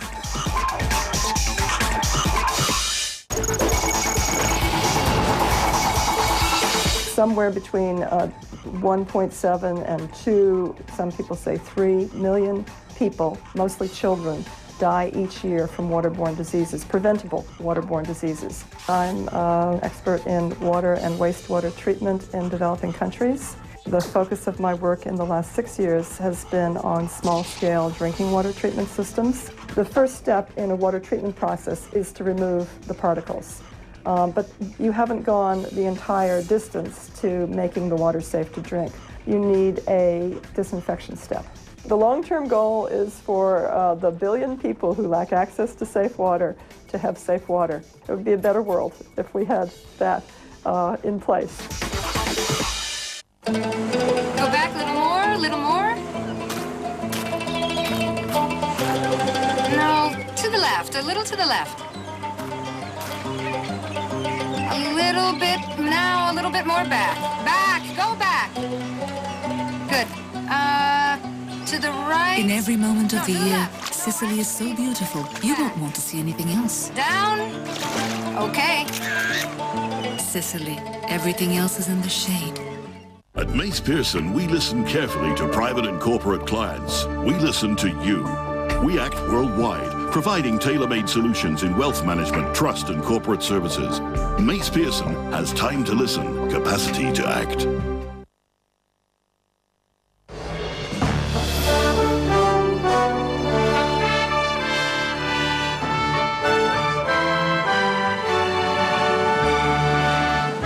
.325 a.m. on the East Coast. We're watching this election very, very closely.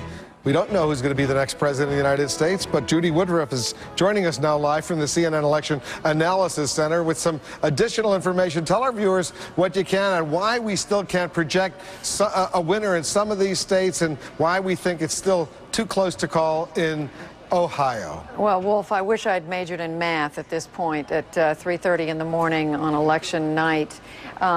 Literally what is going on right now, Wolf, our election analysis team, we've been telling you about these people all night. This is Tom Hannon there on the left, our political director. This is Clyde Tucker, who is working at his side all night. They are literally on pieces of legal pad writing down the situation in Ohio. They're looking at numbers in terms of how many votes have yet to be counted, what the margin is right now between President Bush and Senator Kerry, and when you factor in the so-called provisional ballots, those people who, when they went to vote, their names weren't there for whatever reason and they were given a provisional ballot. And they're putting all that together and they're seeing, number one, if there's a mathematical possibility that John Kerry could overcome President Bush's current advantage in Ohio, and if there's a realistic possibility, given the political reality on the ground and what is known. CNN has been talking to both the Kerry campaign and the Bush campaign, factoring the political realities into the mathematical possibilities. So that's what's going on. We are not yet ready to call Ohio. We have said it's too close to call, but we are taking a hard look at it. We're not just letting it sit there and percolate. I mean, we're taking a hard look as these numbers continue to climb and you get a higher percentage of the vote in Ohio. It is incumbent on us to make sure that we haven't overlook something here. So that's what we're looking at. Judy, we heard Ed Gillespie say there may be 120,000 provisional ballots in Ohio. We heard Democrats earlier saying there could be 250,000. When I spoke to Ken Blackwell, the Secretary of State of Ohio, a Republican, a short while ago, and we threw out that 250,000 number that the Democrats are suggesting, he didn't dismiss it. Is there any way we could find out how many provisional ballots there really are in Ohio? Well, we are clearly trying to do that. I mean, you've been saying, Wolf, Ken Blackwell said it was going to be 11 days before they even take a look at those. There may be a way for us to get a better handle on that. Right now, everybody is estimating. The Democrats are estimating, the Republicans are estimating. Mr. Blackwell himself, I believe, said it was an estimate. So we're all trying to get a handle on this. I doubt that we're going to be able to get a clear fix on it in a very short period of time, but what we can get, I think, a clear fix on is just what the margin is going to be with the known outstanding ballots, both the counted ballots and the outstanding ballots. And we may be able to put something together there and look at the most optimistic scenario for John Kerry and see whether it is mathematically feasible for him to come up with a win. But that's why you've got Tom Hannon and Clyde Tucker in our election team looking over this right now. Judy, one final question before I let you go back and check those numbers with our election team. Like me, you've covered politics for a long time. Let's assume, as John King was reporting, it's possible the president will show up at the Reagan Center and declare victory at some point tonight, even though the other side has not conceded. In fact, they say they want to continue this count in Ohio. Do you remember a precedent, anything like that happening in this country at any times in recent history? No, I don't. And I would be, Wolf, given the situation tonight, given the situation in this election, and certainly given the situation in 2000, I'd be very surprised if the Bush people did that. I'm going out on a limb here. Nobody's told me one way or another, but I would think that they would want to wait and let the votes be counted. What's the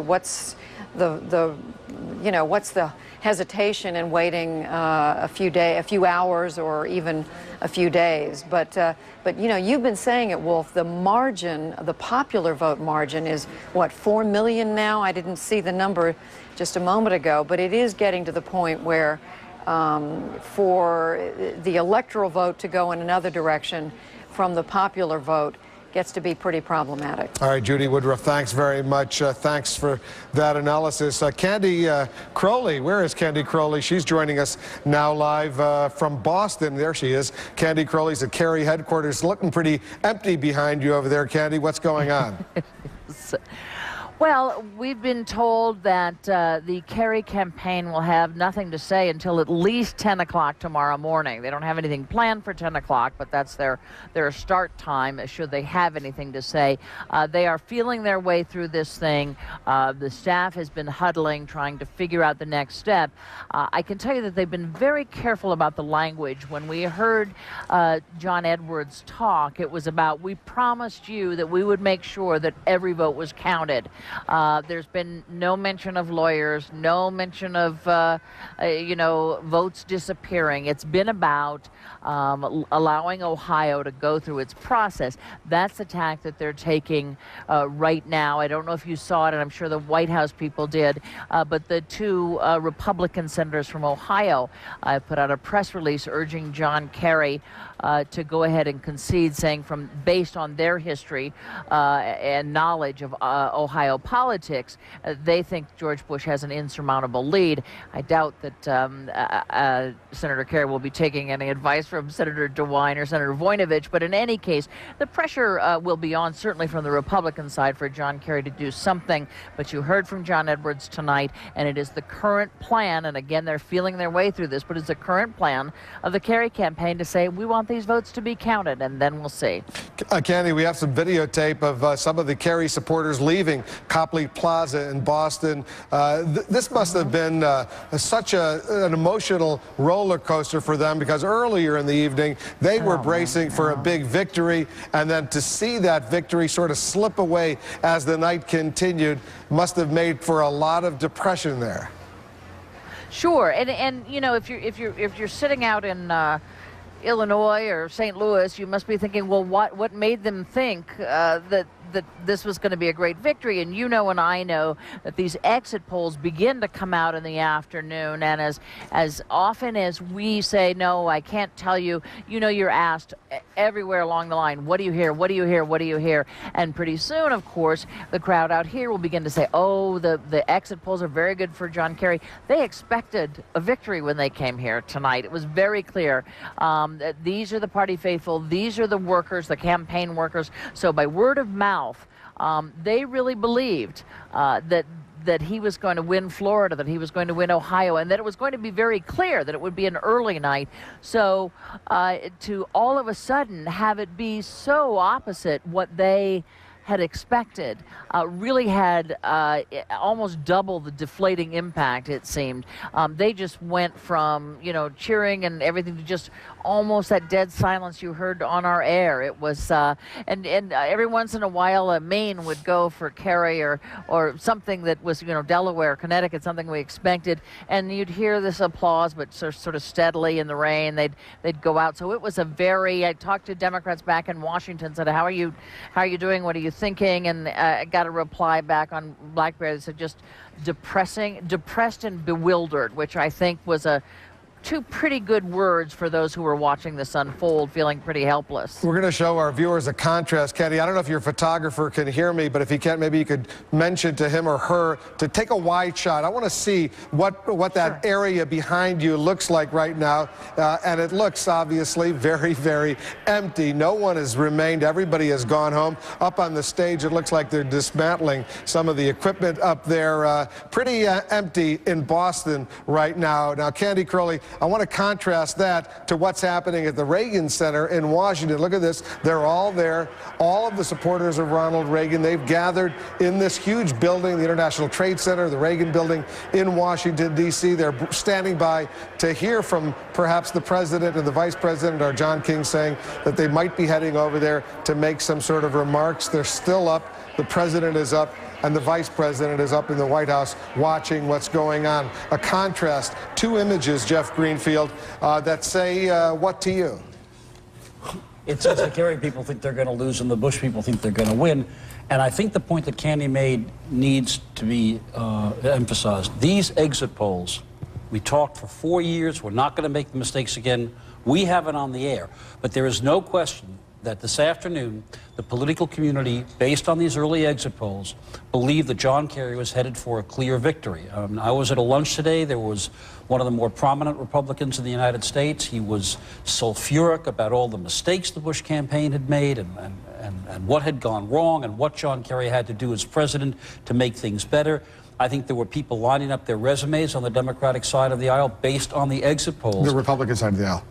No, there were Democrats. Looking for jobs. Both sides of the aisle. Yeah. By the way, there were Democrats lining up their resumes to join the new administration.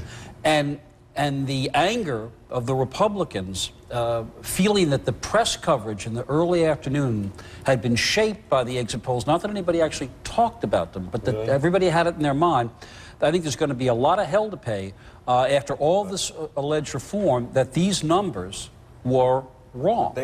We never broadcast the numbers. No. I'm not saying we broadcast them. What I'm saying is when you start listening to the conversation on talk radio and on some of the early cable programs, people don't say what the exit polls are, but there are implications. And more important, they were worried, the Republicans, that the disheartening effect of these exit polls would depress enthusiasm, might get workers not to come out, might get voters not to come out in the later states, because even though we didn't broadcast them, they were all over the internet.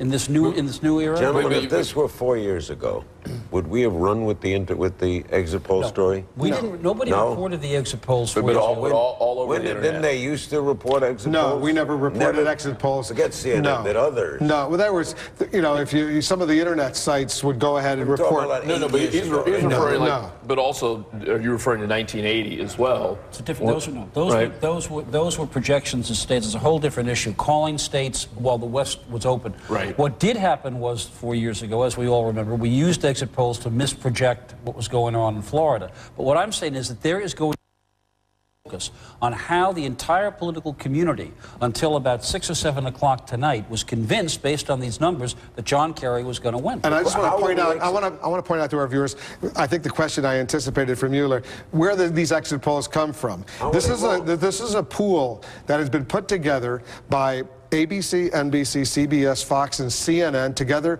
with the Associated Press. We've combined all of our resources, and we've gone to professional pollsters to put together exit poll numbers based on what voters are saying when they emerge from precincts, when they emerge from their balloting, as well as in advance the absentee balloters who went out there, and we've done telephone surveys to get that information. We're showing earlier that there was a slight advantage going to John Kerry, and Jeff is making the point that a lot of insiders, quote, insiders, were already basically assuming that John Kerry was going to be elected. Were the people lied to? No. This is statistical error. You can be wrong about this stuff. If the exit polls suggest that John Kerry is going to carry a state by 2 points and he loses it by 3, that's not considered statistically significant. The mistake is often made by people like us who hear these numbers, particularly the first wave exit polls, and call all their friends and start knocking them back and forth. Did you hear Kerry's, one of those polls that carries like 10 points up in a state, and it becomes the coin of the realm in politics. And I do think, and I've been hearing this all evening, there are some angry Republicans not at the liberal media. That's not the point here. At the dynamic that had them all worried, concerned, even depressed that they were going to lose an election. But I think one of the interesting questions is, did that encourage them in part to redouble efforts? No. Did some of these negative exit polls lead to more final phone calls, more knocking on doors, more rides to the polls in some of these states? I think if you look at what happened in a place like Florida, it doesn't work out that way. But what it does do is to make people angry. And I think we're going to have another round of serious recriminations But about you're what the heck saying happened. they also believed the polls because they were blaming the Bush. Sure. Where did they go wrong? Well, one of the things that we might hear is that in some of the exit polls, they had a disproportionate number of women. They did, apparently. and then, look, statisticians know that, and they will. I'm just suggesting this is a topic that you're going to be hearing about a lot in the next several days. You know who knows a great deal about these exit polls? In Who's fact, that? all polls, our senior political analyst, Bill Schneider. Bill, I still have the numbers. I have the numbers here I've been standing here for 8 hours. right in front of me of some of these exit poll numbers that we had earlier received, and they're pretty different than what actually is winding up. For example, in Florida, earlier we, based on a couple of waves of these exit polls, we had Kerry, at 51%, Bush at 49%. Florida didn't turn out like that, Bill. That's right. And the lesson here is put not your faith in exit polls when it comes to calling a race, particularly if the exit poll is close. Exit polls have always been designed for analysis, for what we do over here, for telling us differences between men and women, for telling us what were the reasons on the voters' minds, for telling us that the Republicans did a good job of rallying certain groups like white evangelical Christians, but they are not very good, nor really is any poll very good, for being an absolute exact prediction. When you find an exit poll, as we did in state after state today, saying that one candidate is 51, the other candidate is 49, and you therefore conclude, it's over, Kerry carried the state, that is always like a very misleading conclusion.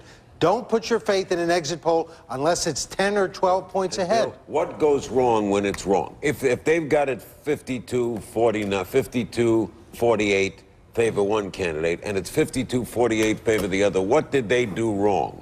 An exit poll is a sample of voters. It's not 100% of the voters. When you take a sample of voters, there's always going to be a margin of error in a sample. It's usually 3 or 4% because it's not 100% of the vote. So broadcast ratings could all be wrong.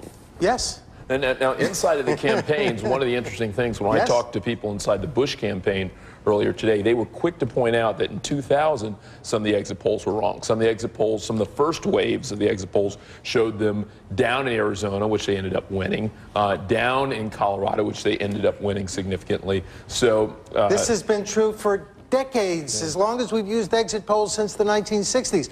The problem with the exit polls is their misuse. The misuse of exit polls is to look at them and leap to conclusions, which is what a lot of people did today. I tried to urge everyone to be very cautious. I said, we're not certain about these. There were some things in these exit polls that made me suspicious of them. You have to be very cautious. But of course, on election day, everyone is very eager to leap to a conclusion. Yeah, but none of the leaping got on the air, did it? No, not on our air. It didn't, but something almost as powerful, which are these internet blogs. We keep referring to these blogs, these internet sites like TalkingPoints.com and Instapundit, where now literally millions of people go to, and political junkies especially. And so when Jeff says it got sent around, it wasn't simply an email chain, or it wasn't just one site. It was sites that people are used to going to multiple times a day. In fairness to Bill Schneider, our senior political analyst, when he was briefing us earlier, late this afternoon, on some of these exit polls, he kept saying over and over again, there are margins of error. Let's not get carried away. These are just exit polls. These are not final numbers. And let's have everything with a serious grain of salt. What? Every pundit said this, that if there was a huge turnout, that would help Kerry. Now, we had a super turnout tonight. Where were we all wrong? Because we had a super turnout of everybody. We had young voters were 17%. That's from an exit poll. They were 17%. You know what young voters were in 2000? 17%. They were exactly the same. We saw, I remember speaking to groups who were mobilizing young voters, and they said, they're excited, they're energized, they're rallied, they're mobilized. And I said, that's great, and they're probably going to turn out in big numbers. But you know what? Other groups are excited and rallied and energized and mobilized, including white born-again Christians, including minority groups, including just about every group in the electorate. For every reaction in politics, there's a counter-reaction. So every time one group got energized, there was a counter-reaction. Everybody turned out in record numbers. When do we get the breakdown of the Jewish vote, the Catholic vote? How long does that take? Oh, I can tell you what they are right now. The Jewish vote is up a little bit for George W. Bush. Kerry got what percentage? He got 25%, no, 22% this time. He got 19% last time. That would be a very small gain. The biggest gain, the most noticeable thing I saw that's interesting is Bush appears to have made a breakthrough with Latino or Hispanic voters, where he got over 40%. I don't recall a time when a Republican candidate for president has broken 40% of the Latino vote. He got 35% last time. That's bound to be noticed. Bill, stand by over there. I'm going to walk up here and tell our viewers what's happening in New Mexico. We're getting some new information right now with 98% of the vote in New Mexico, at least the precincts reporting. The president's with 51%, 306,000 votes. Kerry is 48%, 286,000 votes. Nader with 1%. But the Secretary of State of New Mexico has just said there are still thousands of ballots that are out there, absentee ballots. They're not going to be able to make a final certification of the winner in New Mexico, at least until tomorrow. So this is another state like Iowa in which the Secretary of State is saying, hold off, we'll continue counting the ballots, we'll know more tomorrow. It's one of the features, I guess, of this very close election. Well, let me tell you, as has been said, New Mexico is actually the closest state in 2000. It was won by 366 votes, I think, even closer than Florida. But look, Bush, while he's, it's not a huge victory, he's ahead by about 20,000 votes. Well, what's happened around the country appears to be this, and this we do see in the exit polling. Karl Rove did a great job of mobilizing, rallying the Republican base. That's essentially how Bush did so well. We won't say he won in this election. But we are seeing one of the issues that people keep citing, and this is a good use of exit polls, when they're given a list of issues, they're asked, what was the most important factor in your vote? And an awful lot of people, state after state, are saying moral values. Not just terrorism, Iraq, the economy, but moral values. And they're voting overwhelmingly for Bush. And in most states, that's one of the top issues. It appears that religious voters, voters who are traditional in their values, are coming out in extraordinary numbers. That's Karl Rove. That's the Republican operation. Bill Schneider, stand by. Excellent explanation for our viewers. Seeing as Dana Bash is back in Washington, and she's joining us now live. You've made your way over to the Reagan Center, where there's still a lot of supporters of the president. Dana, set the scene for us. Hi, Wolf. Well, it's packed here. It really is striking how different this scene is from what we saw from Candy Crowley in Boston, where the Kerry party essentially was supposed to happen. This place is still absolutely packed. I'm sure you can hear the music blasting. People are watching. People are paying attention. They are still expecting the president to come at some point. And Bush aides are saying that that they feel that, as we've heard earlier, that the president is still likely to come here. They are still waiting. They are still looking at Ohio. They still feel that, as one aide said to me, that Democrats are delusional, that they actually think that these provisional ballots could end up swaying this state for John Kerry. And they say that they are looking at these other states and that they do think it is still possible for the president to get to 270 very soon. Unclear if that's really going to happen when we look at the math, but they are definitely saying that they still feel very confident. And just to sort of set the scene, all over at Bush Cheney headquarters, and it looked very clear at that point about 2 hours ago that Ohio was going to go for the president, and they all told us that they had, as you were talking about earlier in press speak, a full lid there, and they sent everybody over here. The senior staff, they were supposed to be right behind us, and they never made it. They're still over at Bush Cheney headquarters, but they still say that they're going to head here, and certainly, as you can hear, this place is absolutely packed. All right, we'll continue to watch what's happening at the Reagan Center. Dana Bash, our White House correspondent, let me make my way over here as well as we continue to mull over what's going on. Quiet in Boston, excitement at the Reagan headquarters in Washington, D.C. This is way past. But the president's bedtime as well. He likes to go to bed 10 p.m. You're a veteran of this. Why has it taken so long for the last 4% of Wisconsin to come in? Well, we'd have to go and take a look at those precincts. Well, the big strategy move, though. In an hour and a half. Big strategy move just quietly got announced. Remember, we heard John King say that Karl Rove himself was waiting to hear New Mexico and Nevada come in. New Mexico, with a Democratic governor and a Democratic Secretary of State, just heard that too and just said, we're not going to announce tonight. Meanwhile, Wisconsin also has a Democratic governor, and I wouldn't be surprised if those numbers keep moving. If they also say, slow the train, let's be deliberate, let's be careful. We saw in 2000 that it matters who is the Secretary of State and who is the governor, and we can't be surprised that both sides aren't paying attention here. Forgive me, but that's speculation, correct? What else at this hour? But what else can be, maybe to go back to the point that Bill Schneider made, because it's a point that we were signaling hours ago when we were asking what to watch for.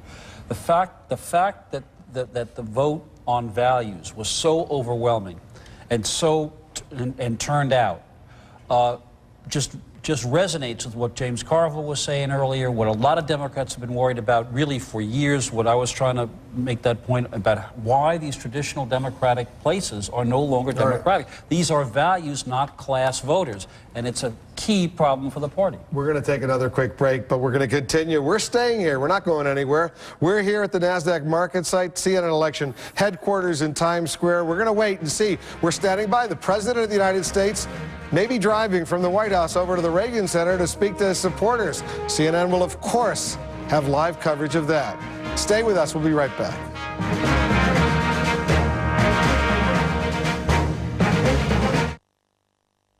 Getting to a Hyatt is now easier than ever. Leaving, that's still pretty hard. The new Hyatt.com Best Rate Guarantee. Quick, simple, and only at Hyatt.com. Book on Hyatt.com now and get 1,000 Gold Passport bonus points. Business Edge is sponsored by PeopleSoft Manufacturing, the only complete solution that brings together all the pieces of demand-driven manufacturing. No daily commute, good pay. Pajamas and flip-flops are optional. Sounds like a dream want ad? Well, for Brandon Fisk, it's a reality. As a long-term care specialist, Fisk splits his time between his New Jersey home and the 1-hour commute to his employer's office. My schedule is mine. It's no one else's. I work when I have to. And when I get my things done, I don't have to look at the clock and say, I have to be here until 5 in order to complete the day. Fisk is one of the 45 million Americans who work from home on a regular basis, thanks to affordable and accessible internet connections. The technology is there, and if you look at a lot of our jobs, the way our jobs are designed, we are no longer necessarily expected to be in a particular location. Your UBS financial advisor can work with nearly 66,000 people in 50 countries. He can work with all the resources of one of the world's largest wealth management firms. But to understand what you need, he will always work right next to you. Could this be the most powerful two-person financial firm in the world? You and us. UBS.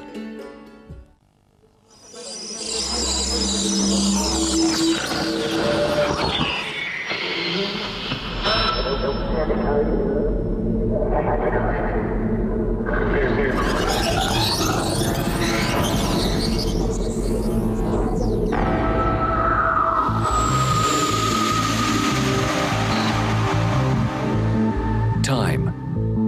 Join the conversation.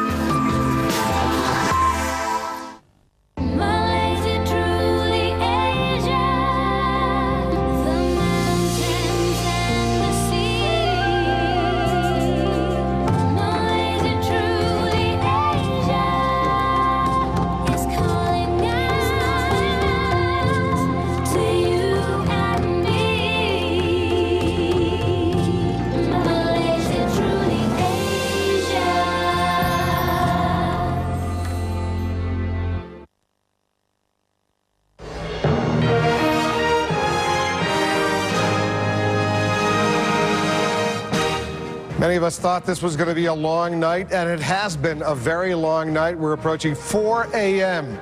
here on the East Coast of the United States. We still don't have a winner in this race. There are a lot of trends out there, a lot of numbers out there. Most of the states we've been able to project winners in. We still have not been able to project a winner in Ohio, for example. Let's go to Ohio. CNN's Dan Lothian standing by from Columbus, the state capital. Dan, what are you hearing? Well, what's interesting, you know, the last time we spoke a few hours ago, we talked how there was still some voting going on hours after the polls closed here in Ohio. Well, what we understand now in Knox County at Kenyon College, which is about an hour north of here, there are still about 10 students who have yet to vote. Now, you might recall that they brought in some additional equipment, brought in some punch card ballots that would speed up the process, but apparently these students decided that they did not want to use these punch card ballots, that they wanted to go inside and use the machines, and it's been described to us that it's almost like a party atmosphere there. So still 10 votes yet to be cast. Dan, stand by 1 second. In Knox County. Dan, stand by 1 second. I'm going to get right back to you, but CNN's ready to make a projection right now. CNN is projecting that Nevada will go for President Bush, and it's 5 electoral votes. Nevada, we can finally project, will be a Bush state as it was 4 years ago. Dan Lothian, I'm sorry I interrupted you, but you understand, you're in the news business, why we do that. Go ahead, pick up your thought and finish it. Right, I was just saying, though, that here we are about 8 hours, a little more than 8 hours since the polls closed, so we know that some of these students have been waiting at least 8 hours, perhaps even longer, because they could have been at the back of the line prior to polls closing, and still 10 students have yet to cast their votes in Knox County. Once again, that's about an hour north of Columbus, where I am right now. In Columbus, where you are, the state capital of Ohio, is there any way of knowing how many provisional ballots there really are right now? Has anybody done a count?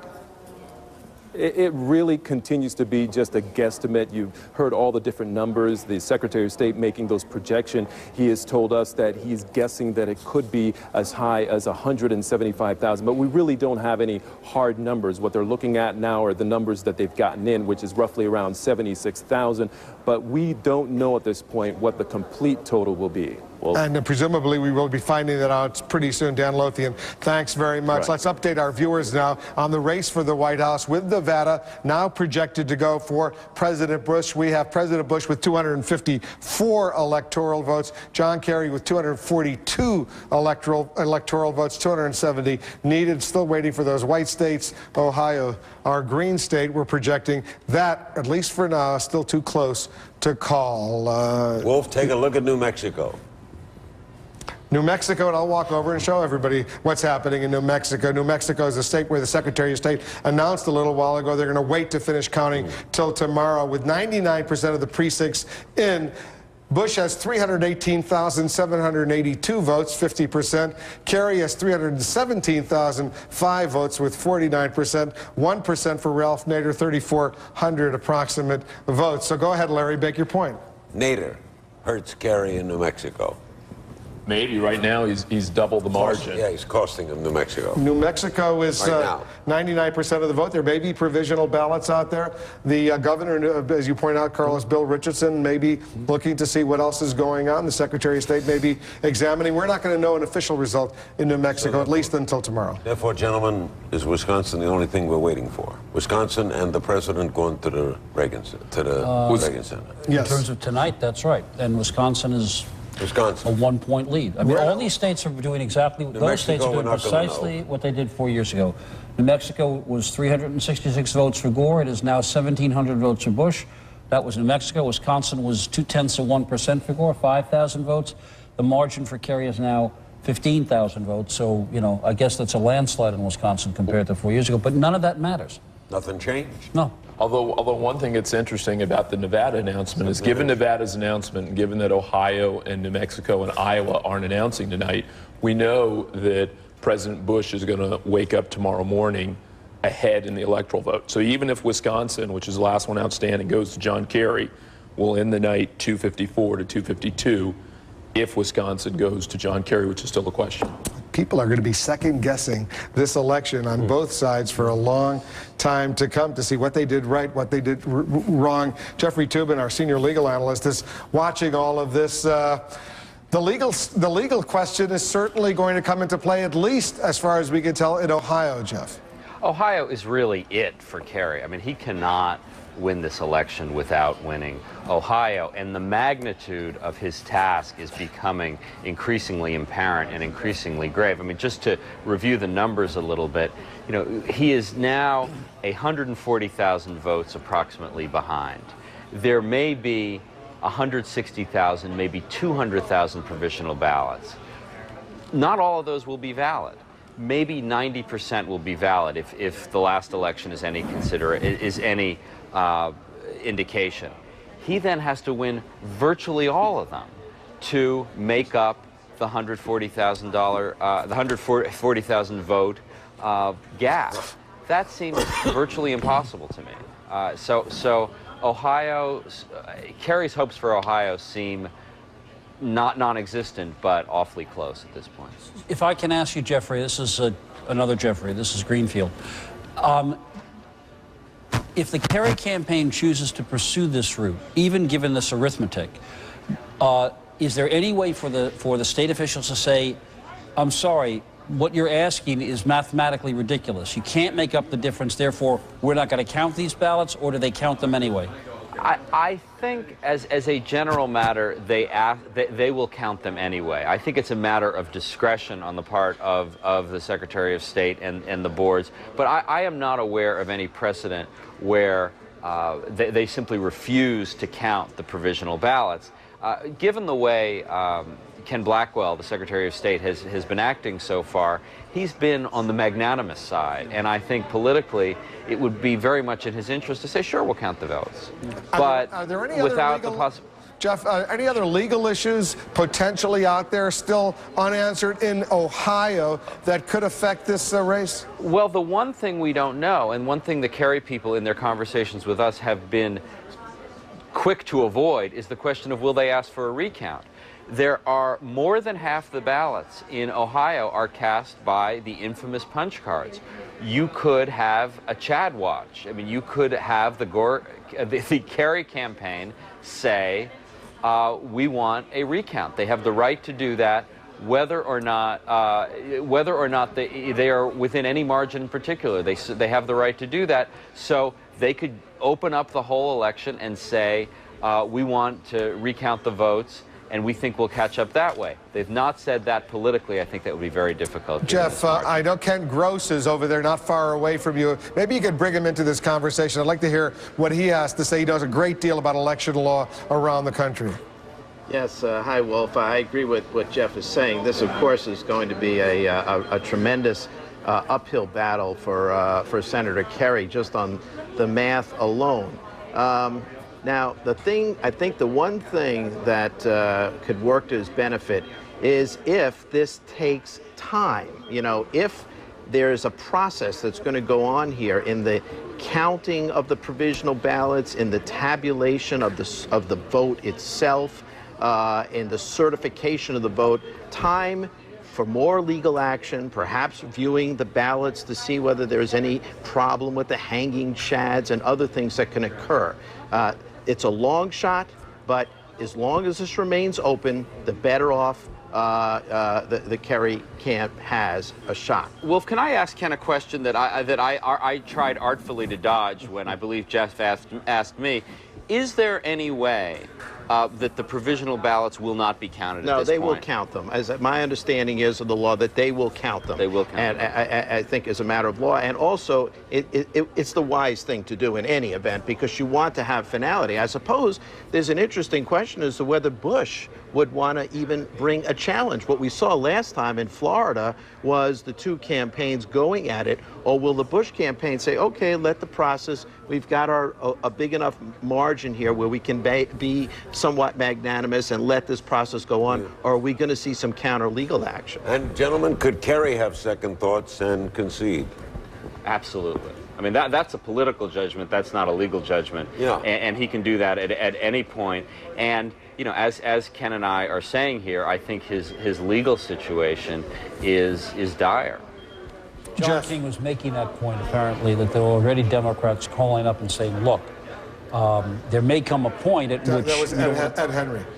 Yeah. Ed Henry, our congressional correspondent. Saying that there may come a point at which you just don't want to do this, that you're going to cause damage to the party by seeming to be just unwilling to accept the results. So unless they think they've got a shot at actually getting the White House, I mean a real shot, not some theoretical one, there may be some pressure on Kerry to say, you know, from Democrats, say, please don't do this. We got enough problems. Concession ain't legal anyway, right? I mean, if you concede and then they count and you win, right? Well, that's just an example. We had that happen in Florida once. A guy conceded the governorship and won it. That was something I'm not familiar with, but I guess there's. I'm sure John Kerry would accept that result. No, we had a guy concede and then won it. While I have you and Ken Gross there, overall, we were expecting for legal problems all over the country. It looks like it went relatively smoothly so far, based on what we can tell, right, Jeff? Absolutely. You know, the phrase that was on everyone's lips was thousands of lawyers. There are thousands of lawyers out, and there were, but the number of controversies during the day was, in my experience, probably somewhat below average. It was really a very clean election. There were a few small disputes. Interestingly, some of the things we thought would be controversial were not. In the last few days leading up to the election, there was a big fight in Ohio about the presence of challengers in the voting precincts. Some Democrats fought the Republicans very hard. It was racing up and down the federal courts and the state courts. The Republicans won. They got the challengers inside the polling places, and there were no controversies. The process seemed to work pretty well. Jeff, was the biggest political surprise on the Kerry side the size of his Pennsylvania win, Jeff Greenfield? Well, I mean, they still all thought that was nip and tuck, and he won it rather easily. But I have a feeling that that's like, apart from that, Mrs. Lincoln, how was the play? Yeah, no, I'm just... really, I mean, I don't know We've been how... in for 9 hours. We're waiting for Wisconsin. I'm trying to make conversation. Jeff, there's a point to this. I don't know whether or not anybody in the Kerry campaign or the Democratic Party is going to say, well, we're 4 million votes down. We're hanging by, a hair. But look how we did in Pennsylvania. But boy, that Pennsylvania came through. And look at New Jersey. We did really well. That's what they. I think the Democratic Party is going to wake up tomorrow, or whenever this resolves itself, and say we have some very serious thinking to do about what we are and what's happening to us. Bad night for the Democrats. Definitely. Well, in the House of Representatives and the Senate, and it looks like, certainly looks at this point, like it was a bad night in the race for the White House. I guess the bright spot is the Senate in Illinois. Barack Obama. And in fact, Barack Obama is the man. I don't think we had a result in the Florida Senate race Yeah, yet. do we? But I don't know that, and maybe we do, but maybe if we do, we haven't been able to project it yet. That's what I mean. But at least 4 Democratic Southern seats in the South went Republican. But still a couple more races potentially to hear about. We got to hear about Florida. We got to hear about Louisiana. But there's a net loss no matter what. Right. Colorado and Alaska. All those are maybe we'll get those numbers updated and see where we can find out what's going on in those races. Jeff, anything else that our viewers need to know right now about the legal issues as we get ready? Looks like New Mexico, they're going to wait till tomorrow to finish up counting the ballots. Same in Iowa because of some technical problems, fatigue as it was called, and Ohio, we understand what's going on there. Well, the one thing about those outstanding, Ohio, Iowa, New Mexico, they're all close, but none of them are close enough to require an automatic recount. So we really could have them over tomorrow if the numbers come in more or less as they are now. So it's really, again, more a political judgment on John Kerry's part on whether to fight or throw in the towel rather than it is a legal controversy at this point. I also think it's worth making the point that provisional ballots are not really a problem. Ironically, it was a solution to some of the problems that they had in Florida last time. And while it's a little upsetting because it seems like there isn't finality on election night, it's actually a good thing because people who might otherwise have been disenfranchised, at least their vote is counting at some point in the process. Ken Gross, Jeffrey Toobin, thanks very much. Let me walk up here and show our viewers what the popular vote looks like right now, with 95% of the precincts in the United States reporting the president. 56.5 million votes, 51%. John Kerry with 52.8 million votes, 48%. Ralph Nader just gone up to 382,989, about 1% of the vote. I'm struck by the fact, Jeff and Carlos and Larry, that in the final CNN USA Today Gallup poll, couple days ago, it was 49%, 49%. There was a 3% margin of error. And if you look at that, that's within the margin of error, right, Jeff? All of the pre-election polls, when CNN did its so-called poll of polls, where we take them all together and mix them up in a giant goulash so that no one poll has too much influence, the margin right for the last couple of weeks for Bush nationally was about 2 to 3 points. It never changed. And on that score, the pre-election polls were right, and the polls state by state were all over the place. So yeah, this seemed to be where this election was after the last debate, and really basically didn't move. I think what people were looking at were state polls that in some cases were showing dead heats, Kerry competitive in a lot of the battleground states, including states that Gore had lost 4 years ago. But I think the point that Bill Schneider made can't be overlooked. There was a massive turnout of everybody, including people determined not to vote or to vote for the president in support of who he was and what his belief system was, rather than any specific set of policies. And that, you know. I think we're going to get a picture. I want to put it up on one of these video screens if we have it. Lisa Murkowski, the Republican incumbent senator from Alaska. There it is right now. You see a broadband picture there. We believe she's declaring victory in Alaska. She's been challenged by Tony Knowles, the former governor of Alaska, the Democrat. But this would be a big win for the Republicans if Lisa Murkowski, the daughter of Frank Murkowski, the governor of Alaska, manages to hold on to that seat, Carlos. She tracked it, you know, she was a state legislator before her father, who was then a sitting U.S. senator, ran for governor, won that, appointed her.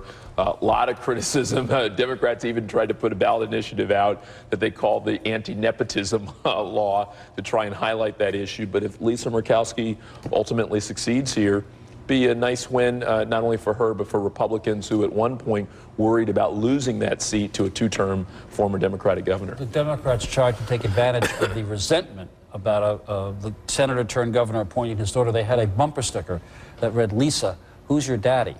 Apparently that did not have enough impact in Alaska to prevent her from winning, if that's what's going on. For those viewers who may just be tuning in, and I assume there are some viewers who may just be tuning in, we're standing by, we're waiting. The President of the United States and possibly the Vice President of the United States may be leaving the White House, driving over to the Reagan Building, a few blocks away in Washington, D.C., to speak to a crowd that still remains there.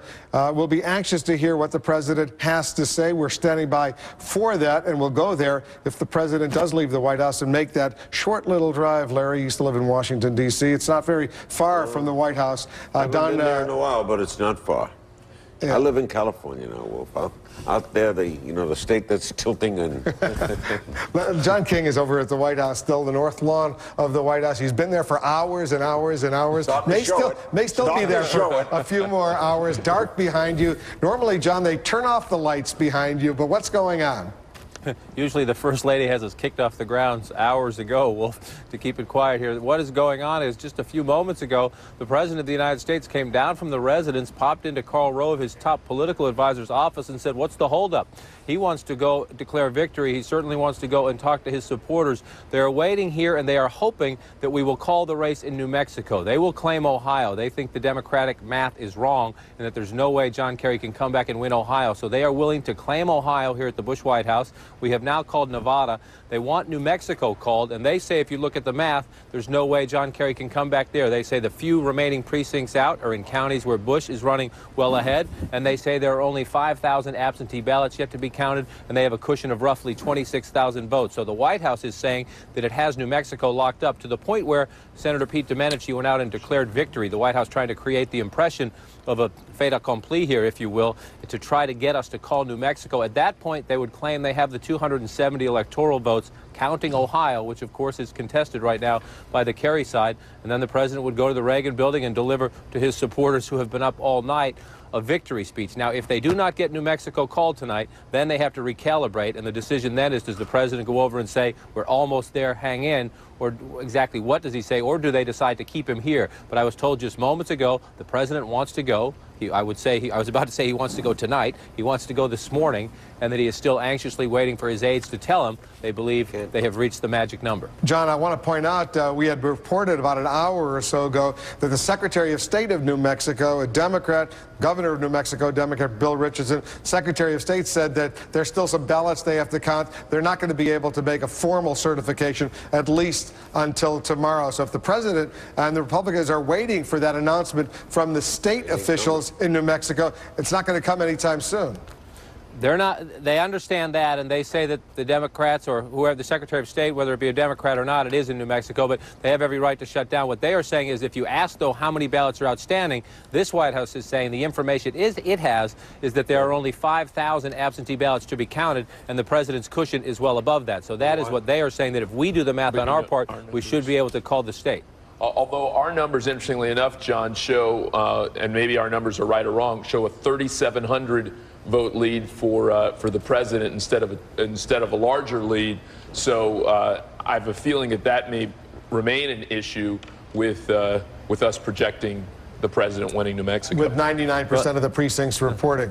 It's one of the issues that comes up. They say to us, under normal circumstances, you would have called this race by now, and our response, of course, is these are not normal circumstances. John, though, with Ohio, if they're counting Ohio, the president has more than 270 electoral votes without New Mexico. What's the point of waiting for New Mexico? They want that state. They believe they have won that state. They may well decide not to wait any longer. They sent Senator Domenici out. They were trying to ask people, and they say in their analysis, and Carlos is suggesting that perhaps there are different numbers out there. They say their analysis gets it there. They set that goal a long time ago that they wanted those 2 western states called. They believed they would win them, and then they wanted to go. But there is a sense of anxiousness here. They know they have been up all night, just as we have been up all night. And as I mentioned, while they're in Karl Rove's office, several senior staffers, and they're calling into the states. They're clicking up on these counties, looking at the results come in. And the president himself popped in a short time ago and said, what's the holdup? The motorcade is on the other side of the White House. It is gassed up and ready to go. And the Secret Service is here, ready to take the president over to the Reagan building. They're simply waiting the aides to say, let's go. John, isn't that the president's decision? It is the president's decision, but this president remembers all too well the contested environment of 4 years ago. So he wants all the people he trusts most to say, let's do it, Mr. President. We believe now it is beyond any reasonable doubt. John, I want to show our viewers a picture we're getting from South Dakota. John Thune, the Republican challenger to the Democratic leader of the Senate, Tom Daschle. He's speaking to his supporters. We'll put the numbers up that we have with 99% of the precincts reporting in South Dakota right now. We have John Thune with 196,906, 51% of the vote. Daschle with 188,067, 49% of the vote, with 99% of the precincts still out. It's a small state. We have not yet been able to project a winner in this Senate contest in South Dakota. John Thune is speaking now. Maybe we'll just listen in for a minute and hear what he has to say. And I am enormously grateful that they have given me the opportunity to serve as their next United States Senator.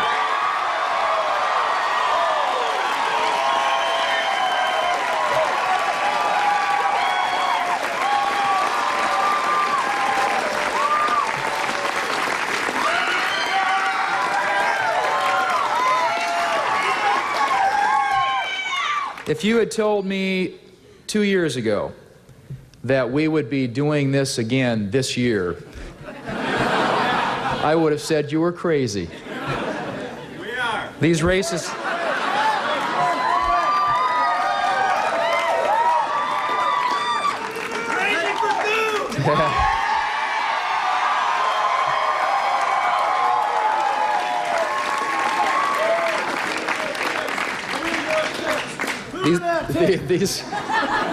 These races are hard, they're expensive, and they're bruising. But last fall, when we were debating whether to do this again, we prayed a lot about it, as did a lot of other people, and finally concluded that this was something that we needed to do.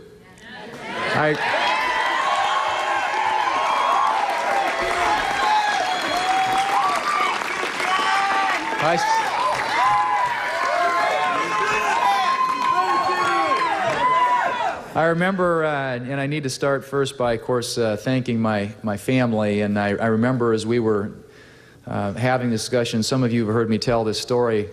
We were going around and around about whether to do this again. This was sometime in the last December. And, you know, we did what most families do. We prayed about it, discussed it, considered it, sat down around the kitchen table, and even had a family vote. Secret ballot. Everybody got a chance to vote. Should Dad run for the Senate again or not? And the vote came back 3-1 in favor of running, and I was the no vote. So I do have to say thank you to my wonderful family for putting up with yet another campaign. This literally has been their 6th campaign in the last 10 years. They're troopers. John Thune declaring himself the victor in South Dakota in that hotly contested Senate race against Tom Daschle, the Senate Democratic leader, the minority leader, 51-49%. David Gergen, a bitter blow if in fact it turns out this way. We haven't been able to project the winner officially yet, but if Tom Daschle goes down, he fought for his political life. He was out there, and it looks like he's not going to necessarily succeed. Yes, Wolf, it just underscores the magnitude of the Republican victory tonight. I must say I have something of a disagreement with Jeff Greenfield about the polls and what we expected on the presidential side. I don't think anybody expected the president to win by almost 4 million votes, and the 51% was actually, I think, most of the national polls last week showed he was a little bit below 50%, and we never thought he could get to 51. So on the presidential side, they have that. And if you look at the Senate races, the numbers you've been showing up on your board suggest that Martinez is going to win in Florida, and that Vitter has up 51% in Louisiana, which means that the Republicans look like they're heading toward picking up all 5 Democratic Senate seats, as well as South Dakota. The Republicans pick up only 2, Illinois and Colorado, Salazar. That means there's a net pickup of 4, which is far bigger than I think most people thought the Republicans could get on the Senate side. And very importantly, this loss of Daschle for Republicans was an absolutely critical race. I met with about a half a dozen Republican senators recently, and this was the second most important race in the country to them. The president's race was first, but the Tom Daschle race was second, because they see him. Democrats see Tom Daschle as one of their heroes. They think the world of him. Republicans saw him as the obstructionist. They thought if they could knock him off, then Harry Reid would be there waiting in the wings, and that they could work with Harry Reid in a more bipartisan fashion and have a much, much better chance of not only getting their Supreme Court nominees through, but getting their legislative packages through. So this is a major development in South Dakota in terms of the president's prospects for his second term. Larry, you want to just ask David a question? What in this whole night surprised you the most? The magnitude of the president's popular vote. You had no concept that it would be that big? None. I think we thought there was a real possibility that the president might win the popular vote, and John Kerry might win the Electoral College. But the size of the victory, I think, is dramatic, and this is across the board a series of disappointments for the Democrats, and frankly, when you go back to Jeff's and Carlos's point about how they reconsider where they are now, there are some Democrats who would like to move more to the center, but there are going to be an awful lot of Democrats who feel that their party would abandon them then. And this is a party that could get very schizophrenic, and a lot of people who really dislike a lot of what these values represent and the emphasis upon God that we just heard from soon. They may well start staying home and just get out of politics and say, wash their hands of it. I guess I'm all right, right, hold on a second, Larry, because we've got to take a quick break, but we'll continue this. Much more coverage coming up. David Gergen sticking around, Larry King sticking around, Carlos and Jeff, me, our team. We're going to continue to watch. We're waiting to see if the president shows up at the Reagan Center. We'll go there live if he does, when he does. Stay with us.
Algov, all year round.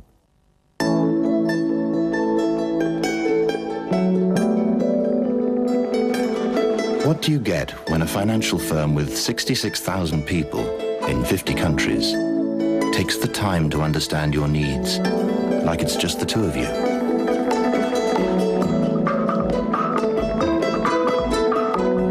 Could it be the most powerful two-person financial firm in the world?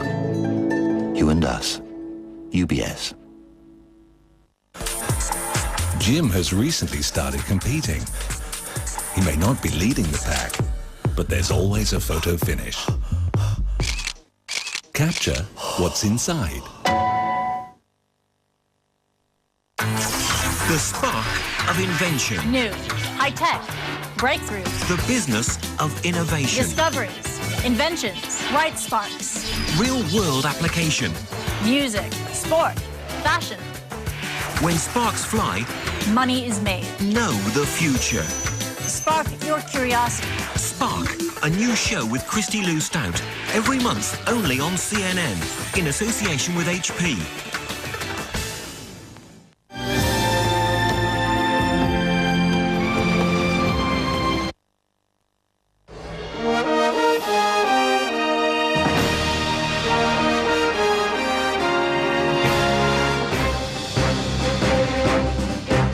Approaching 4:30 a.m. on the East Coast. Been a very long night, already into the morning hours. Here, we're waiting to see if the president leaves the residence of the White House, drives a few blocks to the Reagan Building, the Reagan Center, also called the International Trade Center in Washington, D.C. on 14th Street. His supporters are still there at Bush-Cheney campaign headquarters. They're waiting for him. They're excited. Of course, if he goes there and speaks, we'll take that live and see what he says. It could be an interesting drama to see how far he goes. Will he declare victory? Will he come close to declaring victory? What will he say? You know, at this point, I care much less what he says, that he either decides to say it or go to sleep. That's right. I don't know, I mean, this notion about waiting for New Mexico, by the way, it makes me Karl Rove's vengeance on what he might consider a hostile press. I know, Wolf, you love this, but his remarks tonight will not reign in history. The President of the United States? No. I don't think it's going to be among the great speeches ever delivered,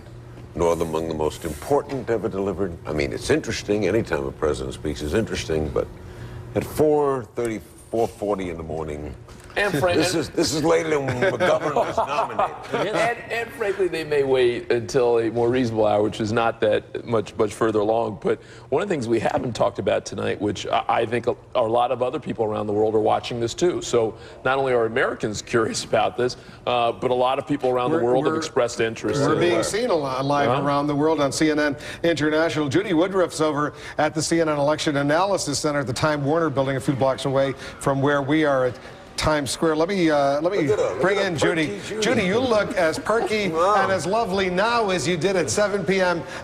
Eastern time when we began this extensive coverage. You all are having entirely too much fun over there, Wolf, considering that it's 4:30 in the morning. We are right exactly where you left us the last time I talked to you, and that is that we have 5 states that we still haven't called. Everybody knows we haven't called Ohio. We're not going to hear any more about New Mexico or about Iowa tonight. There's Wisconsin and Nevada still out there. The White House would love to hear, the Bush campaign would love to hear a call on those. I don't see any evidence that we're going to call them imminently unless my colleagues behind me are about to do something. All right, I'm hearing that we're about to make a call, so maybe you want to hang with me for a minute, or maybe you want to go somewhere else. But we may be about to make a call. We did call Nevada. We called Nevada. We did call Nevada. I'm sorry, my mistake. We did call Nevada. We did call Nevada. So the only change it's early in the morning. The only change has been New Hampshire. So 4 years ago. So far. Yeah. That's right. Yeah. So, but in terms of what the president might say if he goes over there, my guess is that it would be brief and that it would be gracious, and it's entirely in the White House interest to have these votes counted. But other than that, I'm waiting with all the rest of you. What about the Senate? You're looking at some Senate races as well, Judy. You have some Senate projections?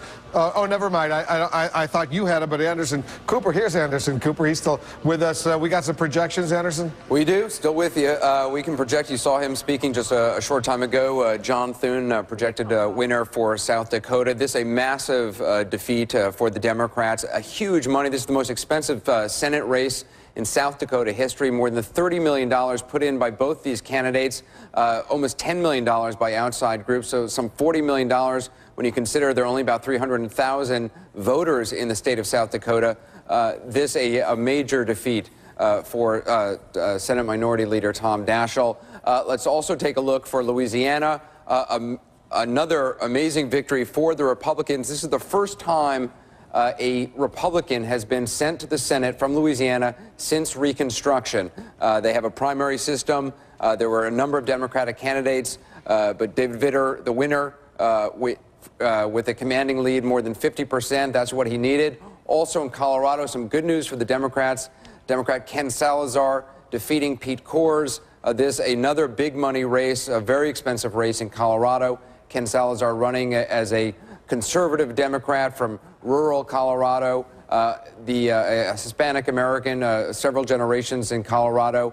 A lot of new registered voters in Colorado, Hispanic voters. The big question was, would they turn out? Apparently, it has been enough to put Ken Salazar over the top. So this one small victory for the Democratic Party today in a night which has not been good for them at all. And that's a takeover of a Republican seat. Ben Nighthorse Campbell had been the incumbent senator, a Republican from Colorado. Ken Salazar beating Pete Coors, the Republican. We should also point out that we understand that Tom Daschle is going to make have something to say around 11:30 a.m. from Sioux Falls. Also, Betty Castor is supposed to be speaking around 10:30 a.m. She refusing to concede. Mel Martinez has already declared victory. Let's take a look here. Mel Martinez declaring victory at this point, but Betty Castor refusing to admit defeat at this point, and we have not projected this state at all. Betty Castor will make remarks we anticipate at 10:30 a.m. Eastern Time. Another closely watched race. Mel Martinez, the former Secretary of Housing and Urban Development in this Bush administration, he resigned to go back to Florida to run for the Republican nomination, got that, and now he's got 50% of the vote to 48% for Betty Castor, with 99% of the precincts reporting. And Mel Martinez would be the first Cuban-American to serve in the Senate if he, in fact, does win, as it looks like at this point. He will, but again, we're not projecting anything at this point. That's the seat being given up by the retiring Bob Graham, the Democrat from Florida. Right. If the Republican manages to hold on, that would be a net plus. So anything else that you have? No, that's it. So right now, we're looking for basically a net plus of 4 seats in the Senate for Republicans. That's a significant win, Carlos. Anderson, you know what's significant is, as we talked about before, we go from having no Hispanics in the U.S. Senate since the mid-1970s to at least one, potentially two, in this election. One Democrat, one Republican. And on Salazar's side, what's interesting there is that not only was he running for the Senate, but I think his brother, that's correct, his older brother, was running for an open House seat. Do we have any information as to whether or not? We don't. We are still actually following that. I don't believe we've called that one yet, so I'll try to get that to you as soon as we can. Wasn't Pete Coors favored? Pete Coors for a while had been, although it was very close all along. Pete Coors had a very tough primary, ran against a very conservative opponent. He took some knocks in that primary. The interesting thing in that race, I mean, Ken Salazar was really able to run as a conservative in some respects. He kept stressing his rural Colorado values. So Pete Coors not really able to sort of get much traction as a conservative against Ken Salazar. Do we know if there's been a pickup of Republican seats in the majority in the House of Representatives, or are we still studying that? We're still studying. But yes, I do believe at this point there has been a pickup of at least several seats. That's a pretty dramatic win in the Senate and the House, and maybe the presidency for the Republicans, Jeff. Well, it means that the Republicans will now have controlled the House for 12 straight years. You have to go back to the first couple of decades of the 20th century to see that sustained a period of control. And except for Jim Jeffords' walk across the aisle, they will have had the Senate for that same length of time.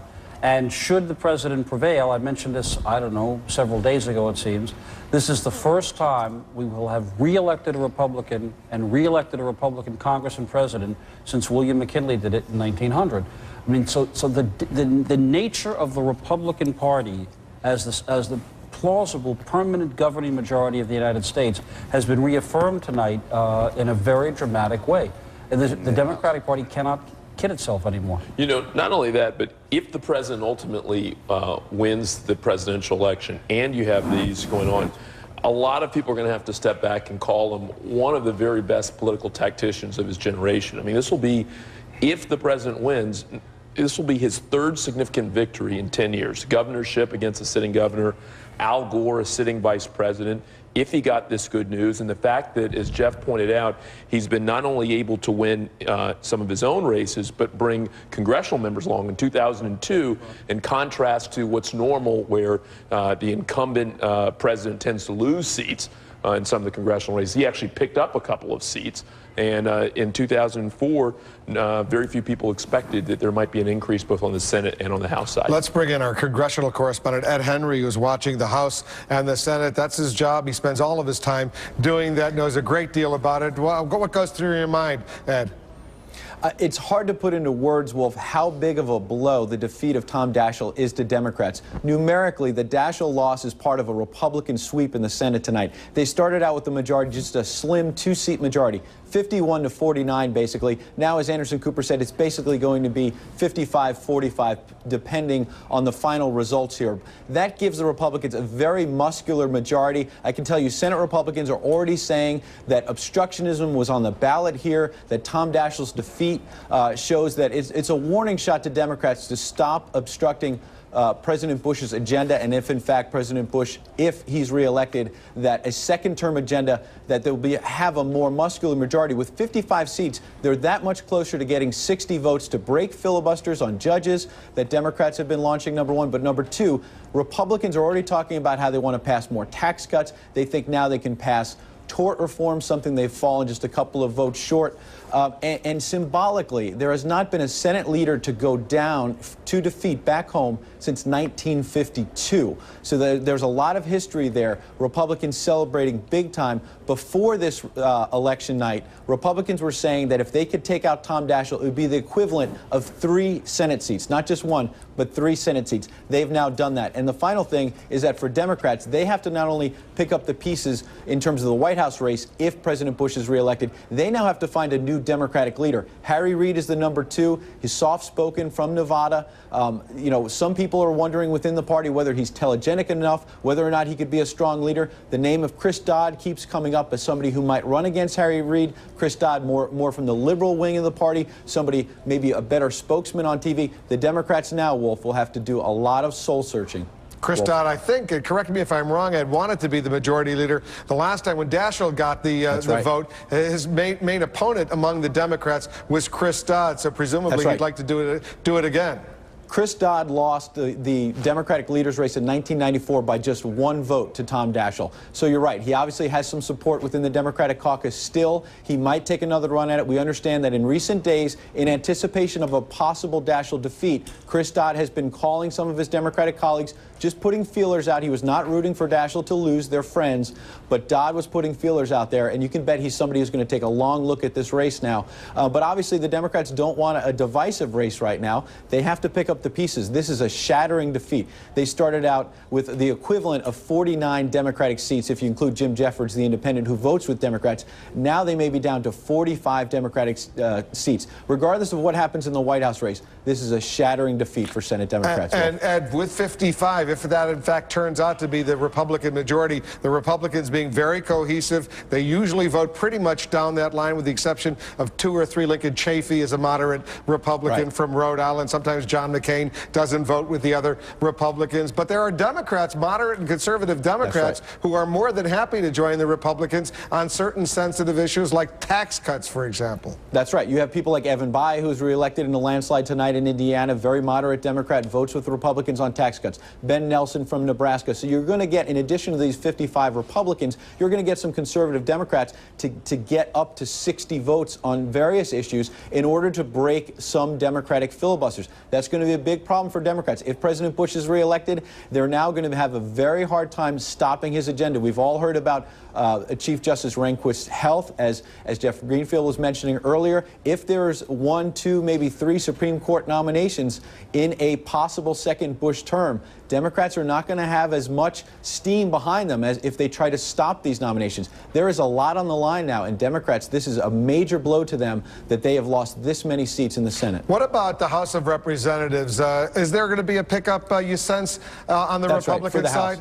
For the Republicans, they are picking up seats. That's right, absolutely, in the House as well. Phil Crane, a Republican, longtime Republican congressman, as we know, has already lost. There are some Democratic pickups, but they are more than offset by the fact that, particularly in Texas, because of the new redistricting map, it looks like at least 5 Texas Democrats are going down because of that new map. That's going to offset any Democratic gains. It's looking like Republicans will have pickups. You were speaking to Speaker Dennis Hastert earlier. He's obviously celebrating as well. And let's not forget that this is the first time since the beginning of the 20th century that Republicans have controlled the House of Representatives for more than a decade consecutively. So this is now, you know, when you look back to 1994, it's been more than a decade now that the Republicans took over the House of Representatives. They're now solidifying their majority forward. They have to be very happy about what happened in the House and the Senate tonight. And Henry, we'll get back to you. Thanks very much. Let's just recap what we're doing right now. We're waiting to see if the President of the United States leaves the White House together with the Vice President, drives over to the Reagan Center. That's where the Bush-Cheney campaign headquarters have moved. That's where they're going to make a speech, presumably tonight. We've been told by our senior White House correspondent that the lights are still on at the White House. They're waiting to see if the president goes over there. There's a possibility that even though Ohio, we haven't projected a winner in Ohio yet, the president might declare a victory. You're looking at this live picture now of inside the Reagan Center in Washington, D.C., where the supporters of President Bush and Vice President Dick Cheney have gathered. If the president decides to drive over there, we'll go there live and bring you their comments to our viewers. Larry, looks like a nice, for the Republicans, a nice, pretty nice night for them so far. I think this is one of the great political nights in the history of that party. A surprisingly great night for them. Everyone predicted it much closer. I think everyone associated with the Republican Party should be very impressed.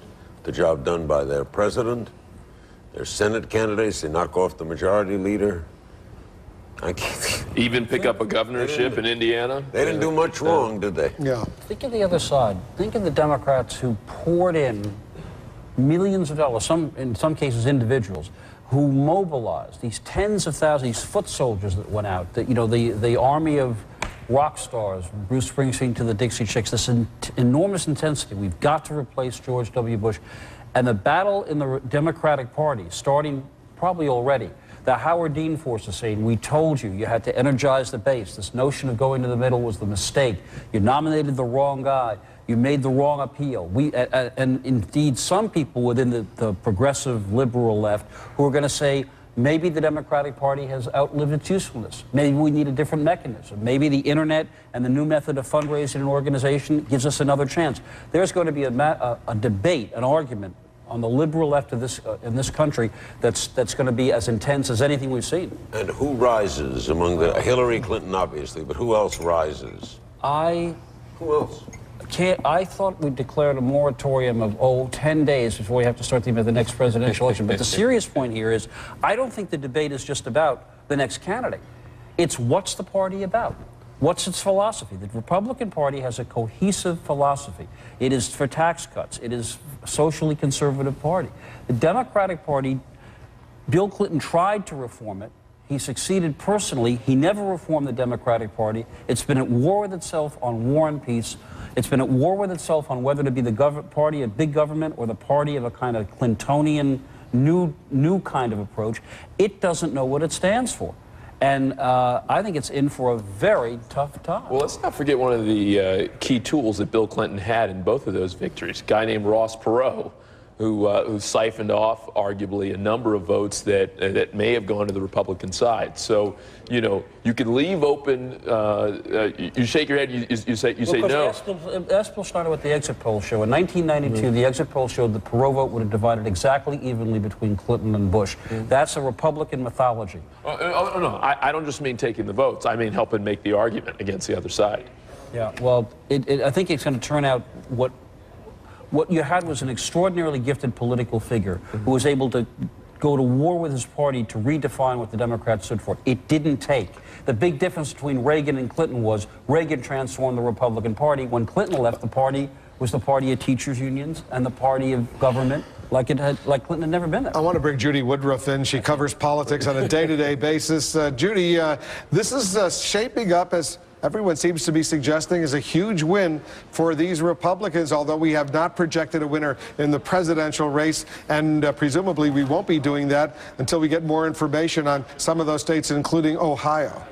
That's right, and we still have 4 states outstanding, Wolf. I actually want to pick up on something Jeff was just saying about how the Democratic Party needs to rethink what it stands for. Jeff, I just want to come back to you and ask, doesn't it, though, always come down to the candidate, the person the party chooses to be its nominee, and what that person wants to stand for or not stand for? I mean, for all the talk every 4 years about the party this or the party that, doesn't it always come down to that person and what he thinks is what he needs to say or do to get elected?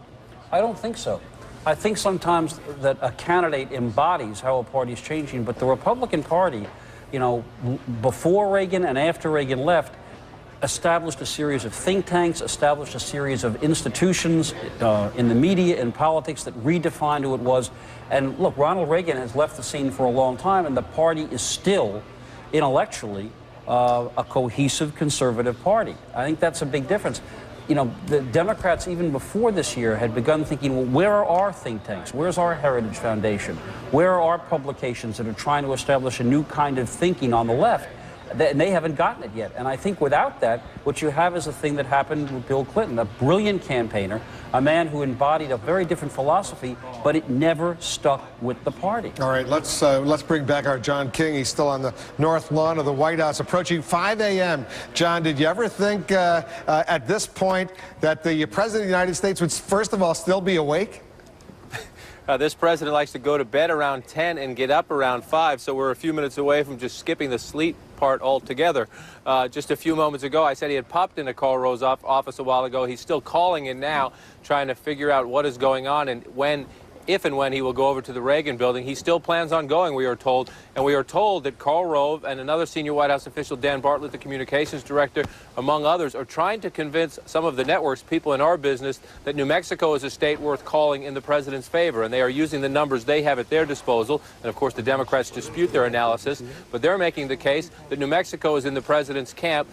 The networks should call it, and at that point we are told they're prepared to declare victory, even though there will be a fight at least throughout tomorrow about the state of Ohio. Let me bring Candy Crowley in, John. Stand by. Candy Crowley is still in Boston, Copley Plaza. Pretty empty over there. They've gone home for the night. John Edwards, though, making a statement before departure. They wanted to count all the ballots in Ohio before making any decisions, those provisional ballots in Ohio, and they wanted to make sure that no vote was left uncounted. Right. It was pretty much the rallying cry for Democrats, which is, you know, let every vote count and count every vote. And it seems to me the words were very carefully chosen. This is not a campaign that at this point wants to be seen as challenging the results. They want to be seen as the people who say, let's let this process go forward. There are these provisional ballots, there are absentee ballots, or whatever it is that is uncounted, we want counted. They were not willing at this point, nor have they given any indication that what they want to do is challenge, that is legally, bring the lawyers into it. We were told that there was to be a meeting later after Senator Edwards. We are assuming that meeting's over. Very tough and, in fact, impossible to get anyone to call you back at this hour. They said, look, we're gone. We're out of here. We'll talk to you no earlier than 10 o'clock tomorrow morning. All right, Kenny, stand by. John King, stand by as well. I'm going to come back to you in a moment. I'm going to make my way up over here. CNN is now ready to make a projection in New Mexico, and the projection would be, based on all the information we have, that New Mexico is simply too close to call. This is now going to be a green state, like another state, like Ohio is, and we're going to make sure that our viewers understand we've got a lot of information. 99% of the precincts in New Mexico have now reported their results. Bush with 50% of the vote in, 333,525. Kerry with 49%, 322,571. Ralph Nader with 3,555 votes. We're projecting, at least for now, that based on all the information we have, we can't project a winner in New Mexico, and as a result, New Mexico too close to call. Here's the numbers that we have in the Electoral College projections. We project Bush will have 254 as of now, 242 for Kerry, 270 needed. Ohio, a green state, too close to call. New Mexico, a green state, too close to call. John King, if the White House officials and Bush-Cheney officials were hoping that networks would make a final projection on New Mexico, at least as far as CNN is concerned, they're not going to get it, at least not yet. And that would face them with the dilemma of what does the president say, if anything, tonight. If they do not get it, we are told he does want to go and he does want to speak to his supporters. They have, within the past half hour or so, asked the Republican National Committee Chairman, Ed Gillespie, to keep that crowd together as much as possible. It's only a few blocks away.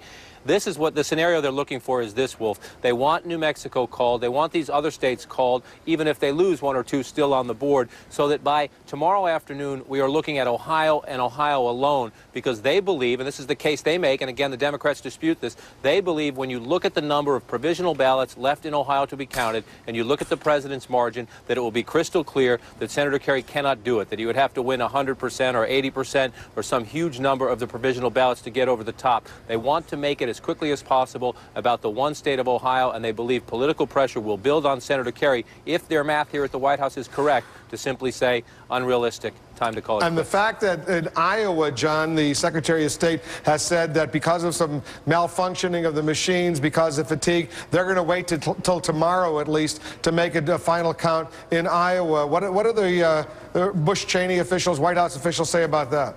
It's a state they very much wanted. It is a state the president has courted aggressively. It is a state they still hope to get in the end. They say it is too close to call, but their main scenario is if they get New Mexico, they believe then that the math is impossible for Senator Kerry. It may already be. You have all the charts in front of you without Ohio. So they want this to be about Ohio tomorrow. They want to get the other states counted and get them declared. They think they have New Mexico. They would like to get Iowa, but they can lose Iowa under their scenario. And they essentially want this to be a one-state issue so that the pressure builds on Senator Kerry to do the math and add it up. And they say at the White House, and again, the Democrats went to bed tonight saying they dispute the White House math, but they say by tomorrow evening that they expect many Democrats to be calling Senator Kerry and saying the math simply doesn't work. Do not prolong this. All right, John King, Candy Crowley, we're going to take another quick break, but stand by over there. We're going to come back and explain to our viewers why we are now saying that New Mexico, like Ohio, is simply too close to call. We can't make a projection based on all the information, even though 99% of the vote is in New Mexico. More coverage from Times Square in New York City when we come back.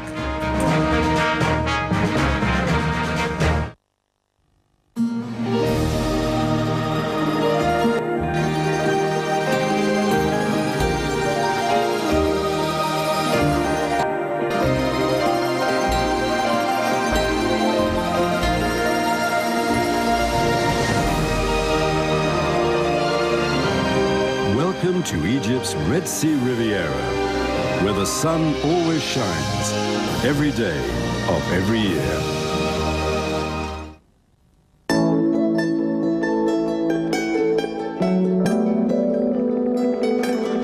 What do you get when a financial firm with 66,000 people in 50 countries takes the time to understand your needs, like it's just the two of you?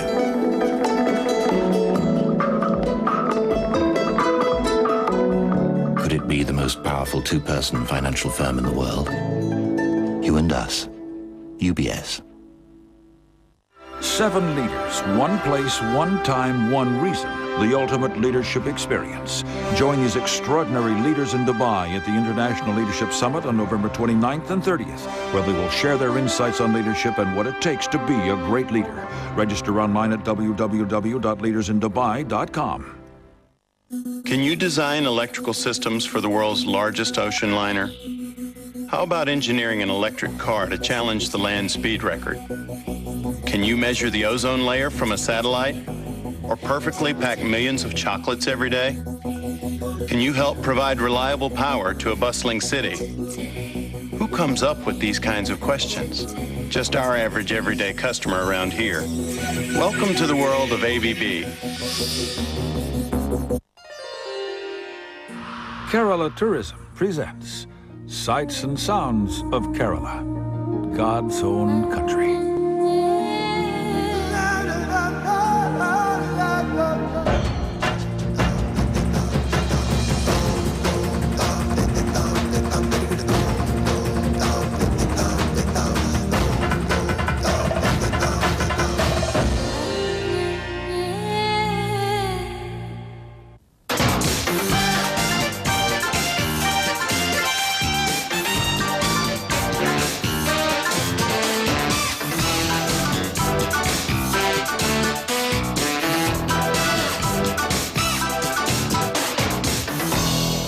Algov, all year round. Trust the King of Talk, Larry King, live only on CNN.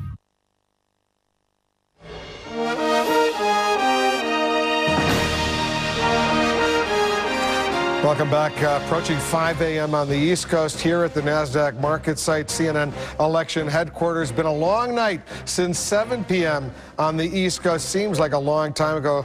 Larry, you're about ready to say good night to our viewers, or good morning, which might be more accurate. As the oldest member of this august panel, I just want to say what a great pleasure it's been working with you. What a terrific night this was. I am close to collapse. I'm amazed at you young, invigorating guys. Young and restless. But 10 hours is about it, and I'll be back on the air tonight from New York. You're a young 70-year-old. I'm a young 70. Young 70. You got a show tonight coming Great up, working too. with Dave. I'll be back here out of New York tonight and then head back to California. No longer the hardest working man in show business. Larry King. The Iron Man legend is fading. Thank you, Carlos. Hey, it was good to join you. Jeff. Larry, it's been a pleasure. Wolf. We'll do this again sometime. Maybe 4 years from now. 4 years from now. I'll see you in 4 years. Larry King. All right, we're going to get some more information now. Let me walk over here to New Mexico right now and see what's going on in New Mexico. I want to make sure our viewers know what's going on. Bush, we have at 50%, 333,525. Kerry with 49%, 322,571. Nader with 3,555 votes, 1% of the vote. In Judy Woodruff, I just want to point out to our viewers, we had said that we thought New Mexico was too close to call, but we're not going to necessarily say that anymore. We're going to continue to take a look at the numbers and then readjust what's going on. New Mexico, unlike Ohio, not necessarily too close to call, but we're not yet ready to make a projection in New Mexico. We're trying to be very precise with our viewers to make sure they understand what's going on. Right now, just to recap, 254 electoral votes we've projected for Bush, 242 electoral votes we've projected for Kerry. We've taken what was green in New Mexico, made it white, and to make it clear that we are not ready to project anything. Judy Woodruff, help our viewers understand why we're now going back from the too close to call green column to the white column, in which we don't have enough information yet to make any projection. Well, we're trying to figure all this out right now, Wolf. Apparently what has happened is that the Associated Press, which we've been telling our viewers all day, have been the source of these raw vote numbers for us, calling in votes from actual counties all over the country. They were feeding numbers into us, and then suddenly those numbers changed. In other words, there was about, I'm told, a 2,000 to 6,000 vote margin between President Bush's position and John Kerry's position. And then that margin grew suddenly to an 11,000 vote margin. And because of that, we now want to make sure, first of all, we want to find out what happened, and then determine that we want to stick with the too close to call. We are reconsidering that right now. Wolf, right now I'm told there are something like 20,000 provisional ballots outstanding in New Mexico. So technically, with if it is an 11,000 vote margin, it's difficult that one candidate might make up that difference, John Kerry, but it's possible. But if the margin is smaller, of course, it makes it more likely. If I'm being a little bit long-winded here, but What I'm telling you is that the numbers changed, and sometimes these things happen. In a small population-wise state like New Mexico, 11,000 votes potentially could be a significant gap between Bush and Kerry right now. But we did get an announcement, Judy, from the Secretary of State of New Mexico saying they're going to hold off in making any formal declarations, at least until tomorrow, so they can continue counting ballots, absentee ballots, and other ballots. That's right. The Secretary of State's office had said that they would hold off for a variety of reasons. We have been told tonight, Wolf, both by the state of Iowa, their Secretary of State, for a variety of reasons, some machine problems, fatigue, they said, on the part of the election officials, understandable under these circumstances. They're closing down, and New Mexico had said that we were not going to hear any more from them. Wisconsin, we are still waiting for more information on, and it's possible there could be a call in Wisconsin. I can't give you any more information right now, but that's possible. Ohio is the one state, though, that we don't have any reason to believe we're going to be able to call because of that great big provisional ballot issue still hanging out there. Carlos wants to weigh in. Well, you know, one of the interesting things about New Mexico is whether or not President Bush ultimately wins. This is a pretty significant achievement. Remember, in New Mexico, there are about 200,000 more registered Democrats than there are Republicans. They have a Democratic governor. One of the two U.S. senators is a Democrat. So this would be a pretty meaningful achievement just to get this close again. The other interesting thing about New Mexico that we talked about before is that their provisional ballot rules are much more liberal. Remember, there's been a debate over the last several weeks. If someone fills out a provisional ballot, but for example, they're in the wrong precinct, they're maybe in the right county, but they're in the wrong precinct, does that provisional ballot count? New Mexico is one of the places where, at least it seems for the moment, that it would count, and that could end up becoming an interesting issue. Jeff? Well, it just seems to me we're in this sort of state of suspended animation. I think everybody understands what happened last night, that it was a really remarkable victory for the Republicans. Hold that thought for a minute, because I'm going to walk up here. CNN is now ready to make another projection at this late hour in the morning. CNN is now ready to project John Kerry, the winner of 10 electoral votes in Wisconsin, one of the few states still outstanding. John Kerry taking a state that Al Gore won 4 years ago, 10 electoral votes. So let's take a look at the board right now, the race for the White House, the electoral vote as we have it based on our projections. Bush with 254 electoral votes, Kerry with 252 electoral votes, 270 needed to be elected. That green dot you see on that map, that's Ohio. We simply are saying it's too close to call right now. We can't make a projection. Iowa, the Secretary of State in Iowa says they're not going to be able to resume counting ballots until tomorrow. We haven't been able to make a projection in Iowa. And New Mexico, the Secretary of State, they're saying they're going to hold off and continue counting ballots tomorrow as well. So that's what you have, 254, 252 in the Electoral College. Jeff, Wisconsin going for Kerry according to our projection. Well, what this does is to make it very clear that this did all come down to Ohio. And one of the things I think that the Democrats will be looking at is if Ohio breaks for George W. Bush, they would have looked and said, you know, a switch of 60 or 70,000 votes in Ohio would have given the White House to Kerry, even though he would have lost the popular vote by 3.5 million votes. It really illustrates the vagaries of the Electoral College, but that's where we are now. That's what we know. And how the president in the next hour or 2 or 3 or 4 is supposed to go to his supporters and say exactly what.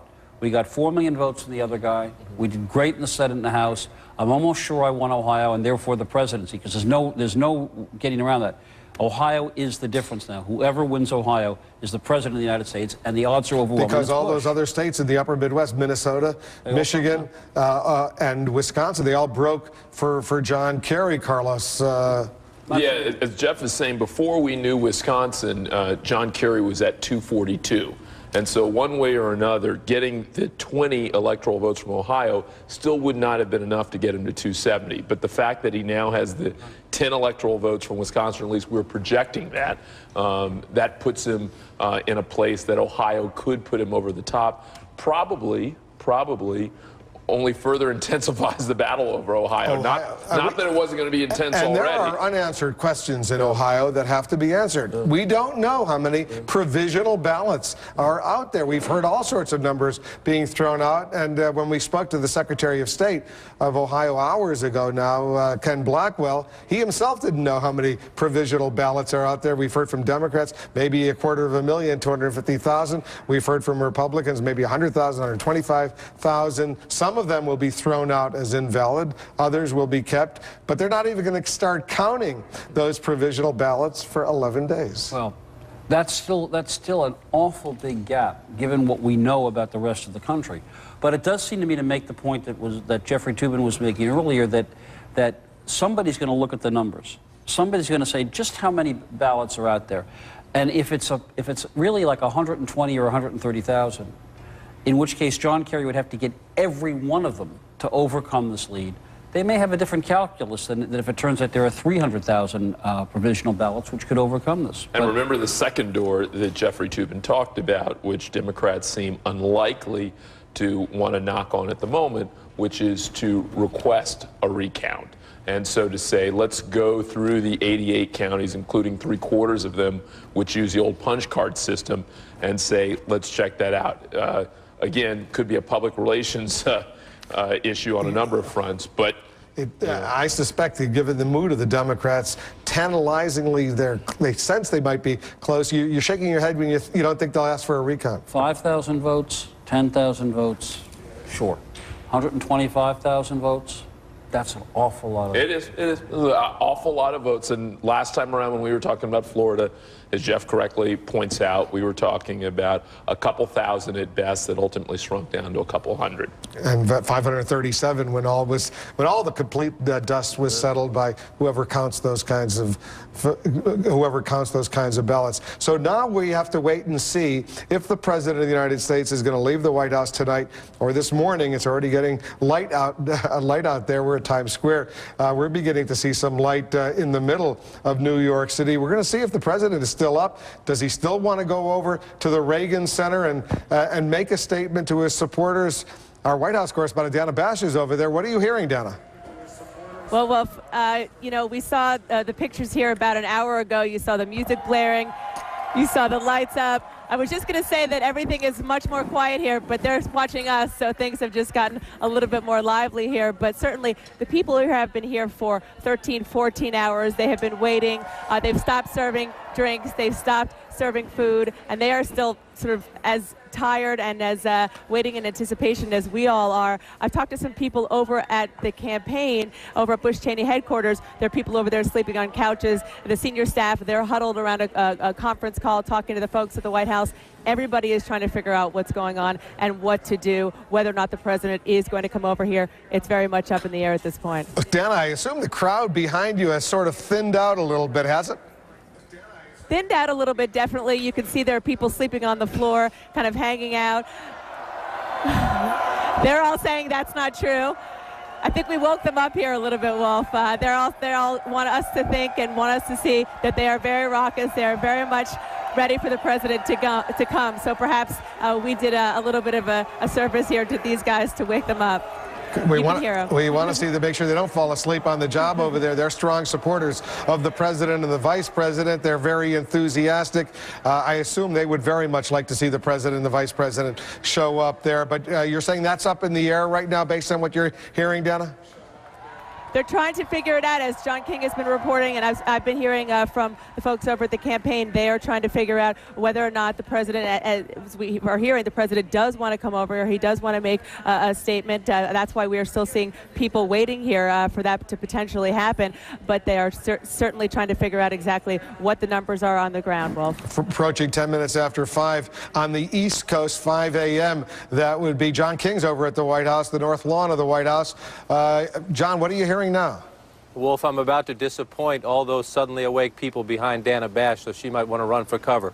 Told by senior administration officials they have just made the decision here at the White House that the president will not go to the Reagan building this morning. His campaign chairman, Mark Roscoe, will soon make a statement in which he will talk quite optimistic to that crowd and say that the president believes he has won this election. He believes in the end he will be over 280 electoral votes when all the votes are counted, but that because so many states right now, Ohio, Iowa, and New Mexico still among them, are not ready to say that this election is over, that for now they will play this out for another day, but that they believe they had won, but it will not be the president of the United States, despite his several requests to aides that let's go, let's get over there and make that statement. The president will not go. His campaign chairman will make that statement, we are told, quite soon. They will be quite optimistic. They believe they have won this election, but they also know, especially given the experience of 4 years ago, they need everyone in the country to believe it, just as when they say it, they want the country to believe it. Well, does that mean, John, we can presume this president's about to get some sleep? Well, the president usually hits the Oval Office about 7 o'clock and gets his national security briefing. Remember, he is not just a candidate for president, he is the president, but we will assume that he will get some sleep and perhaps start his day a little bit later today. But this president, he is very involved. He was involved in his father's campaigns. He was a campaign manager himself in his younger days. He crunches the polls. He looks at the precincts. So if this is still an open question during the day and people are checking what's happening in Ohio and in New Mexico and in other states, you can rest assured the president will be deeply involved in those details, but perhaps a few hours shut-eye first. John, stand by. Dana Bash is over at the Reagan Center, the headquarters for the Bush-Cheney campaign. I understand, Dana, Ed Gillespie, the chairman of the Republican Party, just made a little announcement to everyone gathered there.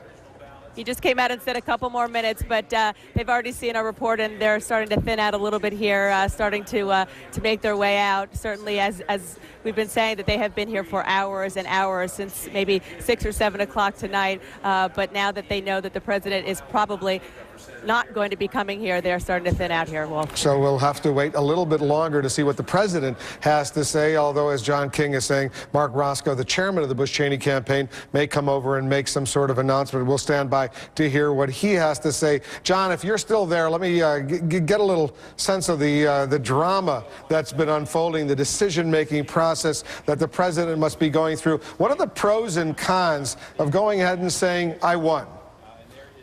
To have clarity in the country, to move forward as quickly as possible, to make clear there will be no transition of power. There are key decisions to be made about military offensive in Iraq. There are key decisions to be made if you are going to be the continuing president of the United States, about a State of the Union address that will come up in a month. They would like to move as cleanly and as quickly as possible. But those are the pros. Clean this up and move on. Make it clear to the American people and the world that the United States has a president. It is done and certain as soon as possible. The cons, of course, everyone remembers the bitterness of 4 years ago. Everyone remembers those questioning the legitimacy of this president. Some Democrats have done it since day one, and they continue to question the legitimacy of this president.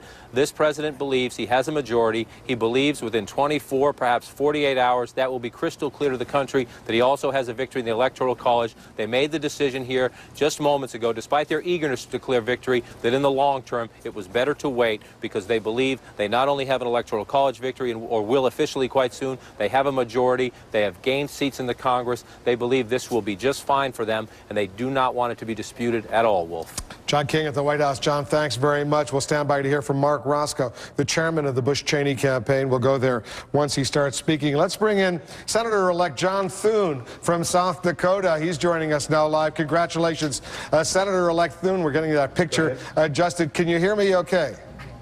I can, Wolf. Yes, I can. Well, let me say, first of all, congratulations. A very fiercely fought battle between you and Tom Daschle. Have you spoken with him? Has he formally conceded?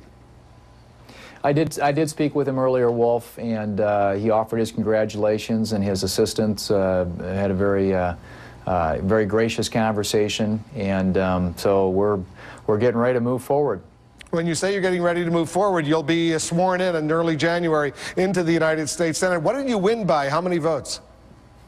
You know, I haven't seen the final tally. I think it was probably, it was a close race, and it was a race that could have gone either way. We were very fortunate to come out on top. I think it came down to, getting the vote out, who turned out, and, certainly having the presidential race on the ballot this year helped us, as it did, I think, a lot of other candidates around the country. But we've got a lot of work ahead of us now, but we feel very fortunate to come out on top. It took us till about 4 o'clock in the morning to get it all sorted out, and I haven't seen the final vote tally, but I think it's at least a margin that is comfortable enough for us to feel confident that we're going to be able to head to the Senate. What do you believe was the biggest winning issue that you had going for you in this campaign that did the most damage to Tom Daschle? Well, I think, Wolf, probably it was the whole question of gridlock in the United States Senate, the obstruction and, you know, stopping the agenda. I think people here in South Dakota want to see their institutions of government work for them. They want to see a positive agenda move forward. And I think ultimately that message began to sink in and penetrate. It seemed to me, at least, that that was probably a very defining and compelling argument for people in South Dakota. Senator-elect Thune, this is Carlos Watson. Congratulations.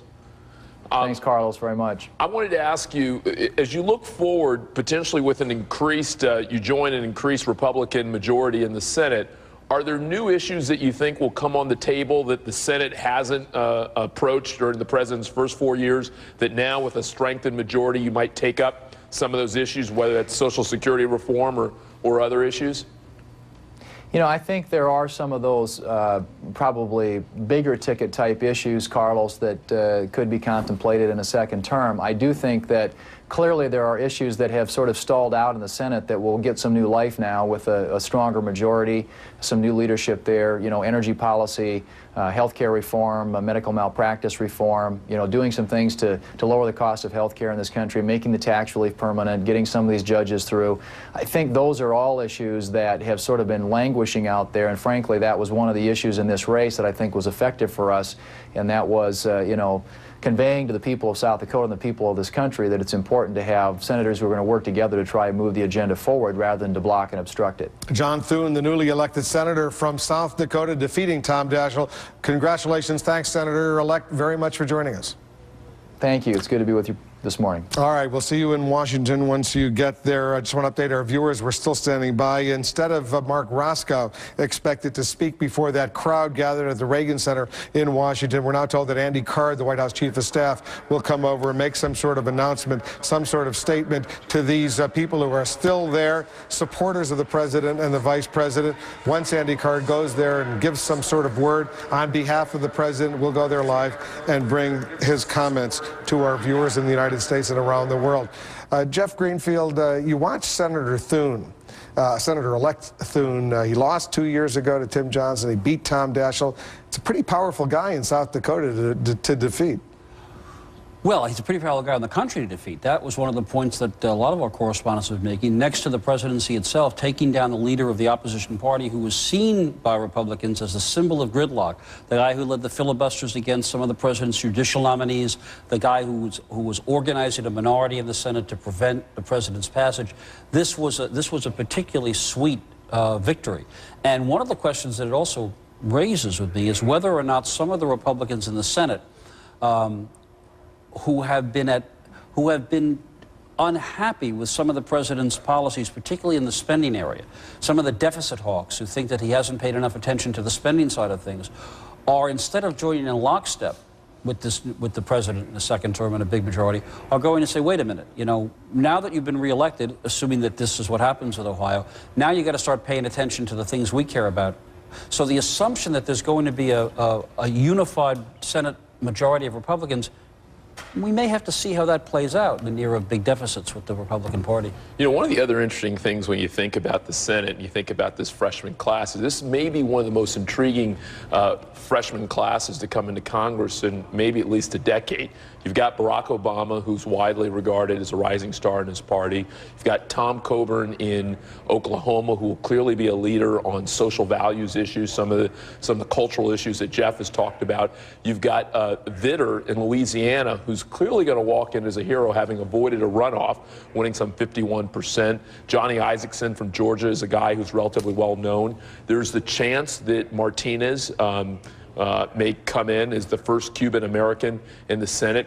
A lot of people who may be impact freshmen, if you will, in their first 6 years. Ken Salazar, the Democrat from Colorado. Sure, I mean, and obviously John Thune knocking off the Senate Minority Leader. A lot of people who will come in here not just as anonymous freshmen, but with pretty significant victories. All right, Jeff, let's get back to the presidential race. The president is not going to declare a victory tonight. He's not going to go over and speak to his supporters. Andy Cart is going to go over there and say things are looking great. We should be very happy. He's going to say the Republicans are doing great. But it looks like there's going to be at least another day of uncertainty as we see where the dust settles in Ohio. Yeah. But it seems to me that the end game of this is pretty clear. Unless there are a whole bunch more provisional ballots in Ohio that go overwhelmingly for John Kerry, how he comes out of this with Ohio's 20 electoral votes is frankly beyond me. The Secretary of State in Ohio told us they've already counted the absentee ballots. It's the provisional ballots that they have to count. They can't start counting those for 11 days. And it's the military ballots from troops around the world who sent in their ballots that they have to start counting as well. Which are not likely to be overwhelmingly for John Kerry. If anything, they're likely to be overwhelmingly for the president. That's correct. So, yeah, I mean, this is the sort of thing where maybe the smart thing to do is everybody should go to sleep for a few hours and wake up tomorrow and see where we are, because... You mean wake up today? You're absolutely right. That's what I mean. It's, what time is it? 5:19, 5:20 a.m. on the East Coast.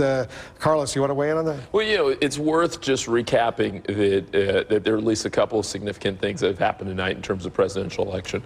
One, the fact that the president won not just by 0.5% or 1% in the popular vote, but it looks like he's likely to end up close to 4 million votes ahead. That's meaningful. The fact that Florida was not close by our numbers, but apparently the president enjoyed a meaningful victory there. That means something. The fact that so far only New Hampshire has switched. You know, this race is interesting on a number of levels. We'll end up waiting on Ohio, but a meaningful and memorable race. Ohio, New Mexico, and Iowa. We're still waiting to get those results. All right, we'll take another quick break. More coverage from the NASDAQ market site. New York City, CNN election headquarters. We'll be right back.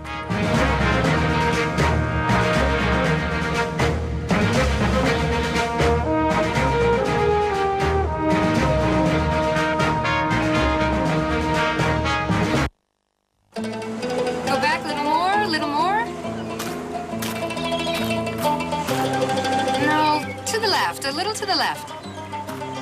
A little bit, now a little bit more back. Back, go back. Good. To the right. In every moment of the year, Sicily is so beautiful, you won't want to see anything else. Down. Okay. Sicily, everything else is in the shade.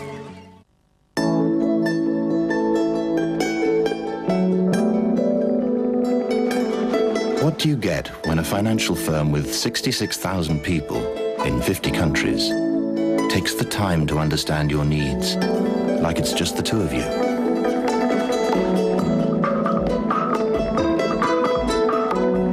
Could it be the most powerful two-person financial firm in the world?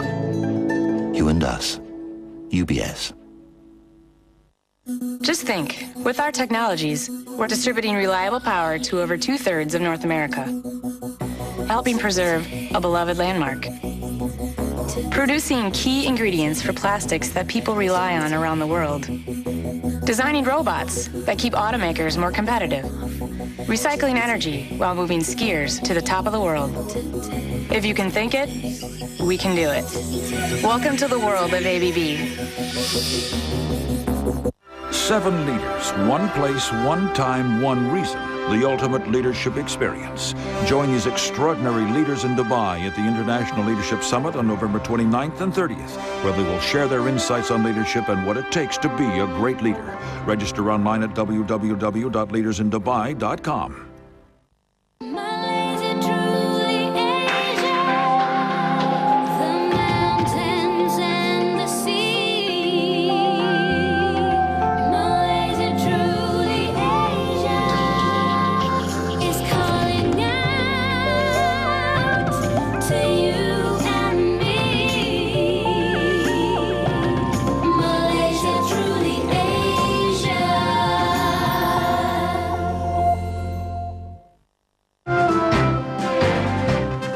Welcome back. Approaching 5:30 a.m. here on the East Coast, New York City. That's where we are. 3 states we are not able to project for various reasons: Ohio, Iowa, and New Mexico. The White House Chief of Staff Andy Card expected to head over a couple blocks away from the White House to the Reagan Center to speak to supporters there, to speak on behalf of the president. We're standing by to hear what Andy Card may have to say. We'll bring that live to our viewers. David Gergen joining us now. We've said good morning to Jeff Greenfield. He's going to get a couple hours sleep before he's back on the air. He's, of course, did an excellent job, as he always does. David, did you anticipate it was going to fall out as it is falling out? I sure as hell never anticipated doing early morning television like this. No, I didn't anticipate this. I don't think any of us did.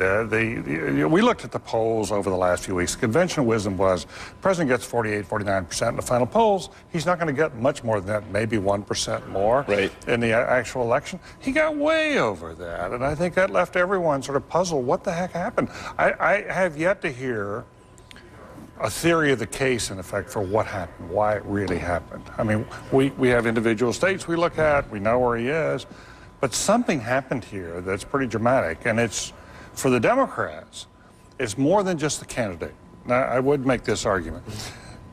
The white vote is about 80% of the national vote. Bush won by 15%. Last time around, he won by a much smaller margin. That went up considerably. But the Democrats haven't won a majority of the white vote since 1964 in a presidential election. They haven't won a majority of the national vote, 50% or more, since 1976. Yeah, this is a party that's got some serious questions of how do you get a majority of Americans to support it. It's a big, big question. Since 1994 in the congressional elections, this is the 6th one now. In 6 congressional elections in a row, I don't think they've broken 48.5% of the total vote. So here's going to be one of the critiques that we'll hear tomorrow and going forward, assuming the Democrats lose. They'll say for the 2nd time in a row, they snatched defeat from the jaws of victory, right? They'll say that Al Gore was coming off a 2-term Democratic presidency with prosperity, with peace, wouldn't use Bill Clinton well, and ultimately won the popular vote but lost that election. They'll say, here came John Kerry with a war that clearly wasn't popular, mixed at best, with an economy that, while getting better, was still somewhat troubled, and particularly in places like Ohio, where the unemployment rate was higher than the 5.4% national average, and still he couldn't ultimately deliver. And so I think one of the other pieces you're going to hear is, are we choosing the wrong candidates? Are we choosing the Ivy League educated, straight, tall, and erect guys who ultimately aren't connecting in the way that Bill Clinton did, aren't connecting maybe in the way that a governor from Plains once upon a time did?